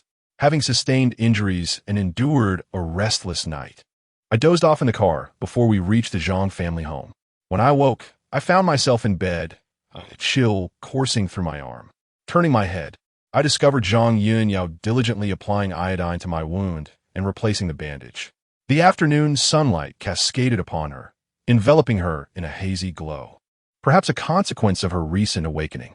I turned to gaze at her, and she, utterly absorbed in tending to my wounds, only noticed my unwavering stare after some time. Her cheeks flushed with a delicate crimson as she awkwardly uttered, "Young Master Wu, you are awake." "Thank you, Zhang," I expressed sincerely. "You need not be so polite. Young Master Wu, in truth, I ought to thank you. You have assisted my family immensely and nearly lost your life in the process. This is merely my duty," Zhang Yunyao explained. Attempting to adjust my position, I endeavored to sit up, but the movement inadvertently brushed against my injury, eliciting a sharp intake of breath from me. The area scratched by the zombie, while not severely damaging, bore the deep imprints of its claws, now swollen and painfully sensitive to even the slightest motion. Upon hearing my muffled groan, Zhang Yun Yao quickly approached, grasping my arm firmly. "Young Master Wu, you are injured. It is best not to move carelessly. Assist me in sitting up. I have matters to attend to," I requested. Zhang Yun Yao placed my hand upon her shoulder, supporting me as I rose. In all my years, she was the first girl to make physical contact with me, and the fragrant aroma she exuded made me feel a tinge of shyness. Whereas Zhang Yun Yao appeared entirely unperturbed. Just as she helped me from the bed, an unexpected figure appeared at the doorway of the bedroom. "Wu, remove your filthy hands." A voice of anger resounded. I looked up, and my face immediately contorted with disdain as I saw Zhang Yunliang, who had appeared here unexpectedly, arriving at just the right moment. Feeling somewhat embarrassed, I instinctively withdrew my hand from Zhang Yunyao's shoulder. This only emboldened Zhang Yunliang further, as he pointed an accusatory finger at me and declared, "You Wu, I knew you harbored ill intentions towards my sister. I warn you, do not dream of courting that which you cannot attain. Someone like you is utterly unworthy." "Brother, what are you saying? Young Master Wu was injured by that zombie while trying to save your life. I merely assisted him to his feet," Zhang Yunyao interjected. "I can see that this fellow is unscathed. He simply seeks to take advantage of you. He deserves a good beating," Zhang Yunliang retorted, clenching his fist and charging toward me. However, before he could reach me, another figure suddenly appeared behind him, grasping his arm and with a fierce motion, flung him several meters away. "Daring to lay a hand on our young master? You must be tired of living." Uncle Hu glared fiercely. "What is happening? What is going on?" The commotion soon caught the attention of Zhang Yuqing from the adjacent room, whose face darkened as he stepped to the bedroom door and glanced at the fallen Zhang Yunliang. "Dad, that Wu fellow took advantage of my sister. I saw him holding her." Zhang Yunliang was the first to lodge a complaint. "Dad, please do not listen to my brother's nonsense. It was young Master Wu who was injured. I was merely helping him get up from the bed," Zhang Yunyao hurriedly clarified. Chapter 59. A bloodletting from 7 orifices. I stood there, feeling somewhat awkward. Although I found Zhang Yunyao to be exceptionally beautiful, I harbored no inappropriate thoughts towards her. It was she who had initially placed my hand upon her shoulder to assist me in rising. I never anticipated that Zhang Yunliang would exploit this incident for his own gain. Fortunately, Zhang Yucheng was well aware of his son's temperament. His expression darkened, and he spoke sharply. "You young rascal, do not create chaos here. Young Master Wu sustained these injuries due to our family's matters. What mischief did you engage in last night? If it weren't for you, would young Master Wu be in this state?" "Dad, we are currently discussing Yao Yao's situation. This scoundrel had ill intentions from the very beginning. You went to him several times, and he never offered assistance. It was only when my sister sought him out alone that he agreed to come. I suspect he harbors designs on my sister. We should not have invited him. It is not too late to send him away and protect my sister, Zhang Yunliang said, casting a malevolent glance in my direction. Upon hearing his words, a flicker of doubt crossed Zhang Yucheng's face. Indeed, it was true that he had brought Zhang Yunyao to my residence several times, only to be turned away by Uncle Hu. It was at Wang Chao Yang's banquet that Zhang Yunyao approached me alone, which led me to acquiesce. The reason for my earlier refusal stemmed from one of the 3 conditions my master had imposed. I was not to engage in business within Yinbei. However, the Zhang family remained oblivious to this stipulation, and I had no desire to elucidate the matter to them. A hint of awkwardness enveloped the scene, while my mind raced with thoughts of how, from the very beginning, Zhang Yunliang had harbored animosity towards me. Now, he seemed eager to expedite my departure, and I couldn't shake the feeling that he was concealing something significant, or perhaps he bore some issue that he feared I might uncover. This relentless push to send me away only intensified my suspicions. At that moment, Zhang Yunyao stepped forward once more, her voice laced with indignation as she confronted Zhang Yunliang. "Brother, do you believe everyone is as contemptible as you, flinging yourself at every girl? What your conscience? Last night, young Master Wu nearly sacrificed his life to save you. Yet here you are, slandering him. Yao Yao, why are you siding with him? We are family, and this Wu is an outsider. Do you truly have feelings for this boy?" Zhang Yunliang retorted angrily. The moment those words escaped his lips, Zhang Yunyao's face flushed crimson, rendering her momentarily speechless as she cast a flustered glance in my direction. Zhang Yucheng's expression shifted dramatically. Ultimately, he approached Zhang Yunliang and exclaimed furiously, "You need to stop causing trouble.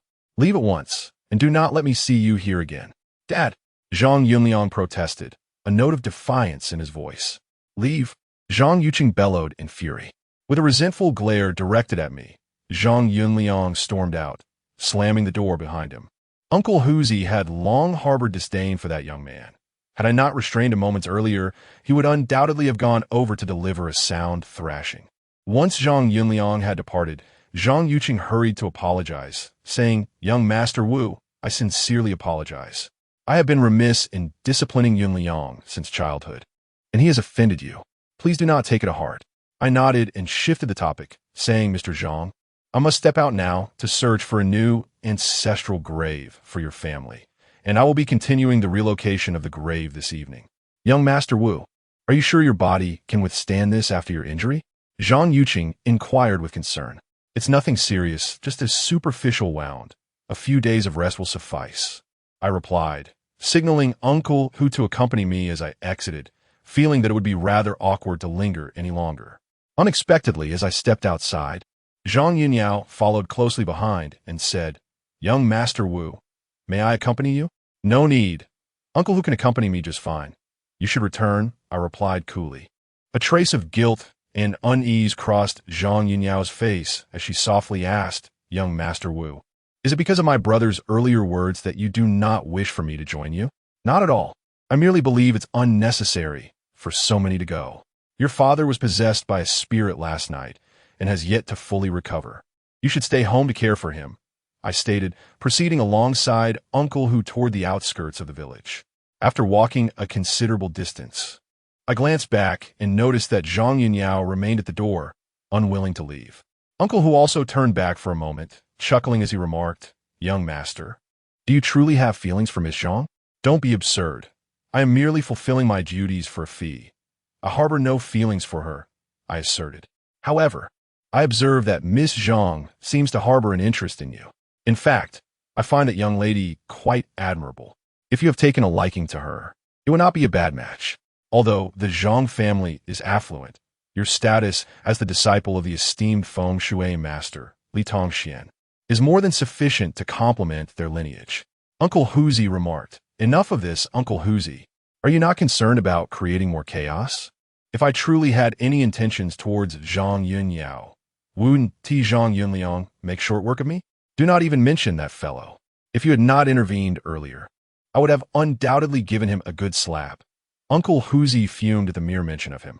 "If it weren't for the fact that this is my first business venture, I might have considered abandoning it entirely. Let them fend for themselves. I refused to serve such a bunch of scoundrels. Despite his words, we continued with our tasks. Uncle Huzi and I roamed the outskirts of the village, assisting the Zhang family in their quest for a new ancestral grave. We toiled for an entire afternoon and ultimately discovered a site with promising feng shui. Just as we were preparing to return, the darkness of night had enveloped us. Having pinpointed the location of the new ancestral grave, Uncle Huzi and I set our course toward the Zhang family's old residence. At that moment, my phone suddenly rang. I picked it up and saw it was a call from Zhang Yunyao, promptly answering it. Once the call connected, I was met with her voice, tinged with sorrow. "Young Master Wu, please hurry back. My brother is in trouble." Upon hearing this, I was momentarily taken aback and urgently replied, "He seemed perfectly fine when I left. What has happened to him?" I'm at a loss. After you left, my brother had a fierce argument with my father and locked himself in his room, refusing to come out. When dinner time arrived, I called for him and knocked on the door for quite some time without a response. Upon entering, I found him lying motionless on the bed, his face covered in blood. "Please, you must come and see." Zhang Yunyao began to weep. "All right, I will return immediately. Do not worry, I shall be home shortly," I reassured her. Uncle Huzi, having overheard my conversation with Zhang Yunyao, expressed his confusion, saying, "What is the matter with this boy? He has been acting strangely since last night. Let us hurry back and check on him." I quickened my pace towards the old Zhang residence. Within a mere 10 minutes, Uncle Huzi and I arrived at Zhang Yunliang's room. The sight before me startled me. The boy was bleeding profusely from all 7 orifices, and the blood was a dark hue. Chapter 60. The doll in the box inside the room stood several individuals, their faces etched with worry. Upon our entrance, Zhang Yuqing rushed towards us, as if seizing a lifeline, and knelt before me, pleading, "Young Master Wu, I understand that Yunliang has wronged you. But must it come to this? Surely he does not deserve such a fate. I implore you, show mercy and spare him." Zhang Yuqing's desperate gesture left me perplexed. Uncle Huzi quickly grasped Zhang Yuqing's intentions and, with a stern countenance, remarked, "Mr. Zhang, do you truly believe that my young master is responsible for your son's current state? It was indeed inappropriate for Yunyang, and a mere reprimand would suffice. He is my only son." Zhang Yuqing lamented, tears streaming down his face, his expression profoundly pitiable. "Mr. Zhang, those of us in this profession would never harm our employers. It is against our principles. I am merely a feng shui master and would never wish harm upon anyone. You must have misunderstood," I replied. "Then, what is the explanation for his condition?" Zhang Yuqing asked tremulously. "Today, my young master and I have been diligently assisting the Zhang family in searching for a new ancestral grave. We have only just returned." "How could we possibly have harmed your son? You are thinking too narrowly," Uncle Huju remarked with evident displeasure. "It is my fault entirely. Young Master Wu, I implore you to save my son," Zhang Yuqing pleaded once more. I approached Zhang Yunliang's side and was taken aback by the sight of his bloodied face. After checking his pulse, I noted it was faint, yet he still clung to life, albeit barely. Observing his condition, I felt a sense of unease and turned back to Zhang Yuqing, inquiring after we departed, "Where did he go and what did he do?" "He did not go anywhere. He merely had an argument with me and then locked himself in his room. It was only when Yao Yao called him for dinner that we discovered him in this state," Zhang Yuqing explained. "Master, could it be that the young master, in a moment of despair, has poisoned himself?" Steward Wang suggested. "That seems unlikely, does it not? I know this child. Although somewhat unruly, he certainly lacks the courage to take his own life. Besides, such a trivial matter should not lead to such extremes," Zhang Yuqing remarked. At that moment, I scrutinized Zhang Yunliang once more, activating my third eye. As I scanned him, I quickly discerned a thick aura of death enveloping him. I lifted his eyelids and observed that his pupils had turned pitch black, a clear indication of malevolent possession. He had not been poisoned. Rather, someone had tampered with him. I spoke gravely. This condition reminded me of a shadow that had appeared near the Zhang family's ancestral grave last night. Could it be that this individual had interfered with him? This person harbored deep-seated malice toward the Zhang family and had already acted against them on more than one occasion. Who, then, could be responsible for this? Zhang Yuqing exclaimed, visibly agitated. I disregarded his inquiry and turned to Uncle Hu, saying, Uncle Hu, the compass. Uncle Hu retrieved the compass from his bag and handed it to me. Holding the compass, I circled around Zhang Yunliang's bed. The needle of the compass twirled briefly before pointing decisively to the north, indicating that something was amiss in that direction. However, despite searching the room thoroughly, I cannot locate the object I sought. Young master, what are you looking for? Zhang Yunyao inquired with curiosity. Your brother has been tampered with, and there must be some trace left behind. I'm searching for a talisman, I explained as I continued to look. Young master, could it be outside the house? Uncle Hu suddenly suggested. His words sparked a realization, prompting me to head directly toward the rear of the house, compass in hand. Behind the house lies a narrow street, its walls overrun with weeds, and few passers-by traverse this path. Zhang Yunliang's room is situated directly adjacent to this street. Approaching the wall of his chamber, I crouched down and meticulously searched the vicinity, noting that the compass pointed in this very direction. Soon, I discovered a section at the base of the wall next to Zhang Yunliang's bed that bore signs of disturbance. Though efforts had been made to conceal it, I was able to uncover the truth. Uncle Huzi, bring me a shovel, I called out.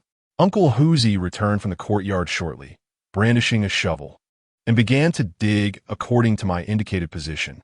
After excavating approximately 30 centimeters deep, he unearthed an object, a wooden box, reminiscent of those we had discovered at the Zhang family ancestral grave, albeit considerably smaller. This wooden box was red, adorned with numerous inscriptions, some of which were unfamiliar to me. Upon discovering the wooden box, I instructed Uncle Huzi to don gloves to minimize direct contact with it before we carefully retrieved it. Upon opening the box, I was astonished to find a cloth doll nestled within.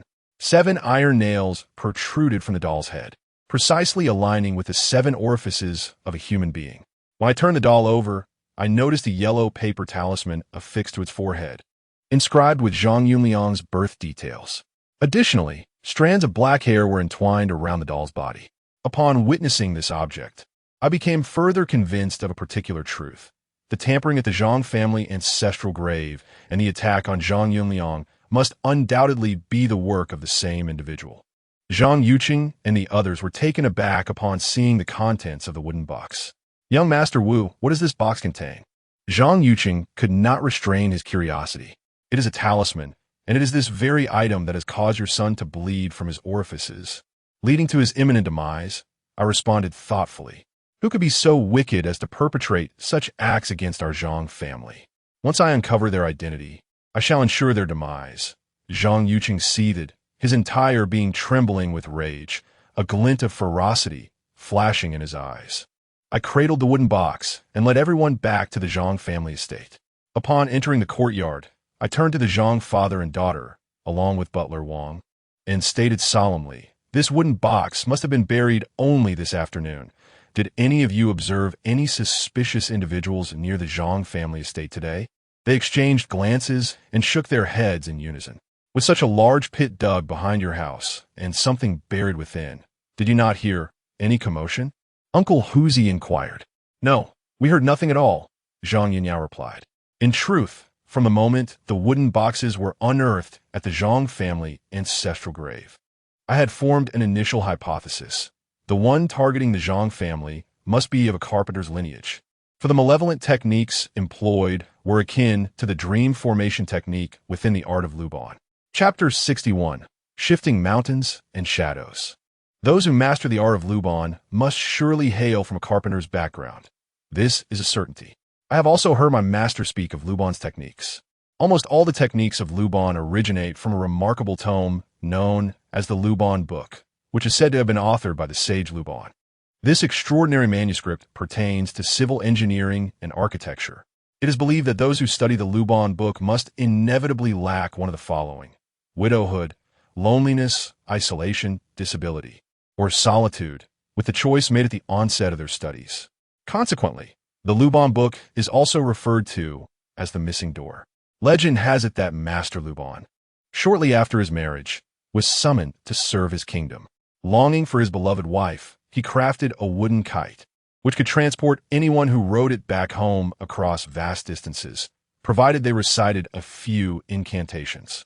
His wife, filled with curiosity, sees an opportunity to secretly mount the kite during one of his visits home. Imitating him, she recited the incantations, and the kite soared into the sky, allowing her to glide freely and joyfully, far from the confines of her chamber. However, this bliss was short-lived. At that time, Master Luban's wife was with child, and while soaring through the air, she unexpectedly went into labor, resulting in a flow of blood. The kite, originally crafted through the master's secret techniques, was rendered powerless upon being tainted. Consequently, she plummeted from the sky, tragically losing both her life and that of her unborn child. Upon learning of this calamity, Master Luban was filled with remorse and subsequently cursed all who study the Luban book to forever lack one aspect of life. It is rumored that the Luban book is divided into 2 volumes. The first volume chronicles various aspects of civil engineering and construction, while the second delves into profound and esoteric Taoist arts, encompassing a myriad of topics, including the innate and acquired 8 trigrams, as well as various malevolent techniques. It is said that the revered Master Luban included these harmful methods in his writings because, in ancient times, carpenters occupied a lowly status. Wealthy tyrants would often default on their payments, severely undermining the authority of foremen and the dignity of the carpentry profession. The methods of retribution within the Luban book serve to empower craftsmen to combat evil and protect their interests. Previously, the 3 wooden boxes unearthed from the Zhang family ancestral grave had utterly disrupted its feng shui. The doll recently excavated from behind Zhang Yunliang's dwelling is also a malevolent instrument, undoubtedly derived from the 2nd volume of the Luban book. At this moment, in the room stood Zhang's father and daughter, along with Steward Wang. I glanced at them and inquired earnestly, "Mr. Zhang, have you recently hired a carpenter for any work?" Upon hearing my question, Zhang Yuqing hesitated momentarily before replying, "No. In this day and age, who would hire a carpenter, even for furniture needs? We simply go to the furniture market. It's far too cumbersome otherwise. Have you offended any carpenters?" I pressed further. Zhang Yuqing shook his head repeatedly, asserting that he had not. Even Steward Wang claimed he had not interacted with any carpenters. "Mr. Wu, why do you suddenly inquire about this?" Zhang Yinyao asked. Her curiosity piqued. "The individual who has meddled with your ancestral grave, as well as the one who harmed your brother earlier, are likely the same person. His identity is most probably that of a carpenter, for the malevolent sorcery he employed aligns with the techniques documented in the Book of Luban." I explained, "Is there any hope for my son in his current condition?" Zhang Yuqing inquired, filled with concern. "My understanding of the methods described in the Book of Luban is rather limited. My studies with my master primarily encompassed feng shui and mystical arts. To save your son, we must first locate the practitioner of this sorcery," I replied. "Young master, even if we find that person, it is unlikely he would be willing to reverse the spell. The sinister nature of his methods suggests a deep-seated vendetta against the Zhang family, as if he intends to bring ruin upon all its members," Uncle Huzi remarked. "Regardless, our priority is to identify that individual." With that, I turned to Steward Wang and said, "Steward Wang, I kindly ask you to investigate the nearby villages for any carpenters. Please inform me once you have gathered the information." My reasoning for this inquiry stems from the belief that this person likely resides close to the Zhang family's ancestral home, having observed them for several days. Even if Zhang Yuqing's family has not wronged him, there may be lingering grievances from generations past. "Understood, young Master Wu. I shall commence my search at dawn." "It is rather late now," Steward Wang replied courteously. I nodded and looked once more at Zhang Yunliang, who lay on the bed. Despite our past discord, I could not stand idly by in his time of need.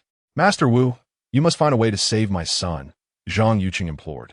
I approached Zhang Yunliang's side and was horrified to observe blood still oozing from his 7 orifices, rendering his visage truly ghastly. Subsequently, I placed the wooden box upon the bedside and extracted the effigy within, positioning it next to Zhang Yunliang. Each of the effigy's 7 orifices was pierced by a nail, precisely corresponding to those of Zhang Yunliang. This was a form of malevolent sorcery, a curse.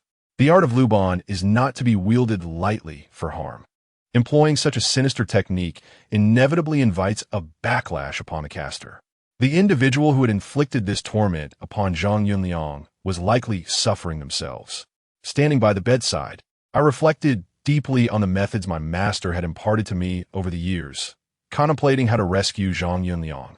Soon, an idea emerged that might provide immediate relief. If no action were taken, it seemed Zhang Yunliang would not survive until dawn. The loss of blood alone could prove fatal. We needed to procure a living creature, preferably livestock such as a pig or dog, I stated. Upon hearing this, Zhang Yuqing promptly instructed Steward Wang to take action. The Zhang family's ancestral home was situated in a village where many households raised livestock, making it relatively easy to find an animal. Half an hour later, Steward Wang returned, carrying a small piglet weighing only 30 to 40 pounds, which he had purchased at a premium from a neighboring household. I directed him to bind the piglet with rope and place it beside Zhang Yunliang's bed. Subsequently, I retrieved 4 red strings, each tied to Zhang Yunliang's limbs and the piglet's hooves. Several coins were affixed to each red string. Afterward, I meticulously removed the iron nails embedded within the doll's 7 orifices, wrapping them in yellow talisman paper. I then affixed a yellow talisman inscribed with Zhang Yunliang's birth date and time upon the little piglet's forehead. The technique I was about to employ, known as the transference of mountains and shadows, entailed shifting the malevolent enchantment onto the little piglet. Chapter 62. Mental Impact. Once I had extracted the iron nails from the doll, I placed the doll back inside a wooden box and instructed Butler Wang to find a suitable location to incinerate both the box and the doll. Subsequently, I positioned myself between the little piglet and Zhang Yunliang, forming a meditative posture with my legs crossed on the ground, my hands forming specific seals as I began to chant incantations to perform the transference. In truth, I possessed little confidence in this method, only daring to attempt it. As my prior training with my master had been largely theoretical, this was my inaugural venture into practical work. Had I foreseen the complexities of this task, I might have refrained from accepting it. I cannot tell whether I had unwittingly transgressed one of the 3 precepts left by my master. He had cautioned against undertaking business in Yanbei City. Although I was not currently in Yanbei, the Zhang family hails from that region. Seated on the floor, I began to focus my breath and spirit, akin to a monk entering a state of deep meditation. The atmosphere grew palpably tense, with all present in the room fixated upon me, scarcely daring to breathe. As I fervently channeled the incantations, the 4 copper coins strung upon the red threads began to clink against one another, producing a melodic chime. Gradually, the coins commenced their slow, deliberate journey toward the little piglet. The Zhang family, along with Butler Wang, stood in a state of astonishment, utterly incredulous at the unfolding spectacle. No one dared to disturb the coins suspended on the red strings, yet they began to move of their own accord. The little piglet, bound to the ground, started to wriggle restlessly, emitting a piercing wail that grated on the ears. I remained oblivious to its cries, focused solely on channeling my incantation. Before long, several coins from beside Zhang Yunliang shifted to the center, causing the 4 red strings to tauten abruptly. At that moment, an unsettling sensation washed over me, as an inexplicable force began to press down upon me, quickening my breath. I was unraveling the curse afflicting Zhang Yunliang, and the individual who had cast it could not possibly remain oblivious to my actions. They too commenced their assault, launching a mental onslaught against me, akin to a battle fought across the ether. Beads of sweat cascaded down my forehead, and before long, my garments were thoroughly drenched. Zhang Yunliang, witnessing my plight, grew anxious and attempted to approach to wipe the sweat from my brow, only to be halted by Uncle Huzi. Do not interfere. The young master is casting a spell and must not be disturbed. Thus, Zhang Yunliang ceased her advance, her gaze filled with concern for me. The intensity of the mental assault escalated, waves of force crashing into me, causing my blood to surge, and it felt as though my chest constricted, denying me breath. It appeared that my adversary possessed remarkable skill, their cultivation potentially surpassing my own. Moments later, I could no longer withstand the pressure. My body swayed slightly, and as I opened my mouth, a stream of blood erupted forth. Master Wu, as the people nearby witnessed me spitting blood, They rushed forward, their faces etched with concern. Even Uncle Huzi could not maintain his composure, beads of sweat forming on his forehead in his anxiety. However, he still prevented the others from approaching me. After expelling a mouthful of blood, I felt a wave of dizziness wash over me, yet I continued to perform the hand seals without interruption. To cease now would yield dire consequences. Not only would I be unable to save Zhang Yunliang, but I might also lose my own life in the process. The pursuit of wealth is indeed a formidable challenge. After spitting the blood, I opened my eyes, though speech eluded me, and I merely turned my gaze toward the window. Uncle Huzi quickly grasped my intent, turning and hastily making his way out of the courtyard. A few minutes later, he returned, nodding at me without uttering a word. Yet, I could distinctly sense that the mental assault had dissipated, and the coins tethered by ropes began to move slowly towards the little piglet. After several more minutes, when all the coins finally gathered around the piglet, I exhaled a sigh of relief, my body swaying as I fell to the side. Simultaneously, the piglet's anguished cries abruptly ceased. When the crowd turned to look at the piglet again, they discovered blood beginning to flow from its 7 orifices. This indicated that the technique of shifting mountains and changing shadows had succeeded. Master, Uncle Huzi approached, lifting me from the ground with a firm grip. Zhang Yunyao approached, crouching beside me, using her garment to gently wipe the blood from the corner of my mouth, her eyes slightly reddening. Young Master Wu, are you all right? She inquired with concern. I managed a feeble smile, replying, It's nothing, I won't perish. You mustn't speak such despairing words, Zhang Yunyao admonished. Is Zhang Yunliang all right? Zhang Yucheng inquired as he joined us. I coughed weakly a couple of times, expelling blood once more, and said, He should be fine. He will awaken after daybreak. Upon hearing this, Zhang Yucheng hurried to Zhang Yunliang's side and, to his delight, discovered that no blood was flowing from his 7 orifices anymore, and even his breathing had begun to stabilize. Truly, he is a remarkable disciple of the Feng Shui master. I am impressed, Zhang Yucheng exclaimed with excitement. Uncle Hu cast a disapproving glance at Zhang Yucheng, clearly perturbed. I had nearly lost my life to save his son, yet his thoughts were solely on his child's safety. I shook my head at Uncle Hu, signaling him to refrain from interference. In our line of work, we are merely custodians of the financial burdens of others, alleviating their misfortunes while attending to our own responsibilities. Mr. Zhang, we previously agreed to relocate your family's grave. However, we did not anticipate these complications. Thus, an increase in payment is necessary. Uncle Hu could not help but state. No worries, no worries. Once the task is completed, I assure you young master will not be shortchanged, Zhang Yucheng responded. Subsequently, Uncle Huzi turned to me and said, Young master, I just went to the back of the house and noticed someone sitting there. However, that individual was extremely alert the moment they saw me rise. They fled with remarkable speed. I chose not to pursue them, fearing that something might happen here. Just as I had anticipated, the person sent by the Zhang family sensed my efforts to rescue Zhang Yunliang and thus retreated to the rear of the house to interfere with my attempts to save him. They would not stray too far from me, and I had detected the direction of that mental assault, which is why I signaled Uncle Huzi to investigate outside. As long as the opponents ceased their mental intrusion, the following actions could proceed smoothly. At that moment, I felt exceedingly weak and remained seated on the ground for a considerable time before rising. I glanced outside and remarked, It is getting late. We must head to the ancestral grave now and continue with the relocation. Chapter 63. The pale face noticing my pallid complexion and the blood I had just coughed up, Zhang Yunyao expressed her concern, saying, Young Master Wu, is your health adequate for this? Perhaps we should postpone it. I shook my head and replied, No. It is imperative that we retrieve all the coffins from the ancestral grave, as we were meant to do so yesterday. We have already delayed for a day, and the coffins cannot be exposed for too long, lest prolonged exposure brings unforeseen troubles. Today, Uncle Huzi and I have found a suitable site for your family, and we must ensure the reinterment takes place early tomorrow morning. Young Master Wu speaks wisely.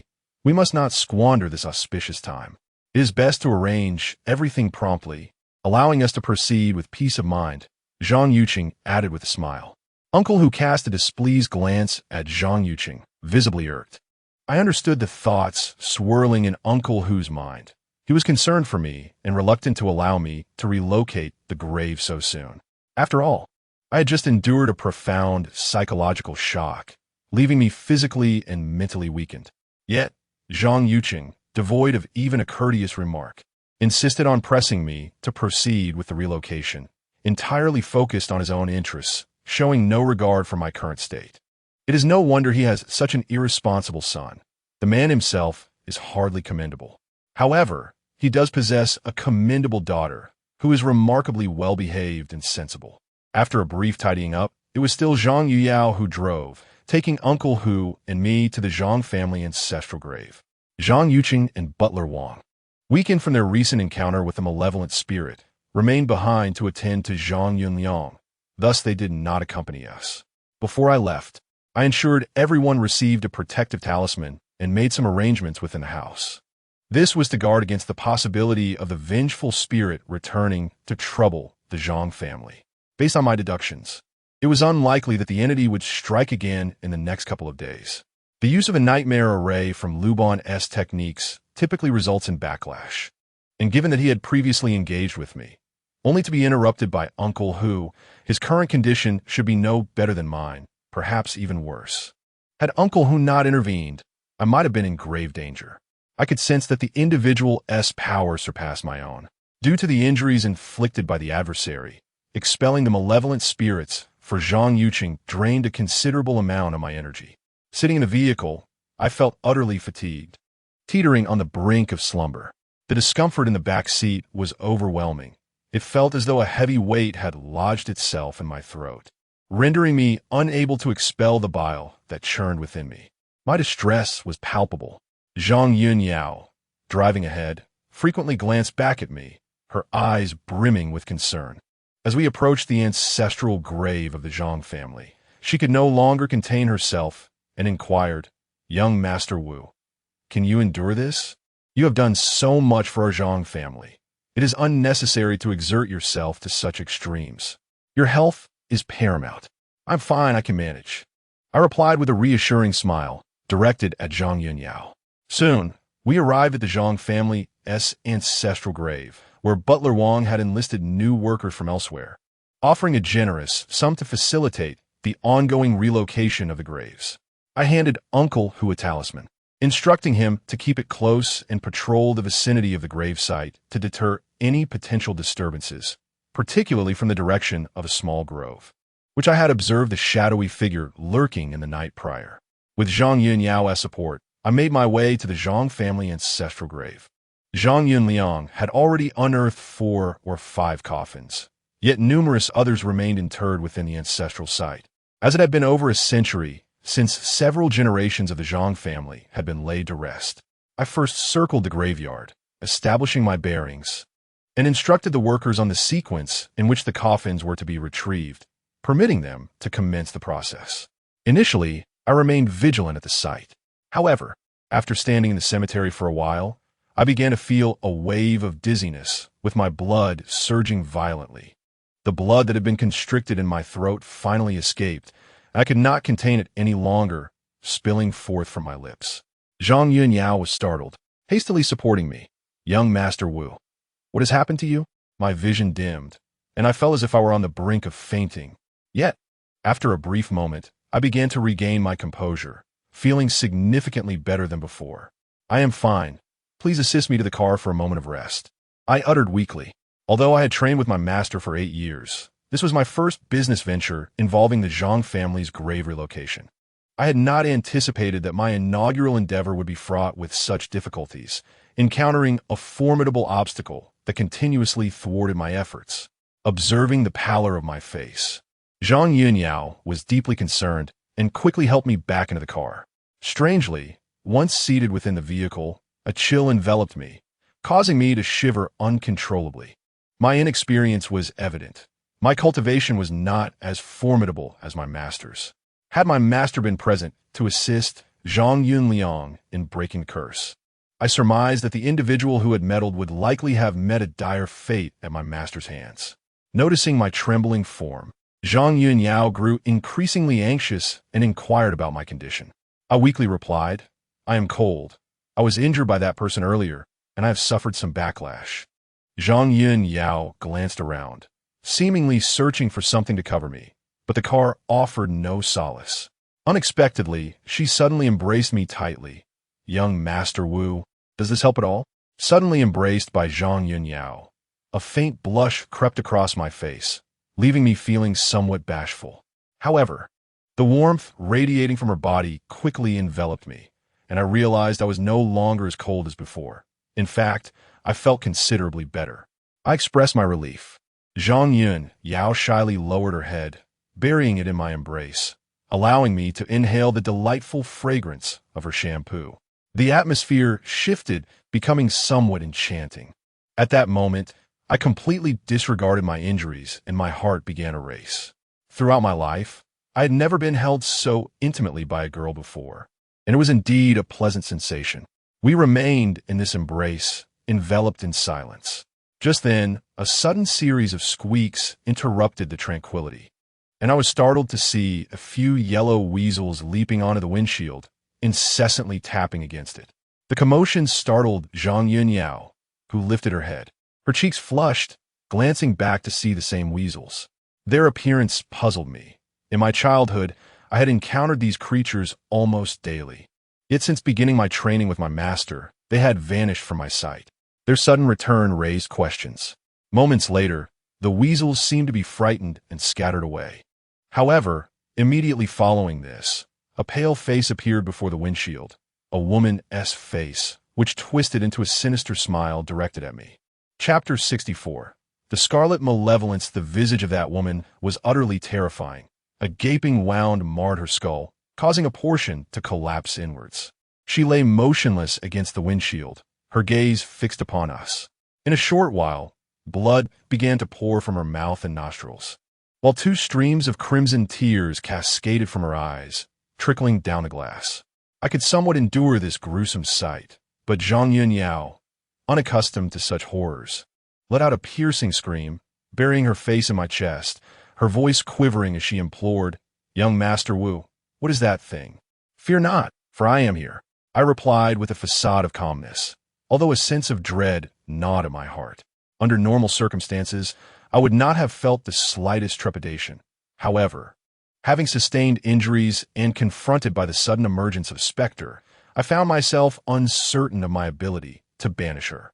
It was then that I comprehended the purpose of the yellow weasel's abrupt appearance. They had come forth as a warning. Regrettably, I had failed to grasp their intent earlier.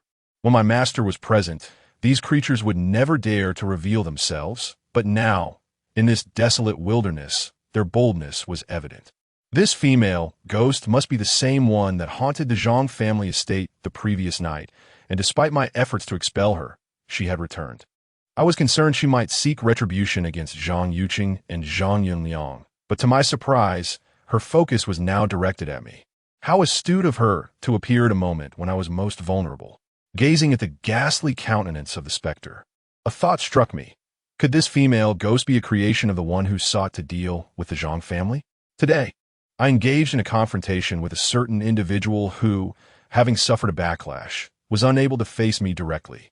Instead, he sent a female specter to deal with me. If she succeeded in eliminating me, he would then be able to handle the Zhang family without hindrance. As I pondered this predicament, the bloodied visage of the female ghost suddenly pierced through the windshield, manifesting within the confines of the cabin. A potent stench of blood assailed my senses. She fixed her gaze upon me, her lips curling into a sinister smile. In an instant, the atmosphere within the vehicle grew increasingly frigid. "Do you find me beautiful?" The specter inquired ominously, a question she had posed twice already. "You wretched fiend, how dare you? Are you not afraid I will send your soul into disarray?" I retorted with fury. The ghost chuckled, her form slithering like a serpent as she drew nearer.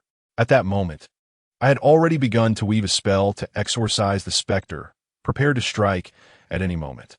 However, my current state of weakness rendered my incantation incapable of wielding its former potency. As the ghost approached ever closer, just as I was about to act, she suddenly transformed into a crimson malevolent energy, hurtling directly toward Zhang Yun Yao. Witnessing this, I silently cursed my misfortune. In an instant, I felt Zhang Yun Yao in my arms shudder violently, and her grip around me tightened unexpectedly.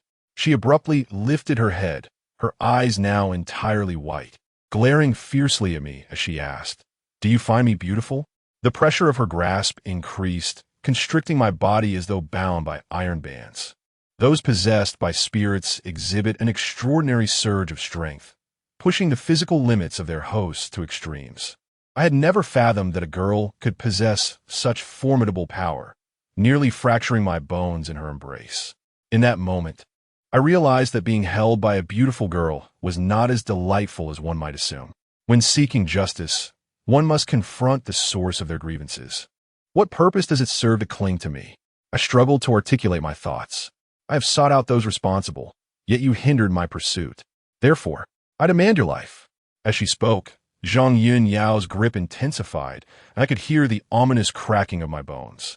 Her words sparked a revelation within me. Last night, she had taken possession of Zhang Yucheng, while Zhang Yunliang had been plagued by nightmares of leaping from heights. The spirit before me bore a dent in her skull, reminiscent of one who had met their end from a fall. Could it be that this woman's demise was entwined with the fates of Zhang Yucheng and Zhang Yunliang? As I pondered this, the female spirit inquired, "Am I beautiful?" With no other choice, I gritted my teeth and replied, "Yes, you are the most beautiful." "Then why did you abandon me? Why?" The spirit possessing Zhang Yun Yao suddenly became frantic, her grip tightening with each word. I felt as if I were on the brink of suffocation. My arms immobilized in her grasp. In that moment of desperation, I closed my eyes, bit my tongue until it bled, and pressed it against the roof of my mouth. Tracing a protective talisman in the air, I quietly recited an incantation, focusing my energy in the dantian, and with a surge of power, I spat a mouthful of blood towards Zhang Yun Yao's face. The crimson spray stained her delicate features, and the female, ghost possessing her, let out a piercing wail, her grip on my hands loosening significantly. Suddenly, an array of yellow weasels and white foxes appeared outside the vehicle, leaping about and emitting frantic squeaks. They sought to rescue me, but could not enter. As the blood I had spat out touched Zhang Yun Yao, a faint shadow began to emerge from her form. However, it only materialized halfway before swiftly retreating back into her. Seizing the moment when her grip on my hands relaxed, I summoned all my strength to free one hand, which I kept forming the incantation to exorcise the ghost. With a sudden thrust, I drove my hand toward Zhang Yun Yao. Once again, the ghost shrieked in agony as it was forcibly expelled from her body. Zhang Yun Yao shuddered and collapsed onto the rear seat. In that instant, I could no longer hold back. I kicked open the car door, cradling Zhang Yun Yao as we tumbled out onto the ground. I struggled to my feet, carrying her for a short distance, but soon stumbled and fell. The ghost, undeterred, transformed into a swirling mass of crimson malevolence and charged towards me once more. Just as the ominous energy was about to collide with me, the yellow weasels and foxes rushed forward, forming a protective barrier in front of me. The scarlet malevolence surged forward, causing the yellow weasels and foxes to be violently thrust aside as if struck by a tremendous force. At that moment, a sudden wave of dizziness overcame me, and behind me loomed a colossal shadow of a fox, its 8 magnificent tails swaying rhythmically. Just as the crimson aura was mere meters away from me, it abruptly halted. Chapter 65. The Eyes of Vengeance. The vengeful spirit of the female ghost was laden with resentment and possessed formidable powers. In stark contrast, the yellow weasels and foxes that emerged to shield me were evidently lacking in spiritual prowess. Yet, each one bravely stood before me, determined to block the advances of the ghostly figure. In a fierce clash, the yellow weasels and foxes were sent flying once more. At that moment, my injuries weighed heavily upon me, compelling me to protect Zhang Yun Yao with all my strength. As the crimson malevolence, now transformed by the ghost, threatened to collide with me, a celestial being within me suddenly manifested. Behind me appeared a grand projection, its 8 tails undulating gracefully. Upon the arrival of this celestial entity, the scarlet aura swiftly morphed into a humanoid form, hovering 2 to 3 meters in front of me, displaying a flicker of fear and unwillingness on its face. Hesitant to advance any further, I could sense the formidable aura emanating from the celestial being, which was undoubtedly the source of the ghost's trepidation. In the next moment, I witnessed the malevolent spirit begin to retreat slowly, its form growing increasingly insubstantial until it ultimately vanished from sight. As the ghost departed, I exhaled deeply, my garments drenched in sweat. Moments ago, I had felt a chill enveloping me, but now I was drenched in a cold sweat. I cast a glance back at the shadow of the fox with 8 tails and respectfully uttered, "Thank you, celestial being." However, the celestial being merely emitted a cold snort, and in the blink of an eye, the shadow behind me vanished, as if it had never been there at all. From a young age, I was aware that a celestial being resided within me, and my master was undoubtedly aware of it as well. Yet, throughout the years of cultivation with my master, that celestial being had never once emerged. I had inquired of my master why the celestial being lingered within my body and why it chose to assist me. But my master had always refrained from providing an explanation. Whenever I pressed too much, he would simply respond, "You shall understand in due time." In any case, the malevolent spirit had finally departed. In my arms, Zhang Yun Yao had fainted. The experience of being possessed by a ghost was certainly unpleasant, yet the duration of its possession over her had been brief, so the impact on her was not severe. I pinched her philtrum, and before long, Zhang Yun Yao regained consciousness. She looked at me with a dazed expression, her eyes soon filled with terror. "Young Master Wu, there was a ghost. I saw her," she exclaimed, before once again burying herself in my embrace. "Do not be afraid. She has gone," I reassured her. At that moment, I heard footsteps approaching from a distance. I looked up to see Uncle Huzi striding towards us. Upon noticing us sitting on the ground, entwined in an embrace, he paused for a moment, then flashed me a mischievous grin and said, "Young master, I seem to have come at an opportune time. I shall return shortly." "It's nothing. Speak your mind," I replied, feigning composure. Zhang Yunyao also came to her senses, her face blushing deeply to the nape of her neck. She released her embrace and shifted slightly to the side. I had heard some commotion earlier and rushed over to investigate, only to be met with. Uncle Huzi continued to smile at me, a knowing expression gracing his features. "Uncle Huzi, you're overthinking it. The specter that appeared at the Zhang family's old residence last night has returned. It just possessed Zhang Tongxue a moment ago," I explained. "Oh, I see. Please, carry on with your tasks. I shall return to oversee things." "We are nearly finished," Uncle Huzi replied. Suddenly, he stepped closer, leaning in a whisper in my ear. "Young master, your escapades are rather extravagant. Is there no room left in the car for you? And you ended up rolling in the grass. I never noticed this before." "Uncle Huzi," my face flushed crimson as it became evident that he did not believe my words. He chuckled heartily, then turned and dashed away, leaving us seated on the grass, enveloped in an awkward silence. It seemed there was no way to clear my name. After Uncle Huzi departed, Zhang Yunyao once again helped me into the car. The events of the day had been overwhelming, and I soon felt an overwhelming fatigue wash over me, leading me to drift into a deep slumber. When I awoke again, I found myself resting on a bed in the Zhang family's old residence, the sun already high in the sky. After a night's rest, I felt significantly rejuvenated, and the injuries sustained from the previous night's ethereal confrontation had nearly healed. I experienced a dream that felt profoundly real. In my dream, I beheld a stunning fox adorned with 8 tails, a beautiful white creature lazily lying on the ground, its eyes gazing at me with a hint of melancholy. Soon after, this 8-tailed fox transformed into a breathtaking beauty, standing before me, her unwavering gaze fixed upon me throughout the night. She uttered not a single word, yet I could sense a trace of sorrow in her eyes as they lingered on me. I pondered whether my swift recovery was somehow linked to the 8-tailed fox. The pain from the wound inflicted by the zombie on my shoulder had subsided, and upon glancing at the injury, I noticed it had nearly healed. Not long after awakening, Uncle Huzi and Zhang Yunyao entered the room. Upon seeing my spirited demeanor, Uncle Huzi expressed delight. Recalling my condition from the previous night when I had coughed up blood twice, fearing I would remain unconscious for several days. "Young Master Wu, how do you feel?" Zhang Yunyao inquired with genuine concern. "Well, I am nearly recovered," I replied, rising from the bed and stretching my limbs. Noticing Zhang Yuqing had also entered, I subsequently asked, "How is your son faring?"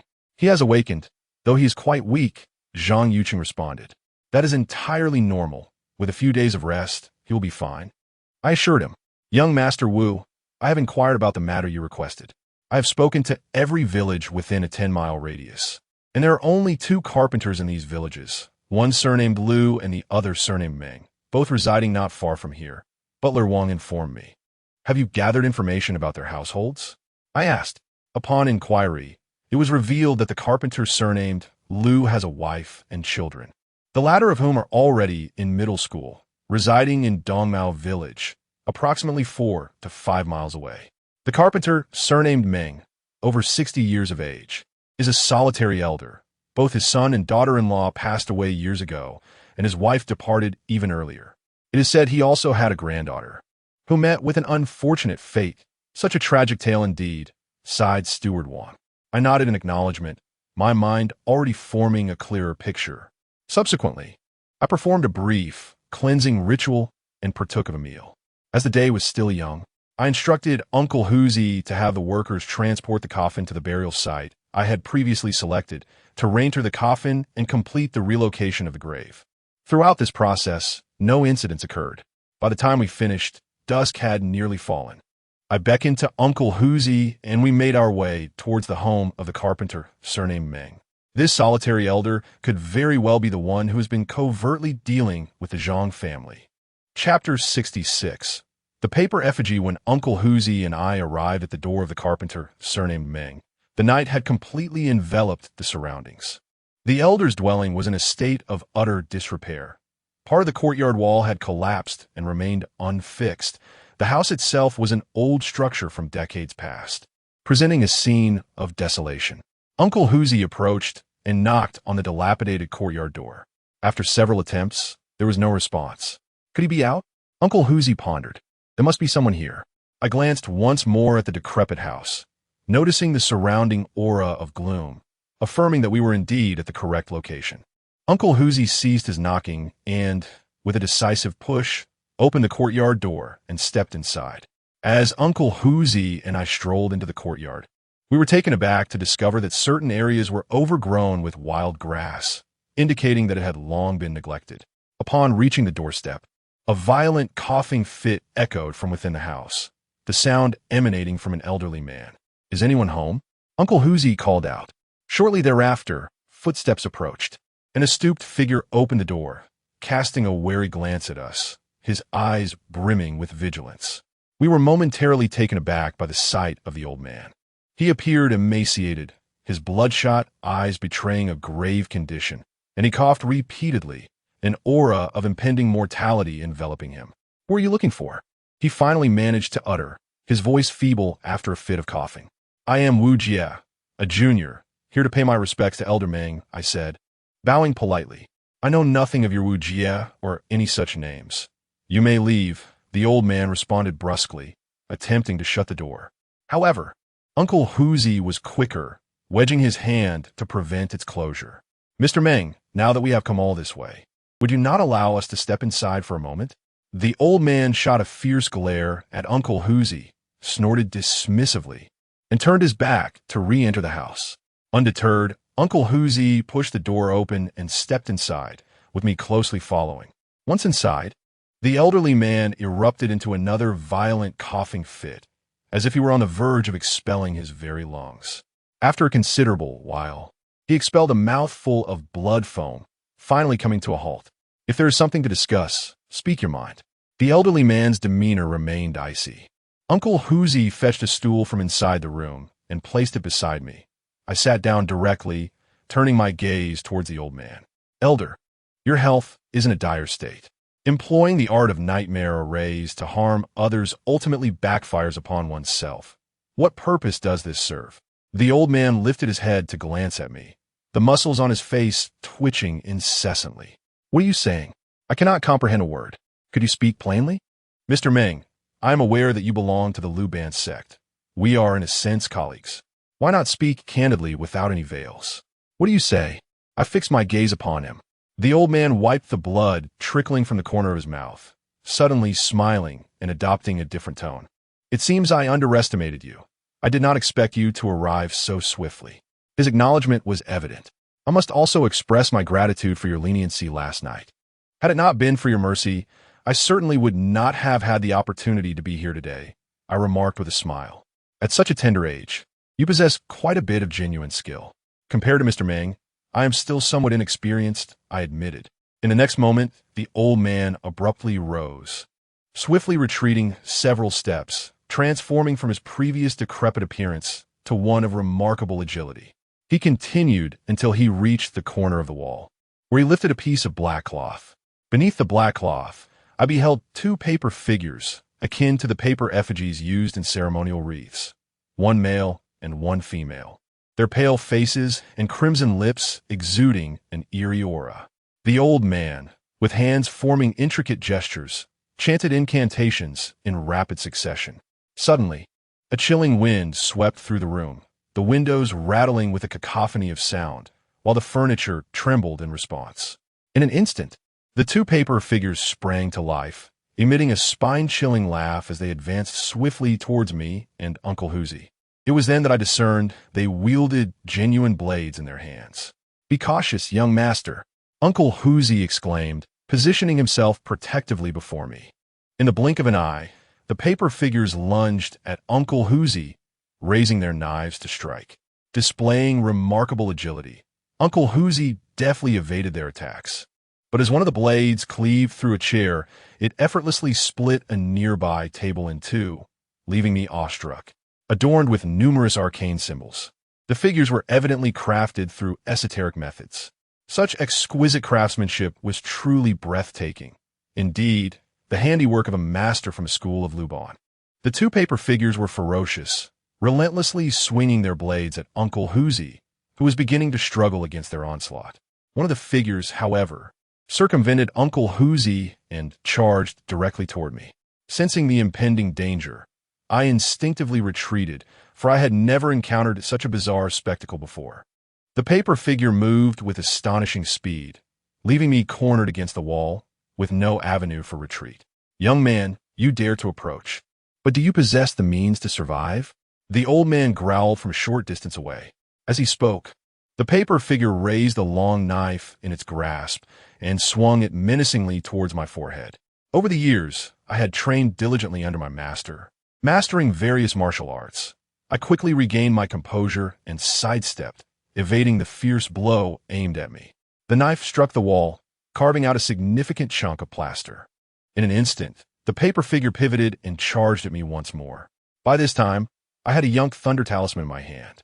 I gently waved it and chanted, "Heaven and earth, mystical sect, root of all energies, thunder arise." With that, I hurled the talisman towards the advancing paper figure. As it approached, the talisman landed squarely upon it. With a resounding explosion, the thunder talisman ignited, and to my astonishment, the paper figure was suddenly engulfed in blue flames, reducing it to ashes in mere moments. This spectacle left the old man, watching from a distance, utterly astonished. "Boldly, you dare to destroy my paper warrior," he exclaimed. Unfazed, I resolved not only to annihilate that one, but also the other paper figure. I swiftly dashed to Uncle Hoosie's side, pulling him away, while simultaneously launching another Yunk Thunder Talisman, which landed directly on the second paper warrior. Chapter 67. The one who caused his downfall, the Cloud Thunder Talisman, descended upon another paper-armored figure, igniting it in an instant. In the blink of an eye, it was reduced to a pile of ashes. Not far away, the old man Meng's face turned ashen, his spirit and vitality evaporating in an instant. I approached him with measured steps and spoke solemnly. "Elder Meng, what deep-seated enmity do you harbor against the Zhang family that compels you to employ the techniques of this nightmare formation, ultimately bringing harm to both others and yourself? Do you comprehend the repercussions of your actions, which have ensnared many innocent souls?" As I neared, a flicker of fear appeared in the depths of Meng's eyes. He retreated 2 steps, only to find himself against a wall, with no avenue for escape. At that moment, a chilling wind swept through the room, and a surge of crimson malevolence suddenly wafted in from outside, materializing beside him in the form of a figure, the very specter that had confronted me and Zhang Yunyao the previous night. Upon witnessing her arrival, Meng displayed palpable agitation. Xiaolon, leave at once. You are no match for him. Grandfather, I cannot allow him to harm you. The ghostly visage of the girl transformed, a fierce determination flashing across her pallid features as tears of blood streamed from her eyes. An aura of dense scarlet malevolence enveloped her, and she lunged directly towards me. Uncle Huzi, the Tianpeng ruler, I called out, extending my hand. Uncle Huzi quickly grasped the situation and placed the Tianpeng ruler, bequeathed to me by my master, into my palm. As the female ghost approached menacingly, the celestial measuring tool in my hand suddenly emanated a brilliant golden light.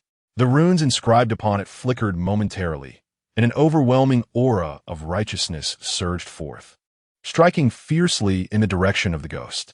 The celestial measuring tool, known as the Tianpeng, has been passed down through generations of our Chimen Feng Shui sect, specifically designed to vanquish malevolent spirits. Not only is it effective against zombies, but can also shatter the souls of apparitions. Until recently, this tool had remained in my master's possession, and before his departure, he entrusted it to me for emergencies. After a night of recuperation, my body had completely recovered. The rapid restoration of my vitality remains a mystery to me, perhaps due to the influence of the immortal essence within me. Last night, when the female ghost manifested, both Zhang Yunyao and I nearly met our demise at her hands. However, today is different.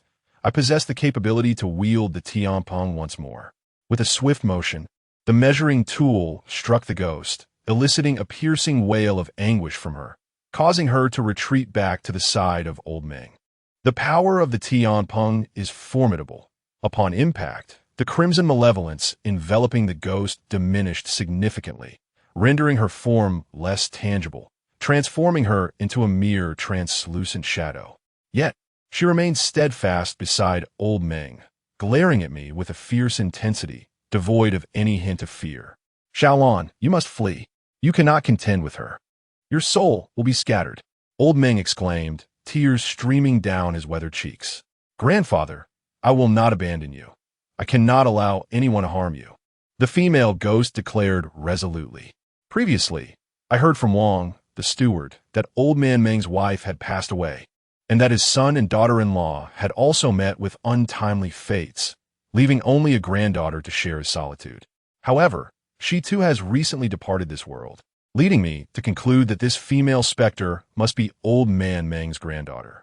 What perplexes me is why old man Meng would compel his granddaughter to harm the Zhang family. What is the underlying connection? Old Meng, I am not here to cause trouble, merely seeking an answer, I spoke solemnly. Enough with the pretenses. If you seek my life, just say so. You are sent by the Zhang family, and not a single one of them is worth a damn. They all deserve to perish. Old man Meng retorted through gritted teeth. Amidst these words, the female specter emitted a piercing wail, causing the temperature in the room to plummet. In the next moment, she transformed into a crimson, malevolent force, charging towards me once more. Should this malevolence strike me, it would surely claim my life, or at the very least, half of it. Thus, I could not afford to be careless. As she lunged at me again, I snorted disdainfully. Stubborn spirit, then I shall be compelled to subdue you. With that, the celestial ruler in my hand glimmered with golden light as I brought it down forcefully, striking the specter directly. This blow effectively dispersed the crimson malevolence. The swirling mass quickly coalesced once more into the form of the female specter, yet now she appeared as little more than an almost transparent shadow, teetering on the brink of dissolution. Had it not been for her heavy resentment and slightly elevated spiritual prowess, my previous strike would have already sent her soul into oblivion. Before the female specter could evade, I extended my hand and grasped toward her direction, instantly capturing her essence in a crimson mist within my palm. With the slightest exertion of my spiritual energy, I could obliterate her soul in an instant. Unexpectedly, the elderly man, Meng, suddenly fell to his knees before me, weeping bitterly, pleading, "Young brother, I beseech you, spare my granddaughter. Do you think we are so lenient as to simply release her at your whim?" This specter has persistently troubled us. And just last night, she nearly claimed the life of our young master. Uncle Huzi retorted with a cold scoff. I remained perplexed by Meng's actions, which prompted me to refrain from annihilating the female ghost. Instead, I retrieved a piece of jade pendant from my possession and temporarily contained the specter within it. This pendant was no rare artifact, but a tool designed to hold restless spirits. According to my master, it was likely a funerary item from the deceased, imbued with the aura of death, granting it such capabilities. It was uncertain where the old man had acquired it. Observing Meng's advanced age, I felt a twinge of compassion. I approached him and assisted him to his feet, courteously stating, "Elder Meng, there is no need for such distress. In truth, our visit bears no malice. We merely wish to understand your relentless pursuit against the Zhang family." Upon hearing the mention of the Zhang family, Meng's countenance darkened once more, and through gritted teeth, he declared, "The Zhang family deserves their fate.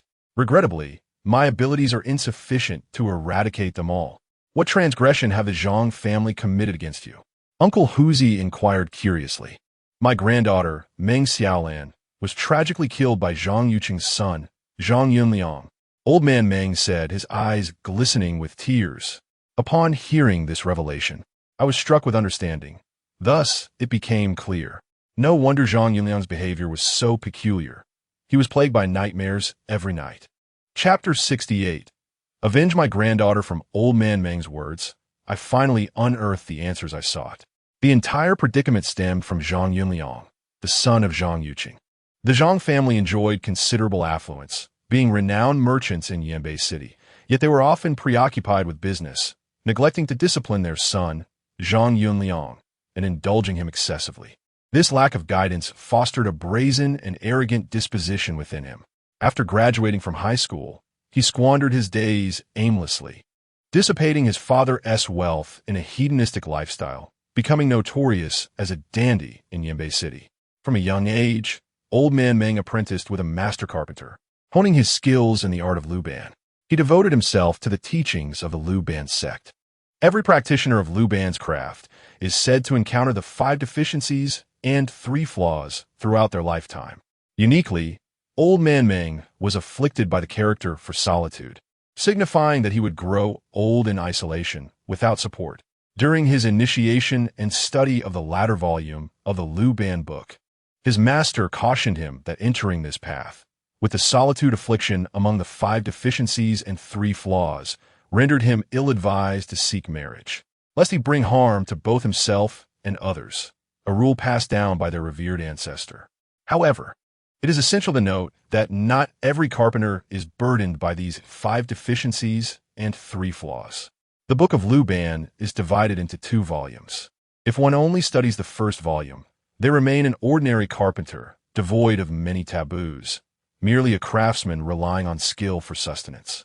At that time, the clever and astute Meng Laotu worked alongside his master, demonstrating an innate understanding of various carpentry tasks. His master held great affection for this apprentice and initially hesitated to allow him to delve into the 2nd volume of the Book of Luban. However, Meng Laotu, having learned of its existence from an unknown source, inquired about it. The master, without reservation, revealed the curse associated with the 2nd volume. Young and brimming with vigor, Meng Laotu dismissed the notion of any curse linked to the practice of the text, insisting that his master impart the knowledge contained within the 2nd volume. Reluctantly, the master acquiesced, emphasizing the potential consequences involved. Yet, Meng Laotu's obsession with the Book of Luban overshadowed his concerns, and he soon forgot about the curse. Unbeknownst to him, he had unwittingly transgressed one of the 5 pitfalls. Following the death of his master, he paid even less heed to the matter. At the age of 27 or 28, while working as a carpenter for a patron, he showcased exceptional craftsmanship, catching the eye of the patron's daughter. In that era, carpentry was a skilled trade, with few furniture factories, and villagers for miles around sought the expertise of carpenters. This work was not only relatively effortless, but also lucrative, making it a profession envied by many. Through the passage of time, Old Man Meng wed the daughter of his employer, and soon thereafter, they welcomed a robust son into their family. Consequently, Old Man Meng became increasingly skeptical of the supposed curse associated with the lower volume of the Luban book. However, as fate would have it, once his son reached adulthood, married, and fathered a child, the ominous predictions began to manifest. First, his daughter-in-law succumbed to illness, and shortly thereafter, both his son and daughter-in-law met with tragic accidents, leaving behind a granddaughter who was not yet 3 years old for Old Man Meng to care for. He devoted himself to raising his granddaughter with meticulous attention. By that time, Old Man Meng had come to believe in the curse outlined in the Luban book, constantly fearing for his granddaughter's safety. Yet, as she graduated from high school and ventured into the workforce without incident, Old Man Meng gradually eased his vigilance. Unbeknownst to him, calamity was still lurking on the horizon. His granddaughter, Meng Xiaolan, while working in Yanbei City, blossomed into a strikingly beautiful young woman, admired by all who laid eyes upon her, and she was also remarkably sensible. Regrettably, during her time in Yanbei City, she crossed paths with the charming and dashing Zhang Yunliang. With his tall stature and good looks, Zhang Yunliang was adept at courting young women. Under his fervent pursuit, Meng Xiaolan swiftly fell in love, and before long, she discovered she was expecting a child. However, Zhang Yunliang suddenly vanished without a trace, leaving her in a state of confusion and despair. Meng Xiaolan, who was pregnant with Zhang Yunliang's child, was consumed by anxiety and frantically searched for his whereabouts. Yet, it was as if he had vanished from the face of the earth. No trace of him could be found. She dared not confide in her grandfather, fearing for his concern regarding her safety. A truly innocent girl. After days of relentless searching, Meng Xiaolan succumbed to despair and, in a moment of hopelessness, leapt from the rooftop, tragically taking her young life along with that of her unborn child. Upon receiving the devastating news, Old Man Meng was overwhelmed with grief, rushing to the site of his granddaughter's fall. The scene was harrowing. Meng Xiaolan's body lay lifeless, her head severely injured, with fragments of her skull scattered beyond recognition, blood pooling around her. This sight caused Old Man Meng to faint on the spot. She was his only remaining family, now lost to the world. In the aftermath, Old Man Meng sought answers and eventually discovered the true cause of Meng Xiaolan's demise through her colleagues. Enlightened by this knowledge, he was left with a singular obsession: to avenge his granddaughter. He dedicated himself to mastering the lower volume of the Luban book, yet throughout his life, he found no opportunity to apply its teachings. Now, however, he resolved to channel all that he had learned towards exacting revenge on the Zhang family, vowing to make their lives a living hell and ensure their lineage would come to an end. After extensive inquiries, Old Man Meng finally unearthed some invaluable information. He hurried to the location where his granddaughter had jumped, discovering a piece of her shattered skull amidst a flower bed. Subsequently, he employed techniques from the lower volume of the Luban book to summon her restless spirit, ensnaring Zhang Yunliang in the process. He harbored no desire for Zhang Yunliang to meet a swift demise. Instead, he cast a curse upon him, ensuring that each night as he slumbered, he would endure the same despair and anguish his granddaughter felt in her final moments. With every closure of his eyes, Zhang Yunliang would find himself ensnared in a harrowing cycle of the curse, reliving the torment of plummeting from the rooftop, his skull violently shattered. Furthermore, the Old Man Meng sought out the ancestral grave of the Zhang family, employing malevolent practices from the Luban arts to disrupt the feng shui, dissipating the fortune of their family grave. His loathing for every member of the Zhang clan was profound. He intended for them to pay a heavy price for the death of his granddaughter. Chapter 69. Deliverance of the Departed. Upon hearing the Old Man Meng recount the intricate web of events leading to this situation, both Uncle Huzi and I were filled with deep reflection. As the gravity of the circumstances settled in, a sense of discomfort stirred within me, prompting a moment of doubt regarding my own actions and whether I should assist the Zhang family in resolving this matter. Although Meng's approach was undeniably ruthless, it was not without justification. Had it not been for Zhang Yunliang's treachery, which led to his granddaughter's despair and tragic leap, Meng would not harbor such animosity towards the Zhang family. As the saying goes, those who inspire pity often possess qualities deserving of disdain. And this held true for both Meng and the Zhang family alike. In his fervent quest for vengeance for his granddaughter, the old man, Meng, disregarded everything, even harboring murderous intent towards me and those workers hired by the Zhang family. He resorted to dark sorcery, which ultimately rebounded upon himself with significant repercussions. Such malevolent arts are not to be wielded frivolously, should those adept in such sorcery possess the liberty to take lives at will. Chaos would have long since enveloped the world. Observing the ramifications of Meng's actions, it seems his days are numbered. Nonetheless, I quickly reconciled with my involvement in this matter. For Zhang Yunyao is blameless. She is a virtuous young woman, and if her life were to be extinguished due to this ordeal, I would bear a considerable share of the blame. After expressing these thoughts, the elderly Meng, despite his advanced age, wept like a child, his voice filled with despair as he lamented, "Had I known this would be the outcome, I would never have delved into the lower volume of the Book of Lu Ban. It is I who have brought about their demise. I deserve to perish. I deserve to perish."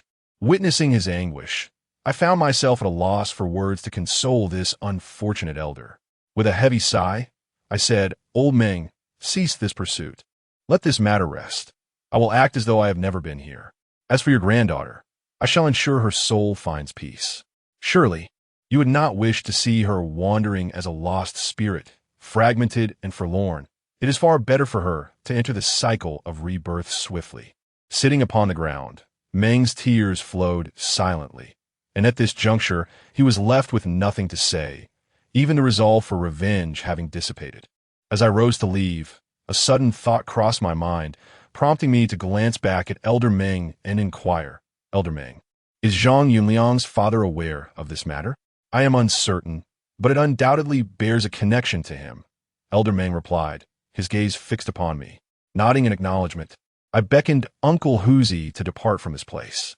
Upon reaching the threshold, I turned once more to Elder Meng and stated solemnly, "By the way, I shall not assist Zhang Yunliang in breaking the curse upon him. One must always bear the consequences of their misdeeds." Upon hearing my words, Elder Meng was instantly overcome with emotion, kneeling before me and bowing his head in gratitude.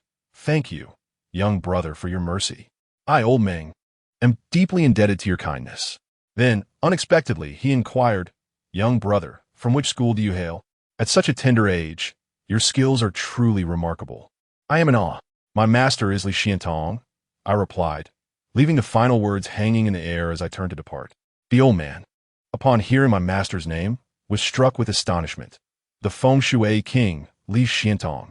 As I left Elder Meng's residence, my mood was exceedingly grim, a heavy weight upon my chest that rendered my breathing labored. Uncle Huzi, too, appeared discontented, yet he sought to console me, saying, "Young master, do not dwell too much on this matter. Though Elder Meng may be pitiable, he brought this upon himself. The latter half of the Luban book, once learned, inevitably leads to the calamity of 5 deficiencies and 3 omissions. It is a curse left by their ancestral master, one that cannot be broken. The death of his granddaughter is closely intertwined with this predicament. However, that Zhang Yunliang is truly a wretched individual, having brought ruin upon such a fine young woman, only to abandon her after taking all he could, leaving her with child. What a heartless deed. I suspect that Zhang Yunliang has harmed more than just this one girl, and thus I shall not assist in lifting the curse that afflicts him. It is only right that he should endure some suffering, no matter the sum offered. We must not concern ourselves with this matter," Uncle Huzi remarked bitterly. As we left the village and ventured into a desolate area, I retrieved the jade pendant, and, after silently reciting a few incantations, Meng Xiaolan's spirit once again manifested before me. Not long ago, I had struck her with the Tianshou ruler, nearly shattering her very essence. Now, the gaze she cast upon me was fraught with fear. Yet, upon her appearance, her first words were, "Thank you for not harming my grandfather. There's no need for gratitude, but alas, your grandfather may not endure much longer. You should not linger in the realm of the living. How about I guide you to the afterlife?" I suggested. Meng Xiaolan, however, resolutely shook her head and declared, "I will not leave. I want Zhang Yunliang to die and accompany me to the Yellow Springs." Her obsession remained too profound. Those who perish untimely carry heavy grievances. and such spirits are typically not received in the underworld without proper guidance. Rest assured, he will receive the punishment he deserves. If you truly take his life, you will not find yourself in a favorable position either. Perhaps in your next life, you may even descend to the path of beasts. Is this truly what you desire?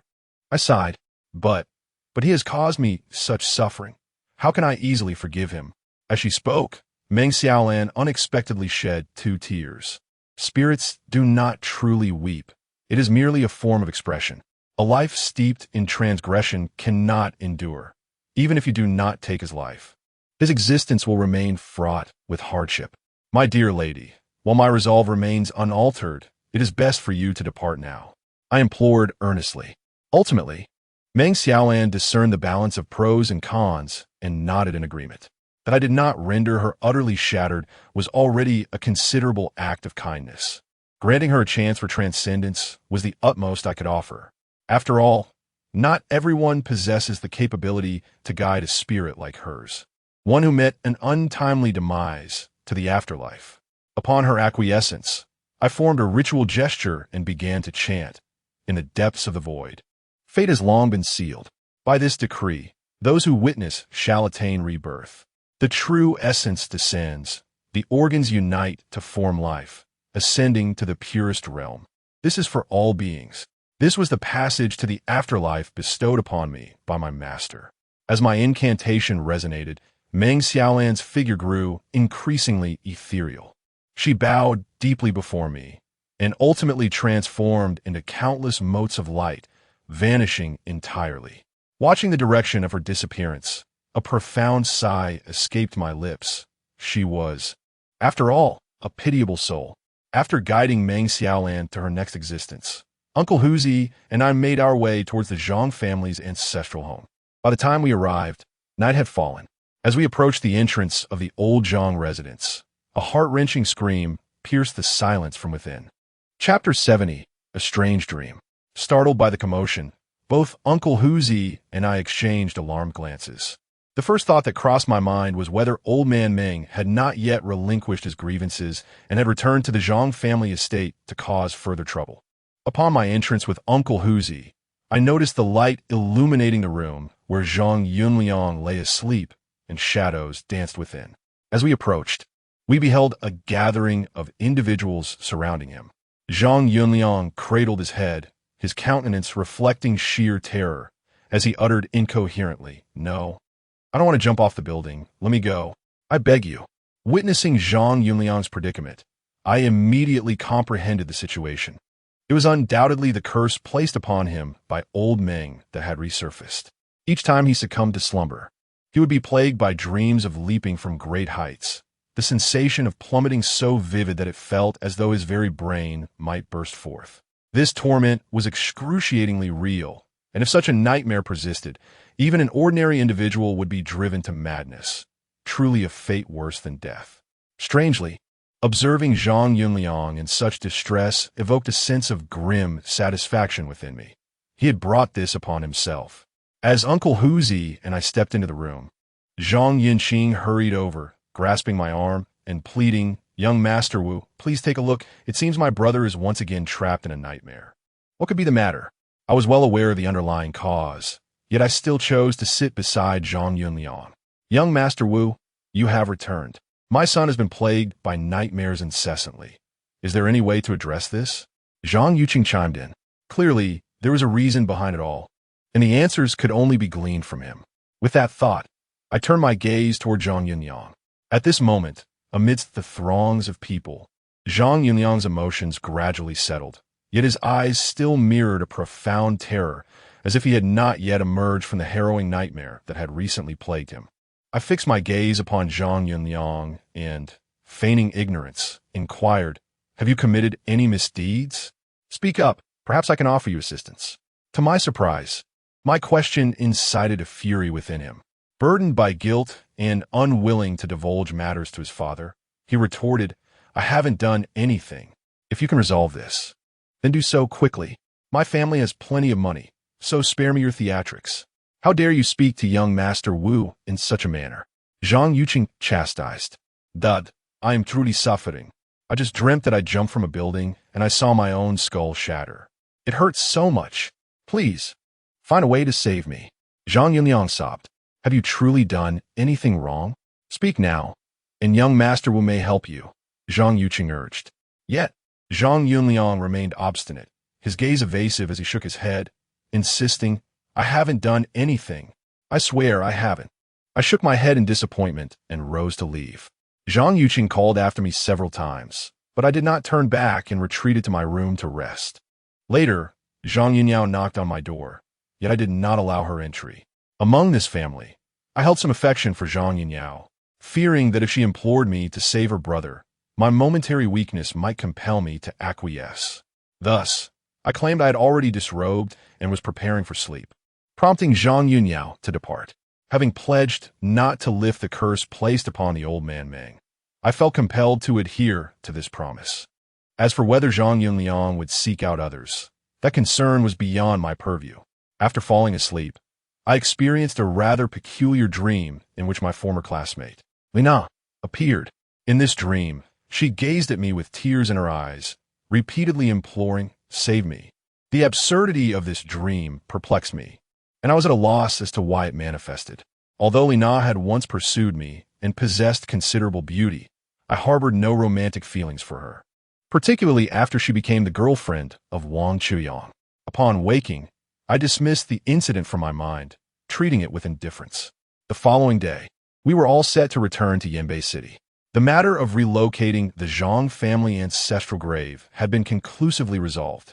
In a gesture of gratitude, Zhang Yu presented me with a bank card containing 900,000, which, when combined with a 100,000 deposit previously given to me by Zhang Yunshao, amounted to a total of 1 million. This unexpected windfall took me by surprise. While the venture had been fraught with peril and required significant effort, the generous compensation was a rewarding acknowledgment of my labor. This made me ponder the feasibility of my master's ambition for me to earn 10 million within a year. Perhaps it was not as insurmountable as I had initially believed. If I could complete 10 such transactions, I might indeed gather the requisite funds. However, not everyone possesses the wealth of the Zhang family. It is likely that their generosity stemmed from my master's esteemed reputation as the feng shui king, Li Xiantong. After all, offering less would hardly honor my master's illustrious title. On our journey back, Zhang Yunshao drove a striking red Porsche, inviting me to accompany her in her vehicle. This vehicle accommodates only two, allowing space solely for the two of us. I did not hesitate and promptly took my seat in her car, while Uncle Huzi returned with Zhang Yuqing in another vehicle. Prior to boarding, I noticed Zhang Yunliang, whose eyes were heavily shadowed, likely due to a restless night haunted by nightmares. The more wretched he appeared, the more my spirits lifted. This fellow, oblivious to the havoc he wreaked upon countless young women, would surely find little joy in pursuits beyond this turmoil. Although I was unfamiliar with the car's model, I sensed its considerable worth. I had certainly heard of Porsche. However, one matter piqued my curiosity. Why was Zhang Yunyao able to drive at such a young age, having graduated high school like the rest of us? Upon inquiring, I learned that Zhang Yunyao had suffered a severe illness in her youth, causing her to miss over a year of schooling. Now, at 19, she is 2 years my senior, having obtained her driver's license during the summer break. As she navigated the roads, she remarked, "Young Master Wu, I truly must express my gratitude for your assistance. Without your intervention, our family would have faced significant troubles." "No need for thanks. After all, your family is compensated for this," I replied with a smile. Suddenly, Zhang Yunyao shifted the conversation. "Young Master Wu, what of the disturbance to my family's ancestral graves, feng shui, and the apparition that appeared that night? Have you uncovered any truths?" She glanced at me, her demeanor betraying a hint of anxiety, and with a shy smile, she added, "Should I not have asked? Do you know why your brother experiences nightly terrors of leaping from heights? The matter concerning your ancestral grave is inextricably linked to your brother. I can only divulge so much. As for the reasons, you may inquire with him upon your return. This matter shall conclude here, and I can assist you no further," I stated solemnly. Chapter 71. The death of Li Na upon returning to Yanbei City. My foremost task was to request Uncle Huzi to remit a sum of 100,000 yuan to my old home in Jioshan village. Although I was young when my master took me away, I had already begun my elementary education, and I shall never forget the place that nurtured me. This was the first sum I had earned throughout my years of cultivation alongside my master. For many years, I have been unable to remain by my parents' and grandfather's side, and thus I can only express my filial piety in this manner. 100,000 yuan was no trifling amount at that time. Indeed, it would have been a substantial sum for my parents. However, when sending the money, I specifically instructed Uncle Huzi to remain anonymous and to refrain from disclosing the remittance address. When my master initially brought me away, he expressly instructed my family that for a decade they must not meet with me, seek me out, nor allow me to return home for visits. Essentially, we were barred from seeing each other in any manner. To this day, I remain perplexed as to why my master imposed such an unusual decree. I have pondered this matter extensively. Perhaps it is related to the calamities my fate has encountered. In my heart, my parents and grandfather still appear as they did in my childhood, while I have now matured into an adult. It is likely they're nearing the point of forgetting my visage. In 2 years, I shall be able to see them again. After Uncle Huzi returned, he procured a considerable amount of rice and other provisions, which he stored in the house. Not long ago, the hardships endured by Uncle who left him with a significant psychological scar. Now that he is financially secure, he is determined to stock up in fear of hunger. Assisting the Zhang family with their ancestral grave relocation has been fraught with challenges, leaving me physically and mentally exhausted. Ultimately, my skills are not yet sufficient. Had my master intervened, I suspect the situation would have been far less troublesome. As darkness fell, I retired to bed early. However, it wasn't long before I found myself ensnared in a peculiar dream once more. My high school classmate, Lina, reappeared in my subconscious, drenched in blood and visibly distressed, repeatedly uttering the words, "Help me." This haunting dream has plagued me for 2 consecutive nights, prompting me to ponder whether I, like Zhang Yunliang, have fallen victim to some malevolent curse. When I awoke again, daylight had already broken, yet the vividness of the dream lingered in my mind. Lina's face, etched with despair and helplessness, and the tear stains upon her cheeks felt startlingly real, as if I had truly witnessed such a scene. This left me with an unsettling conviction that the matter is indeed far from simple. After breakfast, as I prepared to steal a few moments of rest, my phone began to chime incessantly. It was a new acquisition. Uncle who suggested that having a phone would facilitate future business endeavors. To my surprise, someone had added me to a group chat on QQ, which buzzed relentlessly. Upon glancing at my screen, I discovered a plethora of messages, over 100 in total. Initially, the conversations among classmates revolved around their exam scores and aspirations for various universities, a rather uninspiring exercise in comparison. Casually glancing through the messages, I was about to set my QQ group to do not disturb mode when a particular message caught my attention. Do you know that Li Na passed away just a couple of days ago? When did this happen? Surely you must be joking. Wasn't Li Na present at Wang Xiaoyang's dinner party? Absolutely true. I come from the same village as Li Na, and everyone there is aware of this. How did she die? This is so shocking. I heard it was a wrist-cutting suicide. She was found in her bathroom, and by the time they discovered her, her body was already cold. Upon reading this news, my mind buzzed with disbelief. I felt utterly astonished. No wonder I have been having such strange dreams lately. I held no particular feelings for Li Na, so dreaming about her was indeed bizarre. It seems that her death must be shrouded in injustice, prompting her to seek my assistance. My practice has always been in the mystical arts, and due to my unique disposition, I have encountered dreams of her several times. Perhaps it is Li Na's lingering attachment to me that is the cause. After a moment of hesitation, I contacted the classmate who had announced this news through a private message. Lu Meng, is it true that Li Na has really died? Yes. She was buried yesterday in a small grove just outside the village. It's truly tragic. After her death, her family has been in turmoil. Her room is often filled with sounds of her weeping, and some neighbors have heard it as well. Moreover, it seems that her sister has also been affected by Li Na's spirit. In short, their household is a complete mess now, Lu Meng replied. Upon hearing Lu Meng's words, I fell into a contemplative silence, deeply intrigued by the sudden act of self-harm committed by Lina, who had previously seemed perfectly well. Was there some hidden truth behind this tragic event? Shortly thereafter, Lu Meng sent me another message. Wu Jie, I have heard you possess a master in the art of feng shui. Surely you understand these matters? Lina pursued her studies fervently. Why not pay her a visit? Kindly provide me with the address. I replied, certainly. Are you planning to visit our village? Lu Meng responded with palpable excitement. Yes, I will be there this afternoon. I quickly received an address from him, instructing me to inform him upon my arrival. This location lay on the outskirts of Yanbei City, in an area that bridged urban and rural life. It seemed that Lina's family circumstances were not particularly favorable. I briefly recounted the situation to Uncle Huzi, who appeared equally astonished. Isn't that the girl who was dining with Wang Chuyang at the small noodle shop the other day? Indeed, I heard she committed suicide by cutting her wrists. For the past 2 nights, I have dreamt of her. She met an untimely death and has been visiting me in my dreams, undoubtedly seeking to convey some unresolved grievance. I feel compelled to investigate. In a serious tone, I continued, what is the compensation being offered? Uncle Huzi inquired. Uncle Huzi? She was my classmate. Is it appropriate to discuss money at this juncture? I retorted, this is different. You are the disciple of the feng shui master Li Xiantong. It is only natural to accept payment for such services, for we are not volunteering without compensation, he replied. Am I no longer permitted to make my own decisions? I expressed my displeasure. Uncle Huzi chuckled softly, stating, you are the young master, and thus your word is law.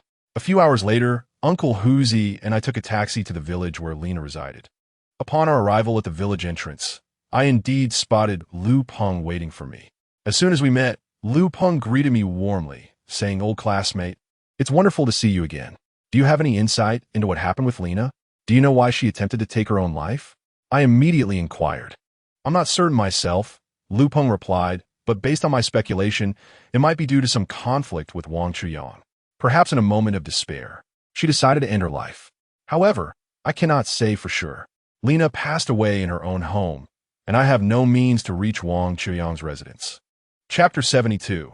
The Bloody Portrait. I purchased some gifts at a small shop by the village entrance, then followed Lu Peng as we made our way to Lina's house. Just as I had surmised, her family was not particularly affluent. They resided in an old, dilapidated tile-roofed house. Lu Peng led me to knock on the courtyard door, and shortly thereafter, it was opened by a weary-looking middle-aged woman. Her hair was disheveled, and traces of dried tears adorned her face. This woman bore a resemblance to Lina and was likely her mother. Despite her evident exhaustion, upon seeing Lu Peng at her doorstep, she managed to force a faint smile, saying, Xiao Peng, you have come. Auntie, this is a classmate of ours. I heard about Lina's situation and came to visit your home, Lu Peng explained. Hello, Auntie. I'm also a classmate of Lina's. Please accept my condolences, I added, offering the gifts I had brought. The house is a bit cluttered, please do not mind it. Come in, she replied. Madame Li spoke as she cleared a path for us to enter. As I stepped through the courtyard gate, an unsettling sensation enveloped me. The atmosphere was thick with a palpable aura of gloom. With my heightened perception, I discerned a faint wisp of dark energy wafting out from one of the rooms. Moreover, Madame Li's countenance appeared shadowed, her forehead darkened, indicating that she too was ensnared by malevolent forces, albeit subtly. I followed her into the house, maintaining a composed demeanor. Though her household was not affluent, it was meticulously kept. In the main room, I beheld a black and white photograph of Lina, taken during her school days for identification purposes. Just days prior, I had seen her. It was hard to fathom that she had already crossed into the realm beyond. A wave of melancholy washed over me as I recalled how she had once pursued me, her bashful demeanor when bringing me breakfast still vivid in my mind. Lina, I have come for you. If you bear any grievances, do not hesitate to confide in me. For the sake of our shared past, as classmates, I shall ensure you do not depart this world in obscurity, I pondered as I gazed upon her memorial portrait. I approached the photograph and retrieved 3 incense sticks from a nearby table, igniting them before placing them in the incense burner, offering a simple tribute. To my astonishment, scarcely had the incense been inserted when 2 of the sticks snapped, leaving only the central one still emitting a thin wisp of smoke. Witnessing this, I was not the only one taken aback. Uncle Hoosie also gasped in disbelief. The incense burning into 3 segments was an ominous omen. However, what transpired next was even more terrifying. Upon gazing at the black and white photograph of Lena, I was taken aback as 2 lines of blood tears cascaded down from her eyes. Just moments ago, the image had captured a smile. Yet in the blink of an eye, it transformed, emanating profound sorrow. Those blood-streaked eyes bore into me with an unwavering intensity. Frankly, this unsettling phenomenon stirred a sense of unease within me.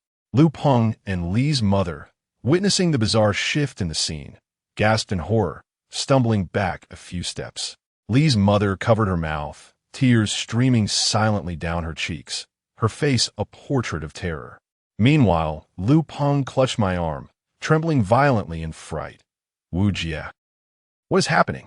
I remained silent, fixated on the haunting photograph. Lena's condition could be described as a cry of grievance, indicative of a death steeped in injustice, manifesting in such a haunting manner because she believed I could rectify the situation.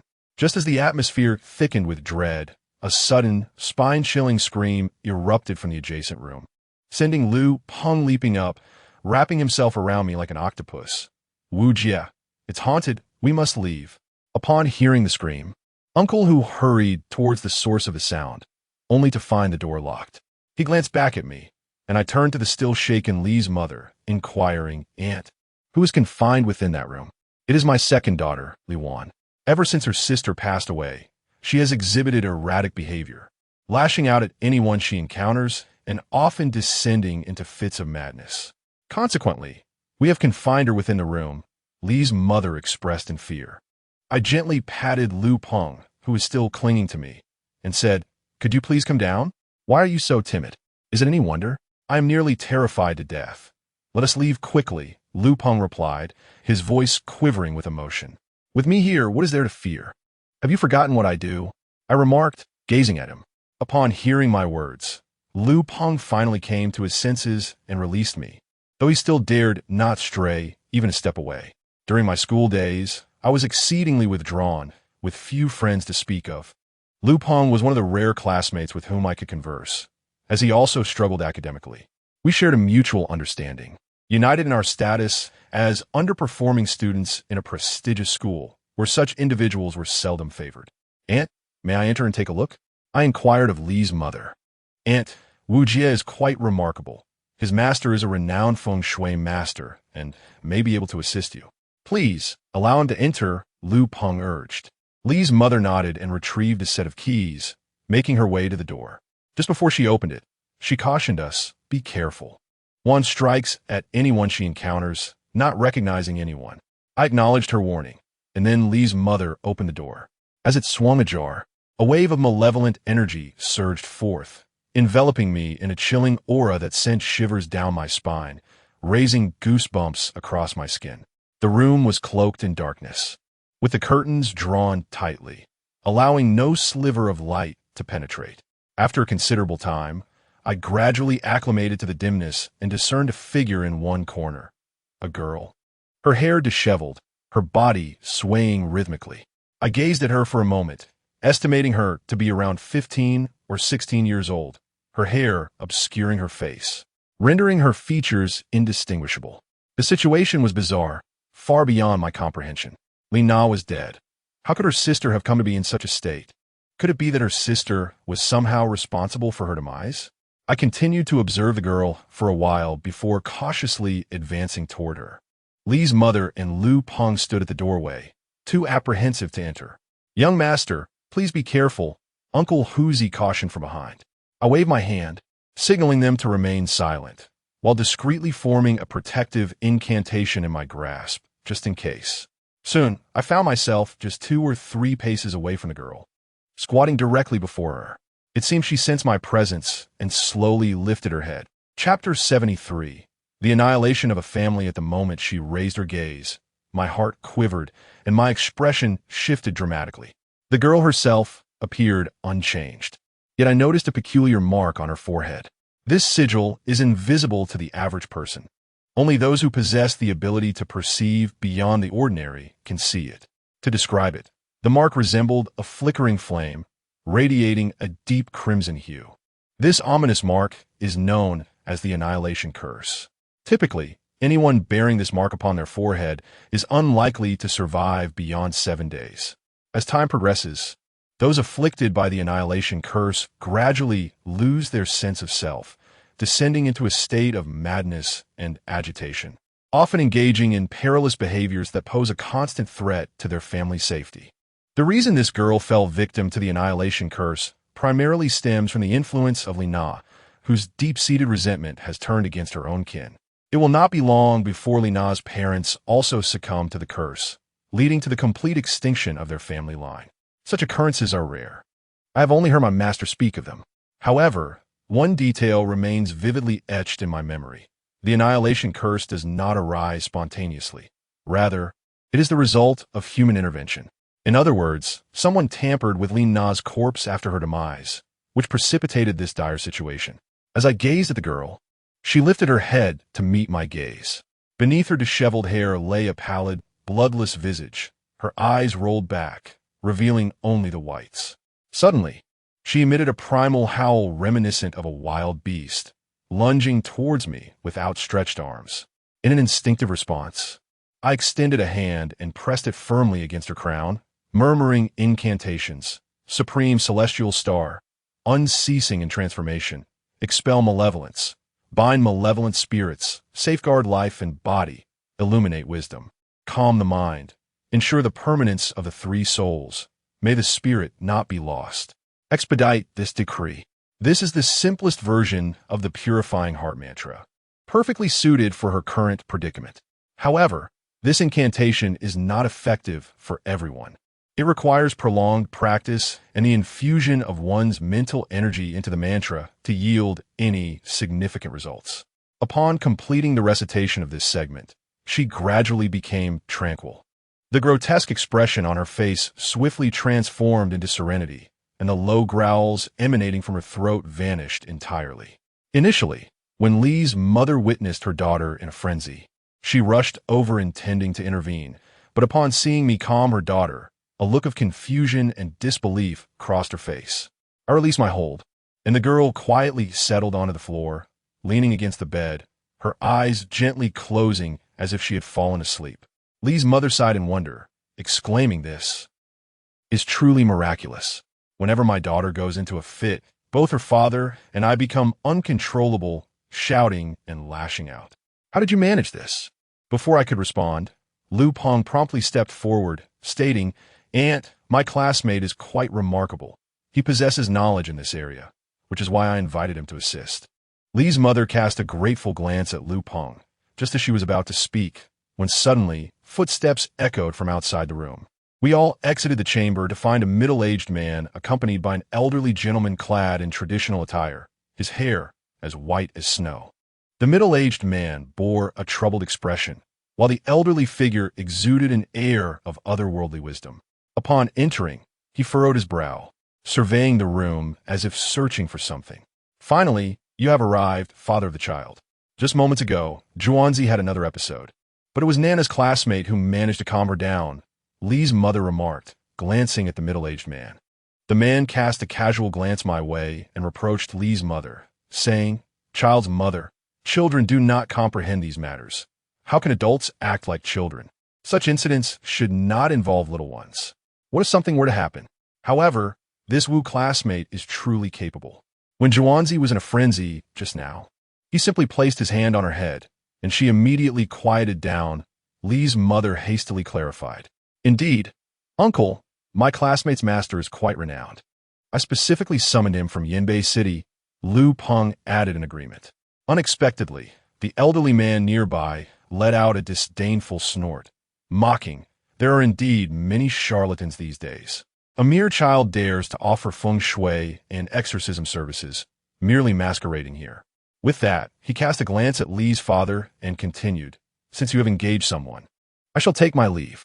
In our line of work, there are rules. One does not trouble two masters for a single matter." Having said this, the elderly man in traditional attire swirled his sleeve, and strode towards the door. Li's father quickly intervened, blocking the old man's path. Master Chui, you cannot leave. These children are merely being mischievous. Do not take it to heart. For such an important matter, it is undoubtedly your expertise that is required. Master Chui turned around, seemingly about to speak, but Uncle Huzi, unable to contain his temper, pointed at the old man and exclaimed, "You old fool! Who is it that just claimed someone was masquerading?" Upon encountering the fearsome figure of Uncle Huzi, Master Chui's face betrayed a hint of trepidation. Nevertheless, he boldly remarked, "What? Am I mistaken? The child you have brought along is likely still a minor, yet you intend to have him observe feng shui?" Uncle Huzi's eyes widened in indignation, ready to retort, but I interjected, "Uncle Huzi, let it be. We can return later. After all, he is unlikely to resolve anything." At my words, the old man immediately bristled, snorting in displeasure as he sneered, "You little brat, your words suggest a lack of faith in my abilities. Do you even know who I am?" "Indeed, you are none other than Master Chui-san of Yanbei," I replied. I had previously heard my master speak of certain individuals within the feng shui circle of Yanbei, among whom was a figure known as Chui-san. However, my master had warned me that this old man was notorious for his deceit, possessing a heart as dark as his methods, and lacking any genuine skill. He charged exorbitant fees, and his feng shui knowledge was merely rudimentary, relying solely on his silver tongue to deceive others. In the realm of feng shui, he barely reached the level of mediocrity, and my master had expressed disdain when mentioning him, categorizing him as nothing more than a charlatan. "Ah, how delightful! You have heard of my esteemed name, Chui-san. It seems my reputation precedes me, even reaching the ears of such a young child. Given this, I shall overlook your previous rudeness. Stay and witness my prowess. I shall endeavor to win your respect," Chui-san proclaimed with an air of haughty pride, stroking his goatee. Uncle Huzi, seeing his arrogant demeanor, was nearly compelled to strike him, but I held him back, signaling for him to restrain his anger. After all, this is at my classmate's house, and considering the unfortunate demise that has occurred, it would be inappropriate to cause any discomfort. Chapter 74. The Charlatan, Master Chui-san. Mr. Li was in a foul mood. Having just lost his eldest daughter, now his youngest was in such a predicament. After much effort, he had invited Master Chui-san, only to have us offend him, which naturally did not bode well for his demeanor. He turned to Lu Peng and, with a hint of irritation, said, "Xiao Peng, we have matters to attend to at home. Please take your classmate out to play and refrain from causing any further disturbances here." "Uncle, my classmate can genuinely assist you.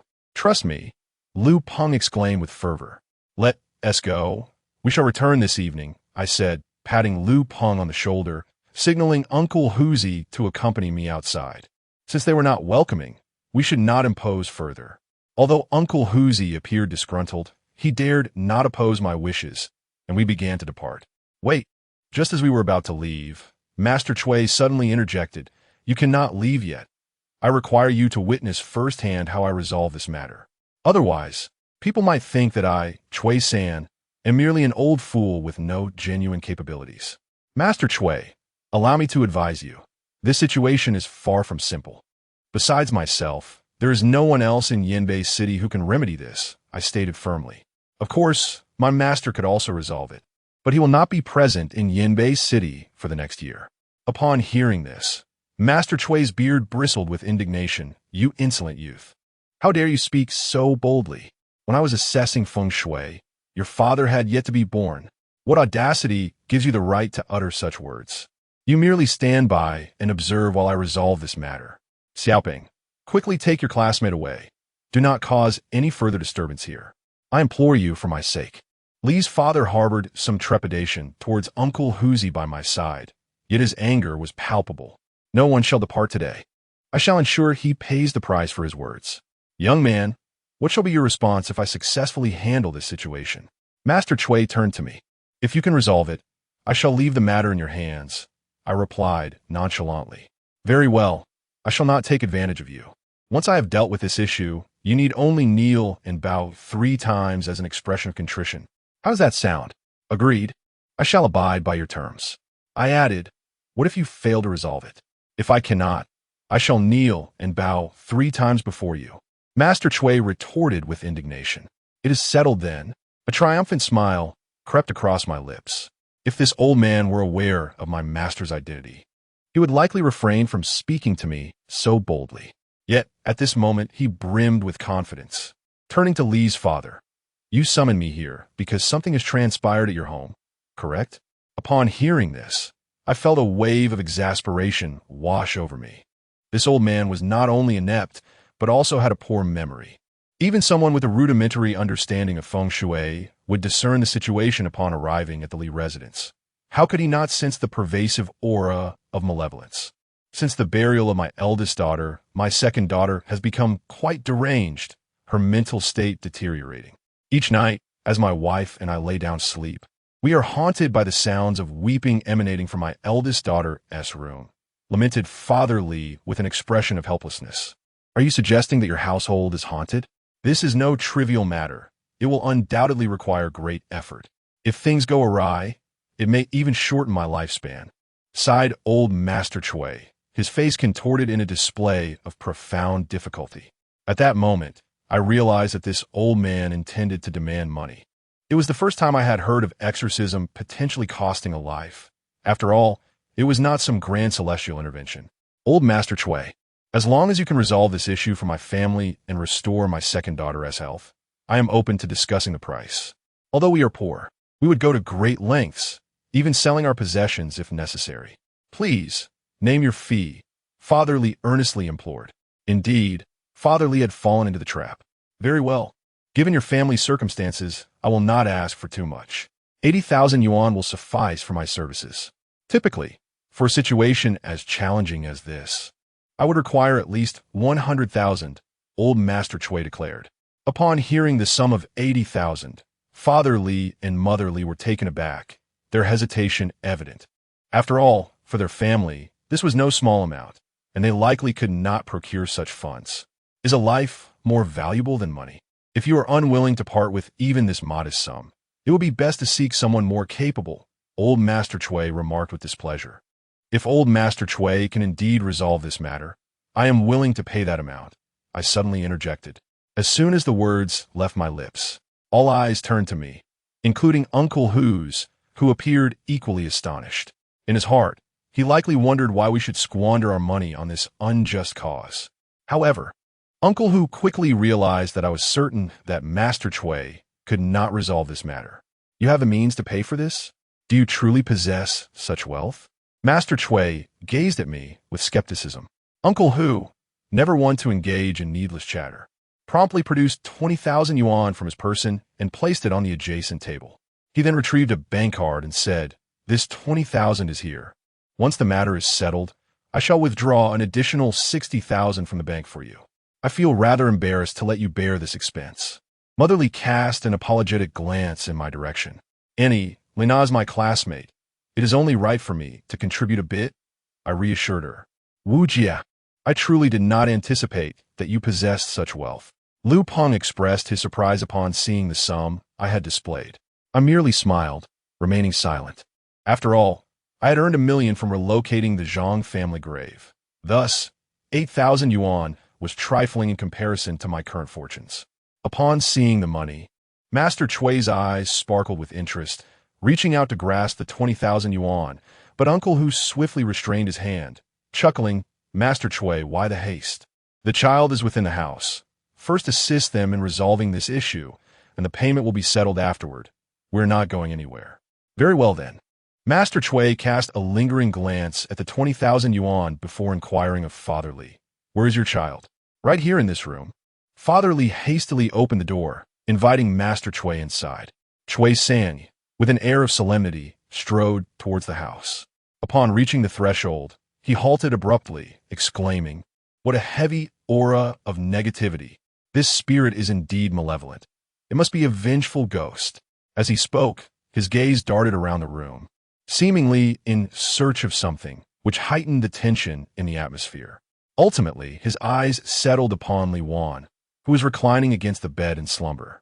He hastened towards her, suddenly producing a talisman from his person and affixing it to her, bellowing, "You audacious spirit, why do you not reveal yourself?" Goodness!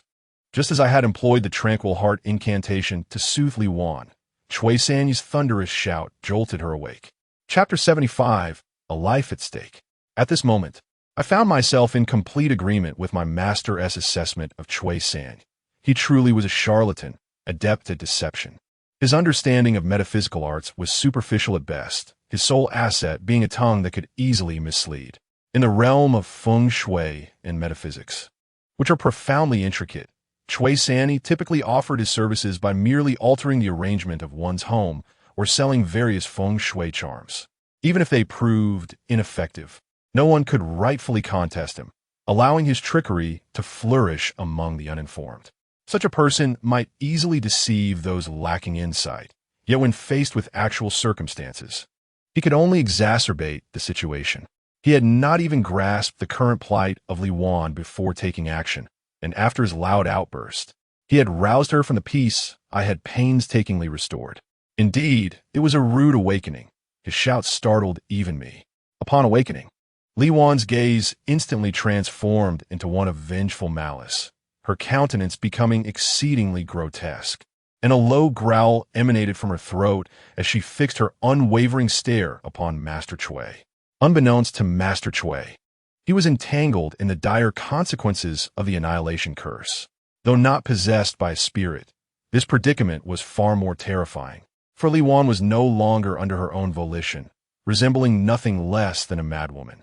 "Behold," declared Master Chui with a commanding roar, "I have roused her from her slumber, and now I shall expel the malevolent entities that have taken residence within her." As he spoke, he retrieved another talisman from his person and affixed it to Li Wan's forehead, muttering incantations with an air of feigned mystique. Standing close to him, I initially presumed he was reciting some profound spell, but after a moment's listening, it became evident that his utterances bore the semblance of a tongue twister rather than an incantation, as he rapidly intoned, "Eating grapes without spitting out the skins. Not eating grapes, yet still not spitting out the skins." Could it be that this old man was merely jesting? At that moment, I cast a glance at Li Wan, only to witness her visage contorting further into a mask of fury, her eyes seemingly ablaze. Realizing the gravity of the situation, I addressed those within the room. "Everyone, do not disturb Master Chui as he performs his rites. Please step outside." With that, I exchanged a knowing glance with Uncle Huzi and ushered everyone out of the room. Lu Peng, clearly reluctant to leave, attempted to linger for the spectacle, but I firmly pushed him outside. Uncle Huzi, ever the sly one, after ensuring everyone was out, closed the door and pressed his ear against it, straining to catch the sounds from within. Barely had the door closed when a sudden bang echoed from within, followed by a wretched cry. The room erupted into chaos, filled with anguished screams. Those afflicted by the deadly curse possessed an extraordinary strength. I pondered whether the elderly Master Chui could withstand Li Wan's relentless torment. The commotion within stirred a sense of unease within me. "Open the door. Please, open the door." The sound of frantic knocking resonated, accompanied by Master Chui's desperate pleas. Uncle Huzi, however, firmly held the door latch, a mischievous grin adorning his face as he replied, "Master Chui, you are the foremost figure in the geomancy of Yanbei. It is up to you to resolve this predicament. Open the door. A life is at stake." Master Chui's cries intensified, his strength waning with each desperate thump against the door. To be attacked by one under the deadly curse was no trifling matter. Lives were genuinely at risk. A truth Master Chui did not exaggerate. I sensed the urgency and instructed Uncle Huzi open the door. Only then did Uncle Huzi swing the door wide. And in an instant, Master Chui tumbled out like a deflated ball. Following closely was the frenzied Li Wan, brandishing a shattered mirror which she hurled out, shattering upon impact. Uncle Huzi swiftly closed the door, locking it with a decisive click. Li Wan flung herself against the door, unleashing a hysterical scream, pounding relentlessly against the barrier. Emerging from the room, Master Chui appeared disheveled, his hair a tangled mess, his complexion ashen with terror. Upon his abrupt emergence, he swiftly turned and bolted towards the door, only to be seized by Li Wan's father. "Master Chui, what has happened to my daughter? Is it resolved?" he implored. "This spirit is exceedingly malevolent. I am powerless." You might as well prepare to collect her remains. Master Chui exclaimed, casting off Li's father's grip and fleeing with the swiftness of a hare. Uncle Hu, in a few hasty strides, grasped his arm. Master Chui, please do not depart just yet. We had an agreement. Should this matter remain unresolved, you owe our young master 3 kowtows. Master Chui's countenance stiffened, an expression of profound embarrassment washing over him as he faltered, unable to articulate a response. It was at this moment I discerned the state of Master Chui's visage. It was a dismal sight, marred by numerous gashes that resembled the ravages of 10 ferocious felines. One, I was swollen and discolored, a testament to the brutality he had endured. Yet, it is said that one does not bow to the ground in vain. And given Master Chui's advanced age, I could not bring myself to demand such a gesture from him. Additionally, his current predicament was already dire enough. Thus, I addressed Uncle Hu, let him go. Uncle Hu snorted derisively. Chui, you ought to engage less in these deceptive and unscrupulous dealings. Accumulate some merit for yourself. How dare you quote a price of 80,000? Not even your old bones are worth that much. Master Chui, thoroughly chastised and humiliated, departed in haste, his face a portrait of disgrace. In the aftermath, Li Wan's parents found themselves at a loss, having not anticipated that the esteemed Master Chui would prove ineffective. Inside the house, Li Wan continued her frenzied assault against the door. I approached the doorway and said to Uncle Huzi, "Open the door." He responded, but with a hint of concern in his voice, "Young master, please exercise caution. You are quite handsome. Do not let that girl mar your appearance.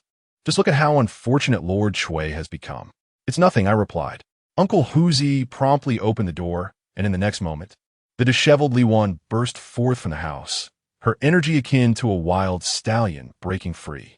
This spectacle startled Lu Peng, who hastily retreated, while Li Wan's parents appeared utterly bewildered. Nevertheless, I ran towards Li Wan as she lunged at me. As she leaped, I swiftly bent down and embraced her. At that moment, I realized the remarkable strength she possessed. It was astonishing for a girl of merely 14 or 15 to exhibit such force. Fortunately, as I held Li Wan tightly, Uncle Huzi rushed over to assist in restraining her. Finally, I managed to free my hands, swiftly forming a series of incantations and pressing them against her crown, reciting the calming mantra once more. As my incantation resonated, Li Wan's frenzied actions gradually subsided into tranquility. Chapter 76. The overgrown solitary grave in Li Wan's current state, there was no superior method available. I could only resort to this approach to help her regain her composure.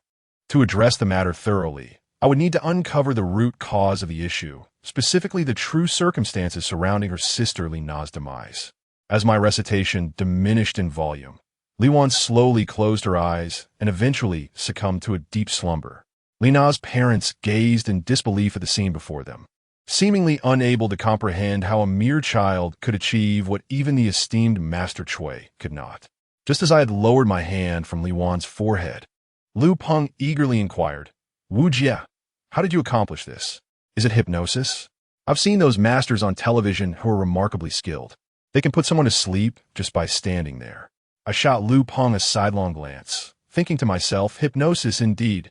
The enigmatic persona I painstakingly cultivated has been utterly shattered by his words. "Young man, is she truly all right?" Li Fu's tone shifted dramatically as he observed Li Wan's newfound calmness. "No, I merely induced a temporary slumber. If left undisturbed, she could sleep for several more hours. But her condition is far from simple," I replied, shaking my head. "What on earth has happened to this child? Ever since her sister was laid to rest, she has been like this. Considering your friendship with Nana, you must help us. Our family has faced one calamity after another lately. And if something were to happen to Wan, we would be utterly devastated." Li Fu lamented, his face etched with weariness. I noticed Li Mu quietly wiping away her tears nearby, and my heart ached for this family. "Rest assured, Uncle, as long as it is within my power, I shall assist you. However, I have a few questions that I hope you can answer truthfully," I said courteously. "Feel free to ask. We will certainly disclose everything. I am aware of the norms in your profession.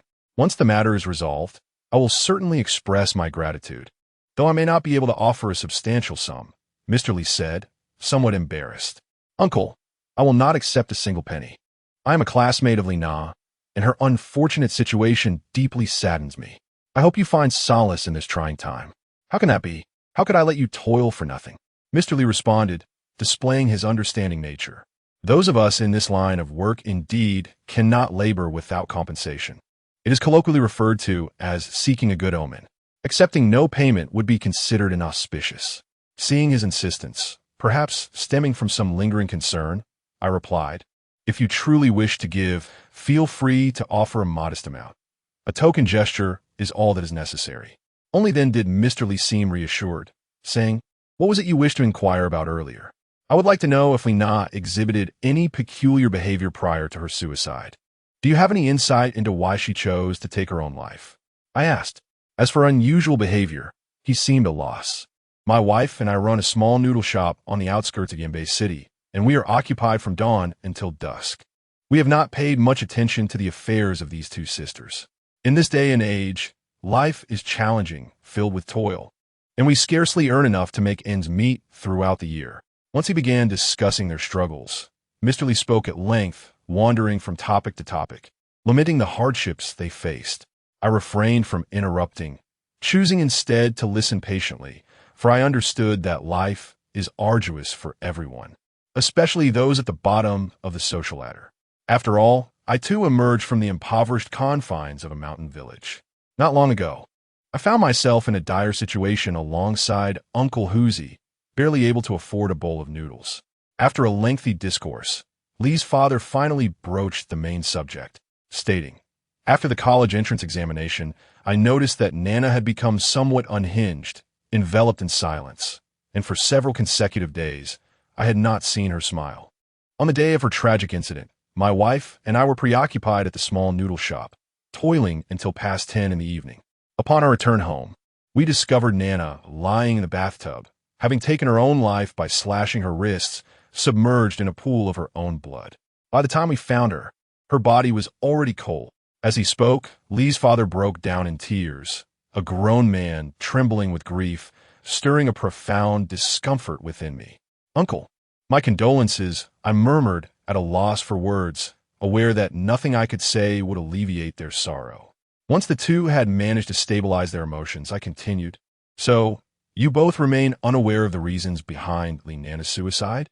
They both shook their heads, expressing their ignorance. Lee's mother added, Nana has always been obedient and performed well academically, gaining admission to a prestigious high school. Although she did not secure a place in an exceptionally good university, we never held it against her. Having a university to attend was already a blessing. It is utterly incomprehensible why she would choose to end her life. From their words, I gathered that Lee's parents had been so engrossed in their business pursuits that they likely paid little heed to Nana's circumstances and perhaps were oblivious to her romantic involvement with Wang Chuyan. Since they refrained from discussing it, I too chose to remain silent, in order to preserve the image of Nana they held dear. I cast a glance outside, only to realize that the night had fallen, shrouding everything in darkness. I can sense that after dusk, the malevolent aura within this household grows ever more pronounced. All the troubles seem to revolve around Lina. May I visit Lina's grave for a moment? I posed this question. Certainly, I shall take you, replied Lee's father. I acknowledged him with a nod, called out to Uncle Hoosie, and followed Lee's father as we made our way outside. Just as we reached the threshold, a thought struck me, and I turned to Lee's mother, saying, Aunt, please ensure that Lina's room is devoid of any objects that could cause harm. Until the matters at hand are resolved, she remains in a state of madness, which only intensifies with each passing day. She is lucid only between 8 and 10 in the morning and 12 to 2 in the afternoon. During the remaining hours, she descends into madness. During those two intervals, do encourage her to eat as much as possible. Lee's mother responded affirmatively, expressing her gratitude profusely. Thereafter, I followed Lee's father toward the burial site of Lina. In the local customs of Yanbei, it is said that unmarried girls cannot be interred in the family grave. Thus, Lina's resting place lies in a desolate patch of wild grass beyond the village, standing there in solitary silence. The thought that just a few days prior I had seen her, and now she lay buried in this overgrown graveyard, filled my heart with an unsettling sorrow. As we approached the grave, still a dozen meters away, Lee's father suddenly halted, his body trembling, and he staggered back a couple of steps. I looked up and, amid the hazy night, discerned a figure standing beside the solitary grave, one that bore a striking resemblance to Li Na. Chapter 77. The ominous nail, just a few meters away, beside the solitary grave of Li Na, a shadow emerged, disheveled and motionless. In the dead of night, amidst the desolate wilderness, encountering such an apparition was indeed unsettling. However, during my experience of relocating the Zhang family's graves, I had encountered far more terrifying phenomena, so I maintained my composure. Upon noticing the shadow, Lu Peng gasped in fright, clutching my arm as he stammered, "Wu Jie, that shadow resembles Li Na, doesn't it?" Before I could respond, Li Na's father, in a fit of emotion, hurried towards the figure, weeping as he lamented, "Na. It is my fault. I have been so preoccupied with business these years, neglecting your needs. But father had no choice. I must provide for our family and support your education. What have you gone through? Why did you not confide in me, resorting to such foolishness?" Uncle Huzi, fearing for Li's safety, attempted to intervene, but I shook my head, assuring him, "There is no danger. That is merely a remnant of Li Na's soul. A remnant arises from lingering resentment, manifesting as an external expression of grievance. Humans possess 3 souls and 7 spirits. The 3 souls are the heavenly soul, the earthly soul, and the life soul. The 7 spirits represent different facets of human emotion. The first spirit embodies vitality, the second embodies wisdom, the third embodies essence, the fourth embodies strength, the fifth embodies centrality, the sixth embodies essence, and the seventh embodies heroism. These spirits collectively symbolize joy, anger, sorrow, fear, love, hatred, and desire. Before us lingers a faint trace of Li Na's lingering spirit, born from resentment, devoid of any destructive power and poised to dissipate at any moment. Typically, upon death, the heavenly soul ascends, the earthly soul descends to the underworld, while the human soul wanders amidst the graves. The 7 souls, however, disperse upon one's demise. Yet, Li Na's circumstance is unique. She perished by her own hand, shrouded in injustice, resulting in a greater accumulation of resentment. Thus her remnant soul remains unscattered. Even more insidious is the fact that someone has manipulated her essence, unleashing a malevolent force that wrought devastation upon her family. This malevolent force, orchestrated by those with ulterior motives, led to the demise of her entire household, leaving them in turmoil. I pondered the gravity of this situation. Families like Li Na's typically do not provoke powerful adversaries. Why, then, unleash such vile tactics upon the Li family? As I contemplated this, Li Na's father approached the vicinity of her lingering spirit, reaching out to touch her, only for the remnant to suddenly dissipate, leaving no trace behind. "Na, he called out, searching desperately, his tears flowing freely. I stepped closer, placed a reassuring hand on his shoulder, and said solemnly, "Uncle, cease your search. She has departed. There is something I failed to mention earlier. Li Na's death is indeed shrouded in mystery, and your second daughter, Li Wan's madness, is intricately linked to Li Na's passing." However, he interrupted, disbelief etched on his face, "But the sisters have always shared a close bond. How could I not possibly harm her own sister?" This is precisely what I wish to convey. We must unravel the mystery behind Li Na's tragic demise.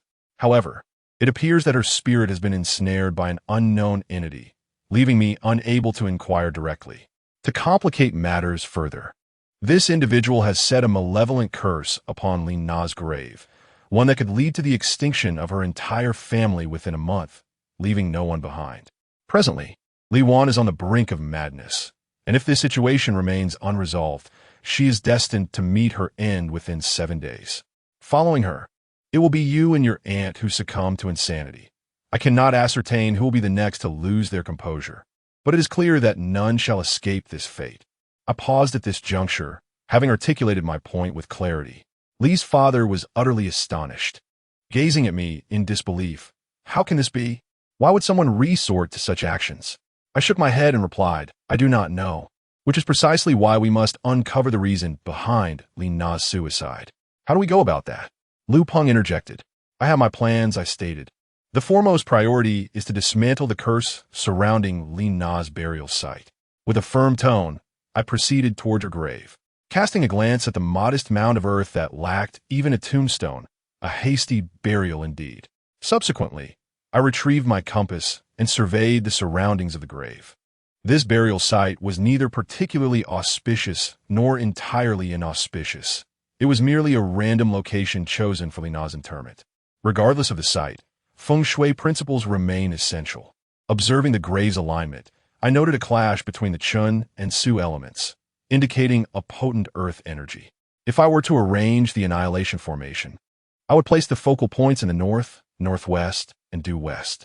These three directions are unobstructed and imbued with a heavy aura of slaughter, allowing the power of the annihilation formation to manifest its maximum efficacy. Once the positions were determined, I stowed away the compass, set my feet upon the array, and swiftly calculated the precise location for burying the talisman. Uncle Huzi trailed closely behind me, his expression grave. I took 7 steps towards the west from Li Na's grave, then shifted left by 3 steps, finally stamping my foot on the ground and declaring, "It is right here." Upon hearing my assertion, Uncle Huzi promptly drew a dagger from his person and began to excavate at the spot where I had stepped. In truth, the talisman was not buried deeply. After digging about 20 to 30 centimeters with the dagger, he unearthed an object. Once the object was revealed, Uncle Huzi did not dare to touch it with his hands, merely stating, "Young master, what do you make of this thing?" I crouched down to examine the item, which resembled a sword hilt, with the upper end fashioned into the shape of a serpent's head, flicking its tongue. Reaching out, I grasped the object and pulled it from the earth, thereby revealing its full form. A ritual dagger, albeit a blunt one, with sharp edges and covered in a myriad of intricate runes. "Wujia, what is this?" Lu Peng inquired with curiosity, reaching out to grab it. I quickly recoiled, cautioning, "Do not touch this recklessly. It exudes a heavy, malevolent energy." "Then why can you touch it?" Lu Peng retorted, his face rife with defiance. "Can you two be compared?" Uncle Huzi cast a stern glare at the young man, causing him to fall silent, clearly intimidated by the elder. This was the mourning nail, a type of talisman associated with the annihilation of families, and there should be one each positioned in the northwest and due north. I remarked that upon extracting this mourning nail, the surrounding aura shifted dramatically. I glanced once more at Li's father and noticed that the malevolent energy enveloping him had considerably diminished. Subsequently, I rose and made my way towards the true north, confirming the direction. This time, Lu Peng eagerly volunteered, taking the dagger from Uncle Huzi to excavate. To my dismay, an unexpected incident occurred. Chapter 78. The flesh vessel. Once I had ascertained the position, Lu Peng took the dagger from Uncle Huzi and began to dig. His insatiable curiosity drove him to ascertain whether he could indeed unearth another mourning nail. Similar to the previous attempt, he dug down about 30 centimeters, and indeed, he uncovered another mourning nail. "Wujia, you truly are remarkable. There's one here too." I chuckled softly, preparing to lean in for a closer look when suddenly, a crimson aura surged from the ground, striking Lu Peng squarely in the face. This ethereal essence was invisible to ordinary eyes, yet I perceived it distinctly. Witnessing this scene, I instinctively inhaled sharply. It was too late for me to intervene. After being struck by the aura, Lu Peng's body convulsed violently, and he fell backward, trembling uncontrollably, his jaw clenched tightly. Uncle Huzi and I immediately rushed forward. I pried open Lu Peng's mouth and seized a nearby branch, inserting it into his mouth to prevent him from biting his tongue. Li's father approached, his face etched with panic, and inquired about the situation. "It's the killing curse," I replied, scrutinizing Lu Peng's condition. Veins were prominently visible on his face, particularly at his brow, which had taken on a purplish hue. Glancing back at the recently unearthed death pin, I noticed something beside it, a copper bagua mirror. This artifact was designed to counteract curses, utilizing the malevolent energy contained within the killing curse to directly afflict Lu Peng. The perpetrator had placed this mirror next to the death pin, anticipating that someone might disrupt his scheme. Had I unearthed the death pin, I would have been ensnared as well, unable to dispel the curse, and my life would have been forfeit. Although Uncle Huzi remained by my side, he lacked understanding of these esoteric arts and could not save me. Fortunately, Lu Peng had fallen victim to the curse, leaving room for salvation. Abandoning thoughts of the death pin, I retrieved Uncle Huzi's dagger from the ground, wiped it on my clothing, and made a small incision at Lu Peng's brow. Instantly, a stream of dark blood flowed forth.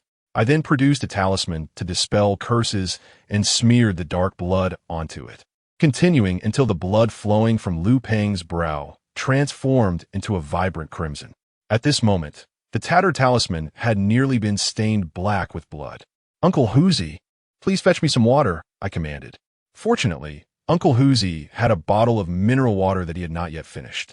He deftly sliced it open with a dagger, revealing a little more than half a bottle of water remaining.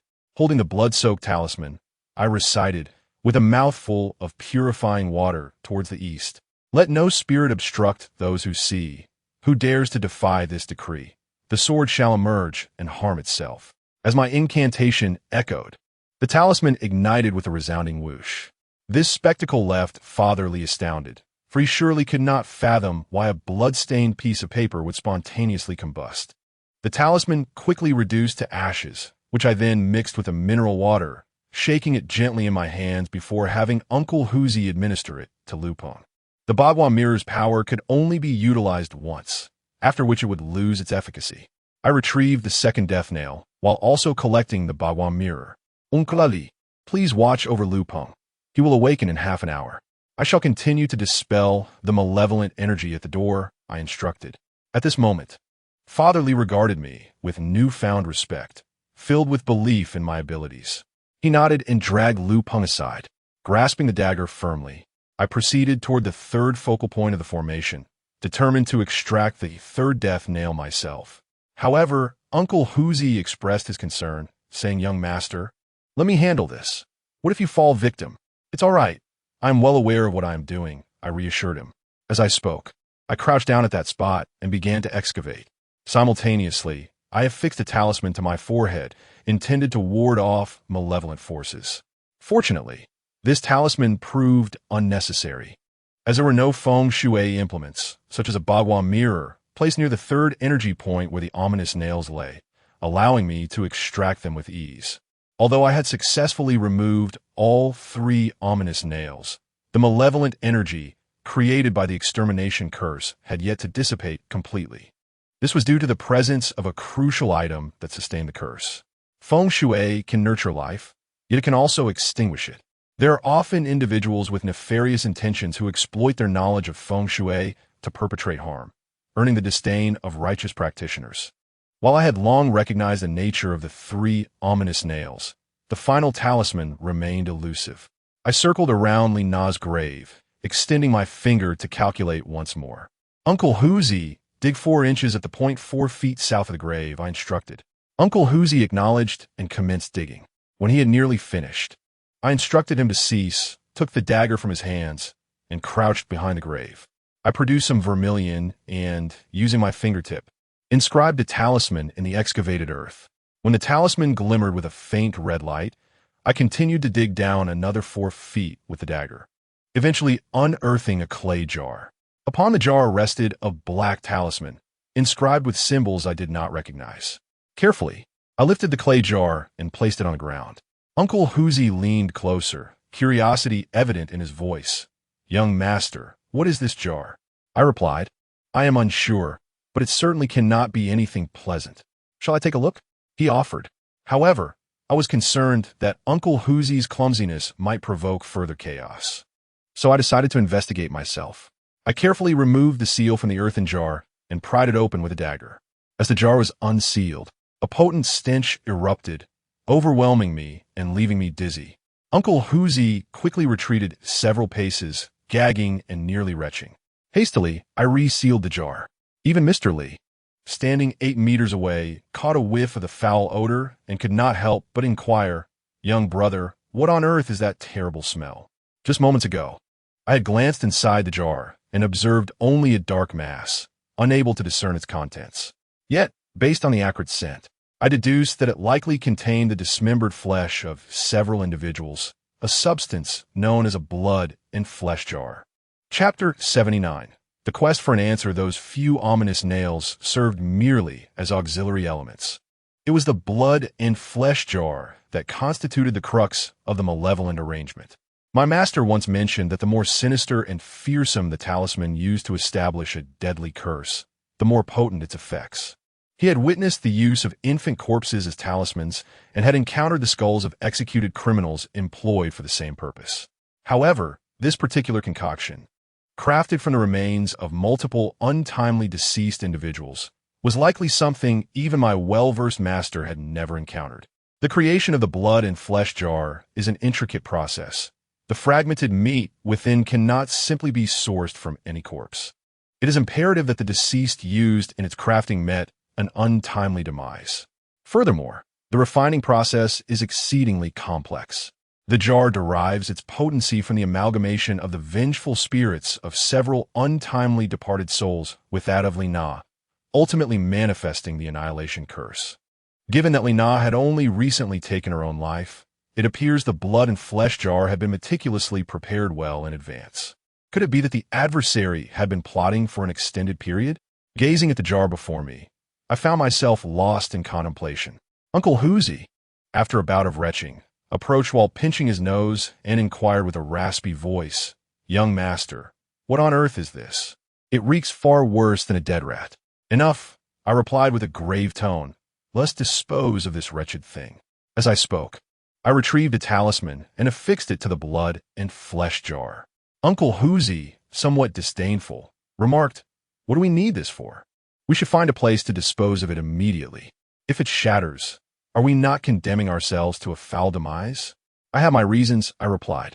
Reluctantly, Uncle Hoosie acquiesced, removing his jacket to wrap it several times around the jar, cradling it in his arms. While extricating the blood and flesh jar would nullify the annihilation curse, this matter was far from resolved. I was determined to uncover the identity of the individual who orchestrated this curse, as well as the fate of Lina's soul and the reasons behind her tragic choice. I approached Lina's father and Lu Peng.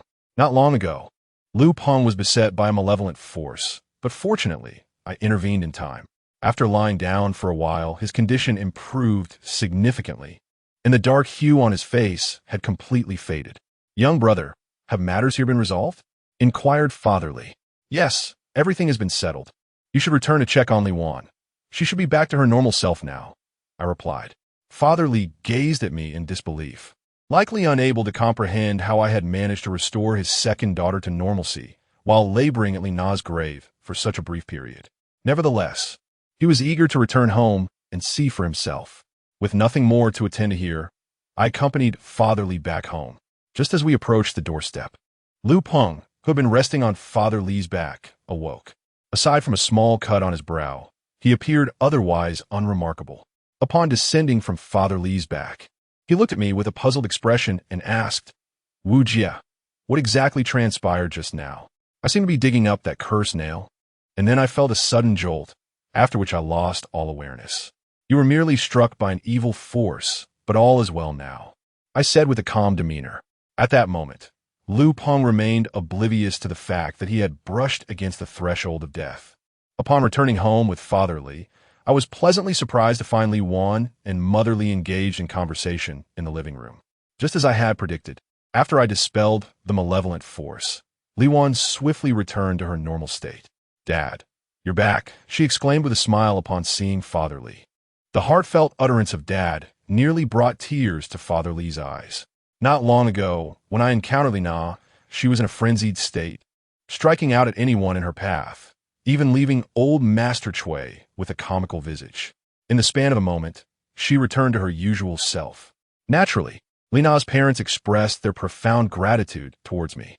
"Uncle, Aunt, now that Li Wan is out of danger, please do not allow her to venture outside for 3 days. If she must go out, she should avoid places heavy with negative energy, such as graveyards, hospitals, or funeral homes. I shall take my leave if there is nothing further." With that, I waved goodbye to Uncle who was cradling the jar of flesh. "Young man, wait a moment," Mr. Li suddenly called out to me. Rushing to the bedroom, He emerged with a leather envelope and handed it to me, saying, "Young man, I am aware of the customs in your line of work. I cannot let you labor without compensation. Inside is 50,000 yuan, our family's entire savings. Please do not think it too little. Accept it." "Uncle, there's no need for that. Lina is my classmate. I should help with this little matter," I replied. "Nevertheless, you must take it. Otherwise, I would feel remiss for the immense assistance you have provided our family," Mr. Lee insisted, pressing the money into my hands. I opened the envelope and extracted approximately 10,000 yuan, returning the remainder to him. "Uncle, I will take this amount. You may keep the rest. This is more than sufficient." With that, I turned and departed with Uncle Hu, not looking back. As I reached the door, I handed the 10,000 yuan to Lu Peng, saying, "Lu Peng, take this money." Lu Peng was taken aback. "Why are you giving this to me? Had you not informed me of the unfortunate events at Lina's home, I would not have come here. Moreover, your assistance earlier was invaluable. It is only fitting that you accept this money." Lu Peng indeed rendered me great help. When we were excavating the second curse nail, had it not been for Lu Peng's intervention, your Uncle Huzi would have certainly fallen victim. "No, I contributed nothing. I even fainted earlier. I cannot accept this," Lu Peng insisted, waving his hand dismissively. "A grown man should not behave so timidly. If the young master insists, you should accept it," Uncle Huzi retorted, firmly placing the money into Lu Peng's hands. Subsequently, Uncle Huzi and I departed from the village, making our way to the main road, where we hailed a vehicle to return home. Although this endeavor yielded no financial gain, I did not feel at a loss. My next course of action must be to uncover the individual responsible for the massacre. On the journey, Uncle Huzi expressed his concerns. "Young master, what if that person returns to target the Li family?" "Fear not, there will be no opportunity for that. With the grisly vessel you are holding, he will come seeking us," I reassured him. "A grisly vessel? What exactly does it contain?" Uncle Huzi inquired, curiosity piqued. "It holds the remains of several individuals who met untimely deaths," I replied. Upon hearing this, Uncle Huzi nearly cast the vessel from the vehicle. Despite his usual bravery, he held a profound apprehension towards such macabre items. From that moment on, he refused to bear the vessel, and I carried it home myself. Chapter 80. The mighty Uncle Huzi. By the time I returned home, it was already quite late. I carefully carried the grotesque vessel of flesh and blood into my room, first procuring 2 wads of cotton to stuff into my nostrils, followed by donning 2 layers of masks before reopening the vial container. Despite these precautions, a nauseating stench assaulted my senses, stinging my eyes. The individual who had arranged the murderous curse atop Li Na's grave had utilized the malevolent spirits of the deceased within this vessel as a source of power. My immediate task was to incite these spirits to a state of fury. Doing so would bring misfortune upon the creator of this abominable vessel. Consequently, the one who fashioned this gruesome artifact would suffer the wrath of the spirits contained within, enduring immense torment, potentially even losing their life. The sole means of alleviating this predicament was to retrieve the vessel and find a way to pacify the enraged spirits within. Presently, with the vessel in my possession, any attempt by the Creator to reclaim it would necessitate locating me. Thus, I could leverage the vessel to exchange for Lina's soul. Once I obtained her soul, I would unravel the true reasons behind her tragic demise. Provoking the spirits within the vessel was deceptively simple. It merely required the introduction of filth, such as excrement. Upon opening the grotesque vessel, I promptly doused its contents with a generous amount of youthful urine sufficient for several individuals to imbibe. Just as I completed this task, Uncle Huzi, residing in the adjacent room, bellowed, "Young master, what on earth are you doing?" The stench was unbearable. The potency of this thing was so overwhelming that I could detect it from a considerable distance. Hastily, I sealed the lid of the grotesque jar and placed it in the corner of the wall. After toiling for most of the day, fatigue washed over me. I opened the window to dissipate the foul odor and lay down, succumbing to slumber almost instantly. To my surprise, as I drifted into sleep, I once again found myself in the same dream. In this dream, Lina appeared new, her body drenched and her eyes brimming with tears as she gazed at me, repeatedly uttering 3 words, "Save me." This time, I responded affirmatively, Lina, do not worry, I shall rescue you. I slept soundly until midday the following day. Upon awakening, Uncle Hoosie greeted me before stepping out to purchase ingredients for lunch. At that moment, I noticed a plethora of unread messages on my QQ. Upon inspection, I discovered Liu Peng engaging in a spirited banter with classmates, a conversation that had commenced around 8 in the morning and continued unabated. He recounted my visit to Lina's grave the previous night, embellishing the tale to elevate my status to that of a miraculous figure. During my school days, I was essentially invisible, seldom attracting attention.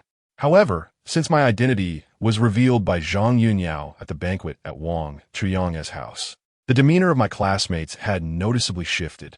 After logging into QQ, I found numerous friend requests awaiting my acceptance. Indifferent, I opted to go offline incognito. Just then, a sudden knock echoed through the courtyard gate. Assuming it was Uncle Hoosie returning, I approached to open the door, only to be greeted by the sight of several unfamiliar faces standing at the threshold. The appearance of these individuals immediately suggested their nefarious intentions. The leader, a bald man with a face marred by excess flesh and a prominent scar, carried a box in his hand. Behind him stood 4 others, each robust and casting malevolent glances in my direction. "Who are you looking for?" I inquired, directing my gaze toward them. "You must be Wu Jia," the bald man replied, his eyes slanted and his tone frigid. "That is correct. Do you have something to discuss?" "Come, let us talk inside," he commanded, swaggering into the courtyard with his companions. My expression darkened instantly as I followed them, taking a seat on a stone bench in the courtyard. It was evident to any discerning observer that they had come seeking trouble. "Speak your mind," I said coldly. The bald man remained silent, placing the box on the stone table, opening it, and pushing it towards me. To my astonishment, the box was filled with money, 500,000. "Take this. I am here to inform you that the matter concerning Lina's family is no longer your concern, and you should refrain from interfering again." The bald man squinted at me, his gaze sharp as shards of glass. I smiled faintly and asked, "Who sent you here?" "That is of no importance to you. Just accept the money and do as instructed," he replied. "What if I refuse this money?" I asked defiantly, locking my gaze onto the bald man. Upon hearing this, both he and his companions darkened in countenance, and I noticed one of them reaching towards his lower back. "What are you doing?" At that moment, a thunderous shout erupted from behind me. Uncle Hoosie, wielding a basket of vegetables, hurried towards me and positioned himself directly in front of me. Our purpose here was to convey a message to the man surnamed Wu regarding the affairs of the Li family, urging him to refrain from further interference. This was the first and final warning. The bald man exclaimed, "Get the hell out of here. Do you have any idea where you are? If you wish to perish, do so far away from me." In a fit of rage, Uncle Hoosie kicked the money box off the table, an act that incited the ire of the bald man and his companions. Refusing a toast only to be forced to drink a penalty, he bellowed, prompting his associates to charge at Uncle Hoosie. With a fierce curse, Uncle Hoosie hurled the vegetable basket at them before lunging forward, colliding with the foremost attacker, sending him flying several meters away, where he lay motionless on the ground. Another assailant brandished a dagger, lunging toward Uncle Hoosie, who swiftly seized the man's wrist and twisted it violently. I heard a sickening crack, and the attacker shrieked in agony as his wrist was broken. The dagger fell from his grasp, which Uncle Hoosie deftly caught. With the blade in hand, Uncle Hoosie rolled and swiftly approached another adversary, the dagger glinting ominously as it sliced into the thigh of a third man, causing blood to spurt forth. Then he swiftly rose, driving the dagger with remarkable speed into the shoulder of the last man. Witnessing this scene, I was utterly astounded. Is Uncle Hoo so formidable? He took down 4 individuals in less than a minute. After dispatching them, Uncle Hoo turned to confront the bald man. The once menacing figure now found himself retreating a few steps in fear under Uncle Hoo's intimidating presence. What do you intend to do? It's illegal to hit someone." Chapter 81. The stranger's message. The bald man's sudden utterance left me bewildered. He had stormed into my home with 4 burly men, brandishing weapons, only to proclaim that assault is against the law. Is there no sense of justice left in the world? Uncle Hoo bellowed in anger, "Get lost." The bald man trembled, his body shaking as he and the four battered companions limped away. "Wait," Uncle Hu suddenly called out. The bald man turned back, looking at Uncle Hu. "Big brother, do you have further instructions? Take your filthy money with you." Uncle Hu gestured towards the scattered bills on the ground. Reluctantly, the bald man gathered the money, hastily retreating with his companions. After their departure, Uncle Hu turned to me. "Young master, did they harm you in any way?" I gazed at Uncle Hu in admiration. "Uncle Hu, I had no idea you were such a skilled fighter. Why had I never noticed this before?" Uncle Huzi smiled sheepishly. "When I was once immersed in the underworld, these individuals were hardly worthy enough to carry my shoes. With such limited capabilities, how dare they even attempt to make a name for themselves? It's utterly disgraceful." "Uncle Huzi, you are truly formidable," I exclaimed, giving him a thumbs up. "May I ask what you did in the past, and what led you to follow my master?" To be honest, I had posed this question to him before, sensing that Uncle Huzi was no ordinary man. Yet, he always deflected my inquiries with vague responses. This time, I hoped for a more satisfactory answer. However, when I broached the subject again, I noticed his eyes flickered with evasion. He waved his hand dismissively and said, "Let's not dwell on the past. It is too painful to recall. If it weren't for your master saving my life back then, I would have likely met a gruesome end." The more he spoke in this manner, the more my curiosity piqued. Yet, Uncle Huzi chose not to elaborate on his past and swiftly redirected the conversation. "Young master, who sent those people?" I shook my head, my expression becoming serious. "I don't know. They came regarding Li Na's matter, attempting to dissuade me from getting involved, even offering 500,000. Clearly, they have sensed something amiss. Last night, while you were at the destruction gate, I made a point to circle around that grave. It was quite desolate. Aside from us, there was no one else around. How could they possibly know you intervened in the Li family's affairs?" Uncle Huzi queried, perplexed. His words struck a chord with me. If no one witnessed my actions at the destruction gate, how could they have any knowledge of it? The sole means through which the other party could attain this matter must be Lu Peng. Early this morning, I observed him discussing the incident of my family's massacre in our class group, undoubtedly noticed by those with ulterior motives, which led to the scene that unfolded at noon today. Among all my classmates, only Wang Chaoyang has a direct connection to Li Na. Could it be that Wang Chaoyang is somehow linked to Li Na's demise? Did he enlist someone to deliver money to me? Yet, Li Na committed suicide. Why would Wang Chaoyang arrange a massacre at her grave? Pondering this conundrum leaves me utterly perplexed, akin to a tangled ball of yarn. However, I anticipate that the answer will soon reveal itself. The blood-soaked urn still rests in my possession, and barring unforeseen circumstances, its owner will seek me out in the next couple of days to reclaim it. After all, being haunted by the malevolent spirit contained within the urn is an unbearable experience. I did not expect the other party to approach me so swiftly. Around 4 in the afternoon, I received a text from a stranger, its message succinct. 8 o'clock, table 9 at Baiyun Restaurant. I knew that the sender must be the owner of the blood-soaked urn. At 7:30, I hailed a taxi headed for Baiyun Restaurant. As I set off, Uncle Huzi expressed concern and wished to accompany me, but I did not allow him to follow. In our line of work, numerous taboos exist, especially under the current circumstances where both parties are feng shui masters employed by different clients. This is a covert confrontation. The distinction lies in my visibility while they operate in the shadows. The Baiyun Tea House is a serene establishment, and I arrived punctually around 8 o'clock, locating table number 9. At this hour, the tea house was sparsely populated, exuding a tranquil ambience. The designated table was nestled inconspicuously in a corner. I settled down and ordered a pot of Bai Luo Chun, savoring the tea at my leisure. While indulging in the warm elixir, my gaze wandered throughout the tea house. I was acutely aware that the individual I was to meet was among us, perhaps observing me from the shadows, likely apprehensive about my bringing company.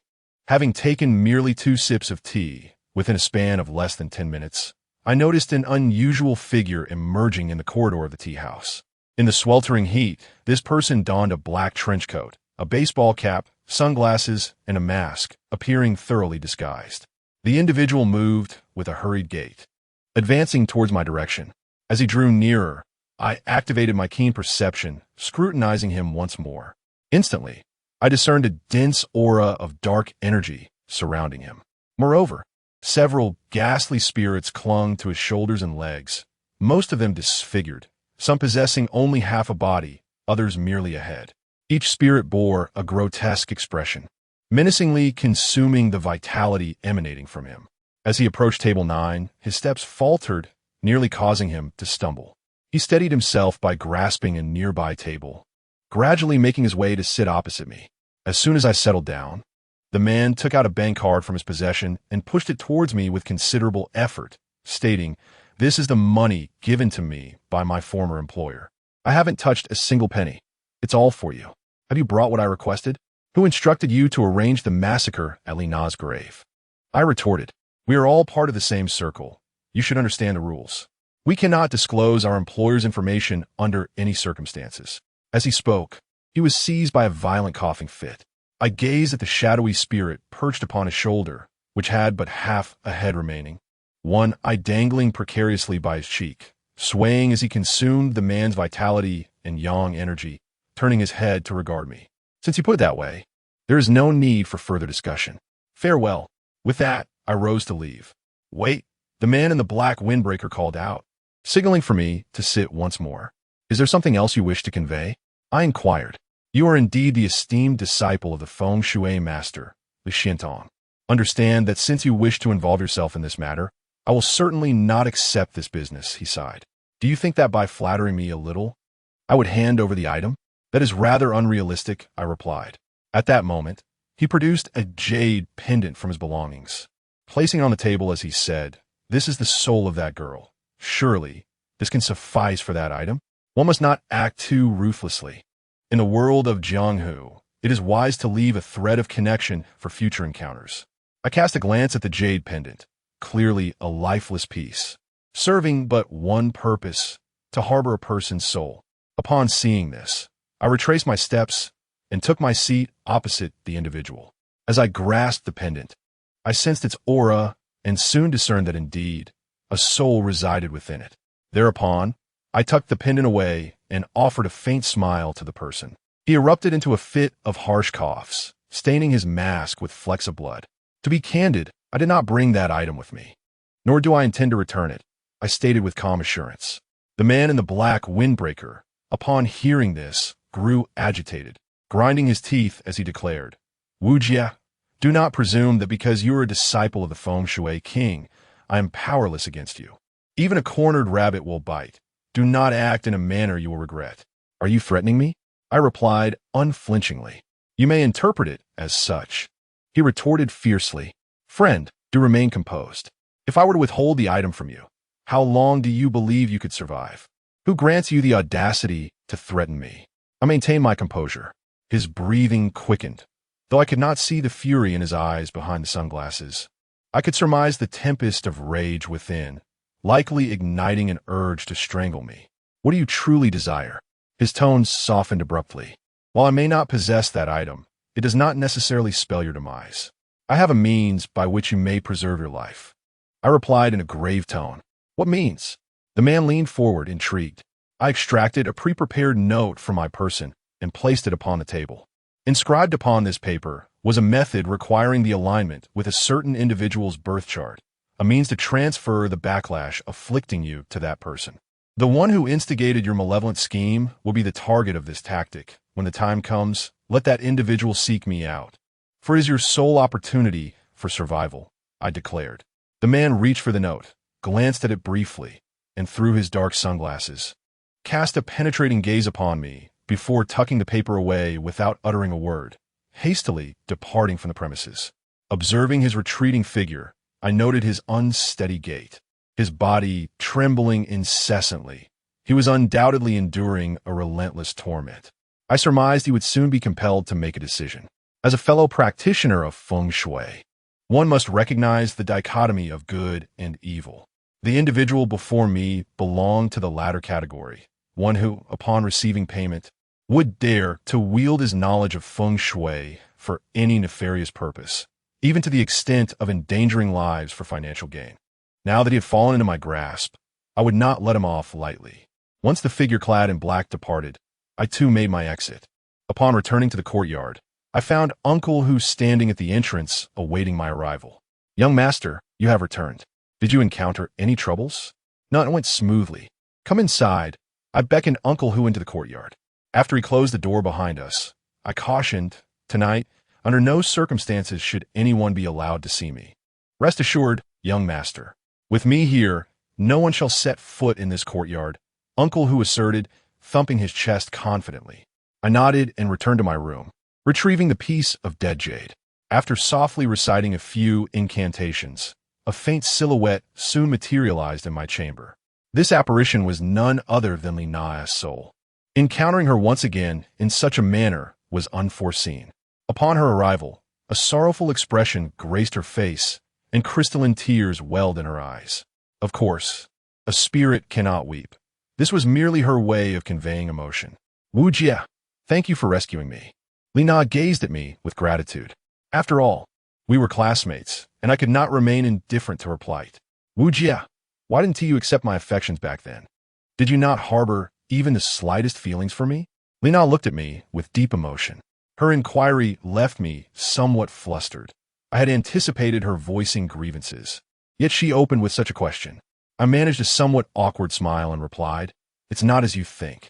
It was my master who forbade me from pursuing romantic relationships.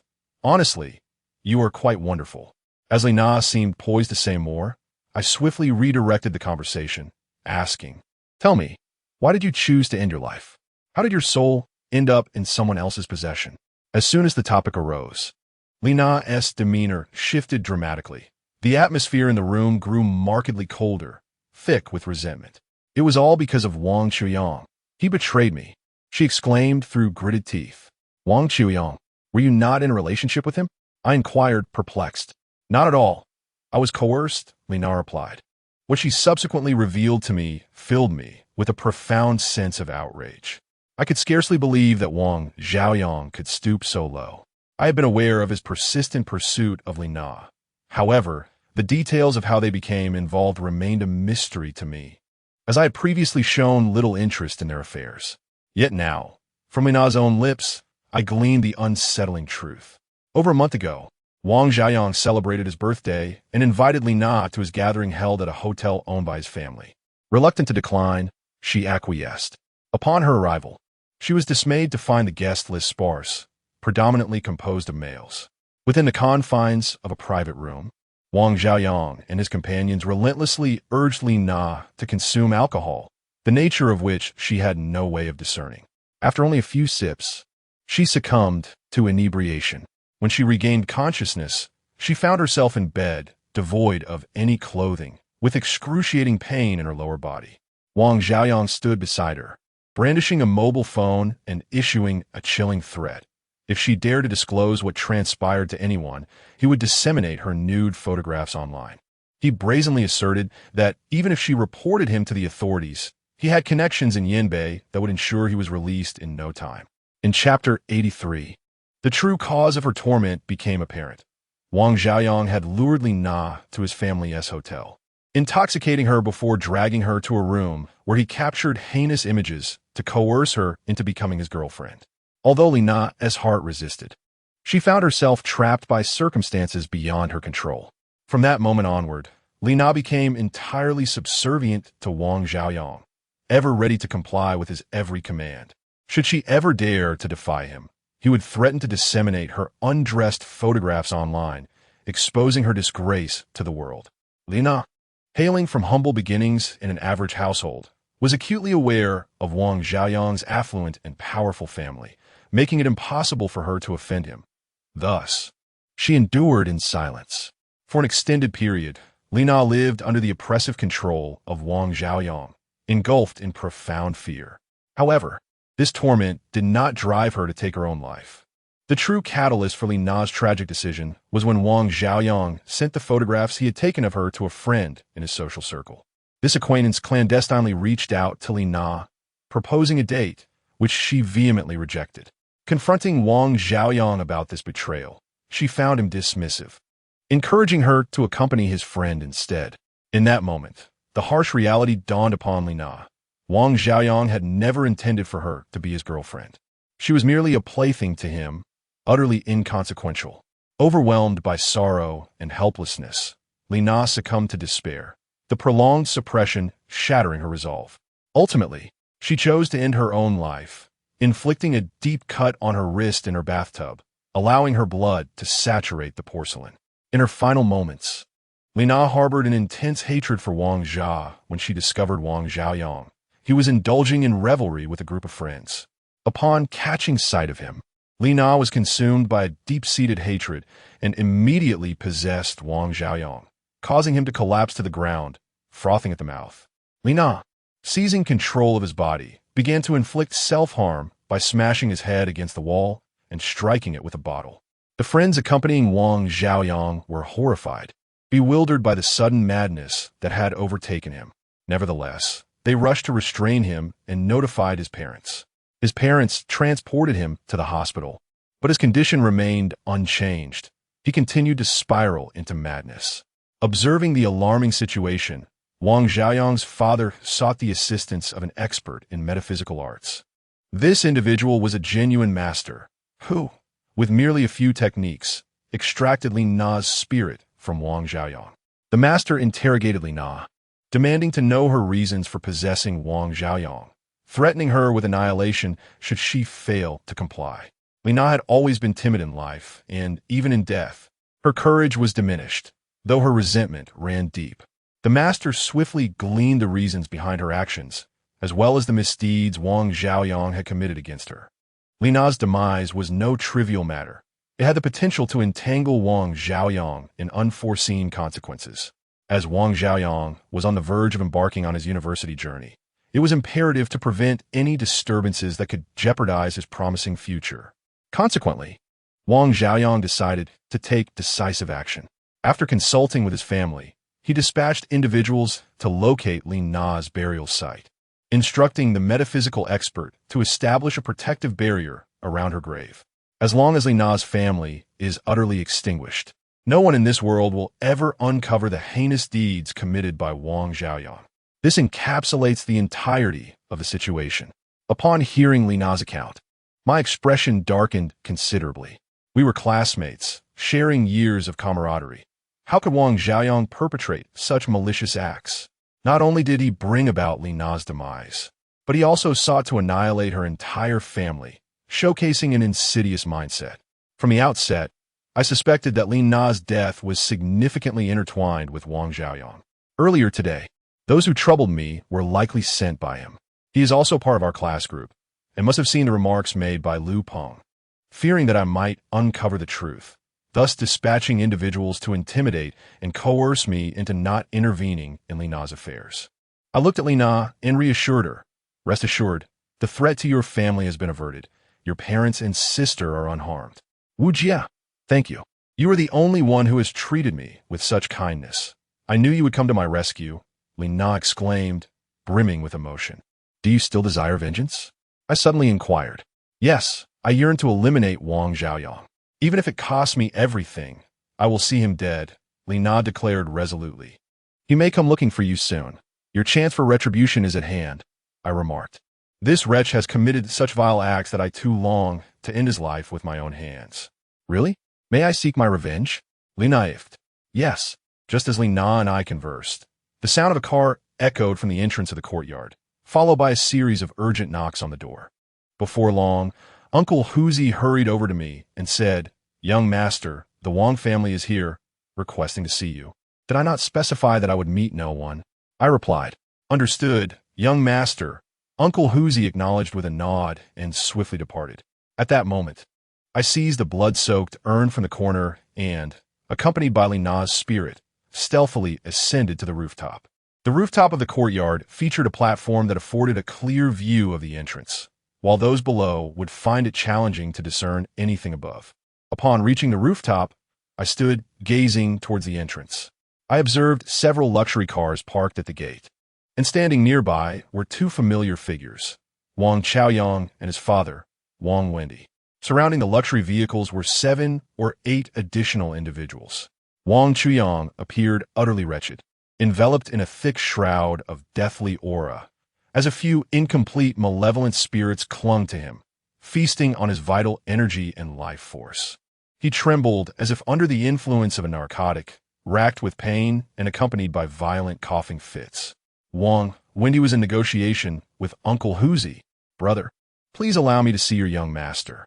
I have urgent matters to discuss with him," he pleaded pitifully. "You may leave. Our young master is not at home. He has gone out on business and may not return for several days," Uncle Hoosie replied coldly. "Just a moment ago, someone saw your young master return home. He must be inside. Please, let us see him," Wendy implored once more. "If I say you cannot see him, then you cannot. Are your ears deaf?" Uncle Hoosie retorted brusquely. Chapter 84. Ties of Iron Mountain. Upon witnessing Uncle Hoosie's unwavering determination, Wendy's expression darkened, revealing a chilling resolve. "Today, I have resolved to see your young master.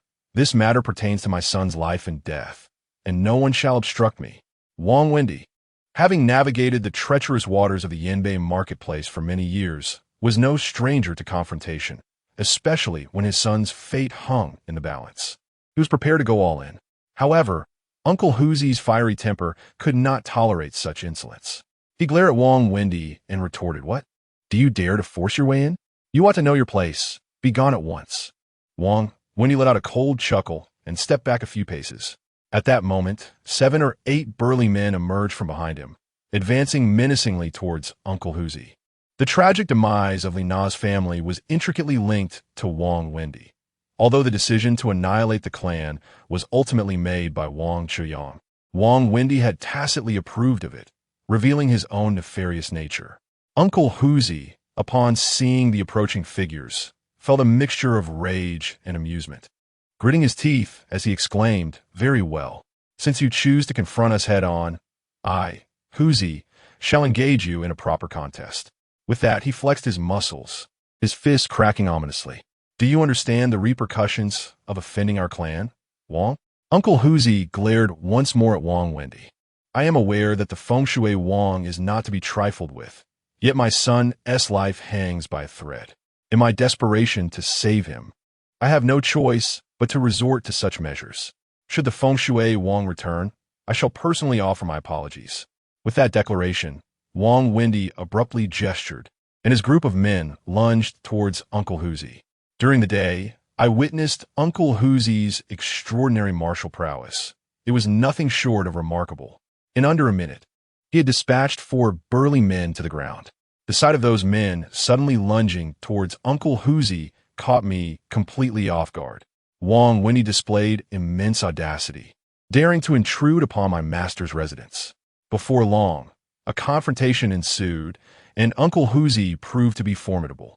Even when besieged by 7 or 8 assailants, he managed to incapacitate several of them in quick succession. However, Uncle Hoosie endured a fair share of blows, seemingly impervious to pain, as his fists relentlessly struck at his adversaries. After a while, one by one, those men found themselves vanquished at his feet. At that moment, I noticed something peculiar. Near a parked Mercedes, a solitary figure stood by, observing Uncle Hoosie with a cold gaze, without intervening. Though the distance was considerable, I could sense that this individual was a master in his own right. His temples bulged prominently, his physique was elongated, and his broad shoulders hinted at a practitioner of external martial arts. After years of training alongside my master, my ability to discern talent remained keen. It appeared that Uncle Hoosie would likely not be a match for this man. Wendy had evidently spared no expense, enlisting such a formidable expert just to secure a meeting with me. A few minutes later, all of the individuals Wendy had brought with him lay defeated at Uncle Hoosie's feet. Spitting blood, Uncle Hoosie glared at Wendy, declaring, "The few individuals you've brought are hardly enough for Hu Yi to contend with. Do not embarrass yourself here. My young master will not meet with you. Depart with your men and do so swiftly." As soon as Uncle Hoosie's words settled, a middle-aged man standing near the Mercedes approached him. "I have come to confront you," the man said in a deep voice. Upon seeing the individual, Uncle Hoosie's expression shifted dramatically, observing the man's gait, which exuded an air of confidence and strength. He realized that the opponent was an exceptionally skilled master. The man suddenly stomped his foot and assumed a combat stance. Uncle Hoosie, unrefined and brash, charged forward without regard for the opponent's prowess, eager to engage. The outcome was predictable. After only a few exchanges, he was struck in the chest by the man's palm and sent flying. Yet, refusing to concede defeat, Uncle Hoosie rose and charged once more.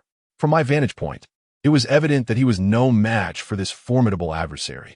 The middle-aged man practiced Bajiquan, possessing at least 30 years of experience. There is a saying, in literature, Taiji brings peace to the world. In martial arts, Bajiquan establishes order. The movements of Bajiquan are fierce and unadorned, characterized by rapid and powerful strikes, particularly effective in close combat, countering the brute force of Uncle Hoosie's raw style. Observing the unfolding situation, I could no longer remain calm. I swiftly returned the anxious Lina to the jade pendant and descended from the rooftop, making my way to the entrance. Just as I reached the door, Uncle Hoosie was once again sent flying by the middle-aged man's signature move, Iron Mountain Lean. I quickly extended my hand to catch him. The middle-aged man did not relent. He raised his hand once more, intent on pursuing Uncle Hoosie and ensuring he could not rise again. However, he overlooked my presence standing behind Uncle Hoosie. Upon witnessing the man strike forth with a powerful palm, a gust of wind rushed towards me.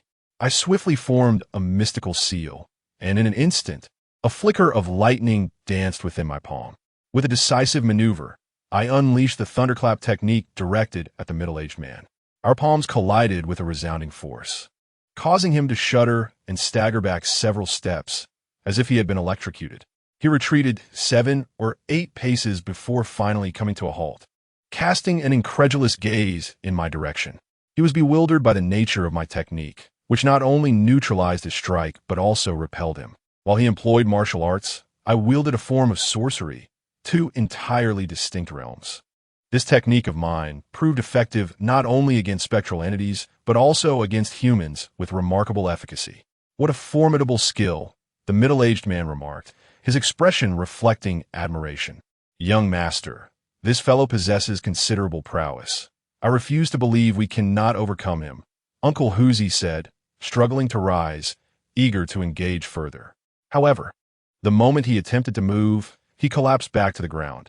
The opponent had practiced Bajiquan for at least 3 decades and had unleashed the deadly move known as Iron Mountain Lean. This technique was no trifling matter. Those who mastered Iron Mountain Lean often leaned against walls, trees, or wooden posts as part of their training. I had heard from my master that a true adept of Bajiquan's Iron Mountain Lean could, with a mere shoulder lean, sever a tree trunk as thick as a thigh. Uncle Hoosie, having endured such a blow, was undoubtedly severely injured. Uncle Hoosie, cease your efforts, I urged. Although he was filled with indignation, he could no longer rise to his feet. Upon noticing my arrival, Wang Wendy swiftly approached with his son, Wang Chuyang, his expression shifting with remarkable speed. Master Wu, I sincerely apologize. I was compelled to take such action. Since you're classmates of my son, Wang Qiaoyang, I implore you to extend your assistance and save his life. Wang Wendy fell to his knees before me. Have you come to retrieve something for me? I inquired directly. Indeed, we seek to reclaim an item. Here it is. Please take it. I handed the blood and flesh urn to Wang Wendy without hesitation. Chapter 85. Revenge fulfilled. Wang Wendy stared at the blood and flesh urn in my grasp, momentarily taken aback, clearly astonished by my willingness to comply so readily. He hesitated to reach for it. However, Wang Xiaoyang's eyes sparkled with hope upon seeing the urn. He understood that this was the sole object capable of saving his life. As long as he could obtain this blood and flesh and find someone to dispel the vengeful spirits contained within, he would be liberated. The individual who initially set the massacre curse at Lina's grave ultimately adopted my strategy, redirecting the urn's backlash onto Wang Chuyang. The backlash of the blood and flesh urn cannot be transferred to just anyone. It must be linked to those involved in the massacre's design. Thus, the geomancer had no other option.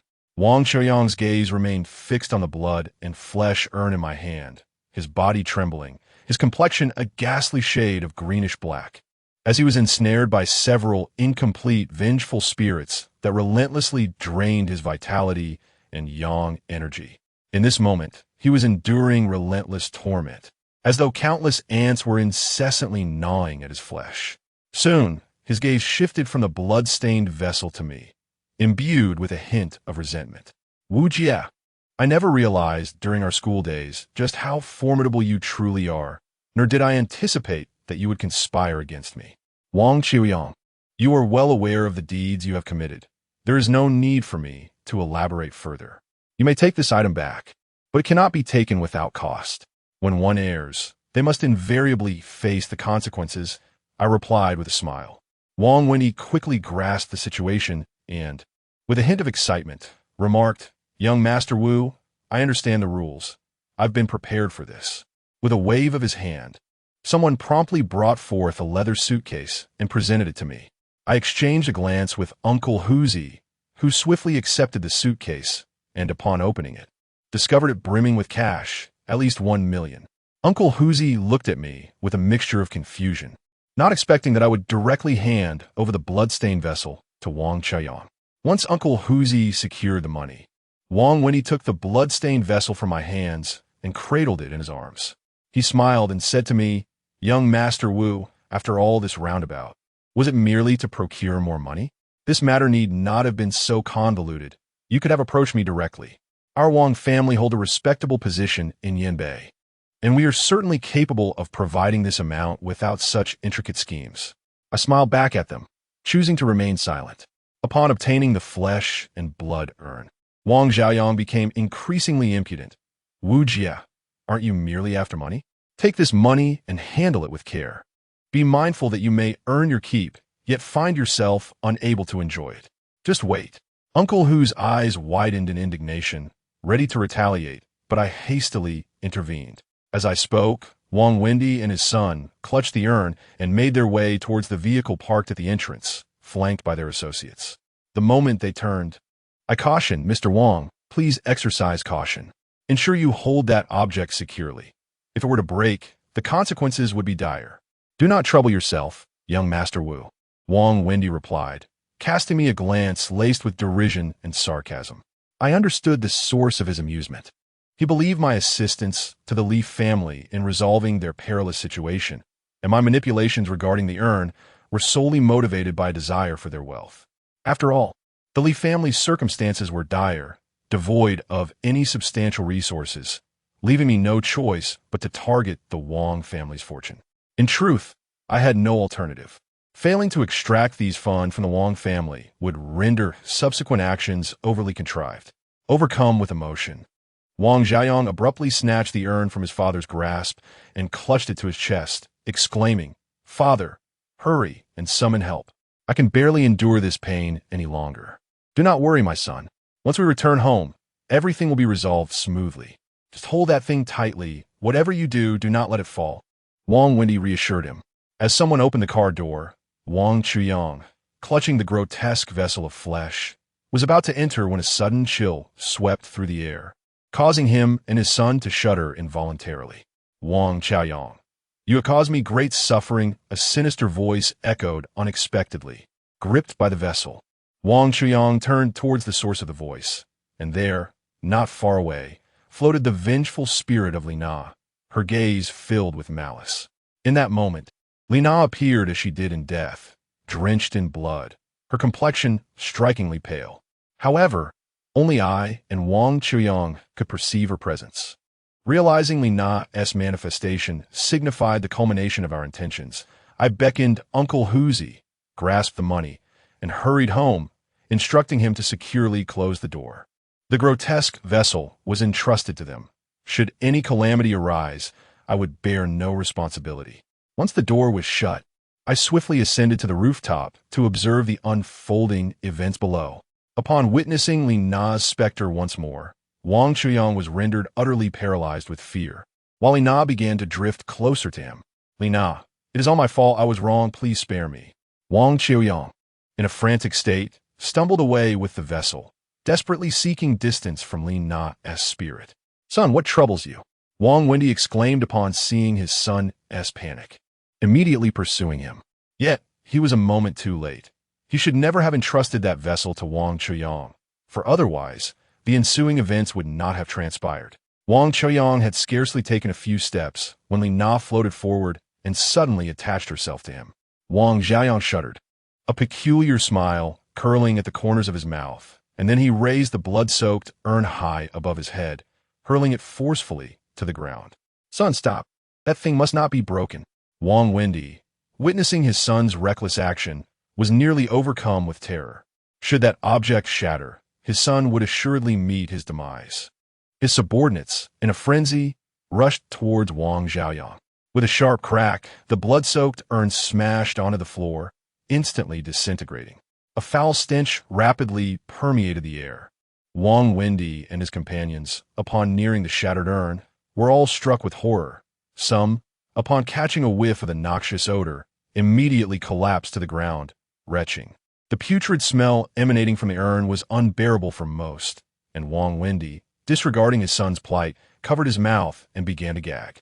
From my vantage point on the rooftop, I observed the unfolding farce below and glanced at the ethereal apparition of Li Na beside me. Li Na, your vengeance has been avenged. Chapter 86. Deserved fate. Li Na gazed at me with deep gratitude, her eyes reflecting a strange emotion. She suddenly said, Wu Jie, wouldn't it be wonderful if time could reverse? If we could return to our school days, I would chase after you with all my might, and eventually marry you, bearing you many children. I looked at Li Na, feeling a faint blush creep across my cheeks. In truth, Li Na was quite remarkable, and beautiful as well. Had it not been for my master's strict regulations, forbidding me from engaging in frivolities beyond cultivation, perhaps Li Na would have been my first love. How splendid it would be if time could flow backward. Yet alas, everything remains irretrievable. Li Na, shortly I shall guide you to the afterlife, ensuring that in your next incarnation, you are reborn into a benevolent family. Remember this, in your subsequent life, do not engage in such foolishness again. Had you confided in me, or perhaps informed your parents of the misdeeds committed against you by Wang Xiaoyang, many subsequent events could have been averted. Alternatively, had you reported the matter to the authorities, we would not find ourselves in this predicament now. Li Na nodded solemnly, her eyes brimming with tears once more. Rest assured, I shall strive to live well in my next life and will not commit such folly again. After a brief pause, she suddenly opened her arms and inquired, Wu Jie, may I embrace you? I did not decline, reciprocating her gesture, yet a ghost possesses no corporeal form, appearing to me merely as a wisp of shadow. Neither of us could feel the warmth of the other. It was merely a symbolic embrace. As Li Na and I bid farewell atop the building, chaos erupted below with Wang Xiaoyang's side in disarray. The blood vessel was shattered, inciting the vengeful spirits within. Moreover, I had previously introduced a potent element into that very vessel. Once it was broken, the spirits confined within would be unleashed, entering into a relentless struggle with their host. At the moment the vessel shattered, Li Na, who had been inhabiting Wang Xiaoyang's body, was instantly expelled from him. In that instant, she sensed the malevolent spirits entangled with Wang Xiaoyang, their resentment surging to terrifying heights. Had she lingered any longer, she too would have been torn apart by the spirits from the shattered vessel. The foul stench of the blood-soaked urn wafted through the air, reaching even my vantage point atop the rooftop. Uncle Hu, pinching his nose, observed the chaotic scene below involving the Wang family and chuckled, his voice resonating with a peculiar tone. Young master, was this all part of your meticulous planning? Freshly embarked on your journey, you already exhibit a semblance of your master's demeanor, truly a nefarious genius. To concoct such a treacherous scheme, collecting your dues while avenging Li Na, is indeed a masterstroke. Evil begets evil. That scoundrel Wang Xiaoyang nearly brought ruin upon Li Na's family. How could I possibly let him escape unscathed? I replied, however, despite my conviction, it pained me to admit that you had erred in one aspect. Uncle Hu turned his gaze towards me, prompting a look of confusion to cross my face. You should never have allowed that wretch to shatter the blood-soaked urn at our doorstep. The stench is unbearable. How shall we venture out tomorrow? He lamented, still covering his nose. A wave of realization washed over me, a moment of oversight. After Wang Xiaoyang smashed the urn, the vengeful spirits within erupted in fury. From a distance, I could see the dark, resentful aura surrounding him intensifying to a crimson hue. As he became a target of the spirit's relentless wrath, he broke into maniacal laughter, only to collapse onto the ground, shoving the grotesque remnants from the urn into his mouth, all the while grinning foolishly. The very thought of that repugnant taste was enough to make one's eyes water, and the idea of consuming it was utterly unimaginable. Witnessing this spectacle from my perch above, I could not suppress a wave of nausea. Wang Wendy observed his son suddenly succumb to madness, devouring the repugnant contents of the blood and flesh vat. He instinctively recognized what was contained within that grotesque vessel and, disregarding the foul stench, shouted urgently, "Hurry, stop him." Immediately, several individuals rushed towards Wang Chuyang, reaching out to seize him. However, at that moment, Wang Chuyang exhibited an unexpected surge of strength, and his body was smeared with the vile substances from the vat. He writhed violently, smearing the filthy remnants across one man's face. The unfortunate soul, overwhelmed by the rancid odor, succumbed to a fit of retching, expelling the remnants of last night's meal. In his frenzy, Wang Chaoyang was beyond control, shoving aside those who attempted to restrain him. With a maniacal laugh, he sprinted towards a thoroughfare. Wang Wendy hurried a few steps forward, grasping his son and imploring, "Son, my son, what has happened to you? I am your father." But Wang Chaoyang, lost in madness, recognized no one. His gaze was malevolent and frenzied. He flashed a sinister grin at Wang Wendy before suddenly opening his mouth wide and viciously biting into his father's face, tearing away a piece of flesh. Wang Wendy let out a harrowing scream, releasing Wang Chaoyang as he clutched his wounded face, wailing in agony. Wang Chaoyang continued to yell and dashed toward the road. At that moment, a large truck hurtled towards them, its driver catching sight of Wang Chaoyang standing in the middle of the street, but it was too late to brake. The driver was seized by terror upon discovering that Wang Chuyang had unexpectedly halted in the middle of the road, a bizarre smile etched upon his face. With a deafening crash, a massive truck collided with Wang Chaoyang, propelling him at least several meters away. The truck emitted a shrill noise as it skidded forward, ensnaring the mangled Wang Chaoyang beneath its wheels. After being struck, Wang Chaoyang endured yet another brutal crushing beneath the tires, leaving a trail of crimson blood upon the ground. At that moment, his body lay in a grotesque state, his head several meters detached from the remnants of his form. Despite this dismemberment, a manic grin lingered on Wang Chaoyang's countenance. The vengeful spirits that resided within the bloody remnants had all met untimely ends, and the manner of Wang Chaoyang's demise mirrored their own. Thus, the spirit's wrath was immense, especially since I had incited it to its zenith. Wang Chaoyang's tragic end was entirely anticipated. It was not out of cruelty on my part, but rather a recognition of his deserving fate. Such individuals, if allowed to live, would inevitably bring about further calamity. Wang Wendy rushed onto the main road, his eyes falling upon the dismembered body of his son, and he let out a heart-wrenching wail before collapsing unconscious to the ground. Uncle Huzi, witnessing this scene, could not help but express his concern. "Young master, have we gone too far? Wang Wendy holds some influence in Yanbei City. With the son gone, will he seek revenge against you?" Uncle Huzi inquired, apprehension evident in his voice. "They brought this upon themselves. It is of no concern to us. My master has always advised that one must be unyielding in dealing with evildoers. He will support me from behind." Chapter 87. Offering incense, I witnessed with my own eyes the tragic moment when Wang Xiaoyang was struck by a massive truck. His body violently hurled into the air before being gruesomely caught beneath the wheels, leaving a harrowing trail of blood across the pavement. To claim that I was unaffected would be a blatant falsehood. After all, Wang Xiaoyang and I were classmates for 3 years in high school, even though our exchanges scarcely surpassed a mere 10 words during that time. In his earlier days at school, he flaunted his wealth with arrogance, often bullying his peers who, though aggrieved, dared not retaliate. However, this alone would not have sealed his fate. The true cause of his demise lay in his despicable actions that led to the death of an innocent girl, for which he was destined to pay a heavy price. The street was in disarray. As I stood atop the roof, a sense of inexplicable melancholy washed over me. Uncle Huzi prepared the incense and paper offerings. as well as the rice. I commanded. Uncle Hoosie acknowledged my request and hurriedly retrieved the items I needed from within the house. On the rooftop, I placed 3 sticks of incense in the burner and arranged several bowls of undercooked rice beside it, with 2 chopsticks inserted into each bowl. Once the incense was lit, thin wisps of smoke gracefully ascended, drifting towards the street below. The vengeful spirits, trapped within their grotesque vessels, still lingered outside. Despite having caused Wang Xiaoyang's tragic end, their resentment remained palpable. These spirits, all victims of untimely deaths, were sealed within their fleshly confines, harboring deep grievances.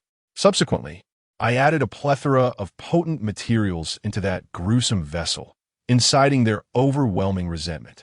Should these souls, who met their untimely demise, continue to wander aimlessly, causing the innocent to perish, I would inevitably be entangled in the web of karmic retribution. Thus, I must re-imprison these restless spirits, awaiting a time when their fury has waned, before facilitating their passage to the afterlife. Generally, spirits who have died a violent death refuse to accept salvation. They must wait until their natural lifespan has concluded to reincarnate in the underworld. However, many of these tormented souls will not survive until that day, their essence dissipating in this mortal realm long before their time is up. After lighting the incense, I promptly retrieved the celestial ruler and positioned myself before the incense burner, beginning to chant the incantation to summon the souls. From whence do the emissaries of the afterlife arrive, bearing a golden tablet in hand? I inquire, where do they journey, gathering souls from the 10 directions? Spirits, do not stray, heed my command, and come forth. The passage of souls is governed by fate. The celestial and terrestrial realms have their own decrees. May the living find fortune and tranquility, while the departed return to their rightful places, rejoicing. As my voice resonated with the incantation, the smoke rising from the 3 incense sticks eerily coalesced in a singular direction, the very location of the spirits ensconced within the gruesome vessel. At that moment, those souls continued to drift along the busy thoroughfare, their eyes aglow with a malevolent hunger, as if seeking to prey upon the unsuspecting. If an individual beset by misfortune were to cross their path, these vengeful spirits would undoubtedly seize the opportunity to wreak havoc. Just then, the fragrance emanating from the 3 incense sticks wafted into their vicinity. The spirits, in an instant, became animated, irresistibly drawn towards the offerings of incense. Before long, the phantoms from the jars of flesh and blood had gathered around me, prostrating themselves before the fragrant offerings, greedily inhaling the aroma. This incense was special, capable of augmenting the merits of these spirits, aiding them in their quest for reincarnation. The allure of the incense and the rice offered was profound for them. As these spirits indulged in their feast, I noticed a faint shadow drifting towards us. Upon closer inspection, I recognized it as Wang Xiaoyang, who had recently passed. Being a newly departed soul, his form was ethereal and translucent. He seemed eager to partake in the incense as well. Yet before he could approach, the spirits from the flesh pots turned their menacing gazes upon him, rendering him too frightened to advance. In that moment, Wang Xiaoyang was no match for these seasoned apparitions. He looked at me with a pitiful expression, but I feigned ignorance. At that juncture, one of the spirits, annoyed by his presence, suddenly lunged at him, causing Wang Xiaoyang's spirit to flee in terror, swiftly vanishing from sight. Seizing the opportunity while the spirits were engrossed in their consumption, I swiftly performed a hand gesture, silently chanting an incantation. The celestial staff in my hand erupted in a golden radiance, enveloping the spirits. Before long, they transformed into wisps of dark mist, drawn into the celestial staff. This staff not only served to repel malevolent entities, but also functioned as a vessel, capable of containing and sealing these spirits within. Upon the celestial canopy, countless minuscule runes are inscribed, each capable of dispelling the resentment of these malevolent spirits. When the moment is ripe, I shall be able to guide these spirits to their repose. Having accomplished this, I exhaled deeply. At long last, this matter has reached a semblance of resolution. In that moment, I glanced in the direction where Wang Chuyang had vanished, now entirely absent from sight. The current predicament is a consequence of his own actions, and he has no one to blame but himself. Uncle Hu and I descended from the rooftop, and, at this juncture, the tumultuous scene on the street had returned to tranquility. Vehicles continued to flow incessantly, as if nothing had transpired. This world does not pause for the absence of a single soul. Uncle Hu accompanied me down, voicing his concern. "Young master, I must caution you. Wang Dui's son has perished, and he may attribute this calamity to you. We ought to remain vigilant, especially now that your master is away, leaving you without support." "Fear not, Uncle Hu," I replied with a smile. "After 8 years of cultivation with my master, I am not so easily intimidated." Despite not receiving a single coin from Lina's household, the Wang family bestowed upon me 1 million. Thus, I find myself not at a loss. Before departing, my master instructed me to amass 10 million within a year, and suddenly, that goal seems less distant. Just a few days after this incident, one midday, as I sat in my chamber perusing an ancient text left by my master, Uncle Hu approached and knocked on my door. "Young master, someone has come to see you." "Who is it?" I inquired. "It is Miss Zhang Yunyao from the Zhang family. There are others outside, though their intentions remain unclear," Uncle Hu remarked. I hold a certain fondness for Zhang Yunyao. Among the Zhang family, she is the most reliable, unlike her father and brother, who are rather difficult to commend. The mention of her brother suddenly sparked a thought. One wonders if he still experiences nightmares each night. Chapter 88. My brother's affairs. "Uncle Hu, please invite her in," I said. He complied promptly and soon brought Zhang Yunyao into the room. Upon seeing her again, I was once more struck by her beauty. After all, she is the belle of our school. Today, she had made a special effort to dress, adorning herself in a floral patterned dress, her hair cascading casually over her shoulders. As she entered, I caught a whiff of a delicate fragrance, the brand of which remains a mystery to me. "Young Master Wu, it's nice to see you again," she greeted, stepping closer. I couldn't help but feel that her cheeks flushed slightly, though I might have been mistaken. Her presence brought to mind the moment we embraced at the Zhang family's ancestral grave, stirring a warmth and sense of closeness within me. We gazed at one another, and for a moment, words eluded me. Uncle Hu cleared his throat, saying, "Young master, you too carry on. I shall prepare dinner." With a wink in my direction, he swiftly departed, closing the door behind him. I pondered what thoughts occupied Uncle Hu's mind. Despite his age, he still lacked a sense of decorum. "Zhang, please make yourself comfortable. There's nothing much I can offer you," I said with a somewhat awkward smile. Zhang Yunyao settled into the seat across from me and glanced at the ancient book beside me. With a playful smile, she remarked, "I didn't expect young Master Wu to be so diligent. It's truly a pity you aren't attending university." The mention of this topic darkened my mood. The pursuit of academics has never suited me. Had it not been for that old man insisting I complete high school, I wouldn't have even thought of stepping through the school gates. I found it difficult to respond to her comment, so I redirected the conversation, asking Zhang, "Did you come to see me for a particular reason? Is it not permissible for me to simply visit you?" Zhang Yunyao replied, her lovely eyes fixed on me.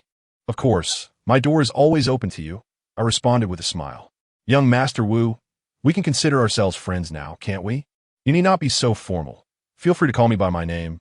Yunyao or Yao Yao will do. My friends call me that," she said with a grin. "Given that we've shared some hardships together, it's only natural that we are friends." "I shall call you Yao Yao from now on," I replied. "Indeed, this feels more like friendship," Zhang Yunyao said, suddenly pulling a delicate box from her bag and handing it to me. "As a token of our friendship, I wish to gift you something. This is the latest model of a mobile phone that I purchased for you. I have already entered my number, which will make it more convenient for us to stay in touch."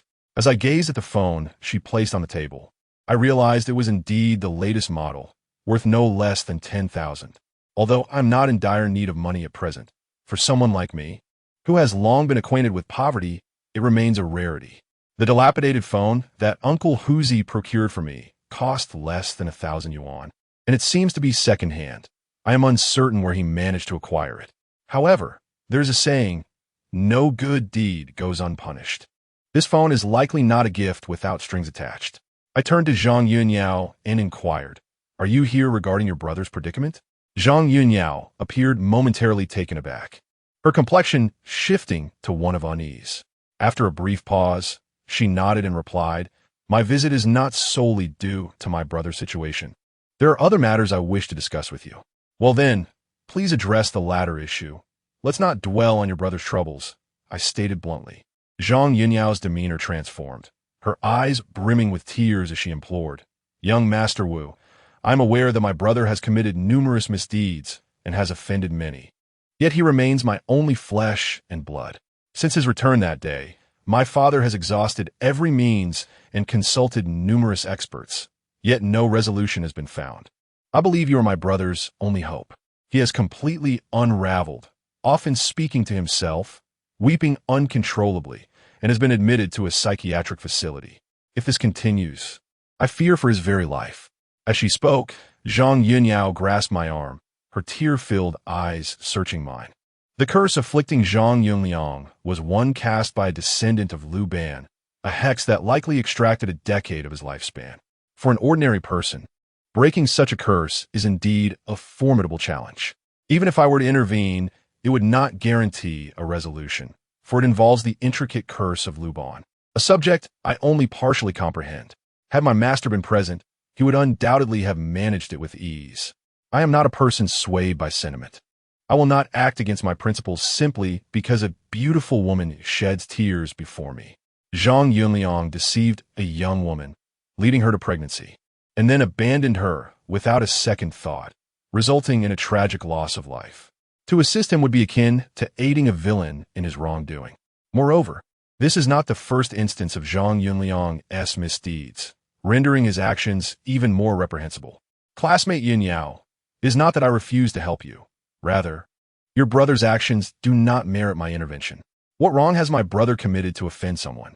Can we not attempt to make amends? Zhang Yinyao persisted. I shook my head and replied, "It is too late for such discussions. Your brother has committed an irreparable error. Whether he survives now rests upon his own fortune. Your notion of compensation, merely monetary, I presume, fails to grasp that not all matters in this world can be resolved with money." What I spoke was the unvarnished truth. The carpenter and his entire family met their demise, and he himself, having employed dark arts against the Zhang family, is now suffering the consequences. With little time left to live, no amount of monetary compensation would be of any use to him. Tears streamed down Zhang Yunyao's face like pearls fallen from a broken string. "Young Master Wu, is there truly no hope for my brother?" "There is hope, but it certainly does not lie with me. You may seek help elsewhere. There are always those who can provide assistance." "Why is that?" Zhang Yunyao inquired with curiosity. "Because I promised someone else to refrain from involving myself in your brother's matters. I must uphold my commitment," I said. Zhang Yunyao nodded and replied, "I understand." She wiped away her tears and continued, "Young Master Wu, I came here to introduce a friend. It seems her family is facing some difficulties and requires your assistance." "That is no issue. She may approach me directly." "Given your regard, I shall certainly lend my support," I responded. Zhang Yunyao then stood up and declared, "I will fetch her at once." With that, she opened the door and hurried outside. No sooner had Zhang Yunyao departed than Uncle Huzi slipped in. "Young master, your approach is quite unique, as you have managed to make a young lady cry." Chapter 89. The parents' palace shrouded in gloom. Uncle Huzi and I made our way to the courtyard. Before long, we spotted Zhang Yunyao returning with a short-haired girl. Upon seeing her, both Uncle Huzi and I were struck by her presence, exchanging a knowing glance and a smile.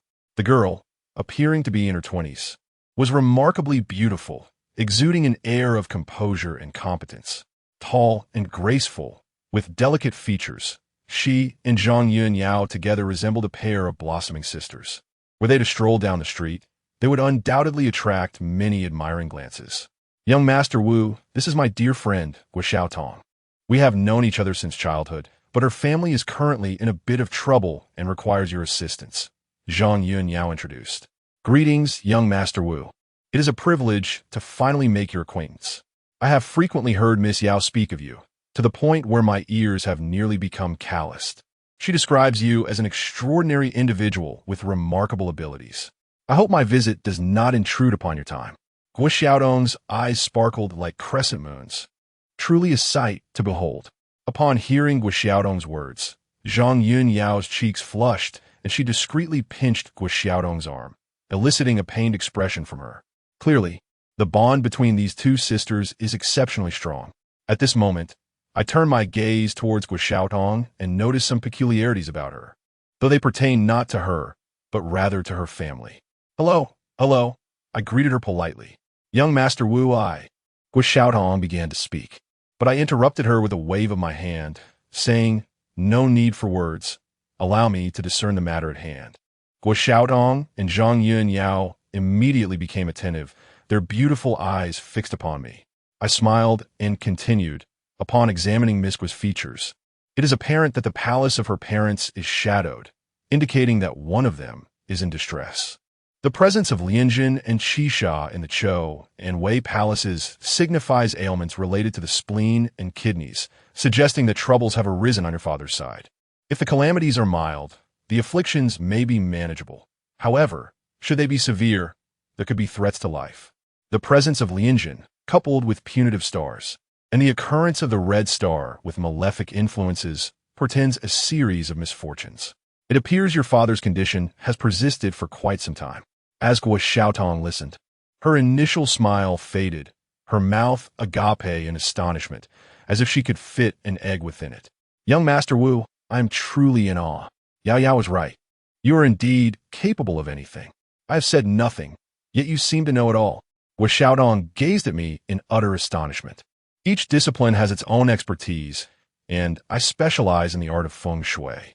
To an ordinary person, a mere glance is sufficient to discern the situation. It is not as miraculous as you suggest. I replied with a smile. That is still quite impressive. I have never encountered someone of your caliber, Guo Xiaodong remarked, taking a few steps closer to me and grasping my arm. Young Master Wu, please come back with me and check on my father. He has been experiencing some issues lately. Miss Guo, do not fret.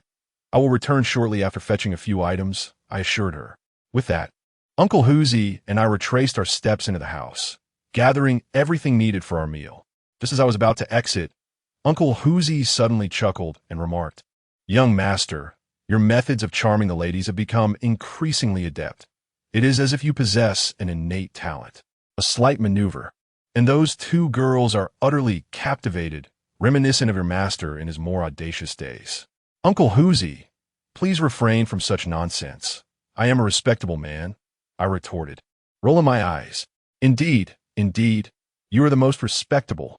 I have not forgotten the time at the Zhang family tomb when I witnessed you rolling on the ground with that young lady, leaving her in tears just moments ago. I looked at Uncle Huzi, feeling quite exasperated. How could the misunderstanding have escalated to such heights? Not wishing to elaborate further, I simply let Uncle Huzi, who was carrying a bag, accompany me as we stepped outside. At the entrance, two vehicles were parked. One was a Porsche driven by Zhang Yunyao, and the other was a Mercedes-Benz off-road vehicle operated by Guo Xiaodong. Although I was not well acquainted with the prices of these automobiles, it was evident that both were worth a considerable sum. As I stepped outside, Guo Xiaodong turned to me and said, Young Master Wu, you should ride in my car.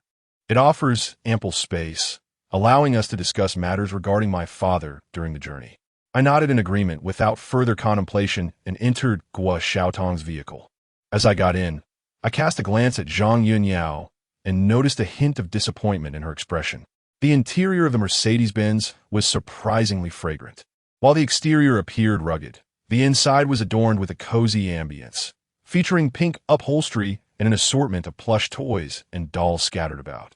It was clear that the circles of the affluent were filled with wealth. This girl, Guo Xiaodong, undoubtedly hailed from a prosperous family. As I sat in the car, I curiously observed my surroundings. Young Master Wu, do you find it appealing? Guo Xiaodong inquired. I hesitated for a moment, uncertain whether she was referring to the car or to herself, and thus replied, Indeed, Miss Guo is quite beautiful. I meant the decor inside the car, Guo Xiaodong chuckled. My face flushed with embarrassment, and I awkwardly smiled. Both are attractive. To alleviate the somewhat awkward atmosphere, I hastily shifted the subject, asking, So, what exactly is the situation with your father? Upon mentioning the matter, Guo Xiaodong let out a sigh and remarked, In truth, I cannot ascertain the exact circumstances. My father's health has deteriorated significantly over the past month. At times, when he rises in the morning, I observe that walking has become a struggle for him. He has lost over 20 pounds during this period. We have taken him to the hospital for examination, yet no discernible issues were identified. Only a plethora of tonics were prescribed. Nevertheless, my father's condition continues to worsen, leading me to suspect that he may be under some malevolent influence or that there might be issues with the feng shui of our home or ancestral grave. Recently, I have heard Yayam mention you frequently. Hence, I asked her to accompany me here to seek your assistance in assessing the situation. It is rather perplexing, and I find myself at a loss. Guo Xiaodong continued, Young Master Wu, what do you believe is afflicting my father? Let us await the chance to meet your father before forming any conclusions. Without seeing him, it would be unwise to speculate, I replied. After approximately 40 minutes of driving, we arrived at a villa district situated on the mountainside.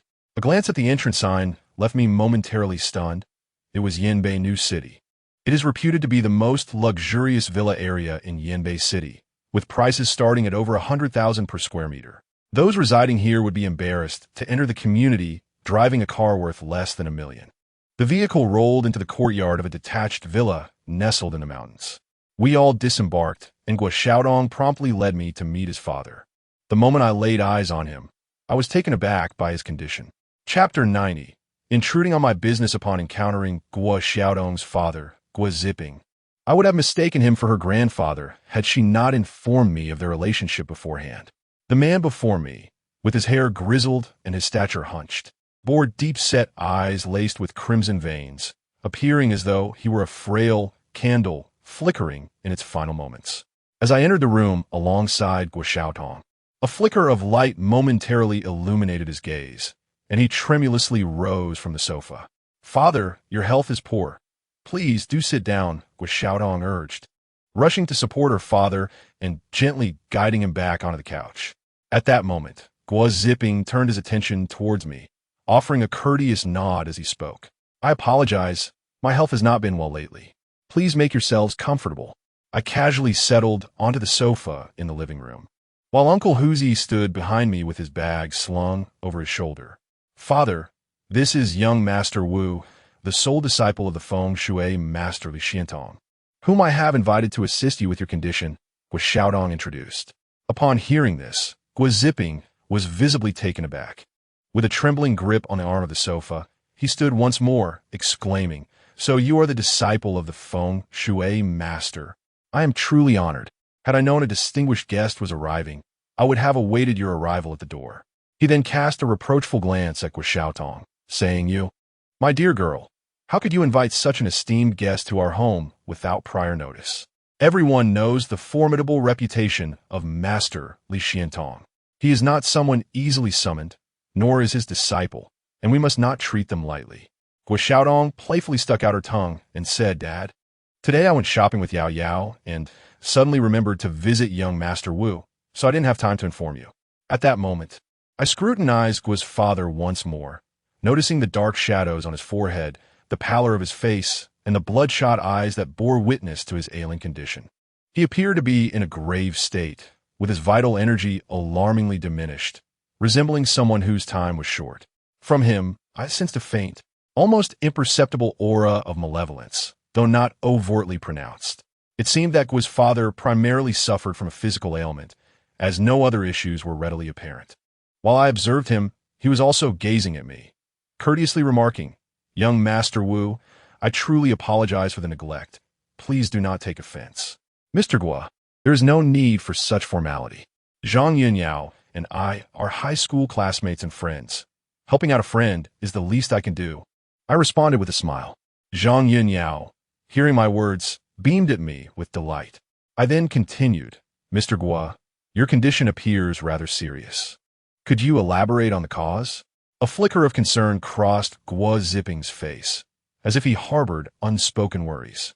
He glanced at his daughter before saying, Young Master Wu, might we discuss this matter privately? Upon seeing his expression, I sensed he had something troubling to share, so I nodded and replied, Certainly. Let us find a room to converse.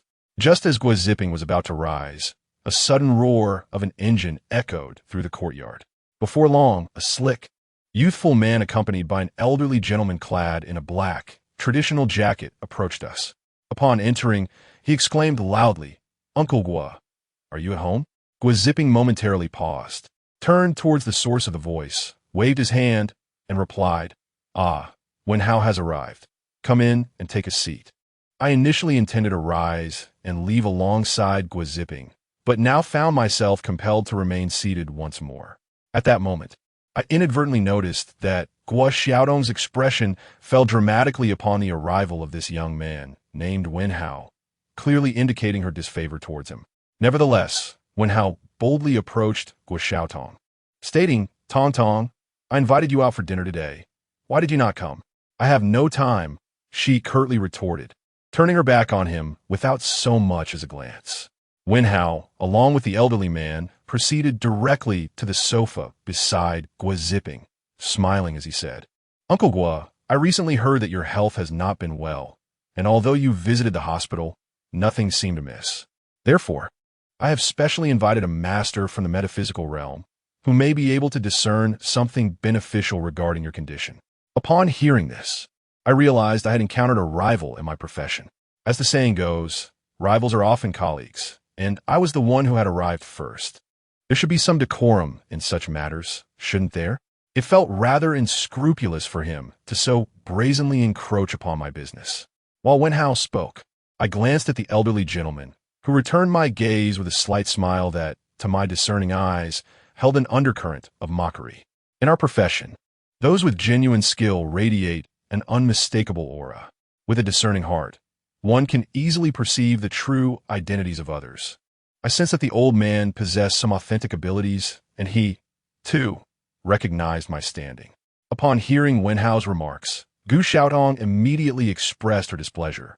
She approached Wen Hao and bluntly stated, "Wen Hao, there's no need for your concern. I have summoned a master of my own. You and your companion should leave at once. My family does not welcome you." "Xiaodong, how can you speak so harshly?" Regardless of the circumstances, Wen Hao means well, Gu Zipping interjected, visibly displeased. At that moment, the man named Wen Hao fixed his gaze upon me, unable to suppress a laugh, and pointed in my direction. "Xiaodong, the master you speak of isn't this child, is it? What audacity for a mere child to claim such a title." Uncle Huzi's expression darkened instantly.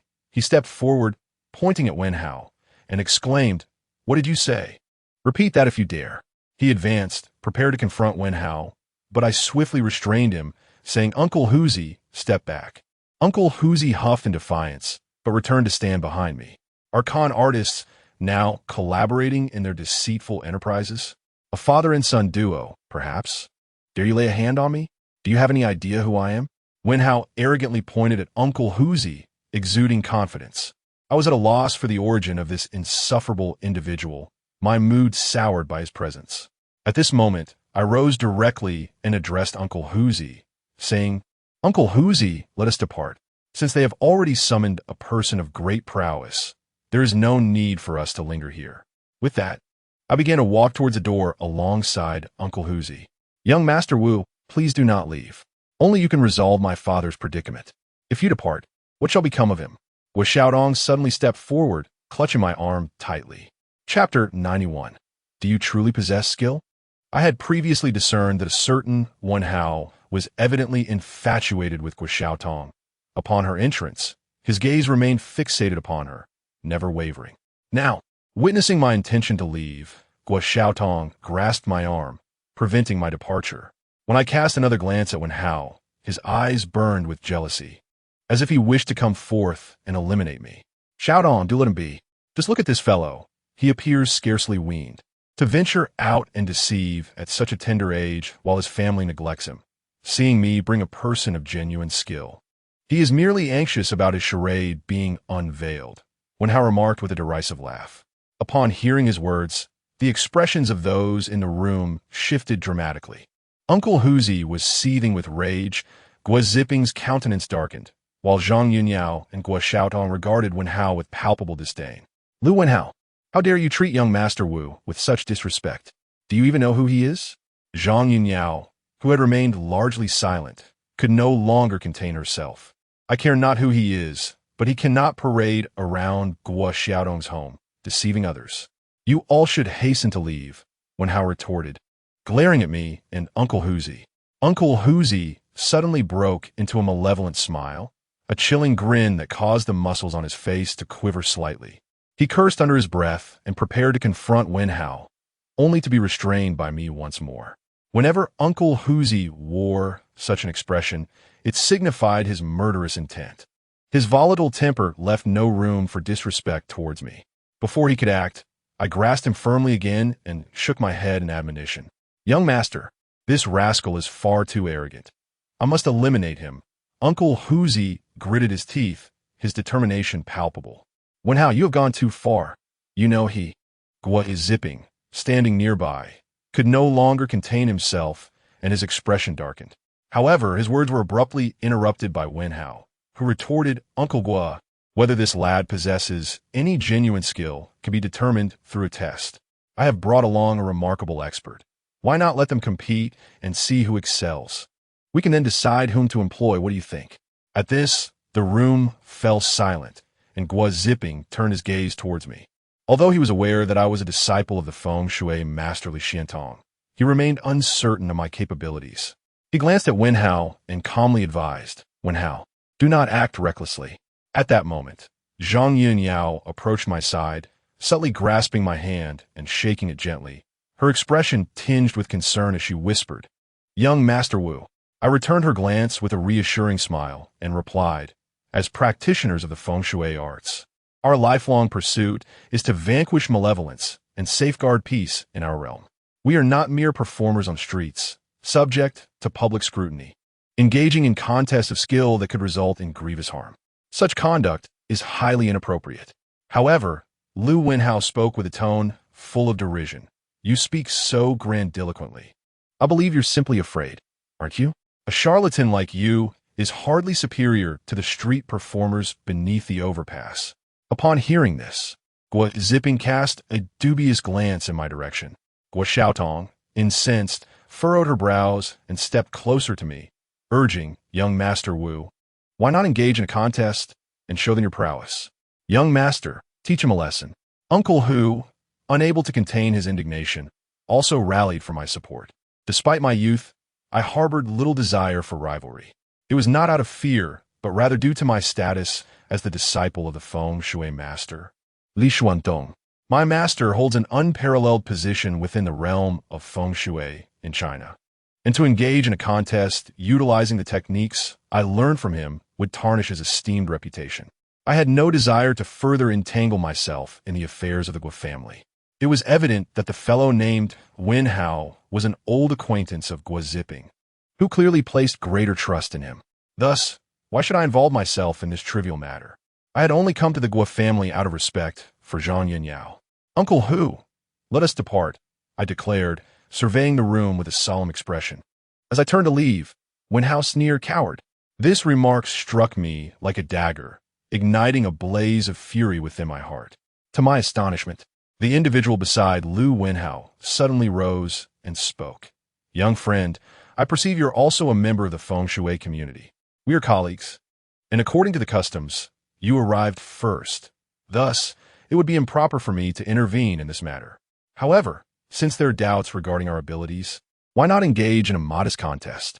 Let's keep it lighthearted, without causing any offense. What say you? Given that even he proposed such a challenge, I felt compelled to participate. Leaving in a hasty retreat would not only compromise my dignity, but would also place Zhang Yunhao and Guo Xiaotong in an awkward position. More importantly, Uncle Hu would undoubtedly be furious. I turned and walked purposefully towards Lu Wenhao and the man accompanying him. Very well, I shall compete with you, I declared as I took my seat. Shall we engage in a literary or martial contest? The elder across from me inquired with a smile. Either is fine. As the elder, you may proceed first, I replied nonchalantly. The elder nodded, his smile gradually fading as he said, Then I shall reveal my humble skills. With that, the elder produced a piece of yellow paper from his attire. As he muttered incantations, he skillfully folded the paper into the shape of 1,000 origami cranes, placing the finished creation upon the square table before us. All eyes were riveted on us, particularly on the elder opposite me. As curiosity swirled regarding the prowess he might display, I noticed Lu Wenhao standing behind the elder, arms crossed, continually casting scornful glances in my direction. Throughout this, I maintained a stoic expression, patiently awaiting the unfolding events. Before long, the elderly man placed 1,000 paper cranes, meticulously crafted from yellow talismans, upon the table. With his hands once again forming intricate gestures, the surrounding energy surged. He then brought his hands together, pointing towards the paper cranes, and intoned with fervor, "Arise." What unfolded next left the onlookers utterly astonished. The 1,000 paper cranes, fashioned from yellow talismans, began to flutter to life, their wings beating vigorously as they ascended into the air, circling around the gathered crowd. This extraordinary feat rendered all present, save for myself, speechless in awe. Marvelous, truly marvelous. Such artistry was nothing short of miraculous. Guo Ziping's eyes widened in disbelief, showering praises, for he had never witnessed such a spectacle. Meanwhile, a faint smirk graced my lips. While others remained oblivious, I discerned at a glance that this was but a rudimentary illusion, a mere trick suitable for deceiving the uninitiated. Yet to me, it was a commonplace occurrence. Observing the old man conjure such enchanting displays, even Zhang Yunyao and Guo Xiaotong cast concerned glances my way, apprehensive that I might not measure up to the old man's prowess. Chapter 92. The yellow talismans transforming into dragons. The thunderous roar echoed as the elderly gentleman's yellow paper cranes soared around the assembly. To ordinary folk, this was nothing short of astonishing. Even Uncle Huzi's gaze towards me betrayed a hint of unease. Indeed, this old man possessed considerable skill.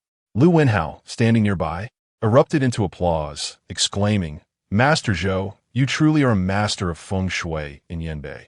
This technique is simply unparalleled." It was at this moment that I learned the elderly gentleman's surname was Zhou. After the paper cranes, meticulously crafted from yellow paper, circled around the crowd, they gracefully descended back onto the table. Master Zhou, yet to complete his display, suddenly lifted the paper cranes from the table, gave them a gentle shake in his hand, and then tossed them into the air. At that moment, the cranes erupted with a resounding boom, transforming into a massive fireball that ignited spectacularly. This display of skill elicited gasps of astonishment from everyone in the room, prompting several to take a few steps back. Guo Ziping exclaimed loudly, "Impressive, truly impressive. Today I, Guo, have truly witnessed something remarkable." Once the demonstration concluded, Master Zhou arose and bowed to the crowd, saying, "I have merely showcased a slight technique and humbly presented my lack of finesse before you all." The child, witnessing Master Zhou's prowess, was beckoned. "Now it is your turn. If you possess no real skills, I advise you to depart promptly, lest you embarrass yourself and hinder our important matters." Lu Wenhao sneered, exuding a sense of arrogance. "Young master," Uncle Huzi spoke from behind me. I waved my hand dismissively, maintaining an air of calm. "In that case, I too shall present my modest performance." With that, I retrieved a piece of yellow paper from my possession. My approach was far less flamboyant than that of Master Zhou. I simply tossed the yellow paper gently into the air.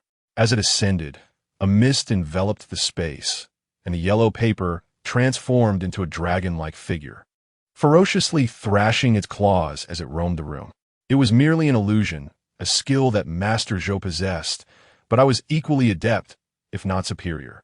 After all, my master was a feng shui master. Such rudimentary techniques could only be deemed as trivial tricks. As the yellow paper talisman transformed into a dragon's shape and glided through the room, the onlookers were once again left speechless. Even Lu Wenhao was taken aback, his expression one of utter disbelief. Zhang Yunyao and Guo Xiaotong, standing nearby, erupted into enthusiastic applause. "Young Master Wu is truly remarkable. Young Master Wu is simply outstanding." Their words flowed in harmony, reflecting their genuine delight. However, this was merely the beginning. The yellow paper talisman I had cast was a cloud thunder talisman, inherently imbued with the essence of thunder. Moreover, this talisman was meticulously crafted by my master. having been infused with spiritual energy after a rigorous process of incense burning and ritual bathing, coupled with a strict vegetarian regimen for 49 days, thus absorbing boundless, thunderous energy within it, endowing it with formidable power. It seems somewhat extravagant to employ such a talisman merely to save face. Yet being young, who among us does not possess a touch of youthful arrogance? You may be impressive, but I shall prove to be even more so. As the dragon form conjured from the cloud, thunder, talisman gracefully floated to the center of the villa, I discreetly formed a spell with my fingers and uttered a low incantation, igniting the cloud, thunder talisman. With a resounding clap of thunder, a blinding flash erupted in the villa's grand hall, causing the entire structure to tremble slightly. In an instant, the exquisite crystal chandelier that hung at the heart of the villa plummeted to the floor, shattering into countless pieces. Simultaneously, every pane of glass in the grand hall on the first floor shattered under the force of the thunder. While the opponent had merely employed an illusion, I wielded the power of thunder. The deafening explosion sent waves of terror throughout the room, causing the occupants to wail in fear. Even the esteemed master, Zhou, trembled in fear, taking refuge beneath the table. After the resounding thunderclap, the room was still alive with flickering strands of blue electricity. Apart from Uncle Hu and myself, everyone else appeared utterly panicked. Some fled, while others collapsed to the ground in shock. Zhang Yunyao and Guo Xiaotong were equally alarmed, as if they had conspired, letting out a collective gasp before rushing towards me, gripping me tightly in their terror while casting fearful glances towards the source of the thunder. Who am I? What am I doing here? The attendees were all in a daze, bewildered and at a loss. Even Lu Wenhao, in a state of fright, crouched on the ground, clutching his head with both hands. At that moment, I slowly stood up and addressed the crowd. My apologies for the display. I exerted too much force and momentarily lost control. I sincerely regret any distress caused. Guo Zipping cautiously emerged from beneath the sofa, his eyes wide with trepidation as he surveyed the surroundings, finally locking eyes with me. Young Master Wu, what just transpired? Was that an earthquake? An earthquake? Did you not wish to witness a contest between my young master and Master Zhou? My young master merely demonstrated a fraction of his prowess, Uncle Hu declared with pride. In that moment, Uncle Hu's heart swelled with joy, having finally released some pent-up frustration. Guo Xiaotong and Zhang Yunyao quickly regained their composure. Guo Xiaotong remarked, "Young Master Wu, that was truly remarkable. Could it be that you are a deity in disguise, capable of summoning thunder to our home?" Zhang Yunyao merely gazed at me, her eyes sparkling yet silent. "Was it you, young Master Wu, who orchestrated that earlier spectacle?" Guo Zipping finally grasped the situation. "My apologies, Mr. Guo. I exerted too much force and couldn't restrain myself. I shall compensate for the damages in this room at full price," I replied courteously. "Young Master Wu, such words are unwarranted. I have witnessed such a marvel only once in my lifetime. It was worth the destruction of this house," Guo Zipping exclaimed with fervor. Lu Wenhao and Master Zhou also emerged from beneath the table, their eyes now filled with a hint of trepidation as they regarded me. It was evident whose prowess was superior, requiring no further elucidation. The adversary's yellow paper talismans transformed into 1,000 paper cranes, while my yellow paper talismans morphed into a dragon. The opponent's yellow paper talismans became fireballs, whereas I directly transmuted into a thunderous explosion. However, Lu Wenhao appeared somewhat unconvinced and reluctant to lose face before Guo Zipping and Guo Xiaotong. What of it? Master Zhou possesses extraordinary abilities, undoubtedly. There are even more formidable techniques. Do you dare to compete again, you brat? Lu Wenhao addressed me quite rudely. I turned to Master Zhou and smiled lightly. "Master Zhou, shall we engage in another contest? Last time was a battle of wits. Should we compete again, it would devolve into a contest of might, which could result in injury." Master Zhou, having observed my earlier display, clearly felt a loss of confidence.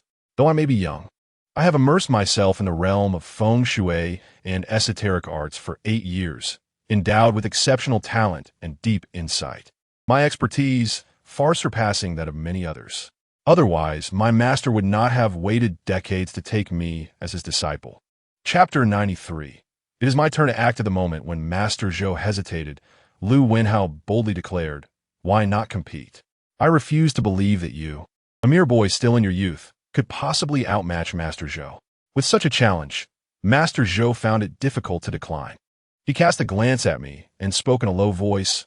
I did not expect this young friend, despite his tender age, to possess such remarkable skills.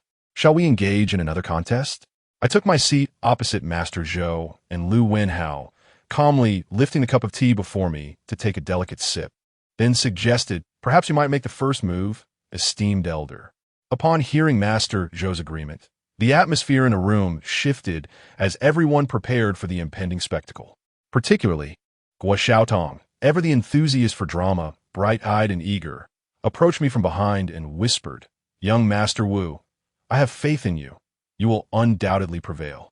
I offered a slight smile and chose not to respond. Master Zhou's expression darkened as he fixed his gaze upon me for a moment before swiftly forming hand seals, his eyes gently closing as he began to chant incantations once more. From within his robes, he produced a piece of yellow talisman paper, casting it into the air, where it ignited instantly. Before long, I sensed a chilling shift in the surrounding air as a significant disturbance rippled through the energy field. Without hesitation, I activated my celestial eye, directing my vision toward Master Zhou. As he continued his intricate gestures and incantations, I witnessed 5 faint figures materialize beside him. Once they appeared, the ethereal silhouettes dispersed into the surrounding space. Immediately, strange sounds emanated from various objects within the villa. Chairs shifted, the teapot on the table levitated and poured a cup of water for everyone. The oil paintings and photographs hanging on the walls fell to the ground in disarray. Upon witnessing this phenomenon, the crowd instinctively glanced around in terror, as if everything capable of movement within the room was producing these peculiar noises, while others remained oblivious. I discerned the underlying truth at once. The furniture and other items were shifting because the 5 spectral figures were manipulating them. However, this peculiar sight was only visible to myself and Master Zhou. The others were oblivious to it. Thus, the scene appeared utterly magical, as if Master Zhou could summon objects from thin air. In reality, he was merely directing the activities of those ghostly entities. This technique, known as the 5 ghost transporting technique, was something I recognized. Yet, due to Master Zhou's insufficient prowess, he could not summon true 5 ghosts. He merely beckoned some nearby restless spirits to serve as temporary aids. The so-called 5 ghost transporting technique, also referred to as the 5 ghosts bringing wealth technique, suggests that these 5 minor spirits can procure wealth without intruding upon others' homes or breaking into their possessions. According to legend, the 5 ghosts in this technique represent the plague deities, known as the 5 pestilences: spring pestilence Zhang Yuanbua, summer pestilence Lu Yuanda, autumn pestilence Zhao Gongming, winter pestilence Zhong Shiguei, and the overseer of the plague, Shi Wenye. The invocation of the 5 ghosts and talismans is essentially a means to command them to bring wealth, succinctly described as transferring the fortune of others into one's own abode. However, employing the 5 ghost transporting technique has its drawbacks. In a brief span, one may experience an unbounded surge of fortune, acquiring wealth effortlessly, even stumbling upon unexpected riches in the street without any effort. Yet after a while, one's fortunes typically revert to their original state, or worse, diminish further. It is a method that depletes one's auspicious energy. Of course, the version of the 5 ghost transporting technique employed by Master Zhou this week is not authentic, but rather a counterfeit rendition. The specters he summoned are incapable of transporting wealth. Instead, they merely create disturbances within the confines of the house, producing an array of peculiar noises, serving merely to attract attention. Nevertheless, ordinary individuals witnessing such occurrences would undoubtedly be astonished, deeply impressed by Master Zhou's methods. Behind Master Zhou, Lu Wenhao could not contain his delight, grinning as he turned to me and said, "Kid, have you witnessed Master Zhou's prowess? Recognize your situation and concede gracefully to preserve some dignity." I merely smiled calmly, allowing the 5 restless spirits to wreak havoc within the Guo family villa. curious to see what further tricks they might employ. However, I did not anticipate that Master Zhou, noticing my unwavering composure, would become quite displeased. Narrowing his eyes, he harbored malicious intent and once again altered his incantation, commanding the spectral entities to launch an assault against me. Suddenly, a vase levitated from a distance, hurtling directly towards my head. I turned to see one of the apparitions grinning menacingly while clutching the vase. The remaining spirits, too, scoured the Zhang family villa for objects to join in the onslaught against me.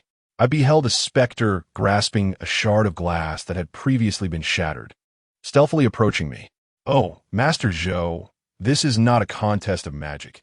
It is a dire threat to my very life. Since you show no mercy, I shall be compelled to act unjustly. Be cautious, young Master Wu," Zhang Yunyao suddenly cautioned. As I tilted my head, a vase hurled by the specter soared past me, crashing heavily to the ground and shattering into countless fragments. The remaining malevolent entities, armed with various objects, advanced toward me. In that moment, I unexpectedly retrieved a talisman from my person, the Tiangong ruler. Just days prior, I had employed the Tiangong ruler to capture several malevolent spirits from a gruesome vessel. It had not found the opportunity to guide them to peace. Now it proved opportune.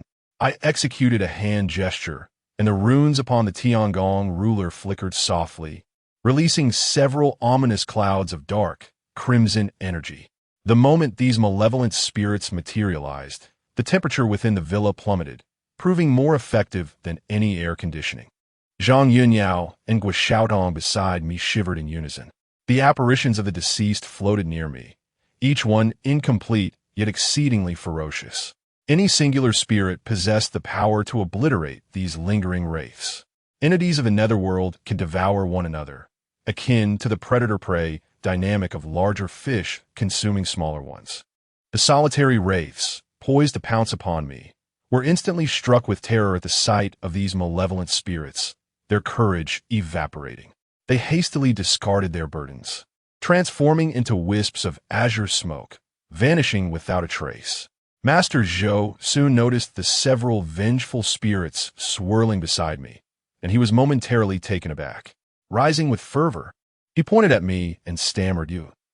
However, before he could finish his sentence, I turned to Master Zhou and declared, Master Zhou, it is now my turn to act. With that, I brandished the celestial measuring rod in my hand, directing it towards him. In an instant, the vengeful spirits surged forth, frantically darting in Master Zhou's direction. Chapter 94. A warning for the impudent. Initially, I had no intention of confronting Master Zhou. Yet, that old fellow had the audacity to harbor murderous intent towards me, attempting to command the wandering souls to hurl objects my way.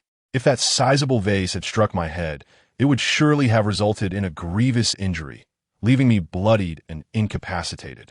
Given his blatant disregard for decency, I could not afford to be courteous in return. My master once taught me that one should exercise forbearance in the face of adversity. However, should the opponent remain obstinate, one must retaliate with such force that they become unrecognizable. These vengeful spirits bore immense resentment. When I initially subdued them, I had attracted their attention with high-quality incense and offerings, seizing the opportunity to capture them with the celestial measuring rod. Engaging them head-on would undoubtedly have proven far more difficult. As entities born of untimely death, their malice was profound. They had been refined within a vessel of flesh and blood, and had been thoroughly provoked by my vile offerings. Although sealed within the celestial measuring rod for several days, their resentment could not dissipate in such a short span. Now released from their confinement, their true nature was immediately revealed, each one brimming with fury as they charged towards Master Zhou. Master Zhou is evidently a figure within the realm of feng shui, yet he cannot be classified as a master of great renown. At best, he is a practitioner of mediocre skill. He possesses the ability to control some wandering spirits. Yet when faced with the vengeful souls of those who have met untimely deaths, he is likely powerless. Upon encountering 4 or 5 of these malevolent spirits rushing towards him, his face turned ashen with terror, and he instinctively recoiled. Unfortunately, his retreat was thwarted by the sofa behind him, leaving him with no avenue of escape. In a moment of desperation, he fumbled for several pieces of yellow paper talismans and hurled them at the approaching spirits. However, the potency of these talismans proved insufficient. They ignited before even reaching their intended targets. At that moment, Master Zhou drew forth a short peachwood sword and began to wave it frantically at the spirits. "Little brother, I concede, he cried out in a state of sheer panic, nearly losing control of his bladder. The experience of being possessed by such spirits is undoubtedly harrowing. It was these very spirits that had led to Wang Qiaoyang's demise. The extent of their capabilities is beyond any person's comprehension, and once one falls victim to their possession, death is imminent. Faced with 4 or 5 of these spirits, Master Zhou stood no chance of resistance. In the blink of an eye, the spirits collided with him, causing his body to convulse, his eyes rolling back as he collapsed onto the sofa. In that fleeting moment, a dark aura emanated from his form, resembling a fish stranded on land, gasping desperately for breath. On that fateful week, a grotesque array of heads emerged from Master Zhou's shoulders and abdomen, incessantly devouring the vital energy and life force that resided within him. The onlookers were taken aback by Master Zhou's alarming transformation, utterly bewildered by the unfolding events. They were oblivious to the 5 specters conjured by Master Zhou, as well as the several ethereal entities I had released. The average person remains unaware of the terrifying nature of employing such arcane arts for lethal purposes. However, most individuals well-versed in geomancy and esoteric practices would refrain from wielding their powers to harm others, for the moment a life is taken. They become entangled in the web of karmic consequences. The inexorable nature of karma is inescapable, much like the fate that befell the old man who once invoked the Luban incantations. Lu Wenhao, witnessing Master Zhou's alarming state, was profoundly shaken. "Master Zhou, what has happened to you?" he stammered in trepidation. After a brief pause, Master Zhou abruptly straightened up, grasped a teacup from the table, and brought it crashing down upon his own head. With a singular blow, blood flowed forth. He emitted a guttural roar akin to that of a wild beast, his eyes gleaming with a fierce and frenzied madness. After shattering the teacup, he seized the teapot and hurled it against his forehead. Uncle Huzi, observing this spectacle, felt a sense of vindication and remarked, "To dare lay hands on our young master is truly a reckless act." In no time, Master Zhou's visage became a gruesome mask of blood, and he appeared utterly deranged. Lu Wenhao was in a state of panic, hastily stepping forward to intervene. "Master Zhou, please cease." However, the moment his hand made contact with Master Zhou's body, a chill gripped his heart, for Master Zhou felt as cold as a block of ice. As Master Zhou turned his gaze towards Lu Wenhao, the latter felt an icy dread wash over him, as though he had been doused with frigid water in the depths of winter. What a malevolent glare it was, as if Lu Wenhao had slain Master Zhou's entire family. Before Lu Wenhao could comprehend the situation, Master Zhou seized him by the throat, raising his other hand to deliver a series of sharp slaps to Lu Wenhao's face, the sound echoing crisply. The resounding applause of slaps continued, numbering over a dozen, leaving Lu Wenhao's mouth bleeding profusely. "Well done. Serves you right for your insolence," Uncle Huzi muttered under his breath. Meanwhile, Gua Xiaotong and Gua Yiping were utterly horrified, staring blankly at this unbelievable scene. Bewildered as to why Master Zhou had suddenly gone berserk, I observed that the commotion had reached a critical point. If it persisted, it could very well lead to tragedy. Rising from my seat, I approached Master Zhou, wielding the celestial gauge in my hand. As I neared, I witnessed Master Zhou hurl Lu Wenhao against the wall, his body sliding down in a crumpled heap. Master Zhou then turned to face me with a fierce glare. "Have you had enough of this ruckus?" He spoke in a grave tone. Those malevolent spirits had been released with great difficulty, and now they disregarded even me, compelling Master Zhou to charge towards me once more. At that moment, I had already raised the celestial measuring rod, while my other hand formed a seal, and I swiftly recited the incantation. Any specter that had been sealed by the celestial measuring rod would be subjected to its control. As the incantation resounded, Master Zhou, ensnared by the malevolent spirits, suddenly halted, clutching his head in agony, while the spirits entwined around him exhibited expressions of torment. Seizing the opportunity, I hastened forward and struck the celestial measuring rod directly onto the crown of Master Zhou's head. Instantly, he seemed to be struck by lightning, standing motionless. As the runes upon the celestial measuring rod flickered, the malevolent spirits that had possessed Master Zhou were drawn in, one by one. I exhaled in relief and stowed away the celestial measuring rod. Master Zhou swayed and then collapsed onto the ground. I exchanged a glance with Uncle Huzi, who, albeit reluctantly, approached and lifted the unconscious Master Zhou onto the sofa. Chapter 95. The hardship I endured the aftermath of my duel with Master Zhou left the Guo family villa in utter disarray. The valuable crystal chandelier lay shattered into countless pieces, and the 5 specters summoned earlier had also wreaked havoc, destroying numerous items. The most unfortunate were Master Zhou and Lu Wenhao, both bearing bloodied faces. Lu Wenhao was slumped in the corner, groaning in pain. When a malevolent spirit had possessed Master Zhou, it had struck him across the face multiple times with such force that it likely knocked out several of his molars. Given the current state of affairs, I could hardly be blamed.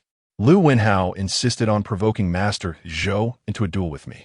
I was truly compelled, forced into a corner, and had no choice but to resort to such measures. It was undoubtedly a legitimate act of self-defense, albeit one that was not entirely proportionate. After Uncle Huzi had placed Master Zhou onto the sofa, I returned to my seat.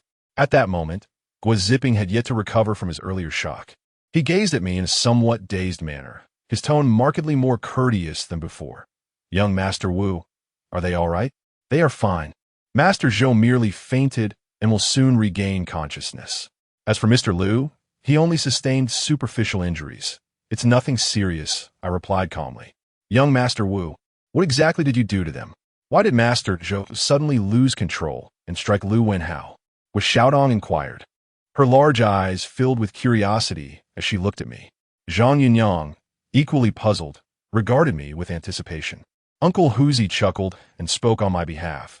"It was quite perilous earlier. Master Zhou is no ordinary individual. His skills are remarkably advanced.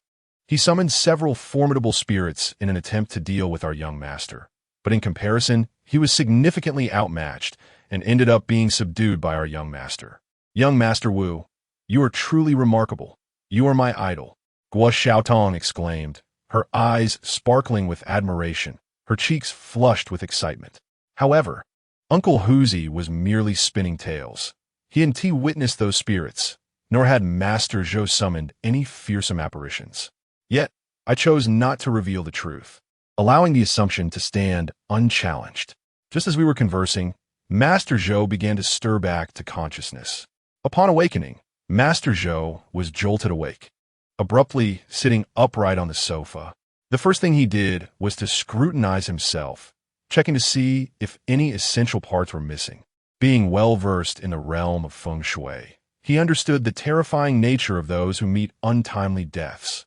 Once such a malevolent spirit attaches itself to a person, it relentlessly torments them to the brink of death. The most alarming aspect was that these spirits were not singular in number, and just moments before, Master Zhou had certainly believed his life was in peril. Now, having regained consciousness and finding himself intact, he felt as though he had been granted a second chance at life. With that, Master Zhou rose and swiftly approached me, bowing deeply in a gesture of respect. "Thank you, young Master Wu, for your mercy. I, an old man, humbly accept my defeat. I apologize for any offense I may have caused. I hope you will forgive me." Given the decorum he displayed, I felt compelled to reciprocate the courtesy with a smile, replying, "Master Zhou, you are too kind. Our contest was inconclusive. It was merely a misstep on your part during the incantation, compounded by the interference of that malevolent spirit, which led to your defeat. I find my victory somewhat unmerited." Upon hearing my words, Master Zhou felt reassured, his demeanor growing even more deferential. He continued, "Before you, young Master Wu, how could I dare to call myself a master? You embody the true essence of mastery.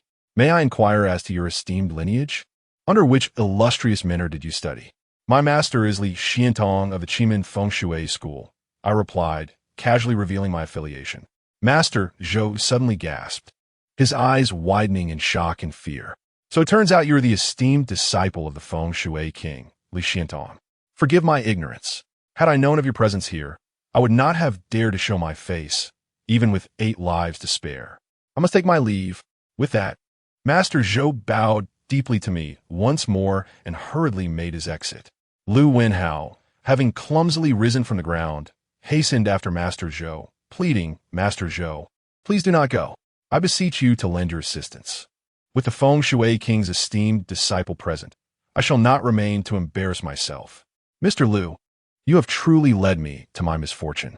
With a dismissive flick of his sleeve, Master Zhou departed swiftly. Lu Wenhao cast a vengeful glance back at me, growling, You, Wu, should wait for your reckoning. I will not forget this. With that, he too followed Master Zhou out. As they left, it was evident that Lu Wenhao's previous bravado had diminished. His words had betrayed a hint of fear, likely a remnant of the spirit that had once possessed Master Zhou, which had seemingly knocked out his front teeth. What audacity! To threaten our young master! Uncle Hu exclaimed indignantly. Once the two had departed, only the Guo family, father and daughter, and I, along with Uncle Hu and Zhang Yunyao, remained in the villa. Guo Zipping shakily rose from the sofa, his voice brimming with excitement. Indeed, the disciple of the Feng Shui king, Li Xiantong, is remarkable. Although I could not comprehend the intricacies of his abilities, I sensed their profound power. It appears there may yet be hope for my predicament. At that moment, I recalled the Guo family's true purpose, to resolve Guo Zipping's issues.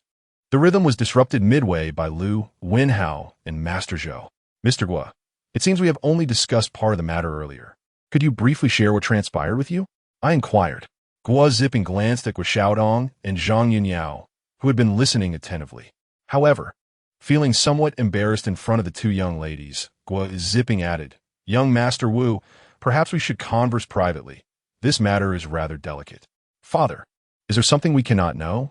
You could just say it here, Guo Xiaodong responded with a hint of displeasure. You little girl, some things are better left unheard. Guo Zipping retorted. Rising, he suggested to me, Young Master Wu, shall we discuss this upstairs? Certainly, I replied, standing up to assist Guo Zipping as we made our way upstairs. Guo Xiaodong pouted in frustration, helplessly resorting to tidying the disheveled living room with Zhang Yunyao and the servants. Guo Zipping appeared quite frail